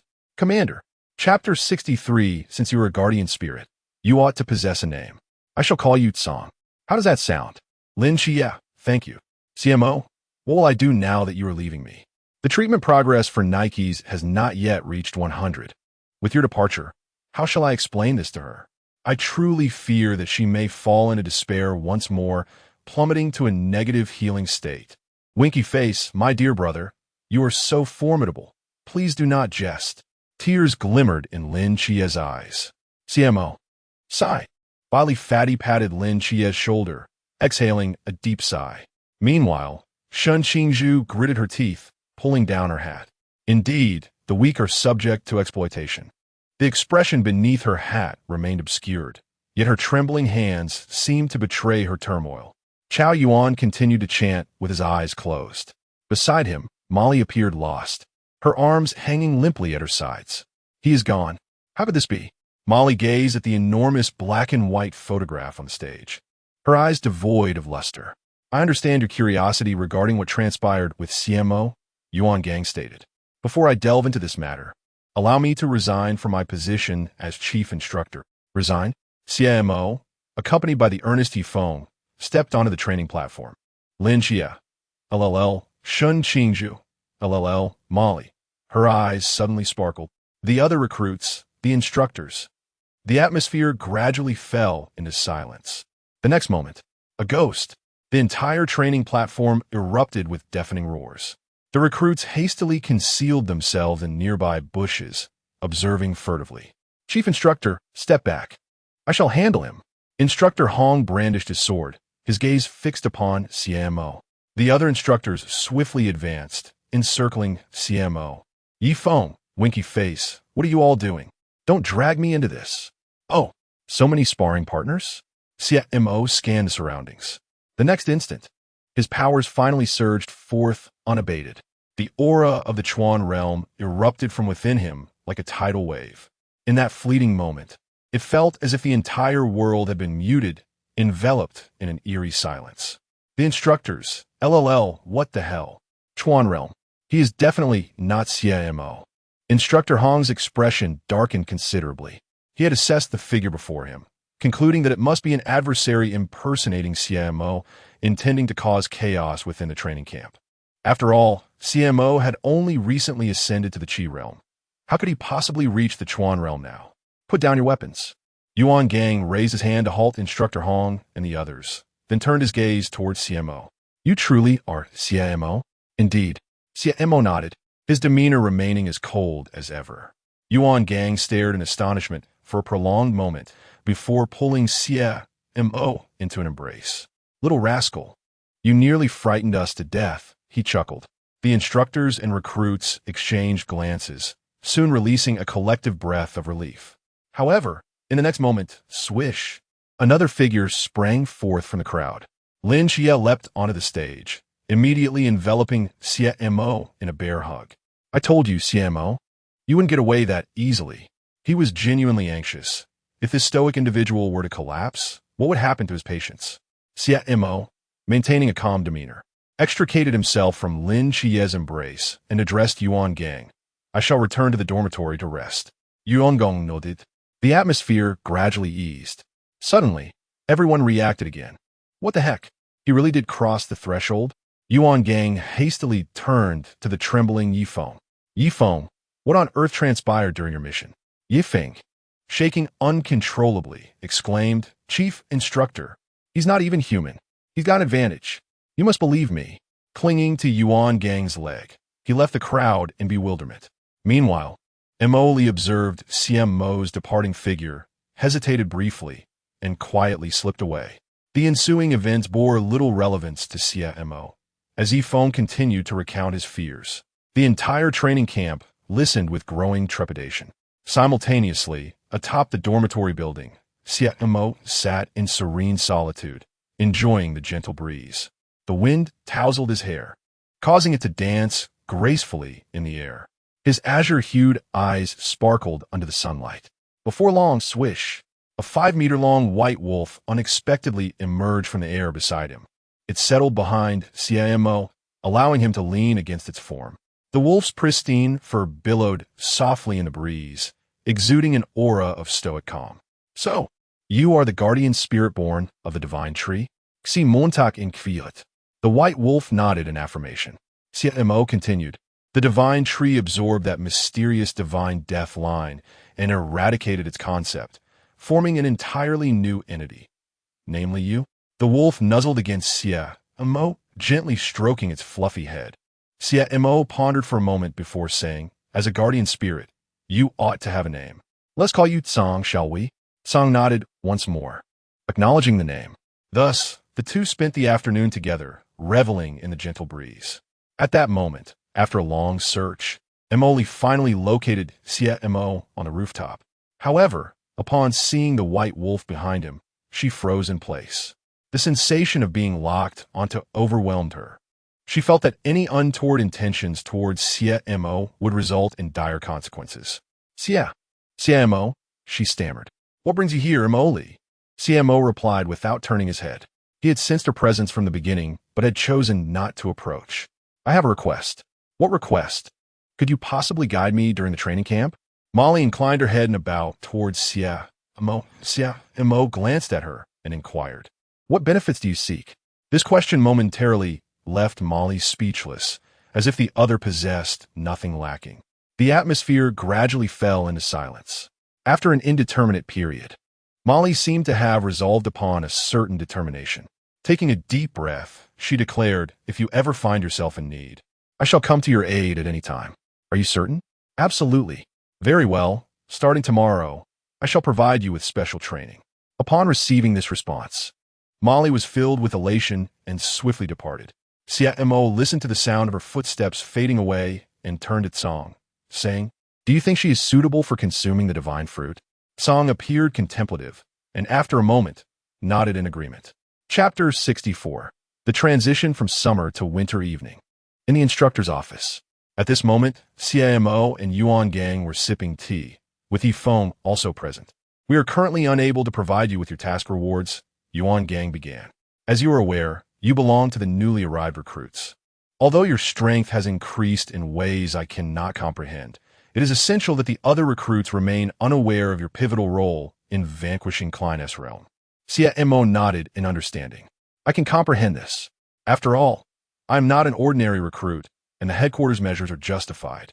It is merely a precaution against that fool. Qi Jing, seeking a reckless confrontation with Klein. Though the likelihood of this is minimal, it cannot be overlooked. The headquarters has considered this matter with great care. At that moment, Hongying produced 2 invitation letters. These are from the Phoenix Squad and the Mass Squad, who have discreetly requested I present them to you. They hope you will join their special teams upon graduation. Xie Mo glanced at the invitations, but did not reach for them. Chief Instructor, I have my own plans after graduation. Hongying nodded, understanding Xie Mo's perspective. Given the rapid enhancement of his abilities, it was natural for him to harbor personal aspirations. Following this mission, your capabilities will be assessed by the higher-ups. If you wish to undertake further tasks, you may need to wait a little longer. That is acceptable. Is there anything else? Hongying inquired. None. With that, Xie Mo rose to leave, leaving only Yifeng and Hongying in the office. Yifeng, is your report truly accurate? Hongying asked, turning to Yifeng once the door closed. It is indeed, Yifeng affirmed. Xie Mo has ways to survive even when employing the ghost god call. Hongying inhaled sharply, suddenly sensing that Xie Mo was far from ordinary. However, the decisions from above left him perplexed. Given Xie Mo's demonstrated prowess, he should not need to participate in this training. Was something amiss in Xiaonan City? As if struck by a revelation, Hongying's doubts began to dissipate. Time seemed to accelerate, and before long, summer had given way to winter. This year, Xiaonan City was particularly frigid. Following the Fengdu mission, Xie Mo spent his days training and managing a multitude of chat messages. Curiously, for an extended period, every night, both Molly and Rose would come to chat with him. Xiaonan and Hong Ying could be excused. Molly understood. After all, she had been granted special privileges over the past 6 months. However, the situation with Xiangwei and Xie Mo left her utterly bewildered. According to her own account, she had been assigned a task by Wang Mian to establish communication with Xie Mo in hopes of persuading him to join the mass team. Yet, Xie Mo sensed something amiss, though he could not pinpoint the exact issue. In addition to Xiangwei, Xiaonan had also sent agents to the training camp to capture Xie Mo on 2 occasions. However, each time, her emissaries returned in tears, frightened by Xie Mo. Subsequently, Xiaonan had issued a stern warning that she would personally intervene next time to retrieve Xie Mo. In response, Xie Mo remained indifferent, continuing with his own affairs. Of course, aside from these individuals, there was one particularly troublesome presence: Nike's. She practically visited Xie Mo every week to spend the night. There was even an instance when Lin Xie dragged Xie Mo to a psychiatric hospital, claiming he intended to make Xie Mo the vice director, so he could frequently visit the facility. Upon hearing this, Xie Mo promptly declined without hesitation. After all, he had yet to decide who would receive the divine fruit, who would willingly become a vice director just for leisure. Speaking of the divine fruit, ever since Xie Mo ascended to the Chuan realm, he had been automatically maturing 2 fruits each month. Now, he was at a loss for whom to bestow them upon. Omniscient calculation. Once activated, the controller can calculate everything that occurs within 3 seconds. The higher the realm, the longer the calculation time. This was the skill granted to Xie Mo by the omniscient fruit. As for the consumer, that would be Xie Mo's own son. Indeed, this fruit had been consumed, but rather than enhancing Xie Mo's physical strength, it increased his intellect. For instance, he now possessed a reasonable judgment and analysis regarding the composition of a spoon or the occurrence of an event. At this moment, as the cold wind howled, the new recruits stood in the training ground, awaiting their instructoress address. They had indeed undergone a remarkable transformation since their initial days. Though clad in short sleeves, they stood straight with resolute expressions. However, upon closer inspection, one could discern a hint of confusion amidst their determination. Ordinarily, training would have commenced by this time. Yet today, Instructor Hong had gathered them here for an unknown purpose. The reason you have been summoned today is to announce an important matter, Instructor Hong proclaimed from the platform, surveying the recruits below with a resounding voice. The first half of this training session has concluded early. Moreover, before the commencement of the second half, you will be granted a brief holiday. From today until the 2nd day of the new year, you shall enjoy 4 days of leave. However, be forewarned, no one is permitted to leave Xiaonan City. Otherwise, you will be immediately dismissed from your position as night watchman. Now, at my command, Dismissed. Yes. The recruits responded in unison before dispersing in a flurry. Some even leaped for joy. Holidays are here. Xie is on break. Bailey. Xiaonan. Shuk Elinavia. Only to find both Lin Xie and Xie Mo maintaining a remarkably calm demeanor. What is wrong with you two? Aren't you excited about the holiday? The recent holiday feels rather peculiar. Lin Xie glanced at Xie Mo, articulating his thoughts. The objective is threefold. 3? Indeed, you, me, and the chubby one. Xie Mo narrowed his eyes. 2 divine agents, a young master of the Bailey family, and you, an unprecedented dual divine agent.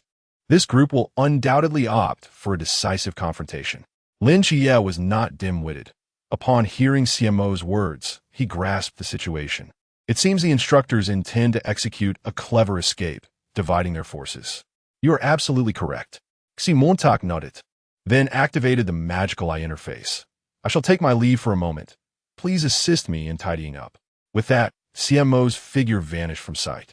The others exchanged glances and proceeded to their respective dormitories. Meanwhile, in the training camp, within the instructor's office, Chun Mai observed the dispersing recruits with a grave expression. I have arranged everything based on the information you provided me yesterday. Yuan Gang, standing beside him, squinted slightly. However, I truly did not anticipate that the ancient God Church and those pests would choose this moment to act. And the traitors within the camp can only be revealed once the recruits have scattered. It is of no consequence. Chun Mai replied. As long as we can obscure the enemy's vision, I believe this incident will come to a swift conclusion. Just as he finished speaking, suddenly, Yuan Gang and Chun Mai's pupils constricted as they abruptly turned to a shadowy corner behind them.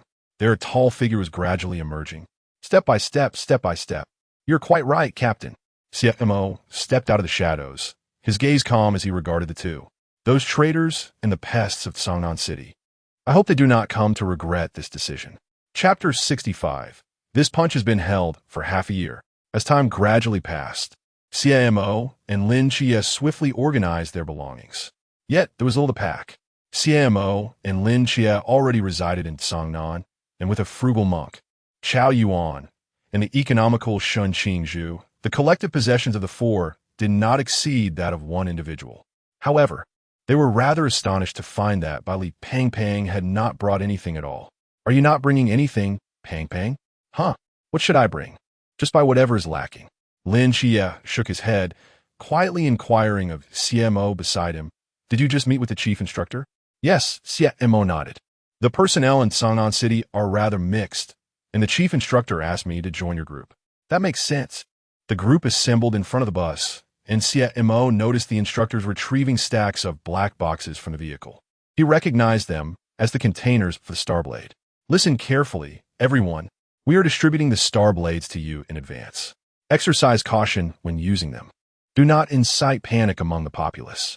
Use them only in moments of danger. Understood? Understood. The group boarded the bus while clutching their boxes. Instructor Hong approached Xie Mo and handed him a box. This is specially entrusted to you by the chief instructor. Xie Mo opened the box and discovered it bore no distinction from the usual Starblade, except that this particular blade featured an additional ejection button on the handle. As one endowed with the omniscient position, Xie Mo immediately comprehended its function. Pressing that button would cause a chain, compressed by space, to spring forth from the rear of the handle. The overall usage resembled a chain blade, yet unlike the latter, this blade was straight. Thank you, Xie Mo expressed, genuinely pleased with the weapon. I heard from the chief instructor that a specific mission has been arranged for you. Instructor Hong stated seriously. You must exercise caution, as you are also a target. Reste assured, Instructor Hong, Xie Mo replied. Seeing this, Instructor Hong patted Xie Mo on the shoulder and refrained from further comment. Turning to board the bus. A moment later, as Xie Mo settled into his seat, he noticed Chao Yuan staring at him in astonishment. You were indeed right, Xie Mo. There seems to be a situation. Otherwise, why would the instructor provide us with blades? I am unsure when the attack will come, Xie Mo replied, choosing not to elaborate further. In the next instant, as the bus departed the training camp, the group suddenly felt a wave of lightness wash over them, followed by a chorus of exclamations. I've broken through. Me too. Just a moment ago, I was still in the lantern realm, and suddenly I broke through. Ha! I've finally reached the pond realm. Lin Xie was momentarily taken aback. Just a moment ago, he had felt the constraints weighing down on him vanish. What followed was a surge of mental energy flowing through him like water, leaving him feeling clear and invigorated. I've broken through. Xie, I've broken through. Xiaonan shouted with unrestrained excitement. It is quite normal. After all, during the training camp, his mental strength was constantly suppressed by a restrictive force. Now that this constraint has dissipated, the breakthrough occurred naturally. Lin Xie offered a reasonable explanation. However, suddenly, from the corner of his eye, he seemed to catch sight of something ominous. It was 5 small black dots, moving swiftly towards them. Lin Xie focused his gaze and was astonished to realize that they were 5 missiles. As the missiles drew closer, the other occupants of the vehicle also sensed the impending danger. Those were missiles. This is bad. Everyone, duck down and grab onto something. The instructor, Hong, shouted from the passenger seat. Whoosh! 3 of the missiles zipped overhead, plunging directly into the training camp. Boom! A blinding fireball erupted, showering fragments in every direction. Amidst the deafening roar of the explosion, a powerful shockwave struck, violently shaking the entire bus.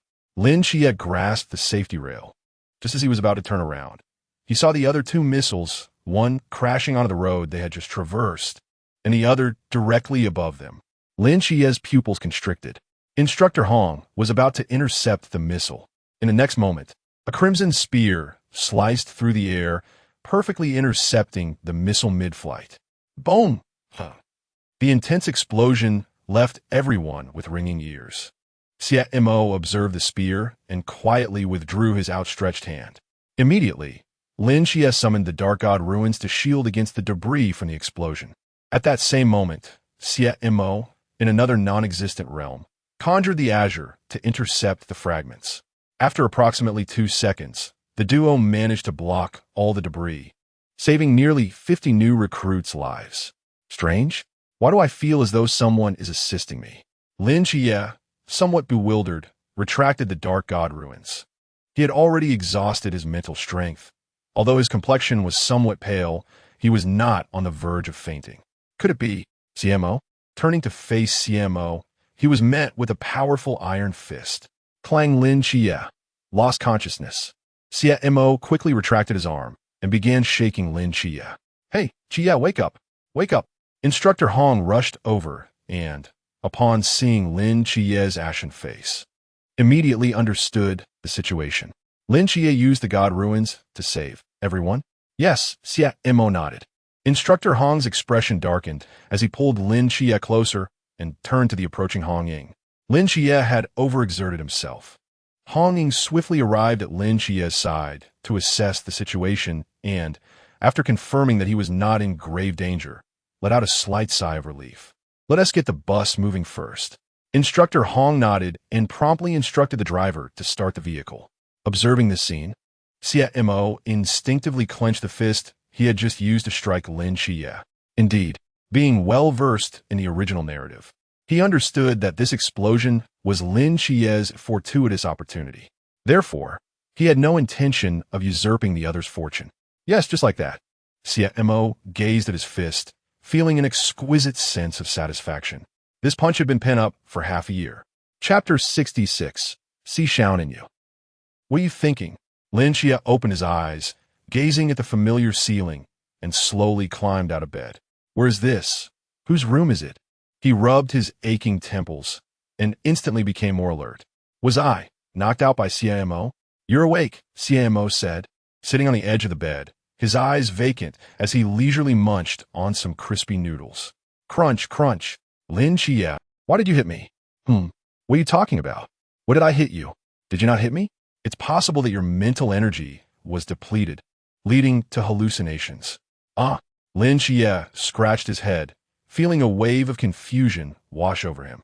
At that moment, his mental energy was indeed exhausted, and he was on the verge of fainting. Could it be that I wronged him? Xie Mo, with a hint of mischief, pondered, should I give him another punch? The two sat in silence for a while before Lin Xie finally got out of bed with a creak. They stepped out of the room, only to find Chun Mai, Wu Xiaonan, Zhao Kongsheng, Hong Ying, when Xie Mo, Xiaonan, and instructor Hong gathered around a table. Hearing the door open, everyone looked up. Xiaonan swiftly jumped onto Xie Mo's back, wrapping her arms around his neck. Now that Xie is awake, you have no excuses left, she chimed cheerfully. Xie Montak. You all continue your conversation, Xiaonan, and I will step out for a bit. The group nodded in agreement. Hongying observed the retreating figures of Xie Mo and Xiaonan, hesitated for a moment, but ultimately chose not to follow. Suddenly, her expression darkened as she slapped Zhao Kongsheng on the back of his head. Keep your voice down. Now you've woken Xie up. Zhao Kongsheng, bewildered, responded, What? How is this my fault? In half a year, I will be 18. During this training period, have you had any interesting encounters with other girls? Xiaonan leaned on Xie Mo's back, grinning as she peered forward eagerly. This was a treacherous question. Despite her cheerful demeanor, her heart was another story. Xie Mo pulled out his phone and handed it to her. I'm not sure how to respond right now. You can see for yourself. Xiaonan quickly took the phone, inputting the password and opening the green bubble. While she was checking in, Xie Mo was deep in thought about the recent attack in Xiaonan City. The targets of this incident were threefold. First, Bailey Pangpang. Second, Lin Xie. And third, himself. The ancient cult had dispatched new members, the Medusa agent, codenamed Snake Woman. For this mission, the instructors intended for Lin Xie and Bailey Pangpang to engage more in the outside world, to lure the enemy out. However, due to his position in the Hongying region, Xie Mo was uncertain if the adversary would bolster their ranks. His mind raced with contemplation. He was not fond of such a passive situation, and having already created a butterfly effect, the priority now was to swiftly cut through the chaos and uncover the enemy's lair for a decisive strike. At present, the imagery of my magical eye reveals no location of the adversary, suggesting they have not perceived my enchanted photograph. In such circumstances, it might be prudent to reach out to Qingyu, requesting that he disseminate images of his own eyes among our foes, thereby creating a conduit. Xie Mo contemplated this while casting his gaze upon a small mouse scurrying along the street. Within his magical vision, Qingyu was stationed in a shadowy corner, silently observing him. Oh, it appears he has taken note of my presence. Yet, that gaze feels somewhat unsettling. Xie Mo narrowed his eyes. The look in the other's eyes, as if they wished to dissect him, stirred discomfort within him. Here, your phone. At this moment, Xiaonan, having completed her duties, returned the phone to him. To be candid, she had been quite irked when she initially opened the green bubble. However, upon glimpsing the chat history between Xie Mo and the women, she nearly burst into laughter. So, what flavor of chestnuts do you intend to have? Xie Mo inquired as he accepted the phone. Any will do. Tomorrow is New Year's Eve, right? Have you decided how you wish to celebrate? Xiaonan leaned forward again and, unexpectedly, planted a kiss on him. Xie Mo stood frozen, halting his stride. What is the matter? Xiaonan, noticing his astonished expression, spoke with a rosy blush adorning her cheeks. Xie Mo remained silent. In that fleeting moment when her lips brushed against his cheek, he discerned a glimpse of his own fatalistic line. This line represented his emotional trajectory. Theoretically, each fatal line should be distinctly visible. Yet his appeared hazy, flickering like a shade of gray, as if on the brink of collapse, truly peculiar. Am I unable to perceive an individual's emotional fatal line yet? Is this line contingent upon my reaching the ocean realm and elevating my micro-rainbow magical eye to the complete rainbow level? Xie Mo employed his omniscient intellect to rapidly assess the current situation. Nevertheless, he found himself perplexed. Why did Xiaonan's kiss briefly unveil his emotional line? Could you kiss me again? Xie Montak hesitated. Xiaonan, what are you thinking? Enlightenment dawned. Indeed, it seems that the chase from a woman to a man is but a thin veil. Very well then. Xie Mo did not press the matter further, as the reasons remained elusive. He would comprehend it upon entering the ocean realm. They arrived at a chestnut shop, procured some chestnuts, and savored them on their way back to the villa. Xiao Mo, what do you plan to do in the future? Xiaonan inquired, biting into a chestnut that Xie Mo had peeled for her. I've heard that you have reached the Chuan realm. Are you considering joining the Hongying team after graduation? Her voice diminished as she spoke the last words. Observing this, Xie Mo gently tousled her hair and reassured her, "Do not worry, I shall not join the Hongying team." He remained steadfast in his prior conviction. If he wished to save everyone, he must pursue that goal to its conclusion. However, upon attaining the status of omniscience, he had become acutely aware of numerous discrepancies. For instance, at present, I find myself devoid of any significant emotional upheaval regarding various matters. It is crucial to recognize that this is a rather alarming predicament. If this continues, I fear I may lose my humanity. Xie Mo furrowed his brow, recalling that Lin Xie was about to open the second patient room. At that moment, he could inquire with Mei Lin. Chapter 67. The Choice of Humanity. Afterward, Xie Mo returned to the villa, only to discover that Lin Xie had already departed for the Kurlansky Hotel in search of Bailey Pang Pang and Xiao Yuan. Without a moment's hesitation, he promised to join everyone for the New Year's Eve dinner and hurriedly left the villa. In the original narrative, Bailey Pang Pang and Xiao Yuan were soon to be ambushed, and it was Lin Xie who would subsequently aid them in overcoming the criminals from the fasting institution. Xie Mo pondered his next course of action. Since his humanistic inclination was to save everyone, the initial targets would be the three instructors, Li Yaoguang, Wang Gui, and Wu Ruodong. One of these instructors had their parents captured by the ancient divine church, while the other two had been subjected to forced brainwashing by the same organization. Xie Mo stood silently by the roadside, his expression devoid of emotion as he gazed at the images projected by the magical eye.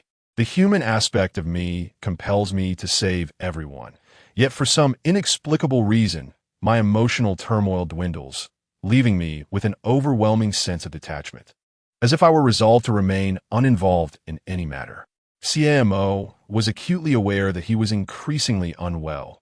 However, after attaining omniscience, his mind remained steadfastly rational. Thus this individual must be saved. As he contemplated this, Xie Mo activated the magical eye and instantly appeared beside Xingyu. Xingyu, who was observing the trends in Xiaonan city, suddenly felt a chill creep down his back. Turning around, he found Xie Mo had materialized behind him without his notice. Xie Mo, Xingyu adjusted his glasses, showing no signs of surprise. Clearly, he had already discerned the pattern of Xie Mo's instantaneous movement. Engage in a transaction. Provide me with the locations of Li Yaoguang's parents and all my adversaries, and you may set the terms, Xie Mo stated calmly. Xingyu set down his surgical knife and smiled slightly. Is that so? Very well. Let me think. Could you spare a piece of your flesh? With a swift motion, Xie Mo severed his pinky finger, expressionless as he handed it over. Xingyu was momentarily taken aback. How decisive. He accepted the pinky and, after a brief silence, relayed all the information he possessed to Xie Mo. 5 minutes later, having absorbed Xingyu's words, Xie Mo nodded. I see. 3 from the ocean realm, a group from the river realm, and some from the pond realm. 1 more from the ocean realm than in the original story. But that is inconsequential. A few more will change nothing. What do you intend to do? Xingyu inquired. Judging by your aura, you should have reached the pinnacle of the river realm. Should I disseminate your image? Certainly. Upon hearing Xingyu's request articulated first, Xie Mo's figure gradually faded from sight. Witnessing this, Xingyu felt a twinge of sympathy for those who dared to provoke such a person. How would they possibly succeed in their mission?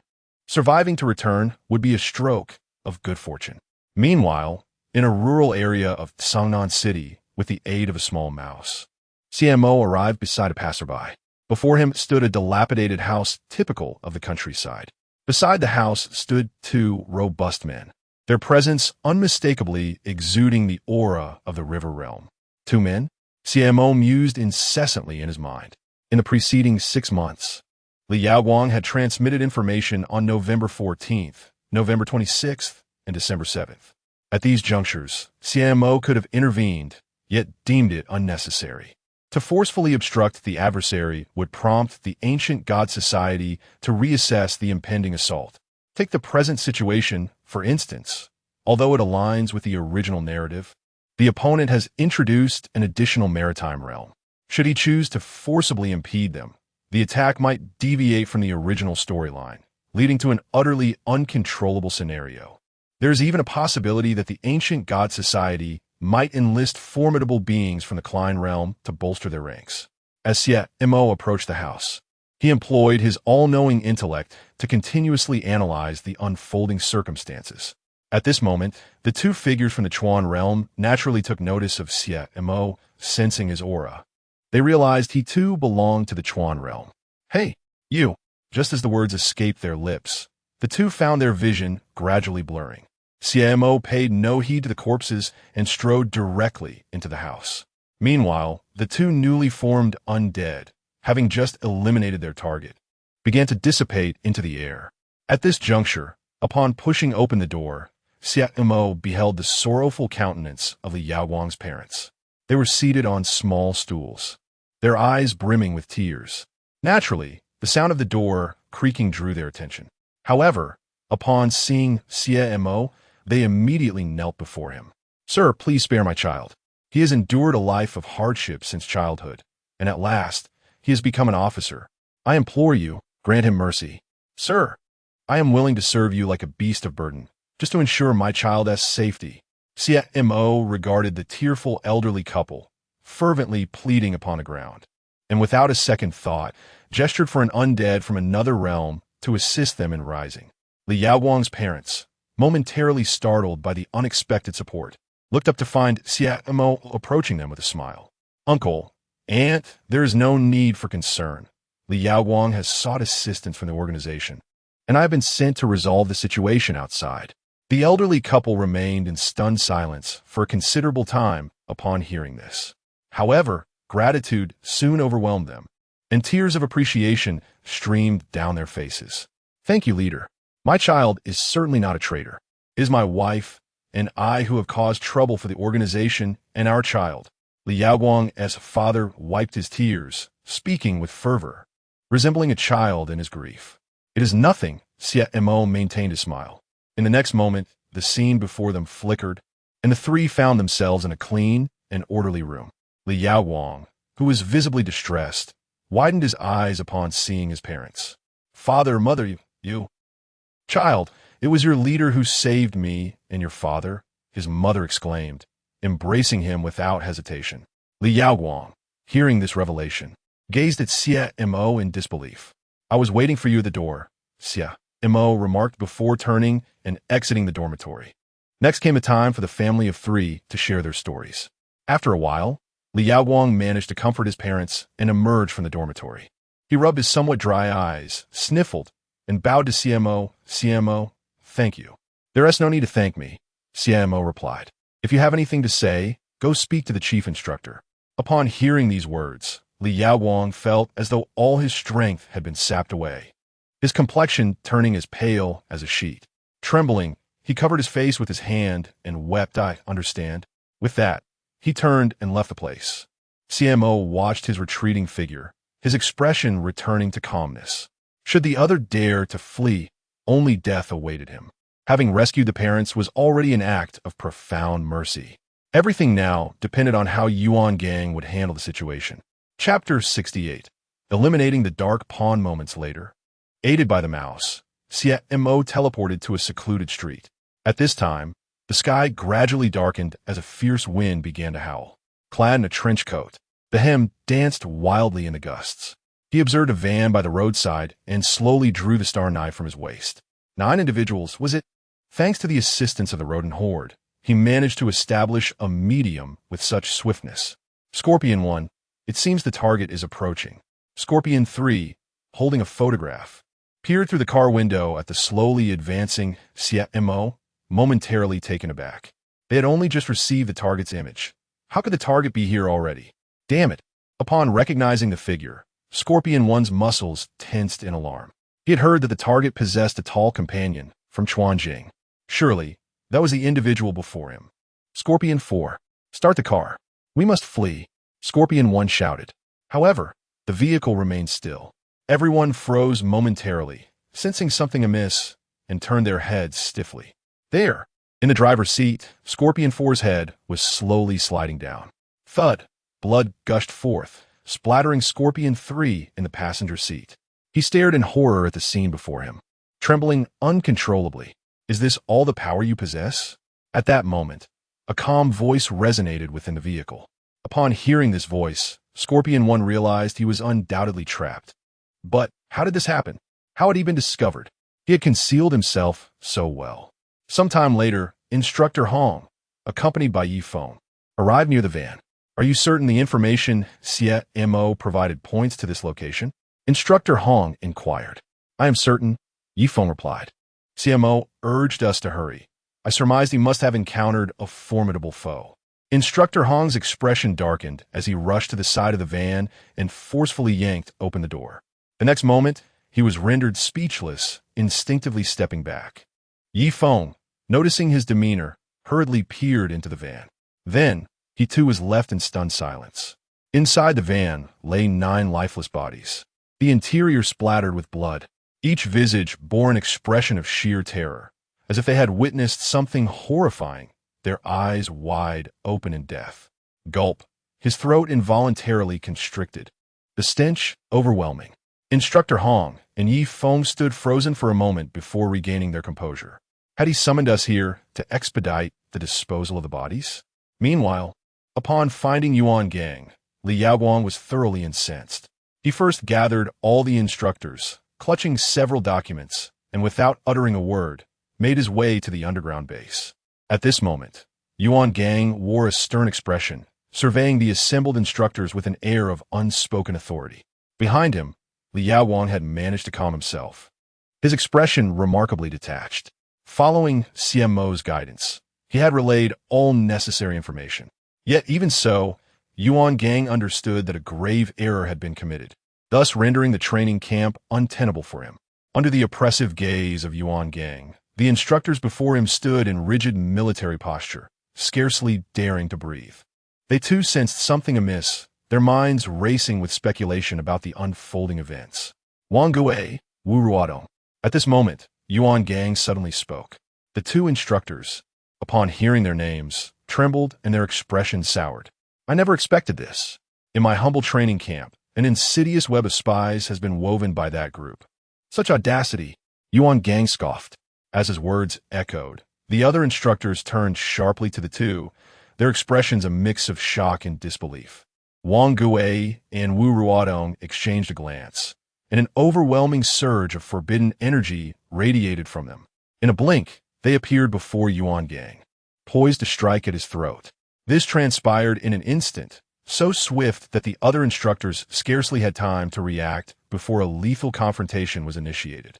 Yuan Gong, witnessing this scene, let out a cold snort, preparing to invoke forbidden energy, only to find Wang Gui and Wu Ruodong collapsing to the ground like puppets with severed strings. Blood spewed from their mouths. Hith. Wang Gui slowly rose from the ground, a frenzied glint in his eyes. In the next moment, their bodies began to swell like balloons. Yuan Gang furrowed his brow, casting his gaze behind them to a figure with a cold demeanor. You've arrived, Xie Mo. Indeed.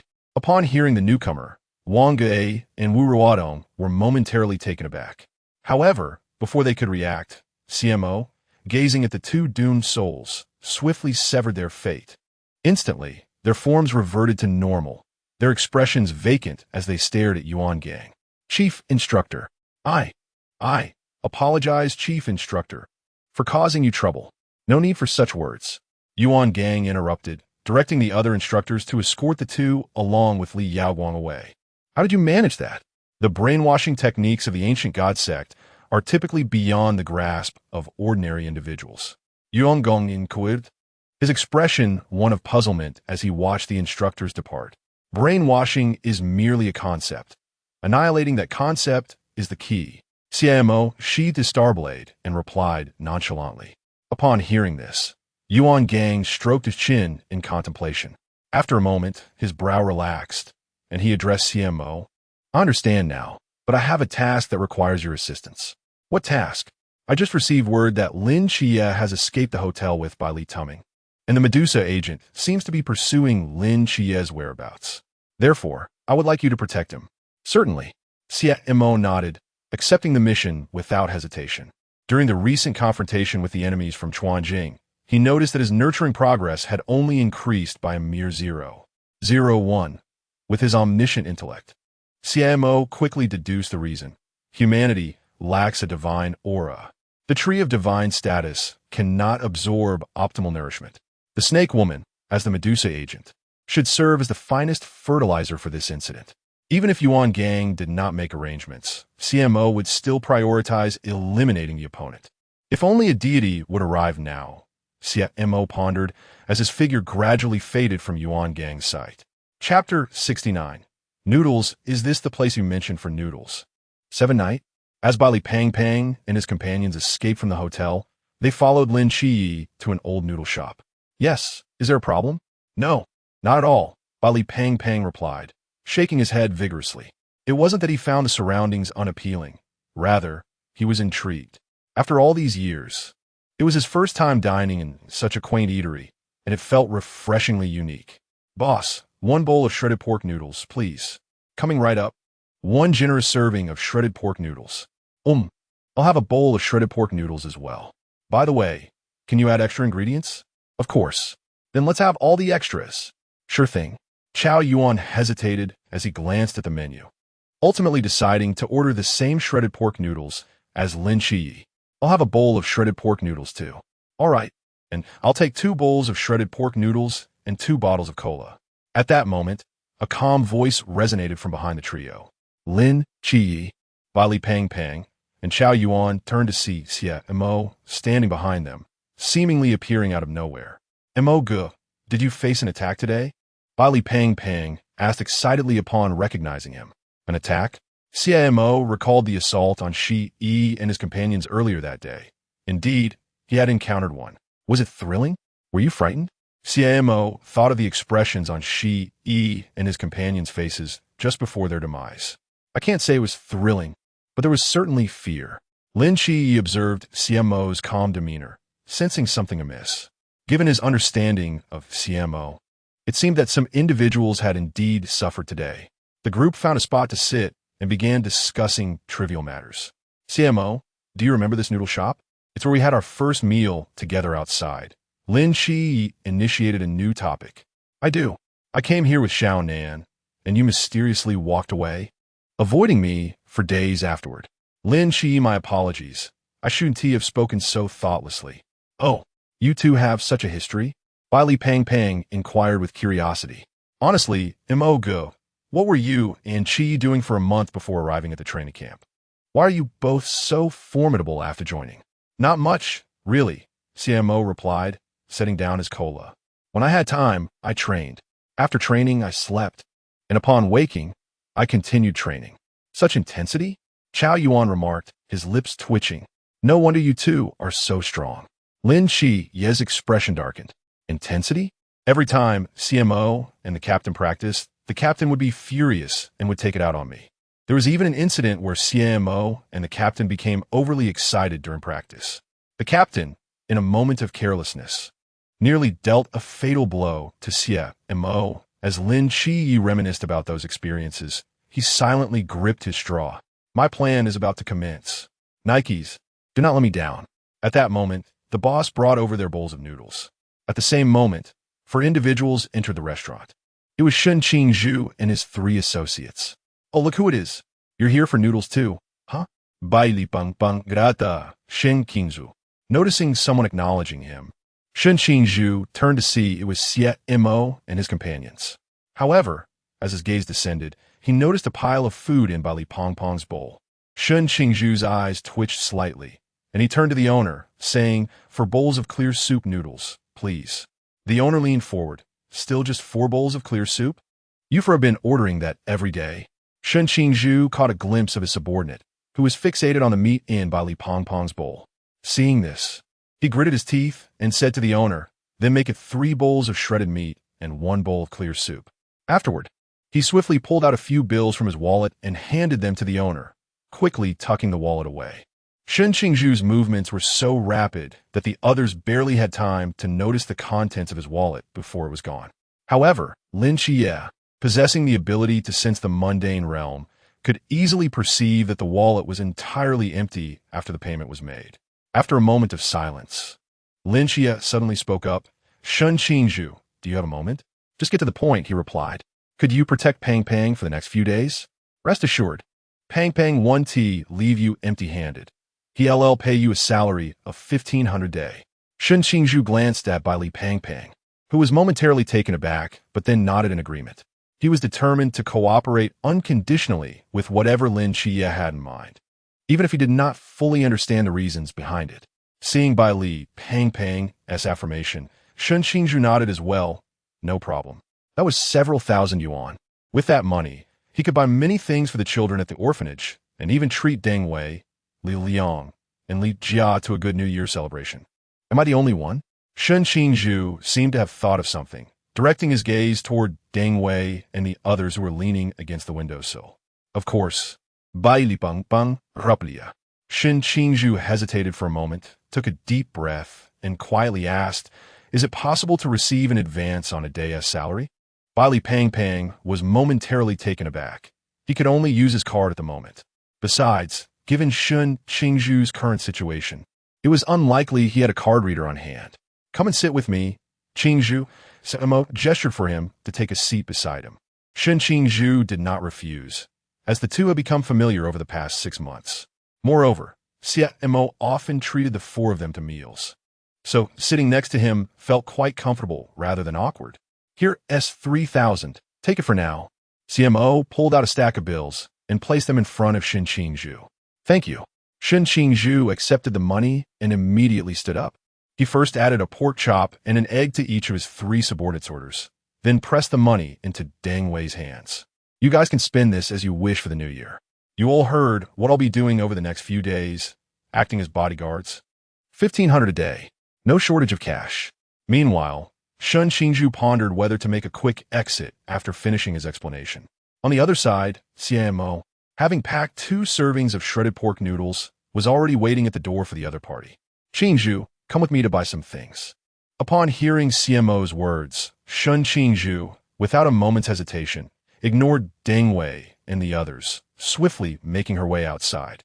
At that moment, Bai Li, observing Shun Qingzhu's departure, turned to Lin Xie with a puzzled expression. Xie, why did you have that guy become my bodyguard? I want to always be by your side. Chao Yuan, you know that during battles, when one becomes frenzied, they can hardly distinguish friend from foe. So having someone to protect you is quite necessary. I see. Thank you, Xie Mo, Shun Qingzhu said as she settled onto a nearby step. No need to thank me. Xie Mo produced the 2 servings of noodles, handing one to her. Here, eat up. Thank you. Shun Qingzhu accepted the noodles and began to eat heartily.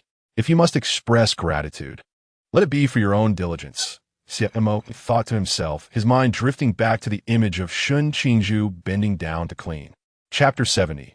Han Xiaoyan as the group concluded their dinner and wandered through the bustling streets. Shun Qingzhu turned to the 4 companions and posed a pressing question. Do not inquire of me. The Grand Hotel is undoubtedly out of the question. Bai Li, plump and jovial, glanced towards Chao Yuan. Chao Yuan, where do you think we should head now? Chao Yuan fell silent, directing his gaze towards Lin Xie, who in turn looked towards Xie Mo. Subsequently, all eyes fell upon Xie Mo. After a prolonged silence, he calmly replied, anywhere is fine. The collective sighed in unison, exasperated at the lack of inspiration from their quintet. What were we even doing? Xie Mo paid no heed to the expressions of his companions, for his attention was captivated by the mystical images unfolding before him. With the assistance of Xingyu, the majority of adversaries in Xiaonan City had been left with traces of their presence. Xie Mo had already dispatched his undead minions to deal with those marked individuals. However, one particular matter weighed on his mind. The additional Sea Realm entity had yet to reveal itself. Had the rat failed to locate the opponent's position? Contemplating this, Xie Mo summoned all available visuals. At that moment, Wu Xiaonan and Leng Xian were perched on a rooftop, diligently monitoring their movements. Nearby, Chunmai, Xiaonan, and Hongying were also stationed close by. Zhao Kongsheng and Wen Qimao were engaged in conversation with Instructor Hong, while Yuan Gang was leading his team toward the urban area. The serpent woman, Han Xiaoyan, and that expendable Sea Realm figure seemed to have realized their covert operations had been compromised and were preparing to act separately to eliminate Xie Mo and his companions. Xie Mo narrowed his eyes. Currently, regardless of the tactics employed, these individuals posed no true threat, with Song providing him a safety net. He felt no fear towards this group. Yet, the whereabouts of that singular Sea Realm entity remained elusive. According to Yu, it had appeared for a mere 5 seconds before vanishing. Had it utilized some form of spatial maneuver? Xie Mo pondered, feeling a sense of unease as he observed the serpent woman and her confederates conspiring. They did not seem to be united. If they were indeed allies, why exclude them from their plans? Something felt amiss. At that moment, Lin Chia and the others had settled on their destination. Let us find a small inn for me in Zhuangge, while Chao Yuan can join us. All right, Xie Mo, and I will head back first. You can return on your own, Lin Chia suggested. Xie Mo turned to Lin Chia, expressing, I have matters to attend to. Lin Chia cast a deep glance at Xie Mo. Be careful. Rest assured, Xie Mo replied, and in an instant he vanished from sight. A foreboding intuition gripped him, stemming from the unknown adversary. Thus, he resolved to swiftly eliminate the serpent woman and that expendable Sea Realm figure. As for Han Xiaoyan, his intention was to free her from control, allowing her to make her own choices. The analysis from his omniscient mind suggested she might seek revenge. As he contemplated this, he caught sight of a figure wielding a long spear not far away. Had Xie Mo truly disappeared? Through the scope, Long Xian observed the scene before him, his body already adorned with a flurry of snowflakes. The crisp sound of footsteps, grating and rhythmic, drew nearer, and he realized that a coat had somehow been draped over his shoulders. It is indeed cold. Wu Xiaonan, seated beside him, wiped the snow from his glasses. Vice Captain, Xie Mo has vanished. Vanished? Wu Xiaonan's hand trembled as he polished his glasses. Where do you think he could have gone? Uncertain. Then there's no need to ponder. His current strength surpasses that of old Chun. He can manage on his own. Agreed. The two fell silent, allowing the howling wind to lash against their faces, the accumulating snow enveloping them. Meanwhile, in a secluded alley, Han Xiaoyan concealed himself, gazing at the bustling street scene with a flicker of nostalgia in his eyes. Once upon a time, he too was a member of the Night Watch. He had been the captain of the Night Watch squad in the ancient city of Suzhou. Yet now, he was forced to become a mere pawn for the ancient God Church. Nevertheless, he bore no regrets for his actions, as at that time. The ancient God Church had captured his companions. Had he not complied, it was likely that his entire squad would have met their demise. The binding of souls, a process that commenced from the very essence of thought, rendered one incapable of refusing or obstructing the execution of commands in any form. Actions, words, and even thoughts were all predicated on the premise of fulfilling orders. Glancing at his own palm, Han Xiaoyan couldn't suppress a self-deprecating smile. He was nothing more than a marionette now. Even to die, he required the consent of the ancient God Church. At that moment, suddenly, Han Xiaoyan's pupils constricted as he spun around and thrust his spear backward. Who goes there? He beheld a shadow materialize into the darkness behind him, assuming a combat stance. Quite perceptive, Xie Mo stood expressionless in the shadows, his azure, magical eyes fixated intently on his opponent. Han Xiaoyan, former captain of the Night Watch squad in Suzhou City, Band Ruins 079, Great Wind Disaster, Sea Realm Strength. You are Xie Montak? Han Xiaoyan regarded those eyes, a chill creeping into his heart. How is this possible? Was it not said that he possessed only the strength of the River Realm? How could he appear behind me? Even with teleportation, it shouldn't be so uncanny. As Han Xiaoyan's mind reeled in shock, he suddenly found his body moving against his will. Damn the contract. Han Xiaoyan, with a cold expression, thrust his spear forward. Xie Mo, witnessing this scene, found no reason to waste time with him. He remained calm, standing in place, and uttered a single word. Song boom! In the next instant, a massive wolf's head lunged from the side, clamping down on Han Xiaoyan. Han Xiaoyan's inner thoughts screamed, "What the hell? Klein!" Xie Mo approached Han Xiaoyan, first neutralizing him with suppressive force, and without further ado, he swung his blade toward the lifeline of the soul contract. Swish, snap. The lifeline shattered, and Han Xiaoyun's previously expressionless face transformed into one of astonishment. Han Xiaoyun's expression, Klein. In this third-tier city, a Klein has unexpectedly emerged. The cult of the old gods, with their lack of intelligence, sent individuals to their doom without grasping the situation. However, he soon realized, bewildered as he shook hands. Can I control myself now? Indeed, your soul contract has been shattered by me. Xie Mo retracted the starblade. His expression calm as he regarded Han Xiaoyun. From this moment forth, you are free. Do as you wish. With that, he gestured for Tsang to release him. Han Xiaoyun landed, staring in shock at Xie Mo, who was gradually vanishing before him. After approximately 5 seconds, he regained his senses, his mouth agape in astonishment. Oh my goodness! What manner of creature is this? Klein. He possesses Klein. Wait, did he just suppress my abilities? This is outrageous. I can't fight back. I am incapable of retaliation. I shall have my revenge. I will end you. Chapter 71. The Unknown Sea Realm. On a street in Xiaonan City, a young man clad in black with raven hair passed by a pork shop and casually seized a piece of meat to gnaw on. My father mentioned that someone had slain his progeny, yet upon my pursuit to Xiaonan, I failed to detect any presence imbued with the divine essence of Yanderos. However, I did encounter a few delectable humans. Oh, I meant several agents. Nyx, Michael, and an unidentified divine aura. Huh, does Medusa still possess agents? How intriguing. It must be quite savory. The youth spoke through a mouthful of blood and flesh, chewing on the pork. Meanwhile, the passers-by appeared oblivious to his peculiar behavior, engaging in their conversations as they walked by.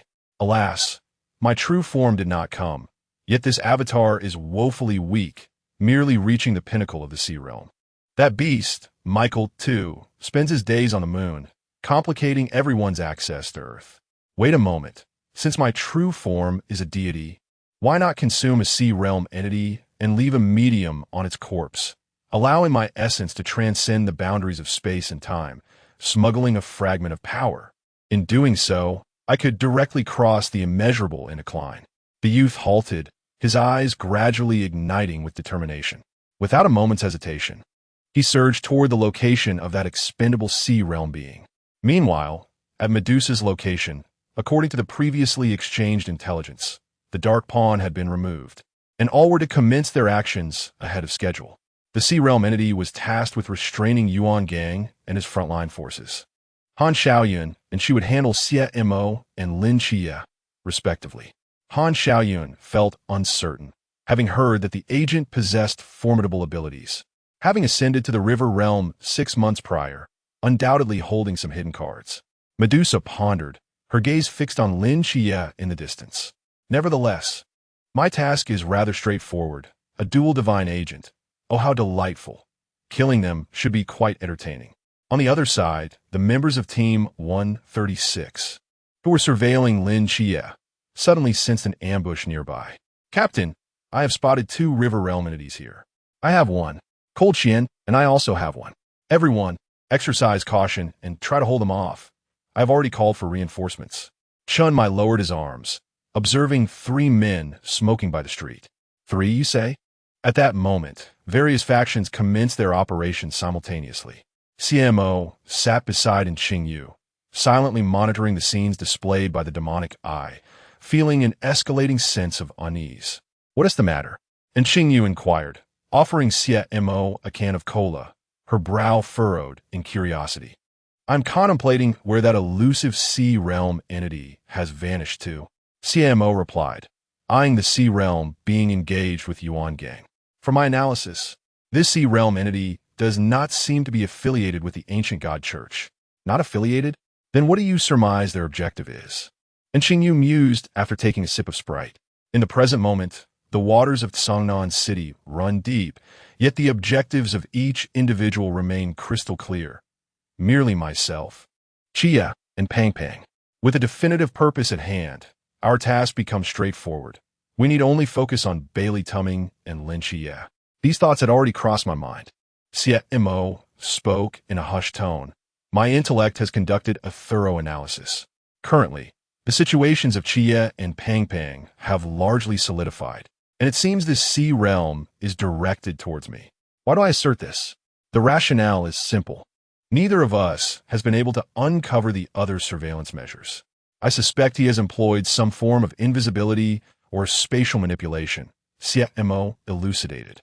Everything unfolding has deviated from the main trajectory of development.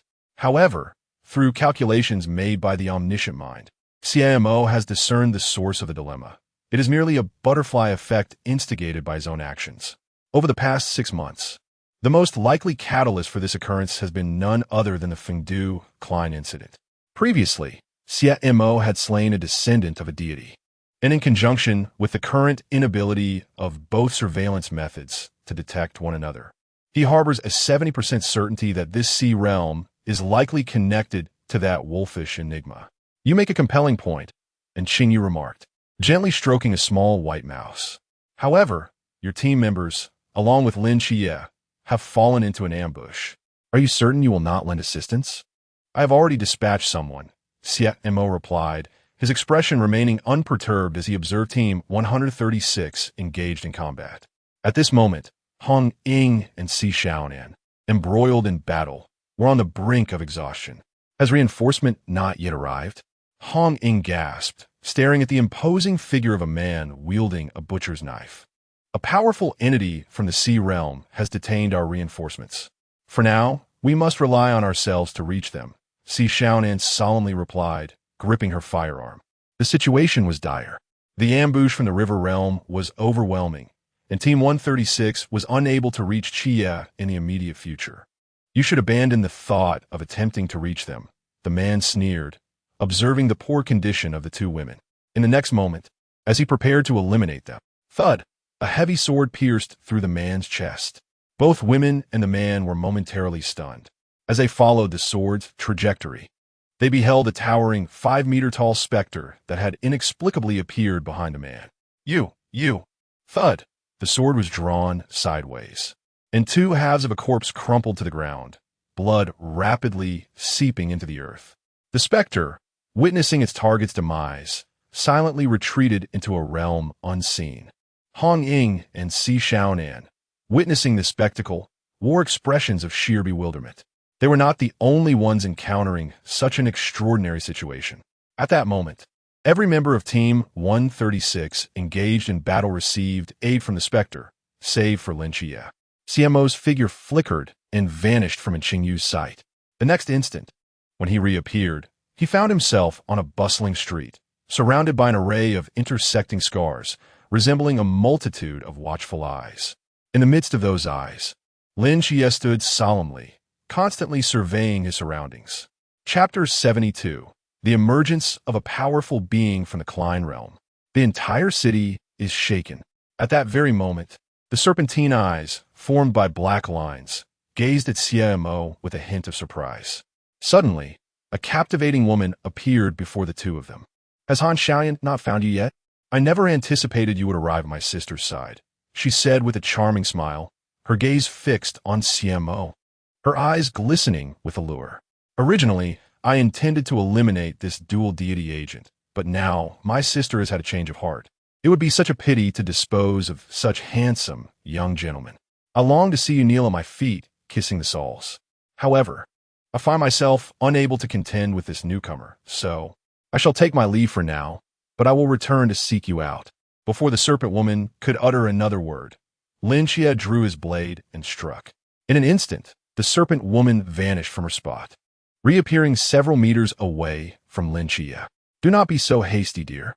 I have no inclination to entertain you at this moment, she said, her expression playful.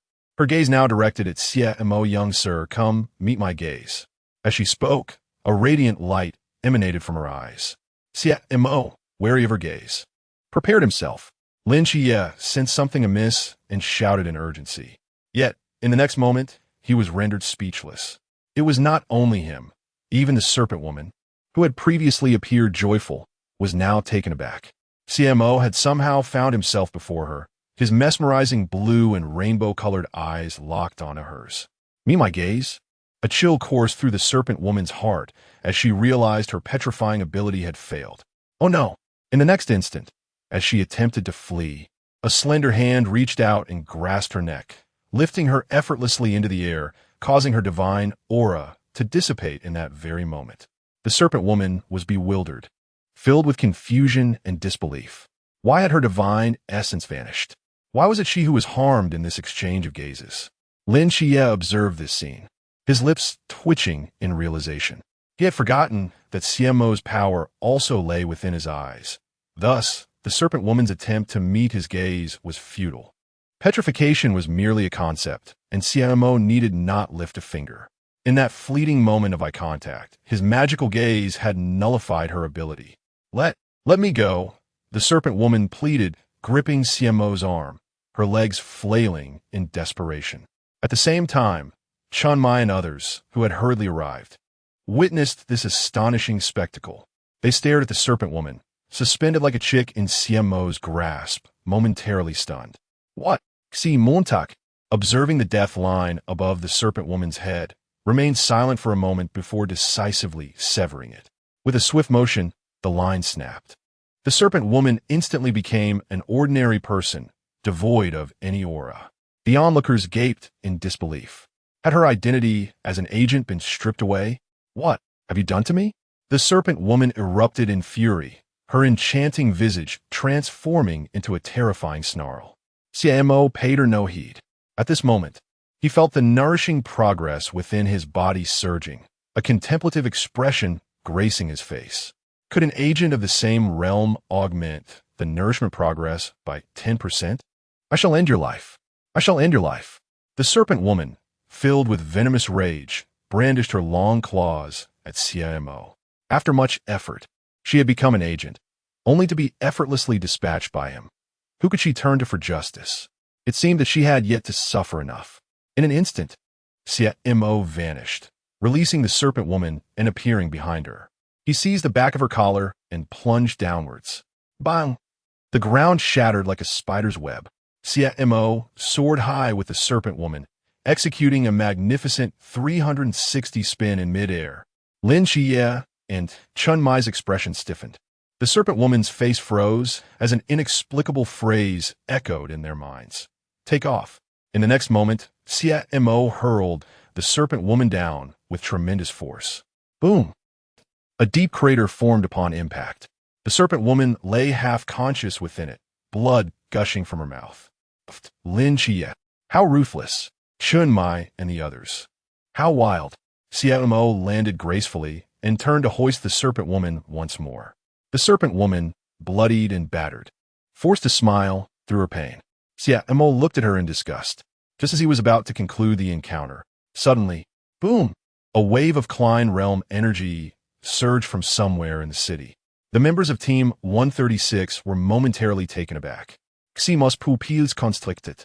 Within this Klein aura, he sensed a very familiar divine presence. That wolfish deity. Attention! Attention! An enemy has summoned reinforcements. After devouring a being of the Sea Realm, they have entered the Klein Realm. Everyone, begin evacuating the civilians. Yuan Gang's anxious voice crackled through Chun Mai's earpiece.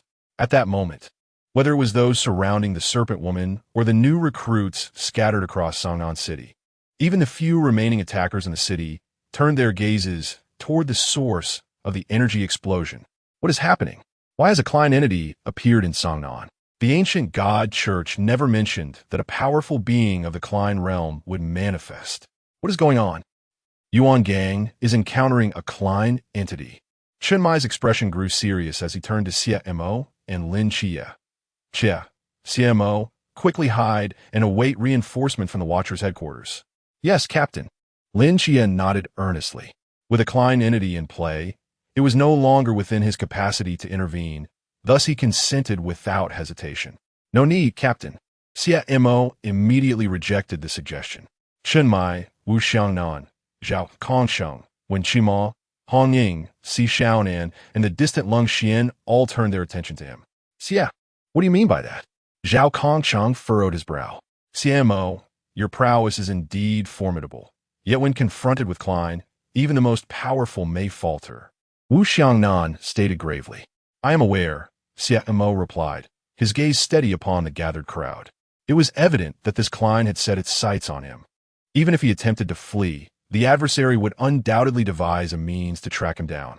Furthermore, with Song Do providing support, tasked with engaging the primary threat, while Xie Mo assumed a supportive role, there was no cause for concern. His attention shifted to Hong Ying and Xiaonan, noticing that the two women appeared poised to speak further. Without hesitation, Xie Mo instantaneously vanished, leaving the serpent woman behind. Trouble.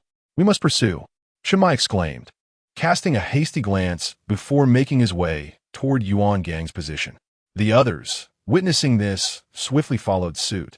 Lin Xie, observing that everyone had departed, hesitated momentarily before trailing behind the group, accompanied by the now ordinary serpent woman. Xie Mo, do not be so reckless. If you perish, what will become of Nix? Chapter 73. Han Xiaoyan. Why pick a fight with anyone else when you can pick a fight with him? Isn't that courting death? A minute earlier, at Hongying's location, a group of instructors observed with trepidation as a ferocious creature voraciously devoured the remnants of the battlefield. Moments ago, they had been engaged in combat, but this wolf-like entity had inexplicably appeared beside a marine, swallowing him whole. At that very instant, the creature's aura inexplicably surged, swiftly breaking through the limitless realm. Realizing the gravity of the situation, Hongying immediately ordered the instructors to retreat, establishing a safe distance from the entity. This mysterious being exuded a divine presence and possessed spatial manipulation abilities. Hongying's mind raced as he scrutinized the creature, which appeared to be a grotesque amalgamation of dismembered flesh, its body covered in decaying remnants. Simultaneously, its head unfurled like a blossoming flower, revealing rows of sharp, menacing teeth. A foreign mystery? How could the ancient cult allow such a repugnant entity to breach the borders of our great Xia? Hongying's expression darkened as he turned his gaze toward Instructor Hong. Have the civilians been evacuated? Yes, they're in the process of evacuating, and the nearby recruits are assisting. Good. Once this matter is resolved, we will employ forbidden objects to erase the public's memories. Understood, Commander. By the way, the mass team won't arrive for at least another 10 minutes. 10 minutes, you say? Hongying observed the creature that was still consuming its attacker, taking a deep breath. Relay the order for everyone to prepare for battle. We need a stall for 10 minutes. Yes. Instructor Hong swiftly put the command into action. At that same moment, the mysterious figure began to shrink gradually until it transformed into a young man clad in black, with dark hair. This was more like it. The essence had smuggled itself into this body, which was now somewhat presentable. He savored the rising power within him and approached a paralyzed attacker, a slight smile gracing his lips. You seem quite terrified. And no, please spare me, my lord. The attacker stammered, desperately retreating. Rest assured, I will indeed spare you. The young man replied nonchalantly. Upon hearing this, the attacker immediately fell to his knees, fervently bowing his head. Thank you, my lord. There's no need to thank me for. The young man's lips curled into a smirk as he lightly clapped his hands. Clap, clap. Instantly, the attacker's abdomen began to swell as if something were about to emerge from within, causing him visible agony. What have you done? The attacker's face contorted in horror. Though your strength is lacking, your prowess in the river realm can still be of assistance. Can it? As he spoke, the attacker's belly suddenly burst open. Following that, a grotesque, wolf-like entity emerged from within, its power astonishingly at the pinnacle of the river realm. Hello, my dear. The young man approached, gently stroking the creature's octopus-like head. Before long, the corpses of the assailants surrounding them began to explode. Following this, countless wolf-like entities emerged from the bellies of those cadavers. Hastily, estimating that there were at least 40 of these mysterious beings, all originating from the Sichuan region. As if that were not enough, at that very moment, the space beside the young man began to ripple. Suddenly, an additional 20 mysterious figures appeared out of thin air. A total of around 60. Hongying's pupils constricted. In just 2 days, this individual had proliferated significantly. Everyone heed my command. Defend Xiaonan City with your lives. Yuan Gang bellowed, leading the charge. Simultaneously, nearby instructors unleashed their prohibitions towards the young man, shouting, "Die! Damned creatures! You are not welcome to wreak havoc in the great Xia realm." The young man observed this scene, a slight smirk curling at the corners of his mouth. Another being from the Sea realm, is it? If I could siphon a bit more power from my true form, might my strength ascend to the pinnacle of Klein, or perhaps even surpass it? As he gazed at the advancing Yuan Gang, his excitement grew. In the next moment, he spread his arms wide, tilted his head back, and joyfully gazed at the sky. Earth is truly fascinating. With that exclamation, an explosive surge of energy erupted from his being, transcending the Klein threshold. At that instant, his ecstatic visage fractured, blooming outward like petals, revealing 8 fleshy tendrils. In a heartbeat, the surrounding instructors, including the charging Yuan Gang, were sent hurtling backward by these appendages. Yuan Gang spat out a mouthful of blood, incredulity etched across his face. Klein, he has breached the Klein realm. In the next moment, he pressed against his earpiece, shouting without a second thought, "All units, attention! All units, attention! An additional ally has joined the enemy. After devouring a Sea realm being, he has entered the Klein realm. Everyone, begin evacuating the civilians." At that moment, Bai Li, Chao Yuan, and Zhua Ge watched in shock. Klein! Zhua Ge, it's Klein! Good heavens! I see it. What are we waiting for? Help evacuate the civilians. Yes, yes. Quickly, let's organize the evacuation. The 3 hurriedly mobilized personnel to assist in the evacuation of the populace. Not far away, on a certain street, Molly was also coordinating the evacuation alongside several instructors. Everyone hurry! Don't linger here, run! Uncle, is that a monster? Yes. The uncles will defeat it soon. Can you please go over there with your mother? Okay. Why has a Klein being appeared in Xiaonan City? Molly pondered gravely as she watched the man battling against the chief instructor. Had the night watchman not detected this? It was no wonder Molly thought this way. Logically, such a creature should have been identified long ago. However, they had not anticipated one crucial detail. This entity could traverse from a non-existent space into their realm. Furthermore, in recent times, Xiaonan City has become a veritable cauldron of chaos, with the adversary initially only possessing the power of the Sea realm. Thus, a confluence of circumstances has allowed this mysterious entity to exploit the situation. At this moment, as the battle escalates into a fierce climax, Yuan Gang is simultaneously fending off the young man while directing the injured instructors to retreat. It must be said that this chief instructor is remarkably formidable. Even when faced with an opponent as formidable as Klein, he is resolutely determined to protect his comrades and safeguard the entire Xiaonan city. Do you seem to be losing your strength? The young man inquires with a slight tilt of his head, his sinewy tendrils undulating through the air. Observing the adversary draw nearer, Yuan Gang, his face smeared with blood, manages to force a grim smile.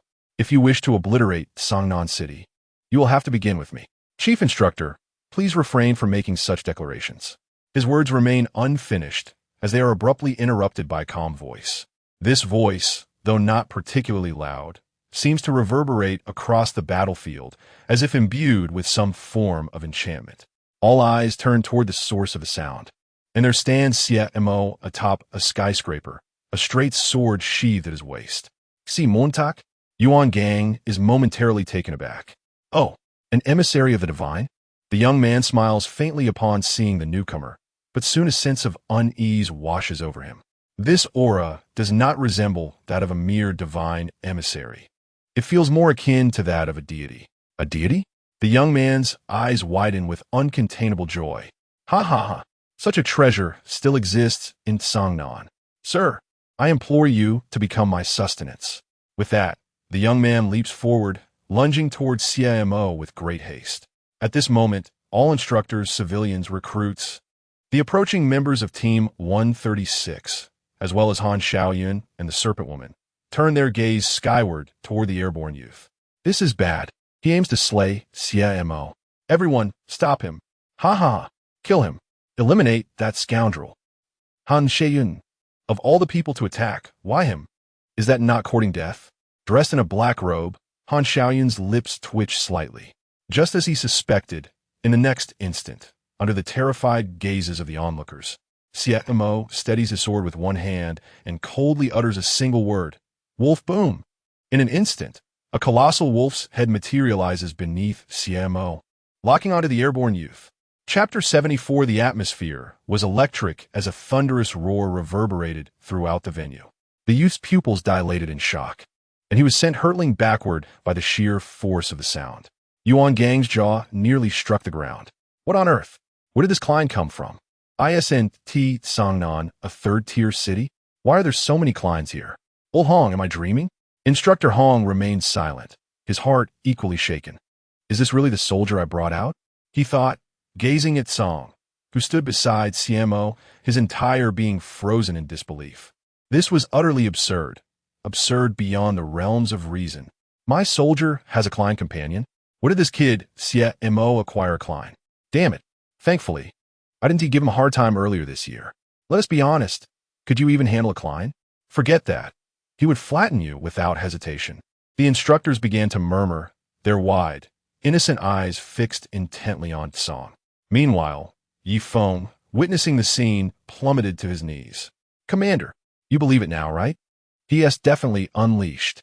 Simultaneously, at Bai Li's location, excitement bubbled over. Oh my goodness. Xiao Yi. Look, you have to see this. Bai Li tugged at Jai Gu, his face alight with enthusiasm, pointing at Xie Mo. A Klein. Brother, Mo has a Klein. I see it, I see it, Shun Qingzhu remarked, astonished, as he observed Xie Mo and his companion.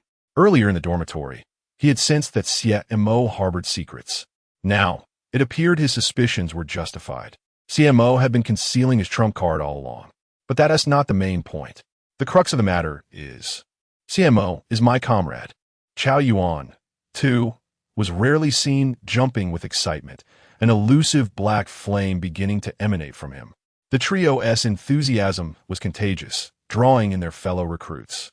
The new soldiers stood in a corner of the city, gazing in shock at the rooftop. I can't believe I'm in the same cohort as such an extraordinary individual. Go, Xie Mo. Defeat him. Roar. Go, senior brother Xie Mo. Molly, amidst the rising cheers, could not hide her admiration. She had always sensed Xie Mo's strength, and the past 6 months of training under him had only solidified that belief.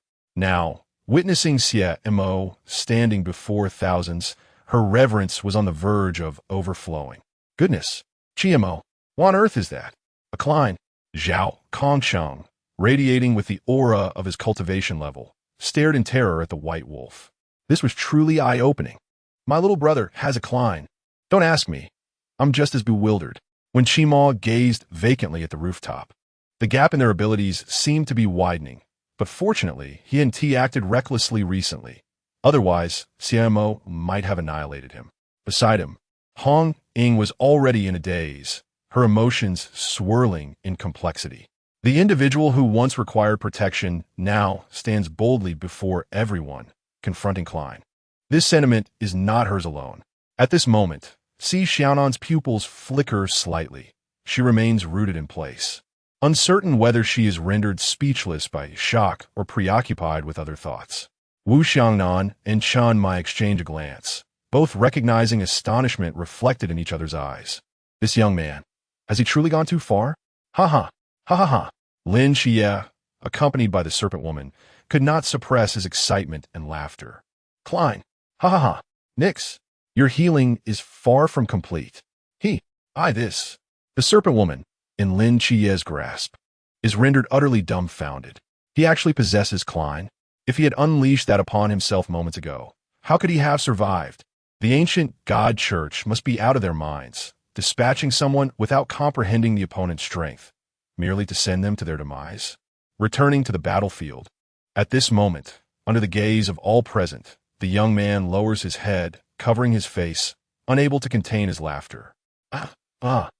So you two possess Klein? Yet, why do the spatial fluctuations released by this Klein feel so familiar? Oh, I understand now. You are the scoundrel my father instructed me to hunt down. You killed my brother. You shall pay. You shall pay. As he speaks, The 8 tendrils of flesh on his face contort increasingly. Ultimately, an ever-growing number of wolf-like entities congregate around him, nearly filling the entire clearing. In the next instant, those wolf-like beings emanate spatial fluctuations, fixating their gaze upon Xie Mo. In an instant, the entire battlefield is suffused with a potent aura of murder. Witnessing this scene, everyone is taken aback. "I must kill you, Father. I shall fulfill the task you entrusted to me." The young man's body begins to tremble. Suddenly, with a resounding crash, countless fragments of flesh erupt from him, cascading into the bodies of those wolf cubs. At that very moment, all the wolf-like entities reach the pinnacle of their power. This is bad. He intends to execute Xie Mo. Hongying, witnessing this, steadies his earpiece and urgently declares, "Everyone prepare to cover Xie Mo. Drive those entities away." However, as he speaks, his words falter. He is struck dumb by an astonishing sight. From the rooftops and balconies surrounding them, portals suddenly materialize one after another. Following that, figures clad in dark armor, radiating a blue flame, emerge from the portals with measured steps. Their stances vary, encircling the pack of wolf-like entities. The aura they exude is equally that of the pinnacle of power, and counting them, there are nearly hundreds of these individuals. All present exclaim, "LLL, what on earth? Why are there so many of them?" The young man scans his surroundings, equally bewildered. "Do you also have followers?" Meanwhile, Xie Mo simply draws his straight blade slowly, resting it at his side, clearing the field. As calm words echoed, all the undead present collectively glimmered with a deep blue, ethereal light in their eyes. Chapter 75, What on Earth? More and more people are joining the fray. Bang! In an instant, the surrounding buildings erupted with a cacophony of explosions. The young man, witnessing this spectacle, regained his composure. He pointed a finger towards Xie Mo. The next moment, the wolf-like entities surged forth, charging towards the advancing undead. Whoosh, deflect, deflect. Roar! Shadows of swords intertwined and flickered within this space. The deafening roars pierced the heavens. In the blink of an eye, a battlefield spanning 500 meters became a theater of carnage. Xie Mo observed this scene, his expression remaining unperturbed. In the next instant, he slowly raised his straight blade, directing it towards the young man. Boom! Atteindre explosion ressonated. The army of the undead transformed into a cascade of luminous energy, unleashing the annihilation of all things, commencing the devastation of the wolf-like beings entering the realm. In a similar manner, with identical expressions, the leaders of both armies stood steadfast, regarding each other with indifference while their forces clashed fiercely. This is exceedingly ruthless. Bai Li, trembling, swallowed hard as he beheld the undead, ready to sacrifice an arm to carve out a piece of flesh from their adversaries. Meanwhile, Shun Qingzhu and Chao Yuan retreated a step, overwhelmed by the palpable malevolence emanating from the battle. The reckless abandon with which both sides fought stirred unease among the instructors, prompting them to withdraw, fearful of becoming collateral damage. Old Shun, is this truly Xie Mo's Legion of the Undead? Wu Xiaonan gazed at a legless entity, still intent on dragging away a mysterious being, feeling a chill within. Don't ask me. It's my first time witnessing these undead in actual combat. Well, fair enough. At this moment, as the two armies continued their brutal skirmish, the advantage of annihilation became evident. However, to Xie Mo's surprise, these wolf-like entities possessed some prowess, managing to take down a considerable number of his undead amidst the devastation. Quite intriguing. Within mere minutes, the battlefield became strewn with dismembered limbs. Xie Mo surveyed the chaotic scene ahead and estimated that there were at least 40 corpses strewn about. Among them, 25 were mysterious entities, and 15 belonged to the undead. Utilizing his omniscient intellect to analyze the situation, Xie Mo prepared to initiate a magic eye contract. However, at that moment, the entity beside him, Song, suddenly stirred. It radiated a dazzling blue aura. In the next instant, bang! All four paws struck the ground simultaneously as it charged fiercely towards the young man. Sensing an impending threat, The young man resolved to revert to his true form and engaged Song in battle. Yet, just then, Xie Mo appeared at his side, reaching out a hand towards him. "Oh my, you can utilize spatial abilities as well?" The young man smiled slightly, promptly canceling his transformation, and with swifter speed than Xie Mo, thrust a palm toward his chest. However, at that moment, he noticed a new figure in his line of sight. It was Song's silhouette. What? He unexpectedly utilized his younger brother's abilities. The young man was momentarily taken aback. In that instant, the 8 eyes on his flesh whip simultaneously burst open. Song's figure appeared beside him in an instant, lunging to bite him. "Brother, you will hurt me if you continue this way." The young man tilted his head. The next moment, he revealed his true form and engaged in a fierce battle with Song. The sounds of clashes echoed. Bang, bang, bang. All of this transpired in less than a second, and the spectators could hardly follow the action before discovering that 2 clines were locked in combat. However, Xie Mo did not rush to assist. He gazed at the mysterious corpses strewn about, and his eyes gleamed with a haunting light. With a whisper of the necromantic pact, in an instant, one after another, new undead arose from the ground. The onlookers were left in shock. LLL, what is happening? Are there more people fighting? Their jaws dropped in disbelief. This was utterly absurd. Yi Feng, winky face. Now you understand my feelings, right? Yes. That S the expression. Yi Feng knelt on the ground, tears streaming down his face, yet a smile crept onto his lips. Naturally, no one paid any heed to him, a mere passerby. At that moment, all eyes were on Xie Mo as he entered the fray, their expressions wide with astonishment. Xie Mo's form flickered continuously. Each time he passed by a mysterious entity, another corpse would emerge, giving rise to yet another undead. The disparity in numbers only grew larger. Before long, all the mysterious beings present had been eradicated, and Xie Mo's followers had swelled to 120. Witnessing this scene, the crowd was left speechless. Who could recruit in the midst of such a deadly battle? At this juncture, Song and the young man had created some distance between them. "Brother, you still haven't." The young man was about to speak when he realized all his subordinates had perished, and he, too, was taken aback by the sheer multitude of undead before him. The young man exclaimed, "Where are my subordinates? Furthermore, why does it seem like your subordinates have multiplied since earlier? I never anticipated your abilities were this monstrous." The young man steadied his emotions and took a deep breath. Then, an enormous tongue resembling a suction cup emerged from his massive head. "However, you still fall short." With that, the tongue swiftly drew in the surrounding corpses. Boom! In an instant, the young man's aura surged to mid-cline. The crowd gasped. LLL, no way. He still has hidden cards. You left me so many corpses. Didn't you intend for me to siphon energy from them? The young man's immense head seemed to reveal a cruel smile. Xie Mo, upon witnessing this scene, first commanded his subordinates to retreat to the periphery, then slowly approached Song's side. The next moment, Xie Mo and Song simultaneously turned their gaze toward the young man, a powerful divine aura erupting from their eyes. All-seeing calculation. Chapter 76. Madness on this side buzz. In an instant, a refreshing coolness enveloped Xie Mo's mind. Within his gaze, he perceived the density of the surrounding air, the structural materials, the four-dimensional attributes of the personnel, and so forth, all laid bare before him. 4 death lines, 1 speed, 1 strength, 1 defense, 1 intelligence, 1 ability, 1 gravity, 1 realm. Xie Mo began to analyze the flaws in his opponent's stance. In the next moment, bang! A terrifying wave of energy suddenly surged forth as all the undead simultaneously stepped forward, their bodies ablaze with a fierce blue flame, charging towards the young man. Upon witnessing this scene, the youth believed he possessed great prowess. With a flick of his whip-like arm, he lashed out towards his adversaries. However, before the whip could make contact with the undead, those locked onto him self-destructed, obliterating the whip into mere powder.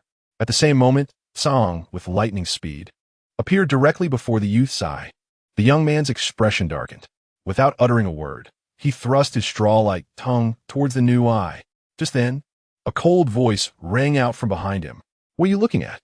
Instantly, a pristine white hand rested upon the young man's leg. His pupils constricted as he realized his abilities were suppressed. This is bad. Panic surged within him. Yet, no one afforded him the luxury of contemplation. Song lunged forward fiercely, sinking his teeth into the youth and restraining his movements. At the same moment, Xie Mo nullified the ineffective state, severing the speed, strength, and ability of the opponent right then and there.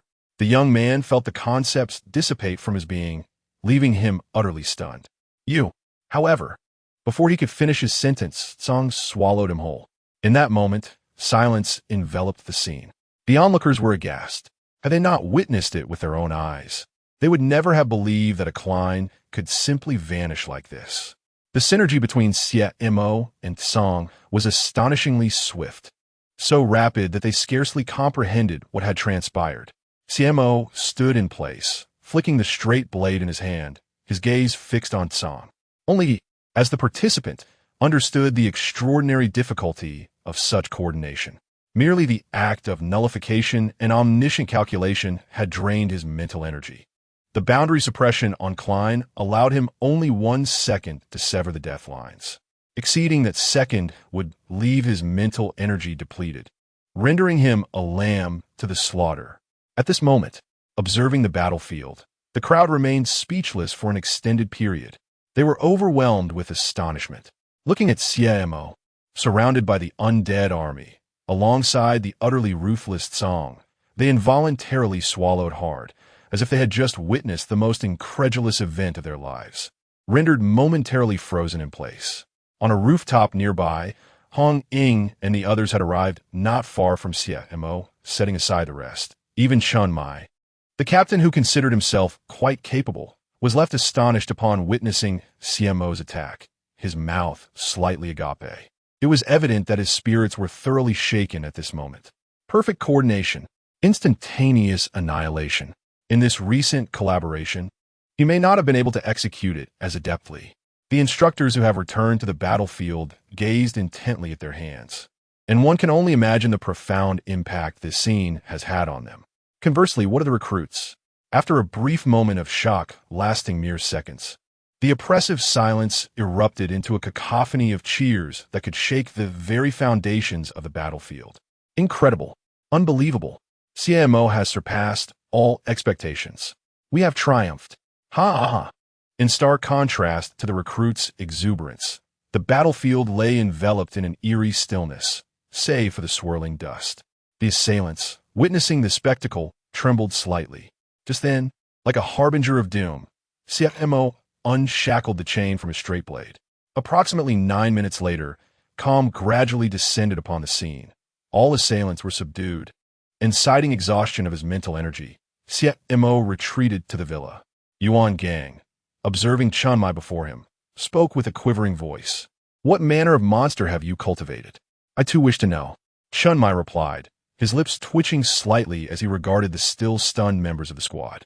This is utterly monstrous. Yuan Gang, we have arrived. At that moment, the mass team led by Shan Shan descended beside them. Where's the Klein? Wang Mian inquired urgently as he approached. Yuan Gang fell silent for a moment before recounting the events that had just transpired. After a brief interlude, Wang Mian exclaimed, What? The swirling vortex of confusion echoed through the group, each member reflecting their shock. You mean Xie Mo has a Klein pet and annihilated the opposition? ISNT he in training? Where did this pet come from? Absurd. Utterly absurd. As the group voiced their astonishment, Wang Mian snapped back to reality and turned abruptly to Rose. Rose, how has your communication with Xie Mo been over the past 6 months? Rose stammered, her gaze darting away at Wang Mian's sudden inquiry, her cheeks flushing. It's been all right. All right? Wang Mian pondered for a moment before fixing his gaze on Chun Mai. We wish to have a discussion with Xie Mo, Chun Mai replied with a knowing smirk. You mean to recruit him, don't you? Wang Mian, looking distressed, responded no. It's just casual conversation. Chun Mai raised an eyebrow skeptically. Do you expect me to believe that? Wang Mian sighed, what a hassle. Meanwhile, in a corner of the scene, laughter erupted. Ha ha ha. Did you see that? Yifeng knelt on the ground, raising his arms high with a fierce expression. This is the power of the wall hanger. What is wrong with Bailey? Bailey Pang Pang asked, turning to inquire of Shun Qingzhu. Are you out of your mind? Shun Qingzhu remarked, a twitch at the corner of his mouth. Let us not dwell on that. We should seek out Qi Yi, Chao Yuan suggested. There is no need to search any further, Lin Qi interjected, carrying the serpent woman. I have one right here, and she has gone mad as well. The serpent woman, in despair, pleaded, I was wrong, truly wrong. Please don't kill me, please. The group was taken aback, and Shun Qingzhu slapped his forehead, feeling a wave of frustration wash over him. Just then, out of the corner of his eye, he noticed a figure clad in black robes. This person was kneeling on the ground, seemingly in reverence to something unseen. Is this Klein? Han Xiaoyun knelt, gazing up at the heavens with an expression of deep devotion. Yet in the next moment, he slowly clenched his fists, his expression growing increasingly menacing. Murmurs, I have arrived. Chapter 77. I can bear you a child. Meanwhile, at Xie Mo's location, upon returning to the villa, he utilized his instantaneous movement to arrive at the Divine Mental Hospital. Do you wish to visit another ward? Nix inquired, following closely behind Xie Mo with a benevolent smile. It's a rare occasion to be in a hospital. Why not come and sit with me? No, thank you. Xie Mo glanced at the trembling Li Yifei beside him, his tone calm as he replied. I have matters to discuss with Merlin. Very well, I shall not intrude, Nix said, turning to lean against the wall. Observing her, Xie Mo cast her a fleeting glance before resolutely twisting the doorknob of the second ward. Creak! The aged door emitted a low hum. Within the dimly lit room, a young man draped in a deep blue robe sat quietly, slightly tilting his head. You have arrived. Indeed. Xie Mo felt no surprise. Given the other's intelligence, it was only natural that he anticipated his arrival. I am Merlin. Please, take a seat, Merlin offered as Xie Mo settled across from him. It seems you were aware of my visit. Of course, I have been monitoring you since the moment you entered this hospital. Merlin fixed his gaze upon Xie Mo's eyes. Yet suddenly, a flicker of barely perceptible shock passed through his pupils. What have you discerned? Xie Mo inquired, his expression impassive. Your perceptiveness is remarkable. You have indeed caught my emotional shift. Such a feat is not particularly challenging, Xie Mo replied. Merlin nodded, not lingering on the matter. I did not perceive anything from you earlier. Much like Lin Qie, your past and future remain shrouded in obscurity. Even the present eludes my grasp. It feels akin to that girl, a specter not of this world. No method I employ can unveil a fragment of your fate. Memories? Xie Mo's eyes glimmered. I see. Did you come to me with a specific concern? Merlin prompted, steering the conversation anew. Yes, Xie Mo affirmed with a nod. I wish to understand the nature of my humanity. It seems I struggle to evoke any emotional response to events. After a moment of contemplation, Merlin replied, Before I address your question, I have one of my own. What do you believe a god to be? A god? Indeed, a god. Without hesitation. Xie Mo echoed Nix's earlier sentiments. A god is simply a higher form of life. Your words ring true, Merlin interjected. Thus, in my perspective, a god is also human. Human? Xie Mo pondered briefly, then nodded slightly. That does seem to hold truth. This statement is quite comprehensible. A higher form of humanity is, in essence, a god. It is merely a matter of nomenclature. Each deity possesses emotions and desires, as Merlin shrugged, adding, the sole distinction from ordinary people is our divine status. Our divine status has shaped us, these elevated humans, into gods. However, it appears to me that there is a misunderstanding regarding the divine. Why do I say this? Xie Mo observed Merlin intently for a moment, a hint of perplexity gracing his brow. This is because a deity inherently looks beyond all things. Merlin rose and remarked, You mentioned that your humanity is becoming increasingly tenuous. Have you considered that your current state may be drawing you nearer to true divinity? Divinity transcends humanity. In my view, you resemble a god more than we do. Xie Mo paused momentarily, only to hear Merlin continue. From the moment you entered, I sensed that my affliction seemed to be subdued. Thus, I perceive you as a higher form of existence, one that surpasses our own. It may even be that you are not merely a living entity, but rather an abstract concept or an existence beyond concepts altogether. Xie Mo absorbed every word of Merlin's discourse, and suddenly a thought flashed through his mind. The source. Could it be that I am the embodiment of the source consciousness? A bold conjecture ignited within him. Yet, pondering this now serves little purpose. Merlin gazed at Xie Mo and remarked, "Because you are still quite frail, are you not?" "Indeed," Xie Mo nodded. "Then let me pose another question. How can I preserve my humanity?" "I know the answer to that." Just then, Nix entered the room. "To retain your humanity, you must have attachments in this world. These attachments could be a beloved, family, and so forth. In other words, you can seek an emotional anchor for yourself, forming a point of humanity." Xie Mo did not respond to her, his gaze fixed on Merlin. She spoke with great insight. Merlin raised an eyebrow. "This is indeed a method to help you retain your humanity. Therefore, young man, pursue romance and establish a family." Xie Mo furrowed his brow. While he might dismiss Nix's words, the endorsement from Merlin compelled him to contemplate this notion seriously. "Child, no. Xie Mo, I believe I can assist you with your point of humanity." Nix seated herself gracefully in another chair, observing Xie Mo intently. "And how might you assist?" "I could bear you a child." Xie Mo was taken aback by the levity of the divine's words. Nix smiled lightly. "For us, this is not trivial." "Indeed," Merlin interjected, "our logical reasoning cannot be evaluated through mundane standards. In the realm of the divine, there are numerous instances of polyandry and polygyny." Xie Mo fell silent. To speak candidly, after a thorough analysis, he found their arguments were indeed quite compelling. However, he glanced at the smiling Nix, sensing an underlying dissonance. "I shall consider it," Xie Mo declared, and with that, he exited the psychiatric hospital. It was in the very instant of his disappearance that, swish, Lin Xie's figure abruptly materialized. It worked. Indeed, as a close confidant of Xie Mo, Lin Xie could hardly be oblivious to his subtle thoughts. Thus, the cool night breeze gently caressed the surroundings.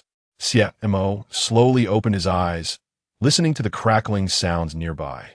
He rose and approached the window. It was New Year's Eve. Chapter 78, A Night of Lights on New Year's Eve.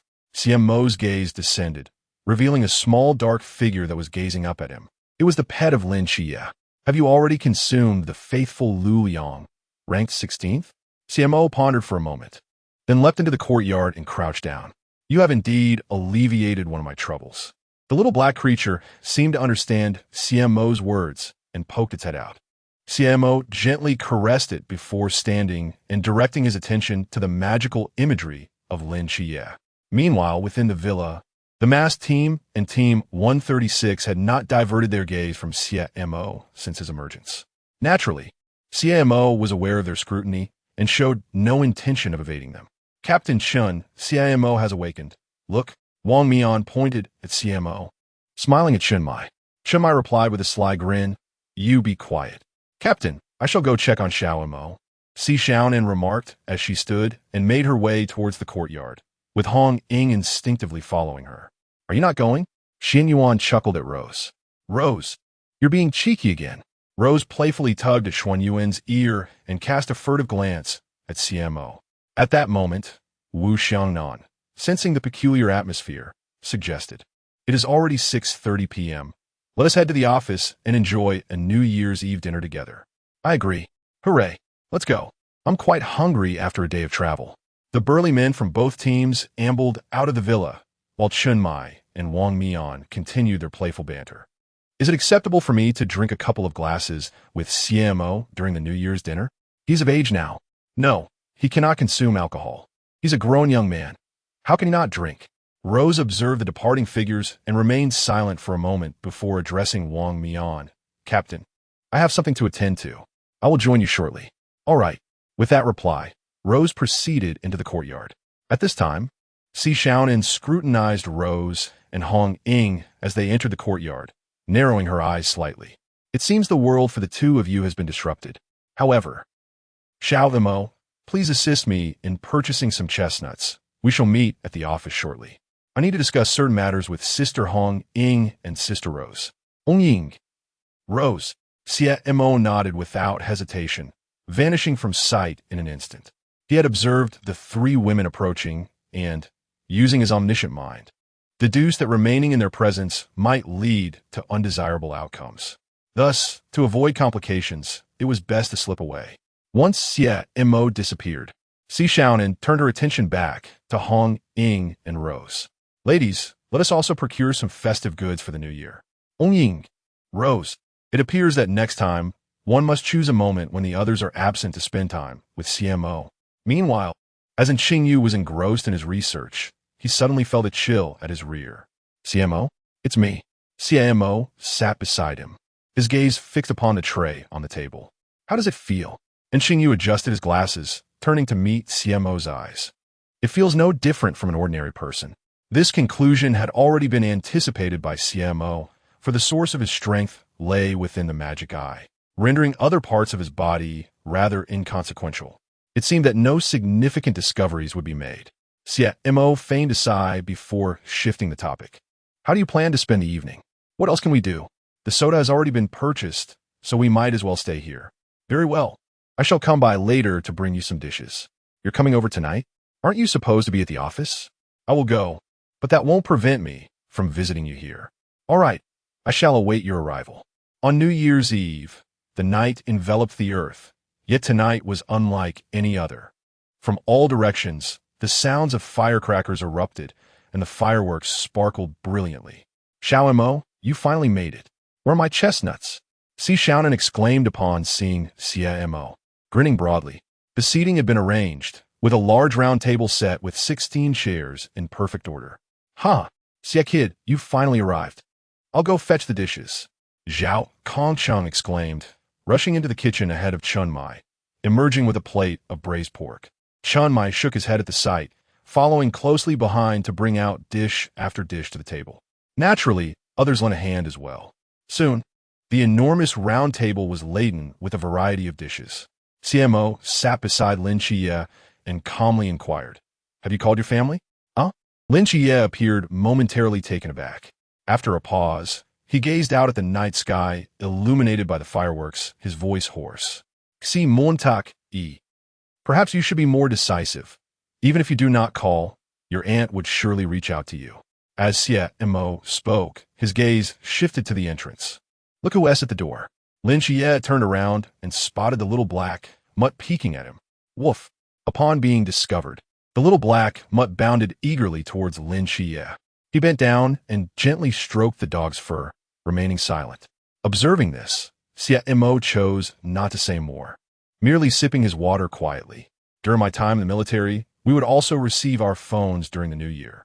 My mind informed me that if at this moment Aunt and Ajahn were to hear your voice, they would be overjoyed, perhaps even ensuring a truly happy new year for themselves.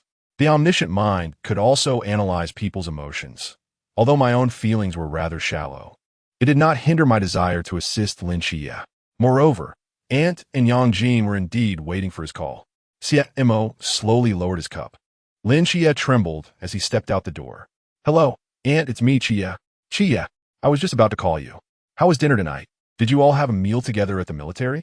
After a while, Lin Xie returned, rubbing his eyes and sniffling. Thank you, Xie Mo. You're welcome. Xie Mo handed him a glass of fruit juice. Upon seeing Lin Xie take his seat, everyone raised their glasses in unison. Cheers! Happy New Year, everyone! A joyous New Year to all. Let us toast to our reserve member of the mass squad, Xie Mo. Disrupting the atmosphere. Vortex, are you looking for trouble again? Amidst the playful banter, the glasses clinked together. Ha ha! Thankfully, Brother Mo has vanquished all the enemies. Otherwise, how could we possibly celebrate the new year in the presidential suite? Let us toast. Brother Shun, is it all right that Ailiang, Ajia, and I came here? No problem. He won't mind. Deng Wei, you all haven't encountered any issues these past few days, right? Rest assured, Brother Shun. After Brother Mo eliminated the enemies, everyone is having a splendid new year. All right. Hey, what are the four of you doing? The boss is here to toast, and you're chatting down there. Come over and clink glasses. There are quite a few people. Suddenly, Xie Mo appeared beside the six.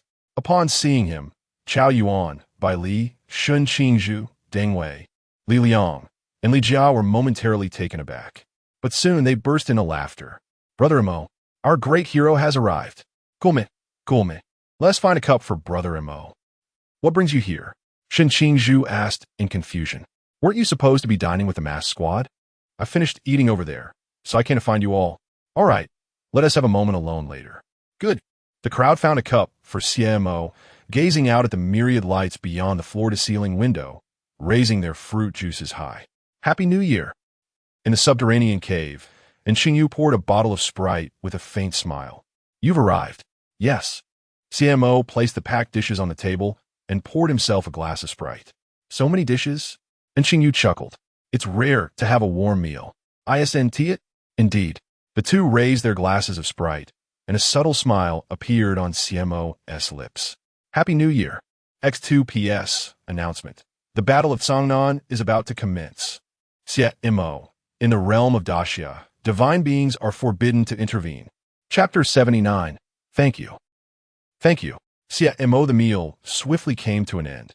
In the dead of night, Xie Mo entered the realm of consciousness, observing the diligent little subordinates around him, and strolled over to Tsong's side. Has Klein reached mid-stage? Xie Mo caressed its fur. Tsong gazed at Xie Mo, its form gradually emanating azure specks of light. In the next moment, a cool female voice resounded in Xie Mo's mind. Master, you have arrived. You can speak now? Xie Mo lifted his gaze to meet Tsong's. Indeed, after devouring that Klein, I have gained the ability to transmit thoughts. I see. Xie Mo turned to glance at the nourishment progress. Nourishment progress. 82. It appeared that the nutrient from this Klein were utilized by Tsong to enhance its mental prowess. An 82 nourishment progress? Rather slow. Xie Mo advanced, with Tsong trailing beside him. Master, your current rate of advancement is not sluggish, Tsong communicated telepathically. What is slow is the subsequent transitions to the Sea Realm, Infinite Realm, and Klein Realm. I have contemplated these matters as well, Xie Mo replied calmly. My method of advancement is distinct. Only by slaying a mysterious entity of the same level can I barely attain a 1 nourishment progress. However, the Great Xia does not possess an abundance of mysteries in the Sea Realm, Infinite Realm, or Klein Realm.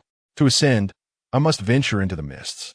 Moreover, once I reach the Divine Realm, progression will be even more challenging. The advancement beyond the Divine Realm is likely to change. Song remarked, I previously sensed an unusual fluctuation on the Divine Tree.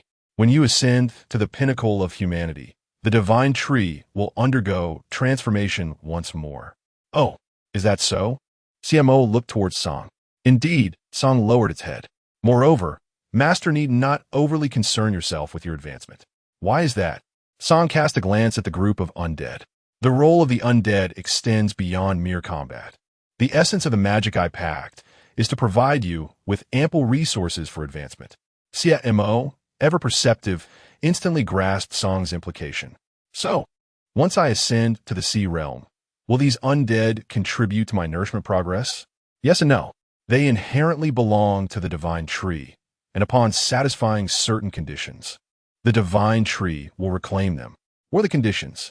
Currently, I can identify 3 limiting conditions. First, upon ascending to the Sea Realm, for every 2 Sea Realm undead, 1 will actively return to the Divine Tree. Second, upon ascending to the Infinite Realm, for every 3 Infinite Realm undead, 1 will return. Third, upon ascending to the Klein Realm, for every 5 Klein Realm undead, 1 will return to the Divine Tree. 2, 3, 5? Xie Mo displayed a contemplative expression. If that is the case, I should now engage in large-scale contracts with the undead. Let it unfold naturally, Song advised. I understand. Xie Mo nodded and commenced training within the realm of consciousness. A night swiftly passed, and Xie Mo rose from the ground. Casting a glance at the individuals sprawled on the floor, still in deep slumber. Still not awake? He stood up, stepping over the scattered bottles and jars. Before turning to exit the office, You're awake, Xie Mo? Wu Xiaonan emerged from outside, carrying a bag filled with apple cider vinegar. Xie Mo observed him and nodded slightly. This is for you. I brought it back from a friend last night, and you certainly had your share. Wu Xiaonan retrieved a bottle of apple cider vinegar from the bag and extended it towards Xie Mo. The scar on his palm remained prominently visible. The scent of alcohol still clung to him. It was evident that his excursion was not merely to purchase apple cider vinegar.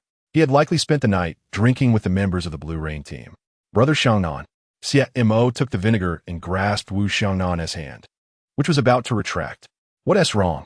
Is there something else? Wu Xiaonan inquired, puzzled. Xie Mo remained silent, his eyes shimmering with a radiant blue hue as he delicately traced a line across Wu Xiaonan's hand. In an instant, the scars left by Susanu vanished. Wu Xiaonan's pupils contracted, and the bag he was holding fell to the ground. Xie Mo. Consume this. Xie Mo raised his hand, conjuring a fruit and placing it into Wu Xiaonan's half-open mouth. Eternal fruit, god of eternity. Eternal factor, passive skill. As long as the concept of you is remembered, you shall eternally resurrect. Usable times, 1. Xie Mo's omniscient mind analyzed the new skill.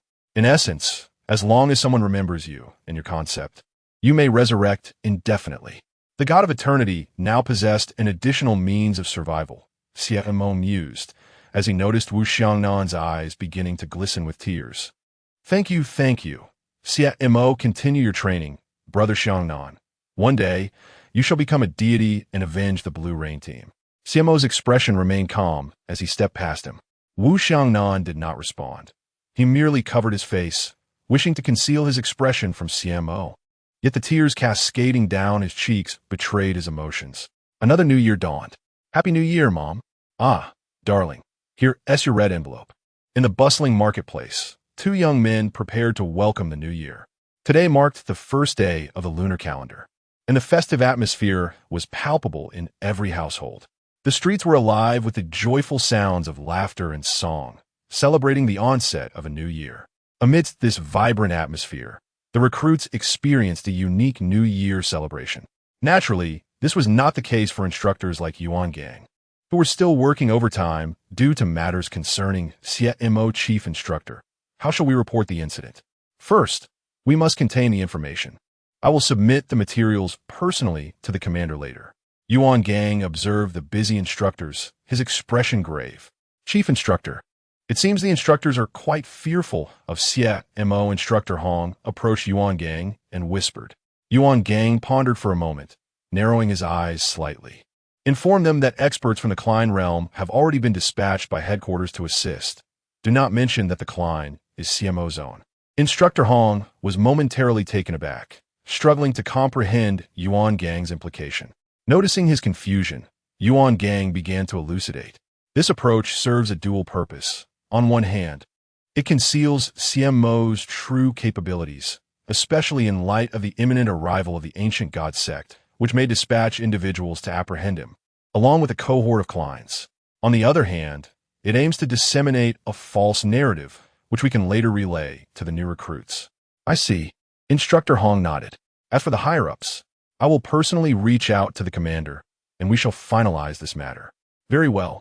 Instructor Hong replied, his expression shifting to one of peculiar intrigue. Chief Instructor, do you believe this individual can be persuaded? He gestured towards a shadowy corner. Hongying turned to look. Hongying. He, in these tumultuous times, clinging to the coattails of those with extraordinary talents is indeed the way to survival. Yifeng clung desperately to his cheeks, resembling a junkie, with a wide grin plastered across his face. My mind is trembling. Yuangong. Perhaps we should erase his memories. Hongying's eyelid twitched. How could someone who was once so rational have devolved to this state? Chapter 80. The training camp is coming to an end. The sound of the wake-up whistle echoed as the instructor downstairs blew his whistle.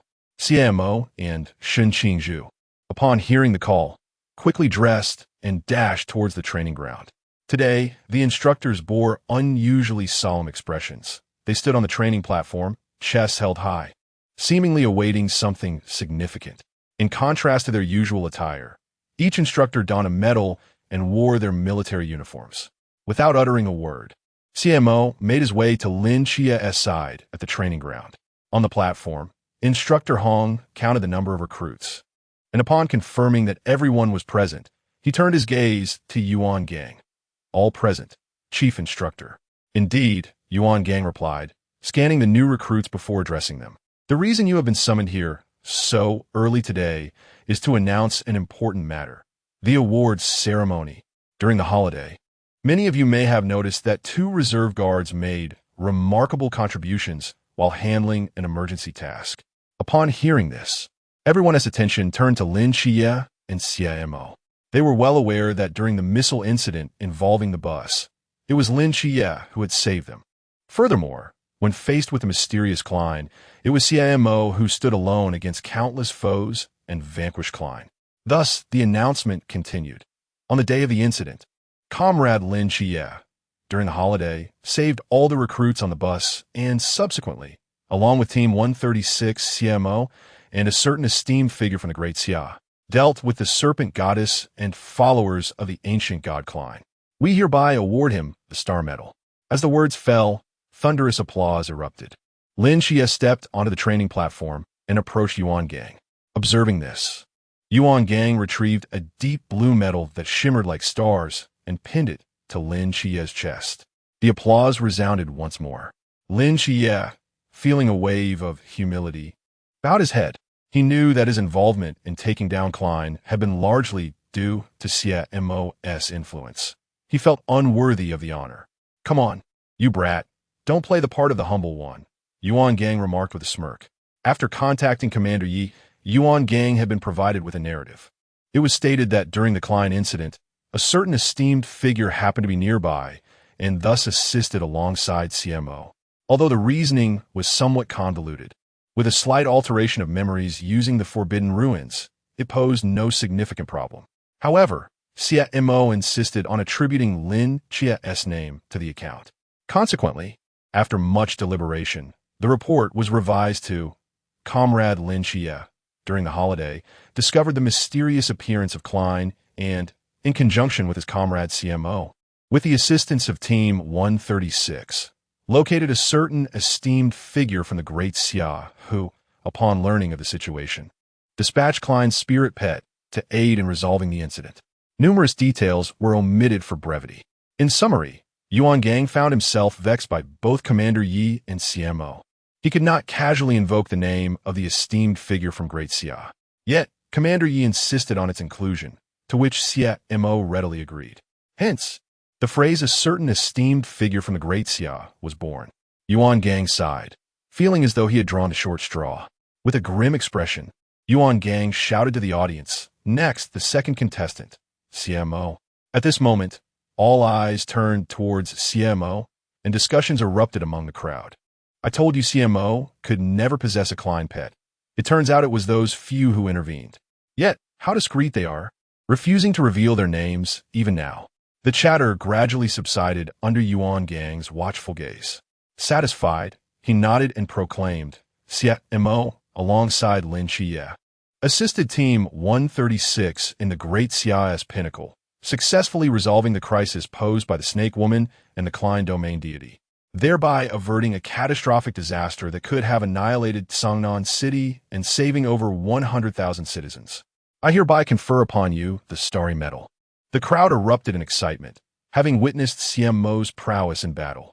However, just as they were about to cheer for the two, Yuan Gang spoke again. Moreover, during the training period, Xie Mo undertook a special mission, aiding the mass team and night watchman Li Diyang in adeptly managing the Fengdu storm incident, thus rescuing hundreds of thousands of citizens in Fengdu. Following the approval from headquarters, I am once again bestowing the Starry Medal upon Comrade Xie Mo. This reward was a joint decision made after discussions with Xie Mo. Let the lies be put to rest.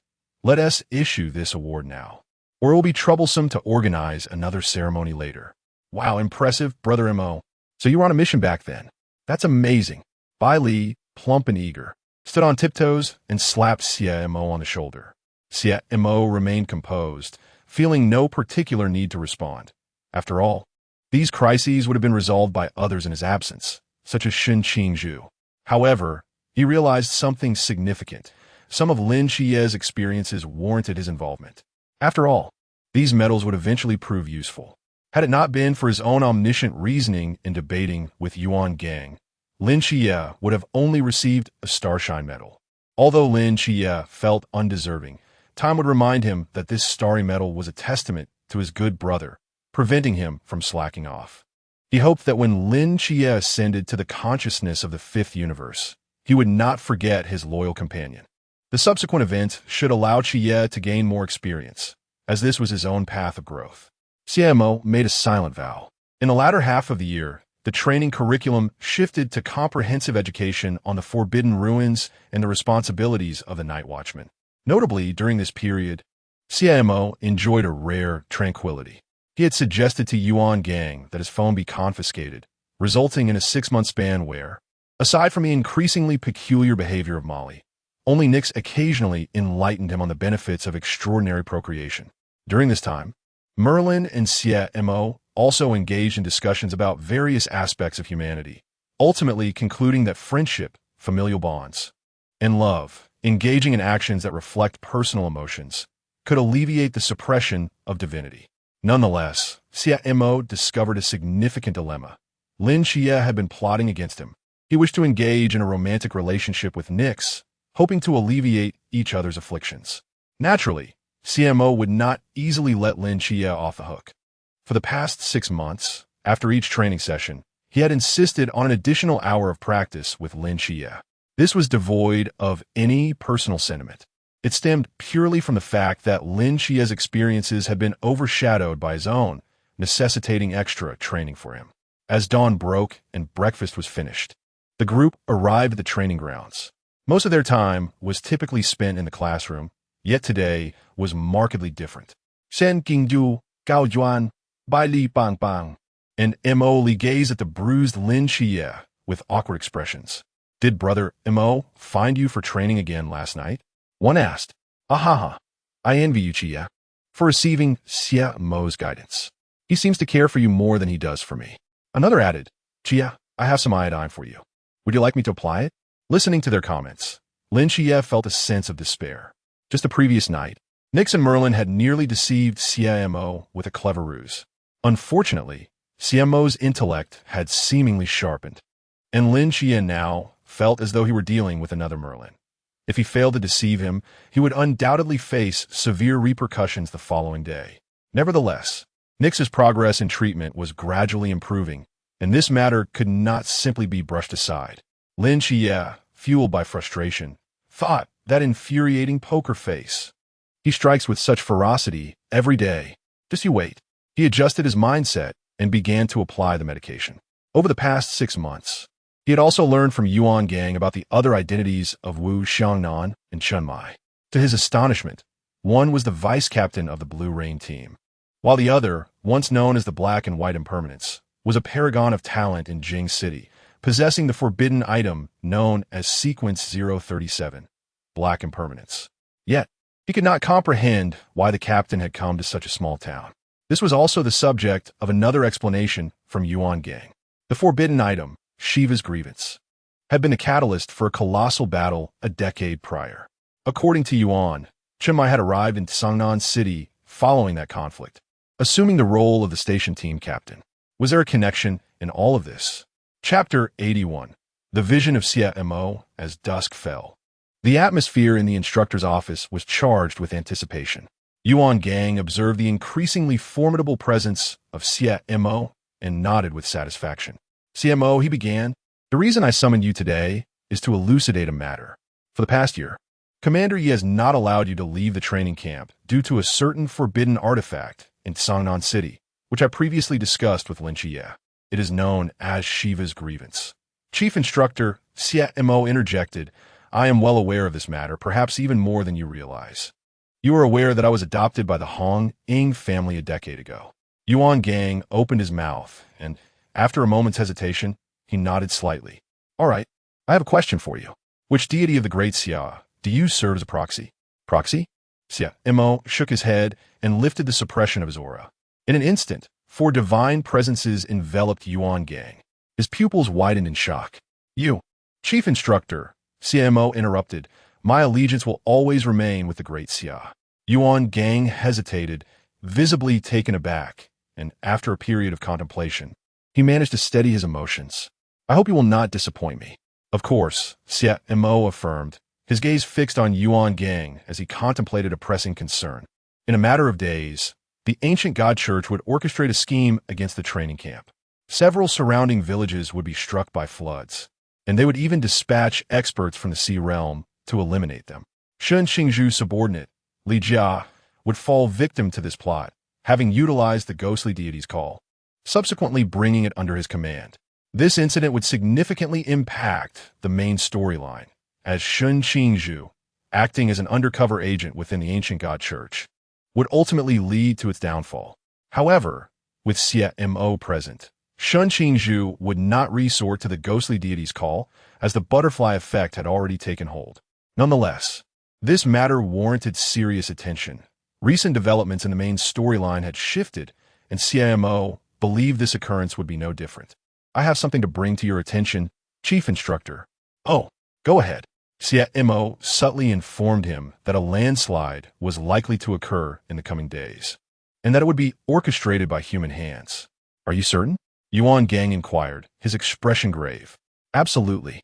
Furthermore, I must warn you that there are individuals within the Night Watch's upper echelons whom I do not trust. Upon hearing this, Gang fixed his gaze intently on Xie Mo's eyes. Xie Mo held his ground, maintaining a steady gaze.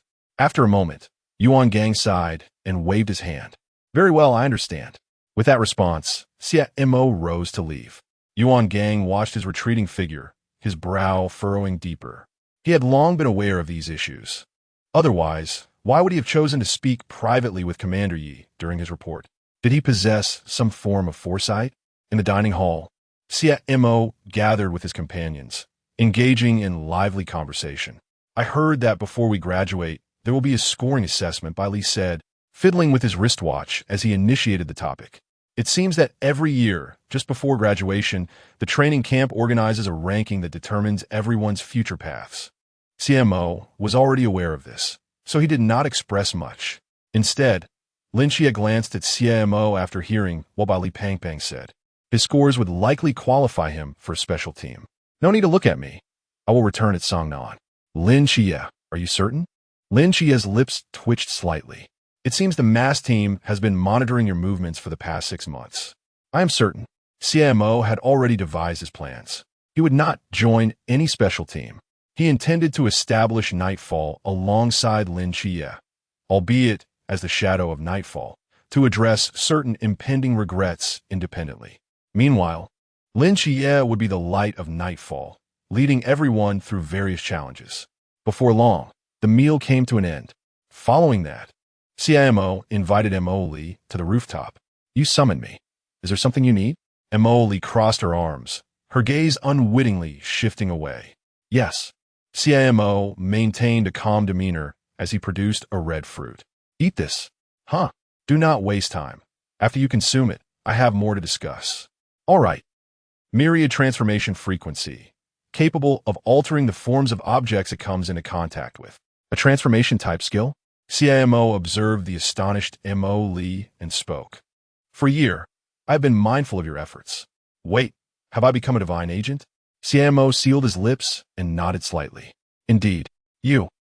I. Mo Li received confirmation, momentarily at a loss for words. 5 minutes later, she regained her composure and turned her gaze towards Xie Mo. I apologize. I was too shocked earlier. Do you have more to say? Now is not the time for astonishment. The next statement is crucial. Is he about to tell me? Mo Li lowered her head, a faint blush gracing her cheeks. I'm aware of your feelings for me. This is really happening. Mo Li's heart raced with excitement. However, if all goes as planned, after graduation, I will need to act alone. It will be perilous. In fact, I will likely face life and death trials, during which anyone by my side would be a burden. Mo Li's expression gradually stiffened. You intend to act alone? Yes. So I hope you can grow swiftly and come find me later. As Xie Mo finished speaking, a gentle breeze tousled his hair. Mo Li looked at Xie Mo, a smile breaking through, her lips instinctively trembling. Hey, weren't we supposed to confess? Why? Is this the news? Acting alone, fearing for the safety of those around her. What a foolish rationale. She recognized the truth in Xie Mo's words, yet the resentment within her caused her to tremble uncontrollably. Right now, you're not strong enough, are you? Xie Mo gently patted the shoulder of his companion, his figure gradually fading from sight. As Molly listened to Xie Mo's final words and gazed at the spot where he had disappeared, she pressed her lips together, vowing to keep pace with him. A night passed in silence. The following day, at dawn, when the first light of day just began to break, Xie Mo had already risen. Well versed in the original text, he was aware that the instructors would soon release 3 mysterious entities to challenge them, assessing their performances accordingly. Yesterday, Instructor Hong had already informed him of this assessment, stipulating that no underlings or pets were permitted and that their realms must be suppressed to the pool realm, participating alongside the others in the evaluation. Something felt amiss. It was unusually quiet today. Shun Qingzhu ruffled his hair and turned his gaze towards Xie Mo, unsure. He suggested they venture outside to investigate. All right. The two exited their dormitory, encountering Lin Xie, who was also stepping out. Xie Mo, bro, Lin Xie greeted them. The two nodded in acknowledgement. Is Fatty still asleep? Still asleep, Lin Xie replied to Shun Qingzhu, then shifted his attention back to Xie Mo. Something seems off. Let's go check it out. If something has indeed occurred, staying in the dormitory won't reveal anything. Chapter 82. A portion of your memory has indeed been erased. Meanwhile, in the basement, the instructors observed the live broadcast with satisfied nods. This group of youngsters displayed remarkable agility in their reactions. One instructor glanced at the screen, beginning to score each individual's profile. It remained uncertain whether they would achieve a perfect score. Lin Xie and Shun Qingzhu were likely to be on par with one another. However, that was not the main point. I was rather curious to see their expressions in the moments to come. After a thorough search, Lin Xie and Shun Qingzhu discovered that there was not a single soul within the entire training camp. Even the usual staff members were nowhere to be found. Moreover, the camp itself remained undamaged, indicating the absence of any signs of conflict. It was as if everyone had vanished into thin air. Clearly, this was an assessment. Lin Xie pondered, estimating that the instructors were currently observing them through the surveillance cameras. To hell with this trial, Shun Qingzhu exclaimed vehemently, raising his middle finger towards the cameras. Instructor Hong maintained a stern expression, silently deducting a point from the arrogant one. Old Hong, is 3 mysterious creatures from the Chuan region sufficient? You must know that Xie Mo will be there. Instructor Han could not help but approach Instructor Hong. Are you certain 3 will suffice for that prodigy? With a slight upturn of his lips, Instructor Hong reassured, rest assured, I have already made arrangements. He will hardly intervene during this training session. That's good to hear. Instructor Han nodded in agreement. Within the camp, all the newly awoken recruits convened on the training ground. Lin Xie inquired broadly, discovering that all those who had awakened were individuals who had risen before 6 o'clock. We could not rouse anyone from our dormitory. Is it the same for you? Yes, we are puzzled about what has transpired. Observing the group, Lin Xie pondered for a moment before asking, what time did you all wake up? Me? 5:30. I rose at 5:40. As he listened to their responses, Lin Xie's eyes narrowed slightly. If my judgment is correct, this must be related to the time we awoke. Those who did not rise before 6 o'clock had their spirits drawn into another realm, remaining in slumber. The brows of the others furrowed in concern. Did the instructors orchestrate this? Shun Qingzhu stood beside Xie Mo, tossing a piece of gum into his mouth. Uncertain, but it certainly bears the hallmarks of something the instructors could execute. Chao Yuan interjected at that moment. Lin Xie fell into deep thought, contemplating the standards of this assessment. His gaze shifted to Xie Mo, who was looking toward the cafeteria. Noticing this, Lin Xie followed his line of sight. Then they beheld a gigantic, grayish-white spider appearing at the entrance of the cafeteria, stealthily making its way inside, an entrance marked by a heavy sense of stealth. Lin Xie. Xie Mo glanced at Lin Xie, who appeared somewhat bewildered, and after a moment of silence, vanished from sight. For him, participating in this contest held little significance, perhaps even rendering his participation entirely unnecessary. Moreover, it is anticipated that Lin Xie will exploit the war mummies to deplete the arsenal during this trial, a resource that will prove invaluable to him in the future. He is fully capable of executing this task once the line of death is drawn. Those of equal standing will surely perish, and the mummies would be unable to consume even firewood, let alone military ordnance. As Yi Feng was preparing his graduation certificate, he suddenly felt a chill at his rear. Upon turning to investigate, he discovered that Xie Mo had silently approached his side. "Oh, aren't you participating in the assessment?" he inquired. "No, my involvement in this assessment would be futile," Xie Mo replied as he settled beside Yi Feng, glancing at the certificate on the table. "Ah, so there's a certificate after all." "Of course," Yi Feng chuckled. "This past year has not been easy for you all. It serves as a form of validation for your graduation." "That makes sense," Xie Mo nodded, then cast his gaze upward, furrowing his brow slightly. "Has your memory ever been wiped?" "Has it?" Yi Feng frowned. "I don't believe so. You know, my character is quite rational, and I typically do not exhibit significant emotional fluctuations. It seems improbable that my memories could have been erased.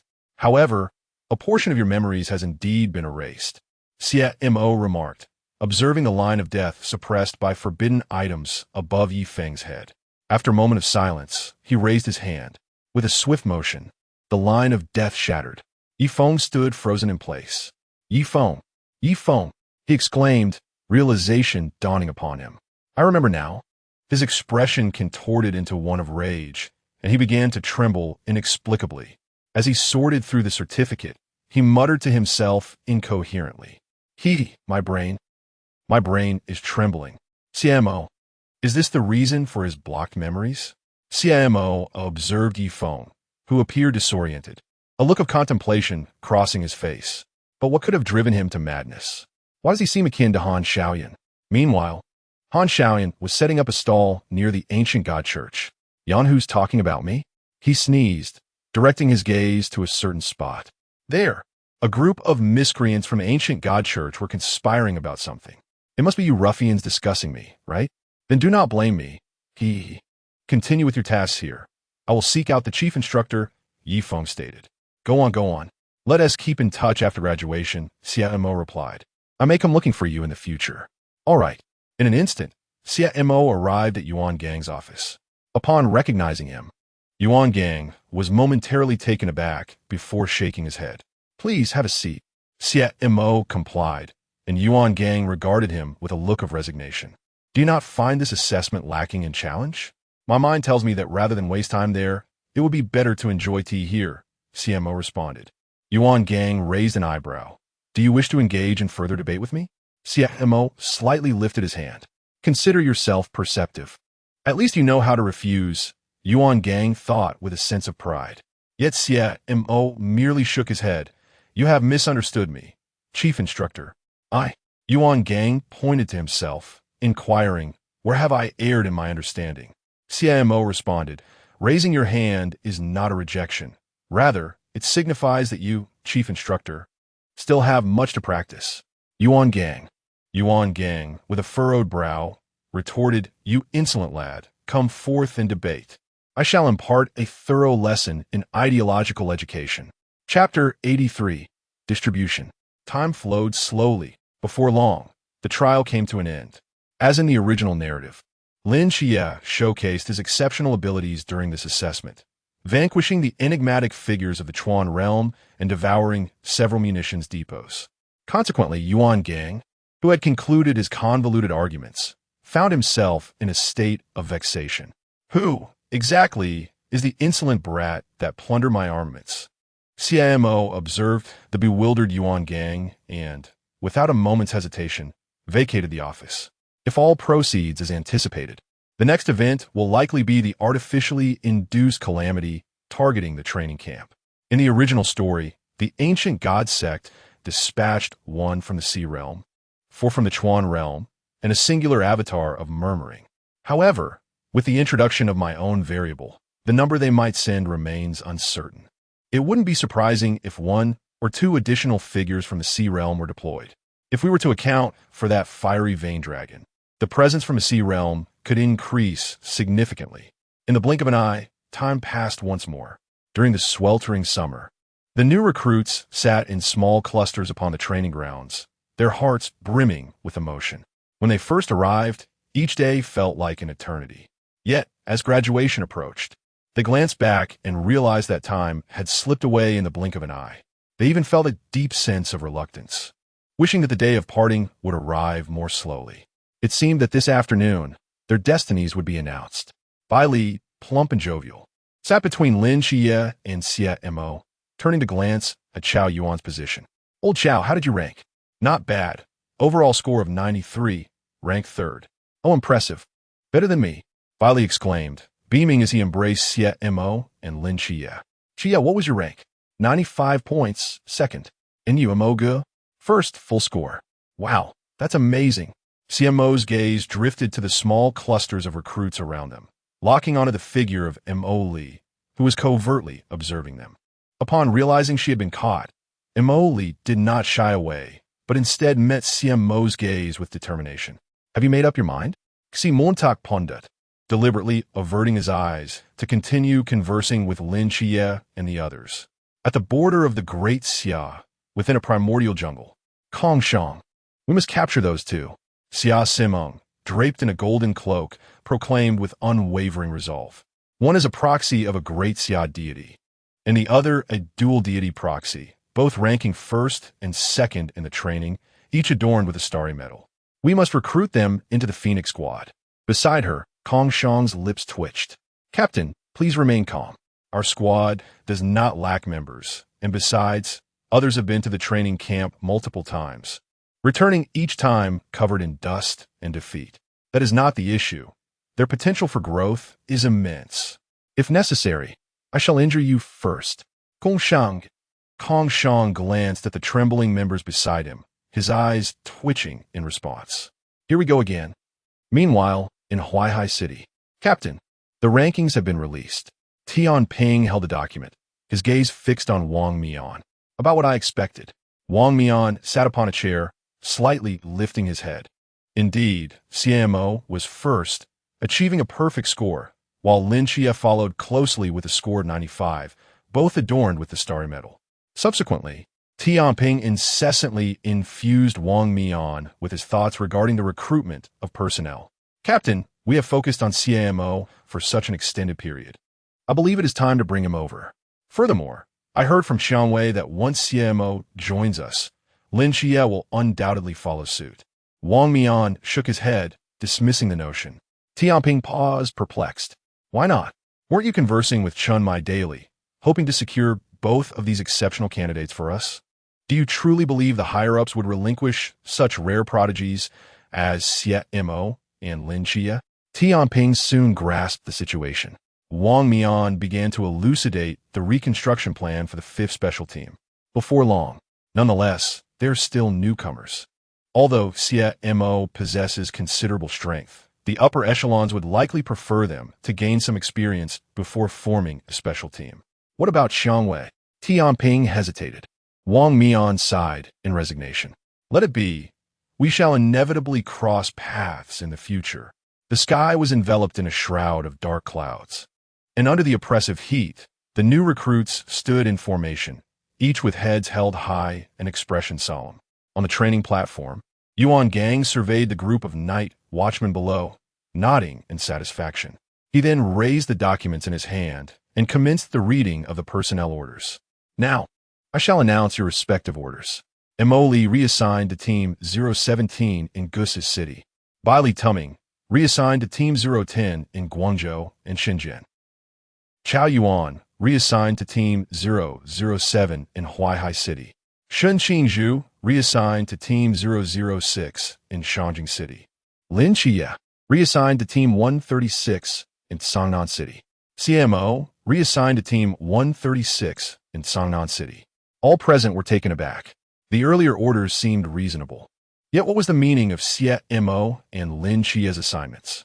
Why had they both been sent to Xiaonan, a mere third-tier city? Confusion and uncertainty spread among the crowd. You really intend to return to Xiaonan? Lin Xie turned to Xie Mo. Of course, Xie Mo replied calmly. Lin Xie scrutinized him for a moment before averting his gaze. He sensed something amiss. It appeared that numerous elements were interlinked, whether it pertained to the orders for himself and Xie Mo or the choices made by their captain and Xiaonan. It seemed that Xiaonan harbored some secret unknown to him. Report. At that moment, Shen Qingzhu raised his arm high, locking eyes with Yuan Gang. I can test this. Yuan Gang raised an eyebrow. This outcome is a decision made by the higher-ups. As soldiers, our duty is to obey orders. Their excellence is evident to all.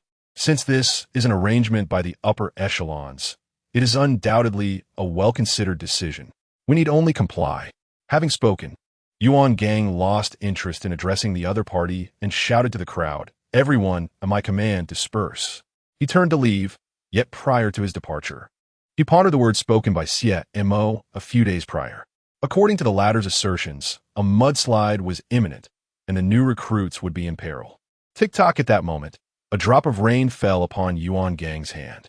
His thoughts snapped back, and he furrowed his brow slightly. It was raining. Wait a moment. It was raining. Chapter 84. Debris Flow, Flood Relief, and Rescue. Upon returning to the dormitory, the torrential rain had cloaked the outside world in a shroud of mist. Xie Mo, what are you gazing at by the window? Bai Li Pang Pang inquired as he approached Xie Mo with a puzzled expression. And do you all truly have no objections to the transfer orders? At this moment, Bai Li Pang Pang, Lin Qi, and Xiao Yuan found themselves within the dormitory of Xie Mo and Shen Qingzhu.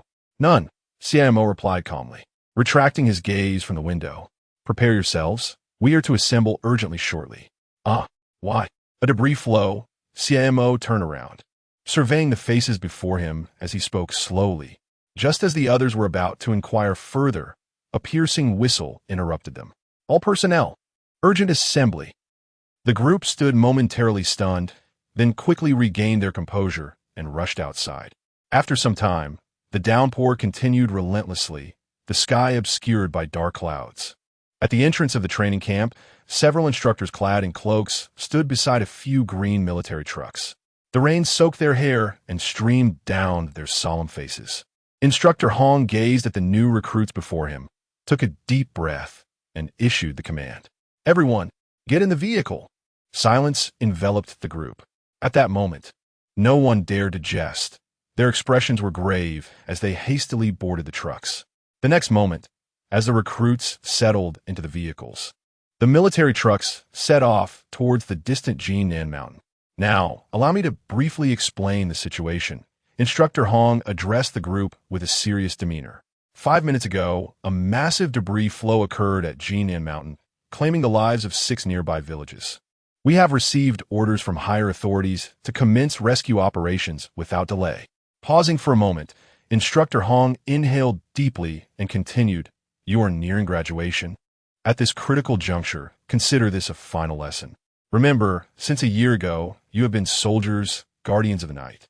Our mission and philosophy prioritize the well-being of the people above all else. We fight for the populace." With that, he produced a box and distributed a star knife to each guardian. As Shen Qingzhu received the star knife, a look of confusion crossed her face. Do we really need to carry the star knife for rescue operations? Instructor Hong nodded gravely. In the face of this disaster, some may resort to violence against you. Therefore, it is imperative to carry the star knife to prepare for any unforeseen circumstances. His expression remained stern. This information was just relayed from Commander Yuan Gang. According to reports, this disaster may well be orchestrated by the ancient divine sect. Regardless, these young men are soldiers. Given our proximity to the incident, they will surely be dispatched to the front lines. After all, soldiers must stand at the forefront to safeguard the safety of the masses. In this regard, new recruits and veterans are treated equally. This rabble coming here shall not leave unscathed. Instructor Hong clenched the metal, his fingers brushing over the engraved words on the back. As Xie Mo observed the expression of the other party, his countenance mirrored the same indifference. He gazed intently at the heavy curtain of rain outside the car window, his azure-hued eyes emanating an inexplicable chill. At that moment, the off-road vehicle came to an abrupt halt, causing a brief pause among the group. Then Instructor Hong pressed against his earpiece, his expression darkening suddenly. "Laoye, proceed to Village 10. Received." Yi Feng said little, for he had also received information regarding several villages that had encountered disaster. "Are we not going to those earlier villages? Someone has already gone there, but due to the recent earthquake, the chief instructor stated that several nearby villages have been affected, so I must prioritize this location. I see. Lin Xie nodded in understanding. Xie Mo, seated beside him, silently observed the images transmitted from the magical eye. The footage revealed that Hongying had already made prior arrangements. As for the other villages, it seemed the cult of the ancient gods had moved the massive rocks from the mountains, deliberately leading them in that direction. This strategy was rather foolish. However, considering the rescue efforts, Hongying and his team had no choice but to alter their plans on short notice. Yet, Xie Mo was uncertain whether Hongying's arrangements could surpass those of the cult of the ancient gods. The murmurs would seek out the chief instructor, and during this rescue mission, it was imperative to keep a close watch on his situation. Xie Mo utilized his omniscient intellect to analyze the current predicament. Montake, Shingu, do you think this operation might truly encounter trouble? Li Liang expressed his concerns from the side. The likelihood is quite high. After all, we are about to separate, and this is our final opportunity, Ding Wei interjected. Shen Qingzhu regarded his three subordinates in silence. He was no fool. The situation was already quite evident. Indeed, someone was up to no good. Xie Mo, sitting beside him, shifted his gaze to Lin Xie, who was also looking back at him. Both understood that the primary target of this trap was none other than themselves. The opposing party aimed either to capture or eliminate them, potentially dispatching numerous skilled individuals in the process. There remained one aspect that was still unclear. Xie Mo's mind raced with thoughts. Previously, the chief instructor had contacted Commander Yi privately to erase the memories of the instructors, fearing that information might leak. Unless unforeseen events occurred, the adversary might not augment Klein's combat power. Of course, this was not guaranteed, as the magical eye had yet to provide feedback, leaving him uncertain about the opponent's true capabilities. The terrifying mudslide swiftly engulfed the village. In the face of disaster, ordinary people appeared so weak and helpless. Mom, where are you? Don't scare me. Over here. There's another survivor. Uncle, who are you? Are you here to rescue us? Yes, little one. We are here to save you. You are safe now. Comrades, hold on. We will rescue you shortly. Amidst this chaotic environment, various voices intertwined. The unfortunate citizens, witnessing the night watchmen and soldiers, felt a glimmer of hope. They are trustworthy individuals, as they embody the essence of the Great Xia. Throughout history, the Great Xia has consistently ensured that its people are never let down by such remarkable individuals. A tribute to the most admirable among us. Chapter 85. Whispers of Death near Jinan Mountain. Within the temporary rescue command tent, Hongying scrutinized the map before him, pressing against his earpiece. All teams, report your status. Team 3 has arrived at the target village. Team 6 has reached the designated village. Team 10 is en route to the target location. Hongying retrieved a tablet, where the positions of all teams were represented by small red dots. Team 10 had yet to arrive. His expression darkened. The mudslide had affected 6 villages, yet it was unclear how the massive boulders on the mountain had been displaced. At least one village had suffered casualties. Hongying's brow furrowed. Such a catastrophe was beyond the capabilities of their training camp's personnel. Fortunately, Xie Mo had given him a heads up, allowing him to recruit additional night watchers to partake in this rescue effort. He had not anticipated the scale of the intervention. Cursing under his breath, Hongying suddenly noticed the sound of rain diminishing. At that moment, he snapped back to reality, realizing that his surroundings had become isolated from him. Your Excellency, it has been quite some time. A mocking voice chimed from the entrance. Hongying turned to see a man clad in a tailcoat and sporting a gentleman's hat standing there. Whispers, is that you? You seem rather unsurprised by my arrival. Whispers continued to smile. Indeed, I have noticed that. After all, the sudden influx of so many night watchers near Jinan Mountain has clearly compromised my movements. However, the higher-ups should be aware of your actions, yet it appears you are independently mobilizing the night watchers and the rescue teams. Upon hearing this, Hongying's expression darkened. It was evident that there were issues within the upper echelons of the night watchers. Fortunately, he had only been in contact with Commander Yi. It is quite impolite of you to remain silent. Whispers remarked with a hint of exasperation. I too would like to know where you obtained this information. Yuan Gang narrowed his eyes slightly. Humph, a feigned inquiry. Do you truly believe I would divulge anything?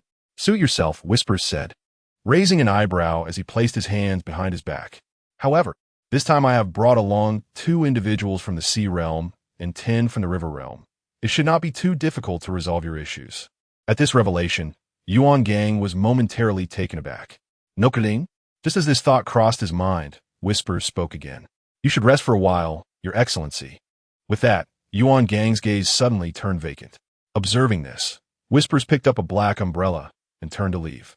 Meanwhile, a large pickup truck screeched to a halt on the mountain road. The path ahead was blocked by a mudslide, rendering further passage impossible. Night Peak activated the windshield wipers and addressed Instructor Hong. Everyone out of the vehicle. Instructor Hong turned to the group and commanded, all of you, disembark. A throng of night watchers promptly leaped from the pickup and lined up neatly. However, just as Instructor Hong was about to exit, he noticed that Shen Qingzhu and Lin Qiye remained seated in the vehicle. What are you doing? Hurry up and get out. Instructeur Hong. Instructeur Hong. Xie Mo has disappeared, Lin Qiye remarked.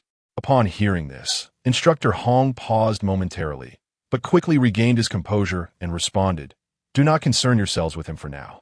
You two disembarked swiftly. Shen Qingzhu and Lin Qiye complied, uncertain of Xie Mo's intentions. However, his decision to act indicated that others in the vicinity were undoubtedly in peril. A group of recruits stood upon the mountain path, their hair drenched by the chilling rain. Instructor Hong surveyed the assembly, and upon confirming everyone's descent, gestured for them to follow. Follow me, he commanded, turning and plunging into the forest. The others promptly trailed behind him. Before long, the forest echoed with a cacophony of footsteps. A rumble, pale lightning cleaved the sky, illuminating the world for an instant. Meanwhile, on another front, given the current circumstances, the 2 divine agents were likely headed towards Village 10. EU traversed the mountainside, flanked by towering cliffs. Fortunately, those formidable entities from the Dian dynasty had refrained from intervening this time. Otherwise, the arrival of another Klein pet would have been overwhelming for his avatar. A splash echoed as EU stepped into a puddle, halting momentarily. An unsettling sensation lingered within him. He felt as though he were being watched. Is someone nearby? EU began to scrutinize his surroundings. Nightfall approached, with the moonlight casting a sparse glow upon the ground, outlining the reflections in the puddles. The once desolate base of the mountain now donned an enigmatic veil in this eerie atmosphere. Concurrently, the rain pelted the earth, producing a dull thud reminiscent of a symphony from the depths of the underworld, striking at the hearts of all present. Is this merely an illusion? Or am I overly sensitive?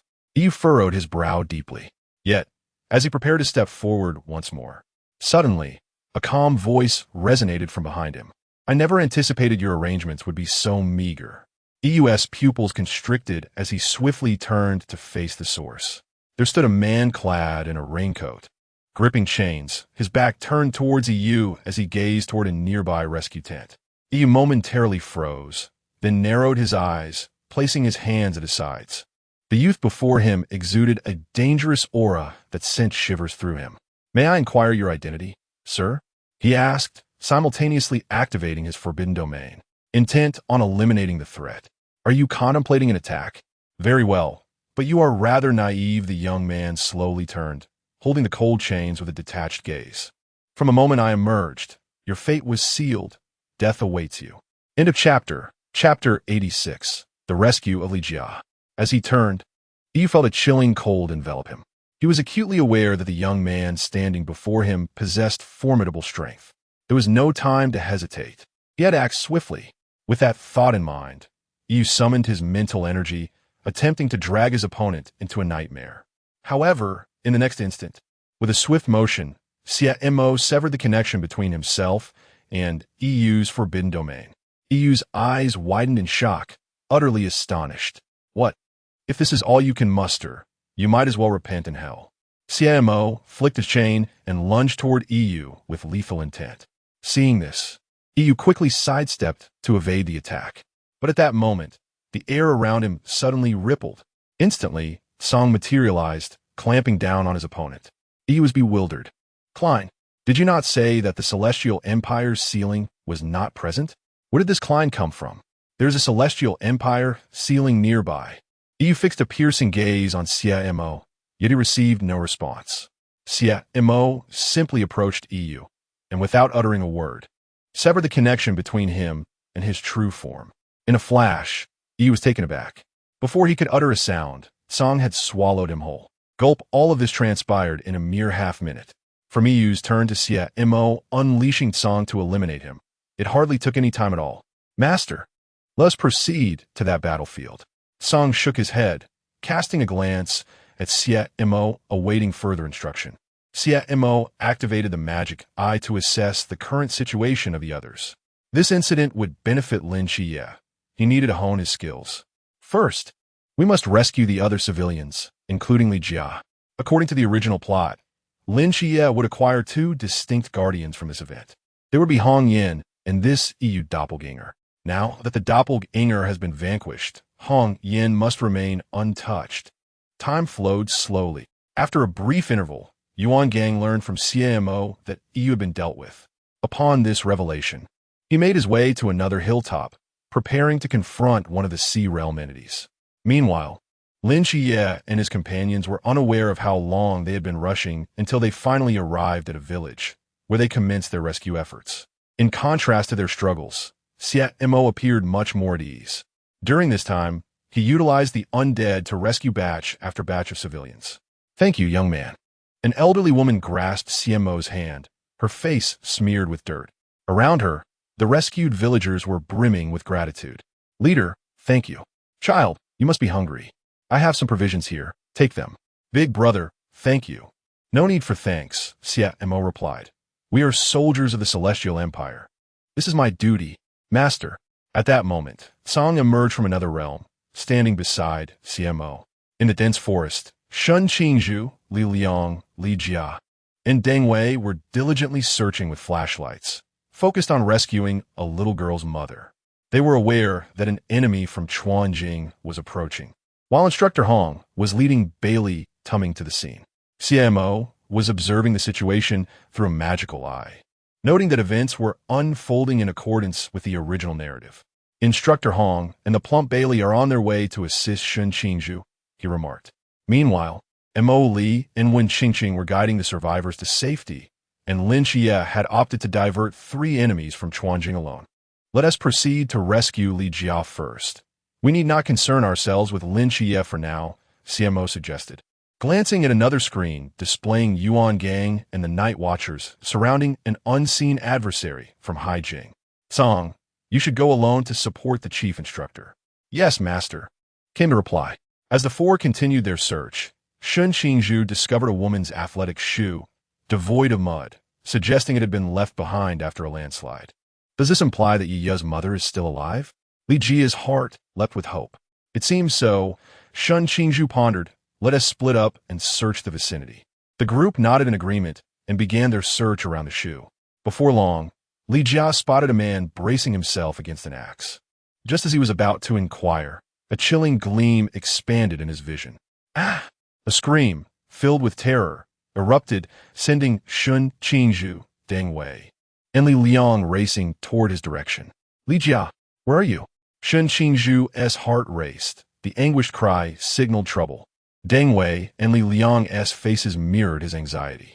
At that moment, a beam of blue light pierced through the thicket, revealing a tall shadow grasping a man's head, lifting him into the air.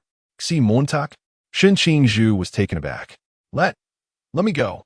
The man struggled desperately against the grip on his head. Li Jia, witnessing this scene, felt the dread of imminent death wash over him. Montak, Emoga, he called out, shaken. Had Xie Mo not arrived, he would surely have met a grim fate. Are you hurt? Xie Mo asked. No. Macau Germani, Li Jia Raplia. Relief flooding him as Xie Mo turned his attention back to the captured man. The tension escalated as Xie Mo's grip caused the man's veins to bulge alarmingly. Ah! A blood-curdling scream erupted from the man's mouth as he contorted in agony, raising his foot to kick Xie Mo. Yet in the next instant, Xie Mo slammed the man head violently into the ground. Boom! The earth shattered beneath the force, blood splattering everywhere. Upon witnessing this scene, Shen Qingzhu and his companions shuddered in unison, overwhelmed by the sheer brutality of it all. Chapter 87. Rest assured, you will be well taken care of here. Xie Mo once again mentioned the burly man, but this time he was already on the brink of death. The man gazed at Xie Mo's indifferent expression, his lips trembling as he whispered, "Demon, devil." Suddenly, a dagger pierced through his back. Xie Mo withdrew the blade and, with a casual flick, discarded the man's head as if it were mere refuse. With a thud, Shen Qingzhu and the others, witnessing this scene, quickly rushed to Xie Mo and Li Ji aside. "Brother Mo, when did you arrive?" "Thank you, Brother Mo. If you hadn't come, my brother would have been in grave danger just now." Shen Qingzhu stammered, her voice quivering with anxiety. "No need for thanks," Xie Mo replied calmly. "The person you're searching for is already on their way back to the village. We must hasten to rejoin the main group." The four nodded in unison. Shen Qingzhu led her three companions, following closely behind Xie Mo. Xie Mo pulled out a handkerchief to wipe the blood from his hands. This action elicited a chorus of awe from Shen Qingzhu and her companions. Goodness, he truly is a harbinger of death. To kill without a flicker of emotion, yet casually clean his hands. Meanwhile, at the base of the mountain, beneath the flowing river, Instructor Hong found his ankle ensnared by a creeping vine. Grimacing in pain, he struggled to rise from the ground, blood trickling slowly from his forehead.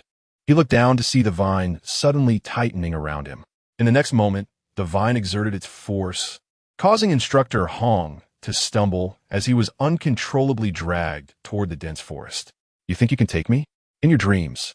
Though injured as an instructor, his reflexes were remarkably swift. With a decisive slice, he severed the vine, quickly regaining his footing and scanning the darkness around him. All the while, a figure concealed within the grass observed him with keen clarity. "Instructor Hong, wait until the enemy appears. I shall seek out Brother Zhu first," muttered by Li Pi, as he cautiously withdrew his head deeper into the underbrush. At that moment, a silhouette began to materialize from a distant tree trunk.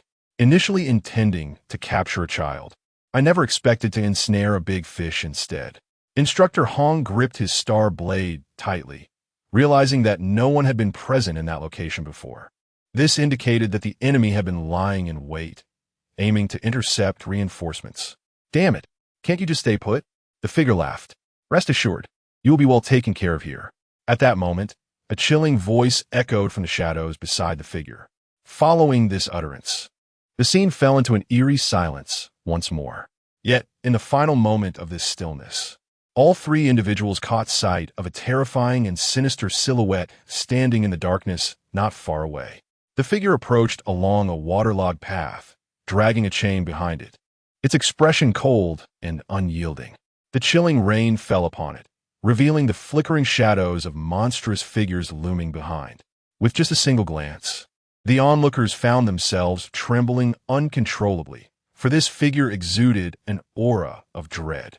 Instructor Hong and the Vine Man were already drenched in cold sweat. "Who on earth is that?" Bai Li, feeling an inner terror, instinctively lowered his head, cautiously peering through the gap to assess the situation. The Vine Man suddenly felt an ominous premonition. The words spoken by the other party were evidently directed at him. "No, I must flee." In the next moment, without a hint of hesitation, he turned to escape. However, at that instant, he collapsed to the ground, his legs refusing to obey him. "What is happening? Why can't I move my legs?" The Vine Man struck his legs forcefully. At that moment, a figure abruptly entered his peripheral vision. Without uttering a word, the figure pressed down on his head. The Vine Man's expression froze. He slowly turned to face the newcomer, only to be met with a pair of iridescent blue eyes. Please spare me." At that moment, he realized that everything was orchestrated by the person before him. Yet, he was utterly powerless to resist, as he discovered that his own abilities had seemingly been rendered useless, and even his mental strength was gradually dissipating. Xie Mo offered no response. He merely lifted one foot slowly, aiming it at the Vine Man's body. In the next instant, under the horrified gazes of Instructor Hong and Bai Li, A resounding thud echoed as the Vine Man was sent flying. However, due to Xie Mo's grip on the Vine Man's head, it remained in his hand, maintaining that look of sheer terror. Both Instructor Hong and Bai Li trembled. At this moment, they recognized Xie Mo as the newcomer. But who is truly the villain here, him or them? Instructor Hong, Li Liang and others arrived shortly thereafter. Upon seeing the newcomers, Instructor Hong felt a wave of relief wash over him. Shun Qingzhu. Next time, inform me before taking action. Understood. Shun Qingzhu, walking behind the three, instinctively lowered her head. Noticing this, Instructor Hong refrained from continuing, recognizing her good intentions despite her impulsiveness and recklessness. Brother, you nearly scared me to death. Bai Li suddenly leaped out from the grass. After confirming that everyone was unharmed, Instructor Hong turned his attention to Xie Mo. Are all the undead here with you? Just a portion remains. The rest are stationed near the instructors and the new recruits. Xie Mo discarded the severed head and strolled toward the group. Considering the possibility that the enemy might not take the bait, all the undead were operating in another space. Instructor Hong nodded, acknowledging that Xie Mo's arrangements were indeed well executed. Just as everyone was conversing, suddenly, the ground began to tremble violently. Chapter 88. The mixed doubles of Xie Mo and Song. The undulating peaks began to tilt, rivers surged forth, and rocks cascaded down. As if the world had been turned upside down, a sight of unparalleled grandeur. Was it the Earth Dragon turning over? Xie Mo gripped a branch, his expression remaining calm. In that moment, the night watchman engaged in rescue efforts experienced a sudden mental blackout. What was happening? Was it the end of the world? Li Liang's expression was one of shock. He could not comprehend the situation. The others mirrored his bewilderment, while Instructor Hong, regaining his wits, shouted to the group, "Protect yourselves." Just as his words fell, darkness enveloped them. The next moment, they felt as though they were astronauts, with gravity suddenly failing them and tossing them about. Their vision blurred, and when the tumult settled, they found themselves in a cave. Xie Mo released a branch and turned to find Lin Xie had also been thrown nearby. Instructor Hong, in an effort to protect Shun Qingzhu's three companions, had been flung to an unknown location with them. Bai Li Pang and Shun Qingzhu had also vanished from sight. Xie Mo activated the vision of his magical eye, confirming that everyone had landed safely. This meant that, at that moment, only Lin Xie and he remained in this place. Xie Mo wondered, what was the purpose of tossing me here? Without hesitation, he employed his instant movement technique, vanishing from his current location. According to the unfolding events, Lin Xie, Shun Qingzhu, and Bai Li Pang would soon converge. At that time, Lin Xie would reveal her long-haired form. Hence, his presence here was unnecessary. His current priority was to rescue the civilians. The recent upheaval undoubtedly affected many innocent lives. Was there someone there just now? Lin Xie scratched her head in confusion. Never mind. I should quickly ascertain what is happening here. Just as she thought this, Lin Xie surveyed her surroundings and then sank her consciousness into the psychiatric hospital. Sometime later, after rescuing the nearby civilians, Xie Mo ventured deeper into the underground cave. This cavern was distinct from the one Lin Xie occupied. It was an expansive subterranean void, at least the size of 5 or 6 football fields.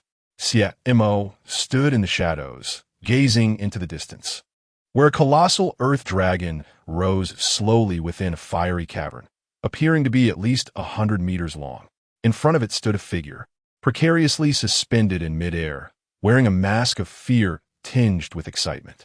This individual was Ma Tianyi, the 14th seat of the believers and the leader responsible for the hunt against Lin Xie and Xie Mo. The fiery earth dragon was indeed formidable. If I offer you to Lord Whisper, I shall surely ascend to greater heights.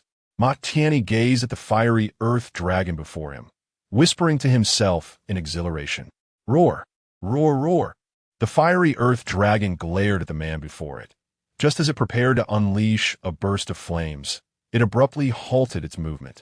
Ma Tianyi, puzzled, discerned confusion, bewilderment, and a profound fear in the creature's eyes.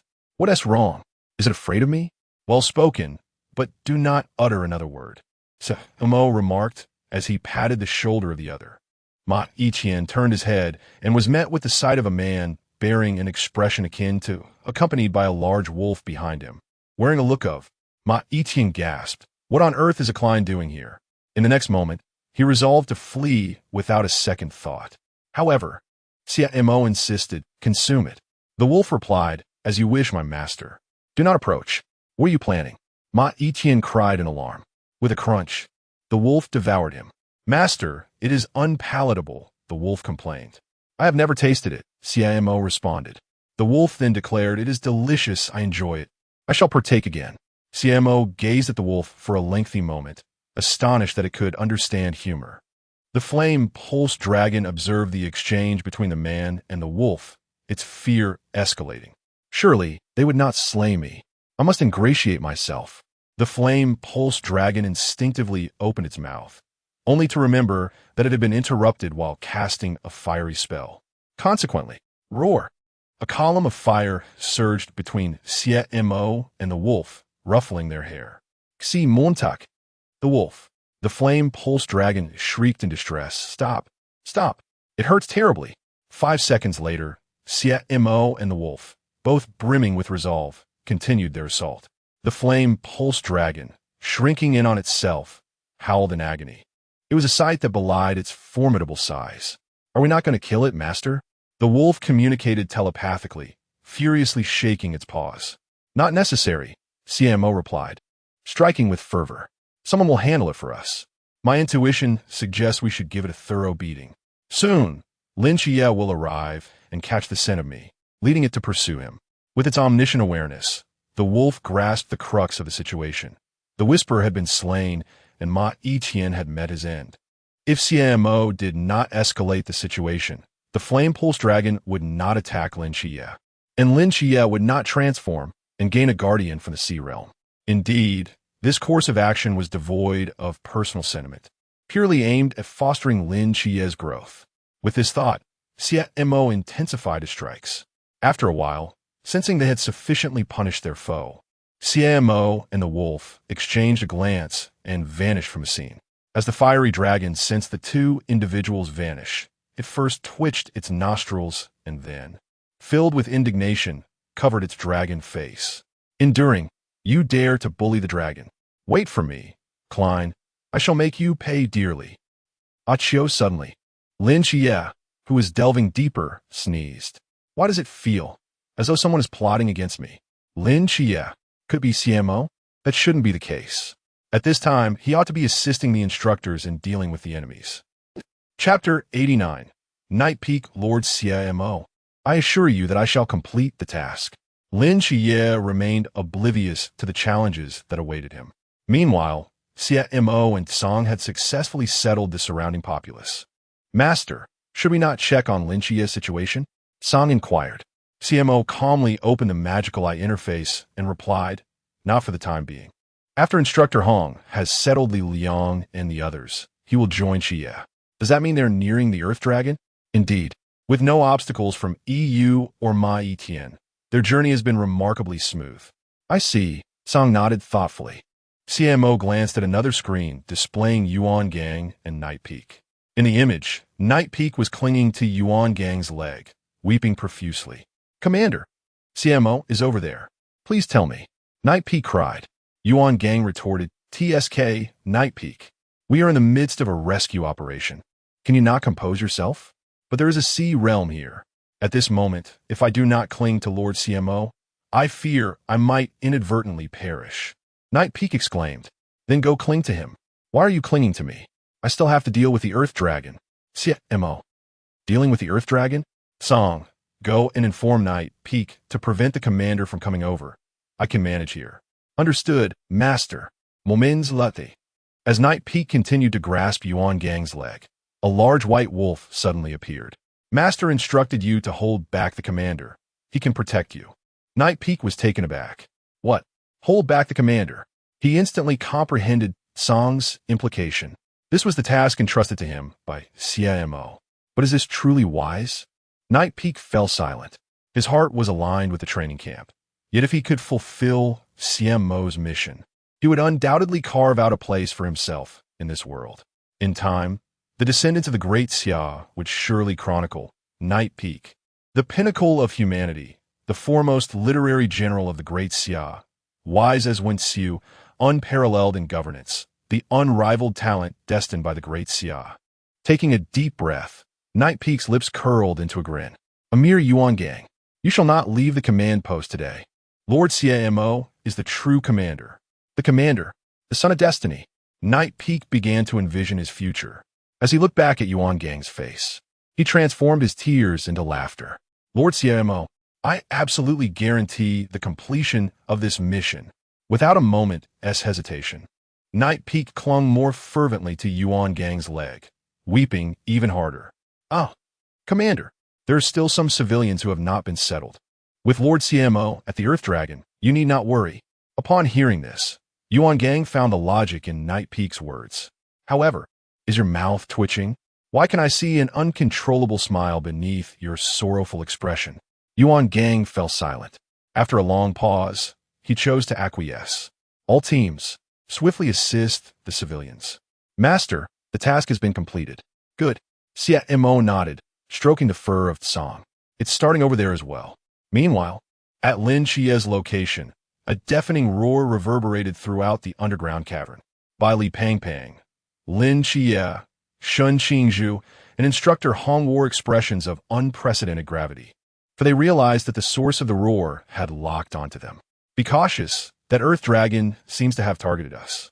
Instructor Hong positioned himself protectively in front of the group, sensing the sharply rising temperature around them, his brow furrowed in confusion. What is happening? We have only just approached the Earth Dragon. Why has it locked onto us? Something feels amiss. Bai Li Pangpang was bewildered, questioning why they had suddenly become the focus of the creature's ire. Shun Qingzhu and Lin Chie shared his perplexity, gazing at the menacing Inferno Earth Dragon as they assumed battle stances. At that moment, the Inferno Earth Dragon, fixating on Lin Chie and the others, caught the scent of Xie Mo emanating from them, its fury reaching a boiling point. Accomplices. They are undoubtedly accomplices. I may not be able to defeat Klein, but surely I can handle this group of insignificant pests. Let them perish. It recalled Xie Mo's expressionless iron fist. To be truthful, Xie Mo's strikes had not inflicted substantial harm upon it. After all, it was a formidable being among the Earth Dragons. Yet, the fact that this proud Inferno Earth Dragon found itself cornered by a mere River Realm combatant felt like a profound insult. With furious eyes fixed on Lin Chie and his companions, the Inferno Earth Dragon opened its massive jaws, rapidly coalescing a fireball approximately 20 meters in diameter before it. Bai Li Pangpang sensed the impending threat and clutched the White Hian Jade tightly in his trembling hands. Instructor Hong, we one team meet our end here, will we? No. Instructor Hong stepped forward, retrieving a medallion from his chest. Lin Chie caught a glimpse of the two small characters engraved upon it. He recognized this medallion. During a conversation with Zhao Kongsheng while in Team 136, he had learned that if someone produced this item, it signified their willingness to risk their life to overcome an insurmountable challenge. Instructor Hong glanced at the others, biting his lip. With a gentle flick of his finger, an exceptionally fine needle sprang forth from the medallion. Just then, a hand firmly grasped Instructor Hong's. With a snap, Instructor Hong was taken aback, turning in astonishment to see Lin Chie using his other hand to flick the fine needle back and then return it to his pocket. Instructor Hong, leave this to me. Lin Chie smiled. He turned, raising his gaze toward the Inferno Earth Dragon hovering above, his smile gradually fading. Someone once imposed a moral obligation upon me. But after this lengthy journey, I believe I have come to understand my own convictions. This notion is akin to that of the Stoic. Therefore, leave it to me. Instructor Hong. Lin Chie's eyes radiated determination. After a year of experience with the Night Watch, his emotions are indeed quite complex. He longs to return to that small home, yet at the same time, it appears he has begun to regard the Night Watch as his second abode. Has his state of mind transformed? Xie Mo gazed at the scene, nodding in satisfaction. Chapter 90. The Group Photo. Let's depart, Song. Xie Mo rose from the precipice, brushing off his garments. Are you not watching the master? Song inquired, perplexed. What if an unforeseen incident arises here? Wouldn't our previous efforts be in vain? Indeed, Xie Mo adjusted his rain-soaked hair, gazing down at the survivors below. Xie's mindset has already transformed. He no longer requires our intervention, for he has resolved to confront the Earth Dragon himself. With a gentle swish, Song raised her tail behind him, shielding Xie Mo from the torrential downpour. Xie Mo caressed her tail, his tone serene. The physical resilience of Hongying is not so feeble. Besides, Lao Zhao, Xiaonan and Mo Li are also enhancing my physical capabilities. Yes, Song nodded. I understand, Master, but there is one aspect that my omniscient mind cannot comprehend. What aspect? Why do you invest such concern in Lin Qi? Clearly, with me present, I could effortlessly annihilate this swarm of ants. Xie Mo fell silent, observing the instructors who were calming the populace. He finally spoke. As the consciousness of the fifth universe, Qi's trajectory is essentially predetermined. If my identity were to scatter his path entirely, then all future events would be overturned. Song still seemed somewhat bewildered. Noticing her confusion, Xie Mo continued to elucidate. It is quite simple. If I were to seize all of Lin Qi's experiences, then his trajectory would shift onto me. At that point, the future would become entirely unpredictable. My original intentions would be exceedingly difficult to fulfill, and I could even become the target of unfortunate outcomes. Trajectory transfer? Song pondered for a moment. Indeed, Xie Mo affirmed. Thus, this has been my ongoing endeavor, allowing Lin Qi to follow his own path while I intervene appropriately along the way. Is it still a matter of strength? Song grasped the crux of the issue. Precisely, Xie Mo replied calmly. The power dynamics in this world are excessively elevated, even featuring the Cthulhu pantheon. Upon hearing this, Song's thoughts coalesced. So this is why you wish to act independently? Yes. Xie Mo squinted. I have never understood one thing. Since we have arrived in this world, why follow the path of the child of destiny? Clearly, the conclusions derived from my omniscient mind suggest that moving independently would yield swifter strength enhancement than following Lin Qi. Perhaps seeking stability? Song hesitated. Seeking stability? Xie Mo chuckled. With such formidable trump cards and ample room for development, one wishes to seek stability? What difference is there from cowardice? Ultimately, it is merely a powerful ability that grants one the audacity of arrogance, while the individual remains utterly ineffectual. Xie Mo turned at Song. Let us entertain a hypothesis. If there was someone who possessed knowledge of all future events and also wielded immense power and potential for growth, yet chose to follow Lin Qi, the child of destiny, would you not find that laughable? Song contemplated deeply, nodding in agreement. Indeed, it is quite absurd. If that were the case, such individuals are merely usurping Lin Qi's fortune. Despite possessing strength and ample potential for growth, they choose to linger beside him. Xie Mo nodded in agreement. Thus, we must act independently and, with utmost swiftness, render our paths impervious to interference. I concur with your thoughts, Master, Song remarked. A true warrior should endure hardships on their own, rather than seek refuge in a safe haven. Otherwise, when their formidable abilities and prospects vanish, placing them in an ordinary desolation will not transform them into strong beings. The two continued their discussion, and soon, Sister Xie resolved the Earth Dragon issue. Observing this, Xie Mo and Song returned to the camp to assist the instructors in distributing supplies. Before long, Instructor Hong approached, dragging along several exhausted youngsters. Goodness, I thought I was doomed today, Billy Fatty exclaimed, collapsing onto the ground. Instructor Hong shook his head in resignation at the sight. He then led the nearly incapacitated Lin Qi into the medical tent. Xie Mo, have you completed your tasks? Shen Qingzhu inquired as he approached. All done, Xie Mo replied, gazing intently at Shen Qingzhu before producing several loaves of bread. Here, eat this. Deng Wei and the others are quite worried about you. Thank you. Shen Qingzhu expressed his gratitude, beginning to search the crowd for the three little followers. Brother Shen, we're over here, they cried, rushing toward him. Woo, Brother Shen, you scared me to death. The trio encircled him, their exuberance evident. Are you not ashamed? What are you doing, hugging like that as a grown man? Xie Mo observed the playful scene among the four, a smile gracing his lips. Because of his intervention, Shen Qingzhu could return to this place and enjoy playful banter with his companions. Of course, he also recognized that from this moment forward, Shen Qingzhu's path had irrevocably changed. The ancient god sect needed to be eradicated by his own hand. Suddenly, Xie Mo paused, realizing that witnessing such a scene had briefly illuminated the human aspect, overshadowing the divine within him. So it seems this incident was not solely a gain for Lin Xie. Mojie, come. 7 Yi is half dead. Let's take a photo with him quickly, Bai Li Fatty exclaimed, seizing Xie Mo's arm while beckoning Shen Qingzhu and the others. Come on, let us all take a photo together. How tedious, Shen Qingzhu remarked, pulling out a piece of gum to chew. Brother Shun, don't be such a killjoy. This rescue mission saw everyone putting in significant effort. Exactly, we're about to graduate soon. Let us leave a memento together. In truth, I would love to have a group photo, especially since we will soon part ways. Upon hearing this, Shen Qingzhu paused, reflecting on the impending separation. After a moment of silence, he glanced toward the medical tent. Let us go.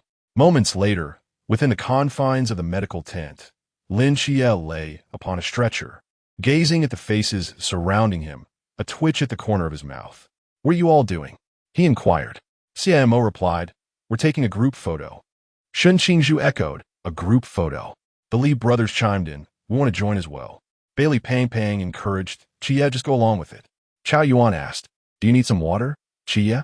Molly, standing beside Xie Mo, interjected, Xie Mo, I hope you don't mind. Xie Mo responded nonchalantly, not at all. Instructor Hong remarked, what are you youngsters dragging me into? Instructor Han chuckled, this year's hardships seem worthwhile. Yong Gong urged, hey, Yefeng, let go. We're trying to take a picture. Yefeng exclaimed, oops, buddy, I'm about to take off. Yuan Gang retorted, you're asking for a fight. The group looked on, observing Yefeng, battered yet maintaining a mischievous grin, their mouths twitching in amusement. Coughing lightly, Bailey Pang positioned the camera and quickly joined the group. 1, 2, 3, cheese. Click. The divine battle is about to commence. Chapter 91. The Oath. The banner of the great Xia forever flutters. Upon returning to the training camp, everyone was utterly exhausted. They felt too fatigued to move, yearning only for the solace of sleep. Thus, a night passed in silence. The next morning, Xie Mo and Shen Qingzhu were busily packing their belongings. Shen Qingzhu, with his small backpack slung over his shoulder, turned to Xie Mo and inquired, are you truly returning to Xiaonan? Of course, Xie Mo replied, placing neatly folded clothes into a suitcase before turning to open the window. The gentle summer breeze caressed his face, and he inhaled the fresh air from outside. Speaking in a calm tone, I will be returning for a while. A while? Shen Qingzhu paused, taken aback. Does that mean you plan to go elsewhere in the future? Indeed, Xie Mo said, leaning against the windowsill and gazing at Shen Qingzhu. In the future, Qi Yi and I intend to establish a special team. A special team? Shen Qingzhu stood up and approached Xie Mo, his emotions a mix of complexity and understanding. It makes sense. With your and Lin Xie's remarkable skills, you certainly need your own plans. After observing Shen Qingzhu for a moment, Xie Mo noticed that he seemed to have something unsaid, pent up within him. If you have something to say, feel free to express it. Our relationship doesn't require any veils. Realizing that Xie Mo had perceived his hesitation, Shen Qingzhu did not linger, but handed him a piece of gum and began, over this past year. Thank you. What? Xie Mo replied, perplexed. Are you unwell? Listen to me. Shen Qingzhu insisted. All right. After calming himself, he continued, Xie Mo, from the moment I entered the camp, I found you displeasing, but I must admit, throughout this year, you have assisted me, Deng Wei, Li Liang, and Li Jia immensely. When we had no money for meals, you would pay. When winter came, and our clothes were insufficient, you had your family send 5 sets of warm clothing. You consistently looked after Deng Wei and the others' training as well. While some may say we are inadequate, you have never shunned us, always engaging with us. Moreover, during the new year, when you lent me 3,000 yuan, you never asked for it back. At this point, Shen Qingzhu pulled out his wallet and revealed a stack of crumpled notes. When I returned, I said I would repay you, but I do not understand why you are so stubborn. Now that we are about to part ways, I, Shun Qingzhu, dislike being in debt to others, so please accept this money. Xie Mo glanced at the cash in Shun Qingzhu's hand, then at his small backpack, and couldn't help but smile. I never imagined you would indulge in sentimentality, yet such tactics do not sway me. Whether or not it affects you is of no concern to me. Take the money, Shun Qingzhu insisted, biting his lip. Xie Mo shook his head. Taking it would leave Deng Wei, Li Liang, and Li Jia unable to afford even a bus ticket or a day's worth of meals. Shun Qingzhu gritted his teeth. I will find a way. This does not require your... Before he could finish, Xie Mo stuffed the money back into Shun Qingzhu's wallet. I would prefer that you repay me in a different manner. What manner? Shun Qingzhu asked, puzzled as Xie Mo turned to gaze out the window once more. In the future, we will form a special team, and you are invited to join us. Shun Qingzhu was taken aback. He had not anticipated that Xie Mo would propose such a method for him to repay his debt. To speak candidly, this arrangement hardly qualifies as repayment. After all, he too yearned to become a member of the special team, yet no one seemed to want him. Clenching his wallet tightly, Shun Qingzhu gazed at Xie Mo, momentarily at a loss for words. Xie Montak. Let it be this way. If you refuse again, our bond will end here. Xie Montak, seemingly indifferent, returned to his bed to continue packing. Shun Qingzhu observed his busy figure, fell silent for a moment, and then turned to look out the window. Another favor owed. Emoga, are you really not taking me along when you form the team? At that moment, Bali Pang Pang, Lin Xie, and Xiao Yuan suddenly burst in. Upon seeing the newcomers, Shun Qingzhu and Xie Mo exchanged glances. What are you two looking at? When you establish the special team, be sure to include everyone. Bali Pang Pang pushed Lin Xie and Xiao Yuan forward. The implication was clear. If a special team were to be formed, it must include all. That is not an issue, Xiao Yuan remarked. After all, the position in Team 5 has remained vacant. The question is who will lead. Everyone turned their gaze towards Xie Mo. While packing, Xie Mo replied, Xie will be the captain. The room fell silent in surprise. It was well known that Xie Mo possessed the highest strength among them, boasting 2 star medals. Sensing their astonishment, Xie Mo clarified, I will be engaging in independent missions for an extended period in the future. Thus, I cannot assume the role of captain. Understanding dawned upon them, and they wisely refrained from further inquiries. By the way, have you all packed sufficiently? What has to hold up? Let us go. It's time for dinner. As time passed slowly, in the afternoon, the night watchmen stood proudly in military attire, erect and solemn. Their expressions were serious, each maintaining a respectful silence. This was a moment they had long anticipated, the final ceremony of their training camp. After their oath, they would officially become true night watchmen. Stepping out of the training camp, Yuan Gang stood on the training platform, flanked by several instructors and black boxes. Before we commence the oath, I have something to say, Yuan Gang announced. In this rescue operation, you have made me proud. You have embodied the duties and missions of a soldier and a night watchman. Although you have yet to receive your badges, you rightfully deserve to be called true night watchmen. Therefore, by decision of the higher-ups, our training camp will honor everyone with a spark medal. This medal will be issued alongside your equipment. With that, he directed his gaze towards Xie Mo yesterday. Xie Mo received his starry medal. Originally, Yuan Gang intended to commend Xie Mo in front of everyone. However, Xie Mo expressed his desire to receive the Starfire medal alongside his peers. Seeing this, Yuan Gang felt it was reasonable and, after confirming that it was Xie Mo's own wish, acquiesced to his request. Thus, the current scene unfolded. Now, as I call out names, step forward to collect your equipment. Bai Li Tuming, Li Liang, Mo Li, Lin Jie. One by one, everyone approached the podium to claim their respective gear. After Xie Mo received his equipment, he noticed the 2 characters engraved on the straight blade. Xie Mo, he raised his hand to grasp the emblem. The emblem bore his name along with 4 familiar phrases. These 3 pieces of equipment, you should be aware of their significance. The starry blade, which will never be damaged, and its inscription shall remain eternal. It shall be your steadfast companion in all your future battles. The cloak, crafted from nanomaterials, is designed to shield you from harsh environments. As for this emblem, Hongying paused for a moment before continuing. I hope you never have to rely on it. It can unleash a person's full potential in a short span. Those without the forbidden abyss can attain it, while those who possess it can transcend their limits. However, once utilized, your life will be forever altered. Xie Mo gazed at the 3 items before him, his thoughts drifting. The Starry Blade, a creation of the Queen Mother of the West. The cloak, made by the 4th Commander-in-Chief, Wang Qing. The emblem, forged by Li Kongxiang, utilizing the essence of the gods. Each of these items embodies the dedication of the Night Watchman and safeguards the Great Xia. Now everyone, Akip Iurshalbas, prepare to take the oath. Hongying snapped back to the moment, scanning the crowd, and shouted. Everyone immediately sprang into action. Before long, each person donned their trio of gear, their gazes fixed upon the slowly waving red banner. Despite the sweltering heat, not a soul uttered a complaint. They understood that this marked the beginning of a new chapter in their lives. Altogether, let the oath commence.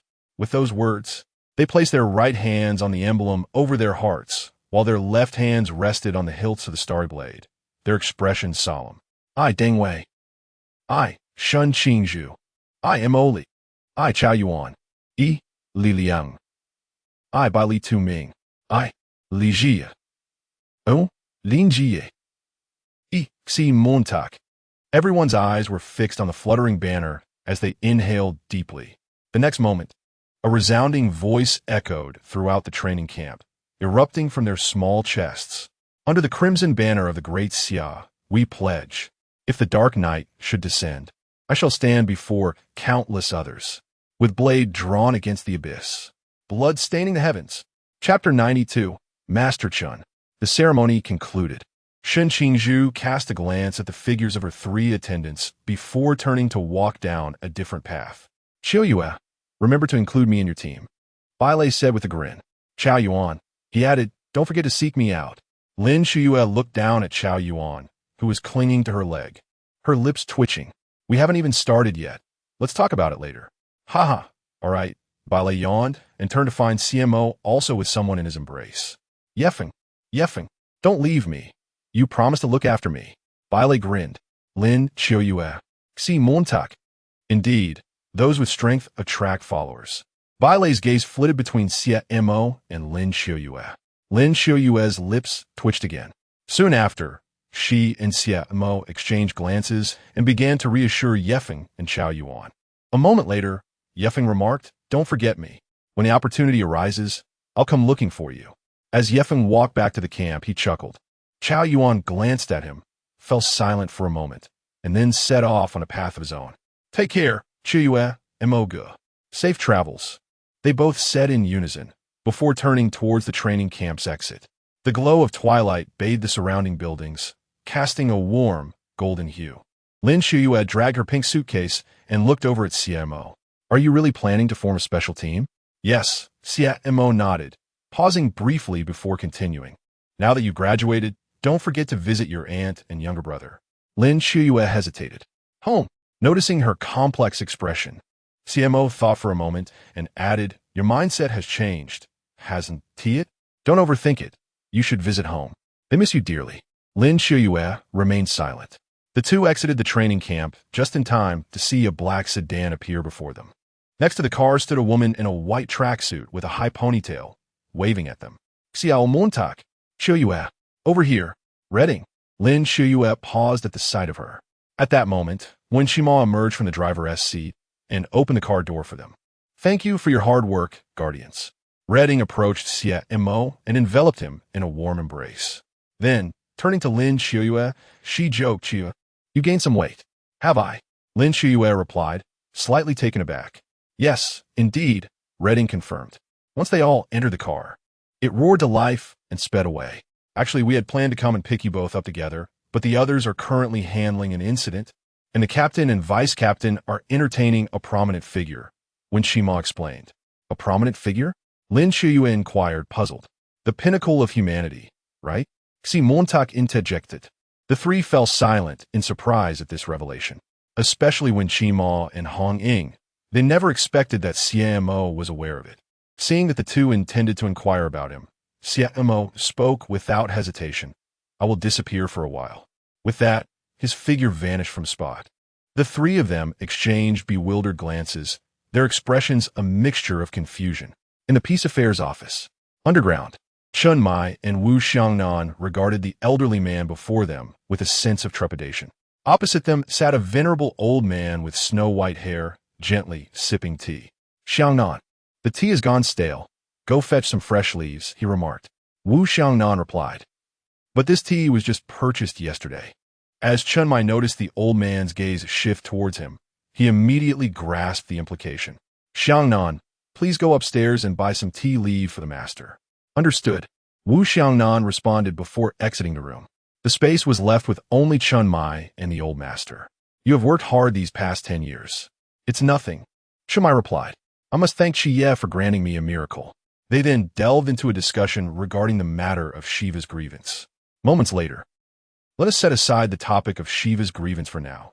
There is another matter I need to discuss with you. The old master turned his gaze towards the window. Come in, young friend. Chun Mai looked outside in confusion. In the next instant, with a swift motion, Xie Mo's figure appeared before them. Xie Mo. Chun Mai was momentarily taken aback, but quickly regained composure and asked, Did you hear our conversation just now? I did. Xie Mo nodded, taking a seat beside Chun Mai.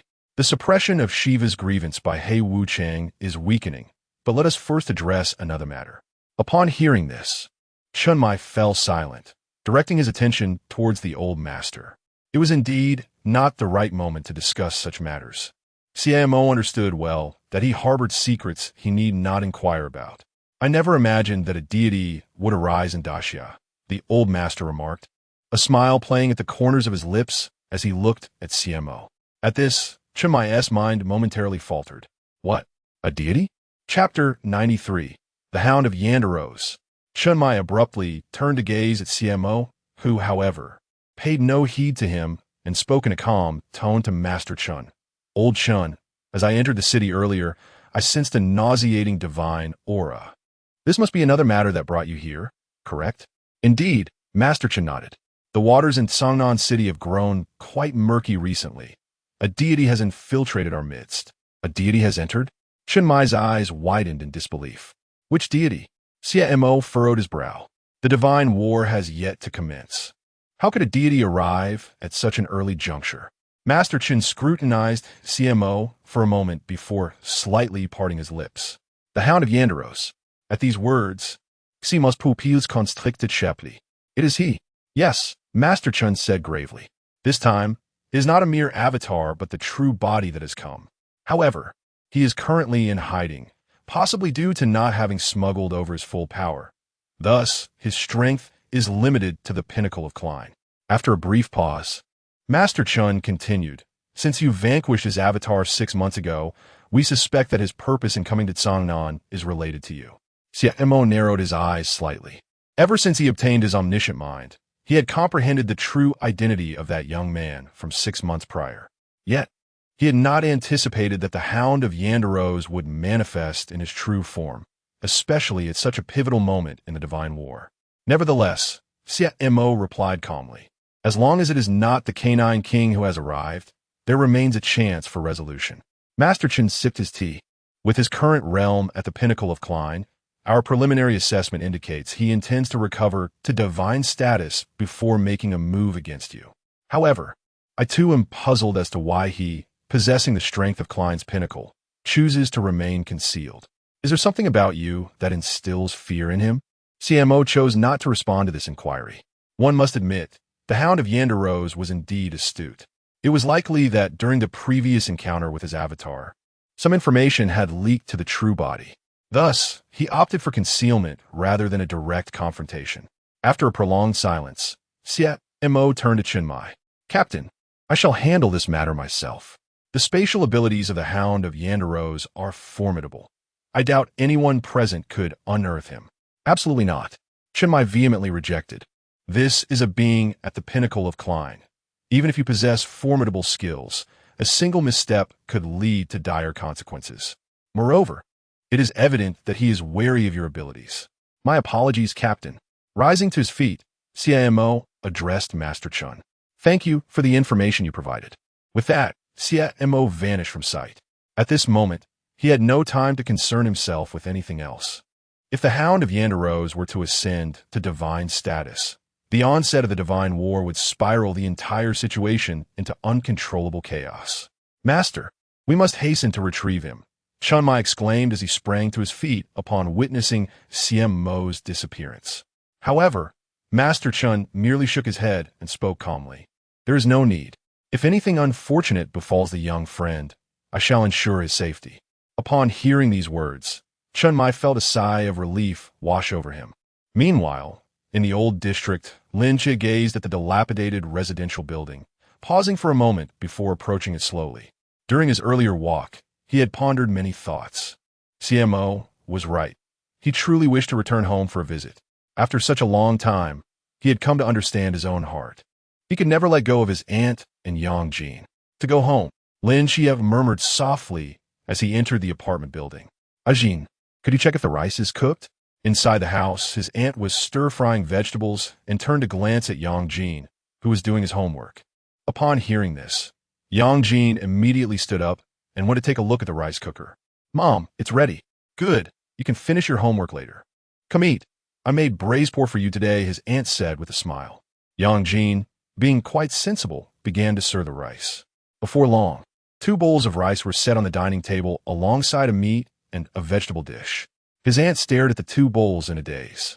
Noticing this, Hongying tugged at her sleeve. Mom, what is wrong? Huh?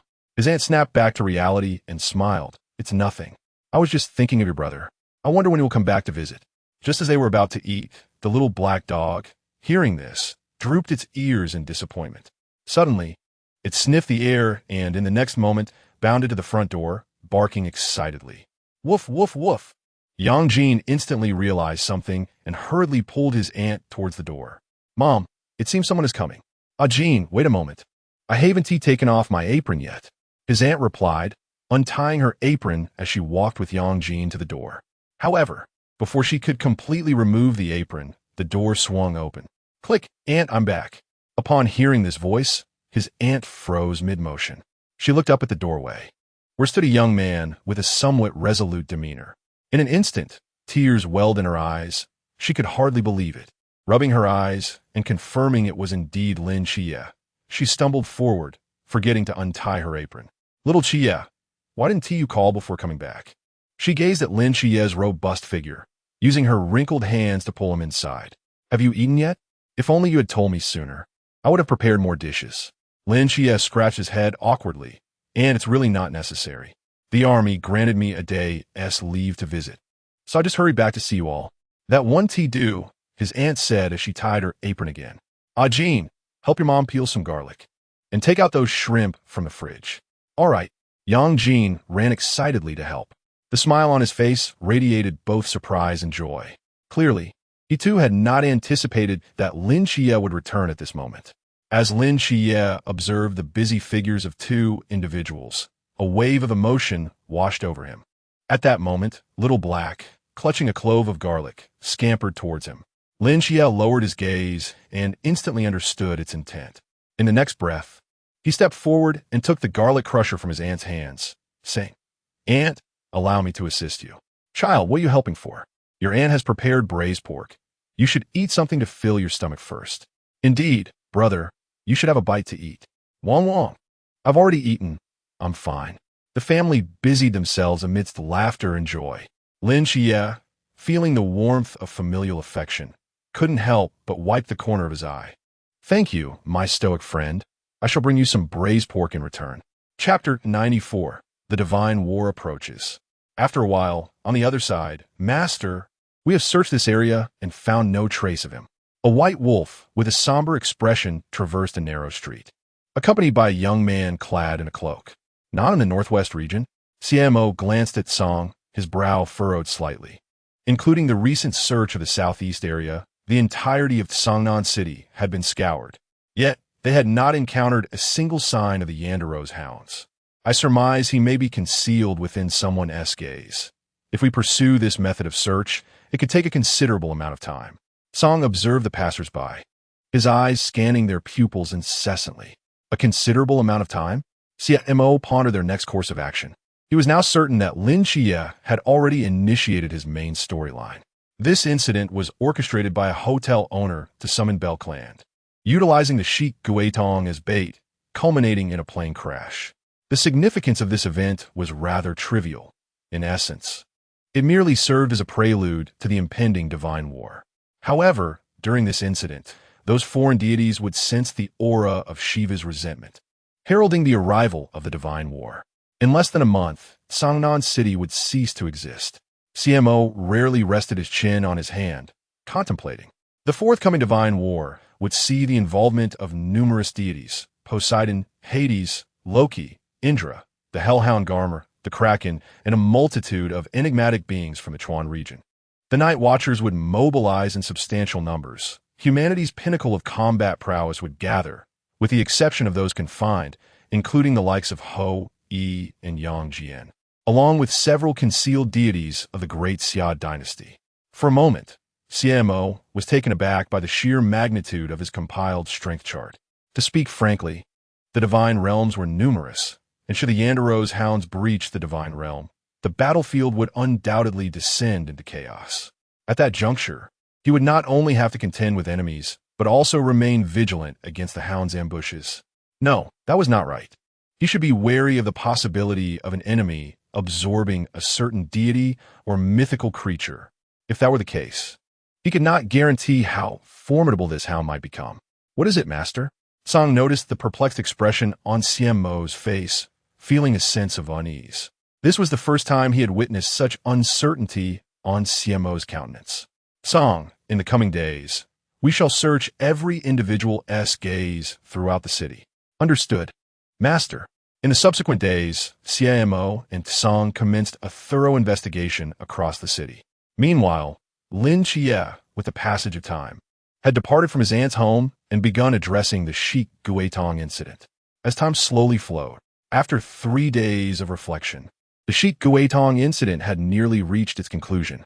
Just as Xie Mo was prepared to head to a certain inn with Song, he suddenly halted, sensing a wave of conceptual level energy fluctuations. Undoubtedly, the presence of Shiva's grievance has been revealed.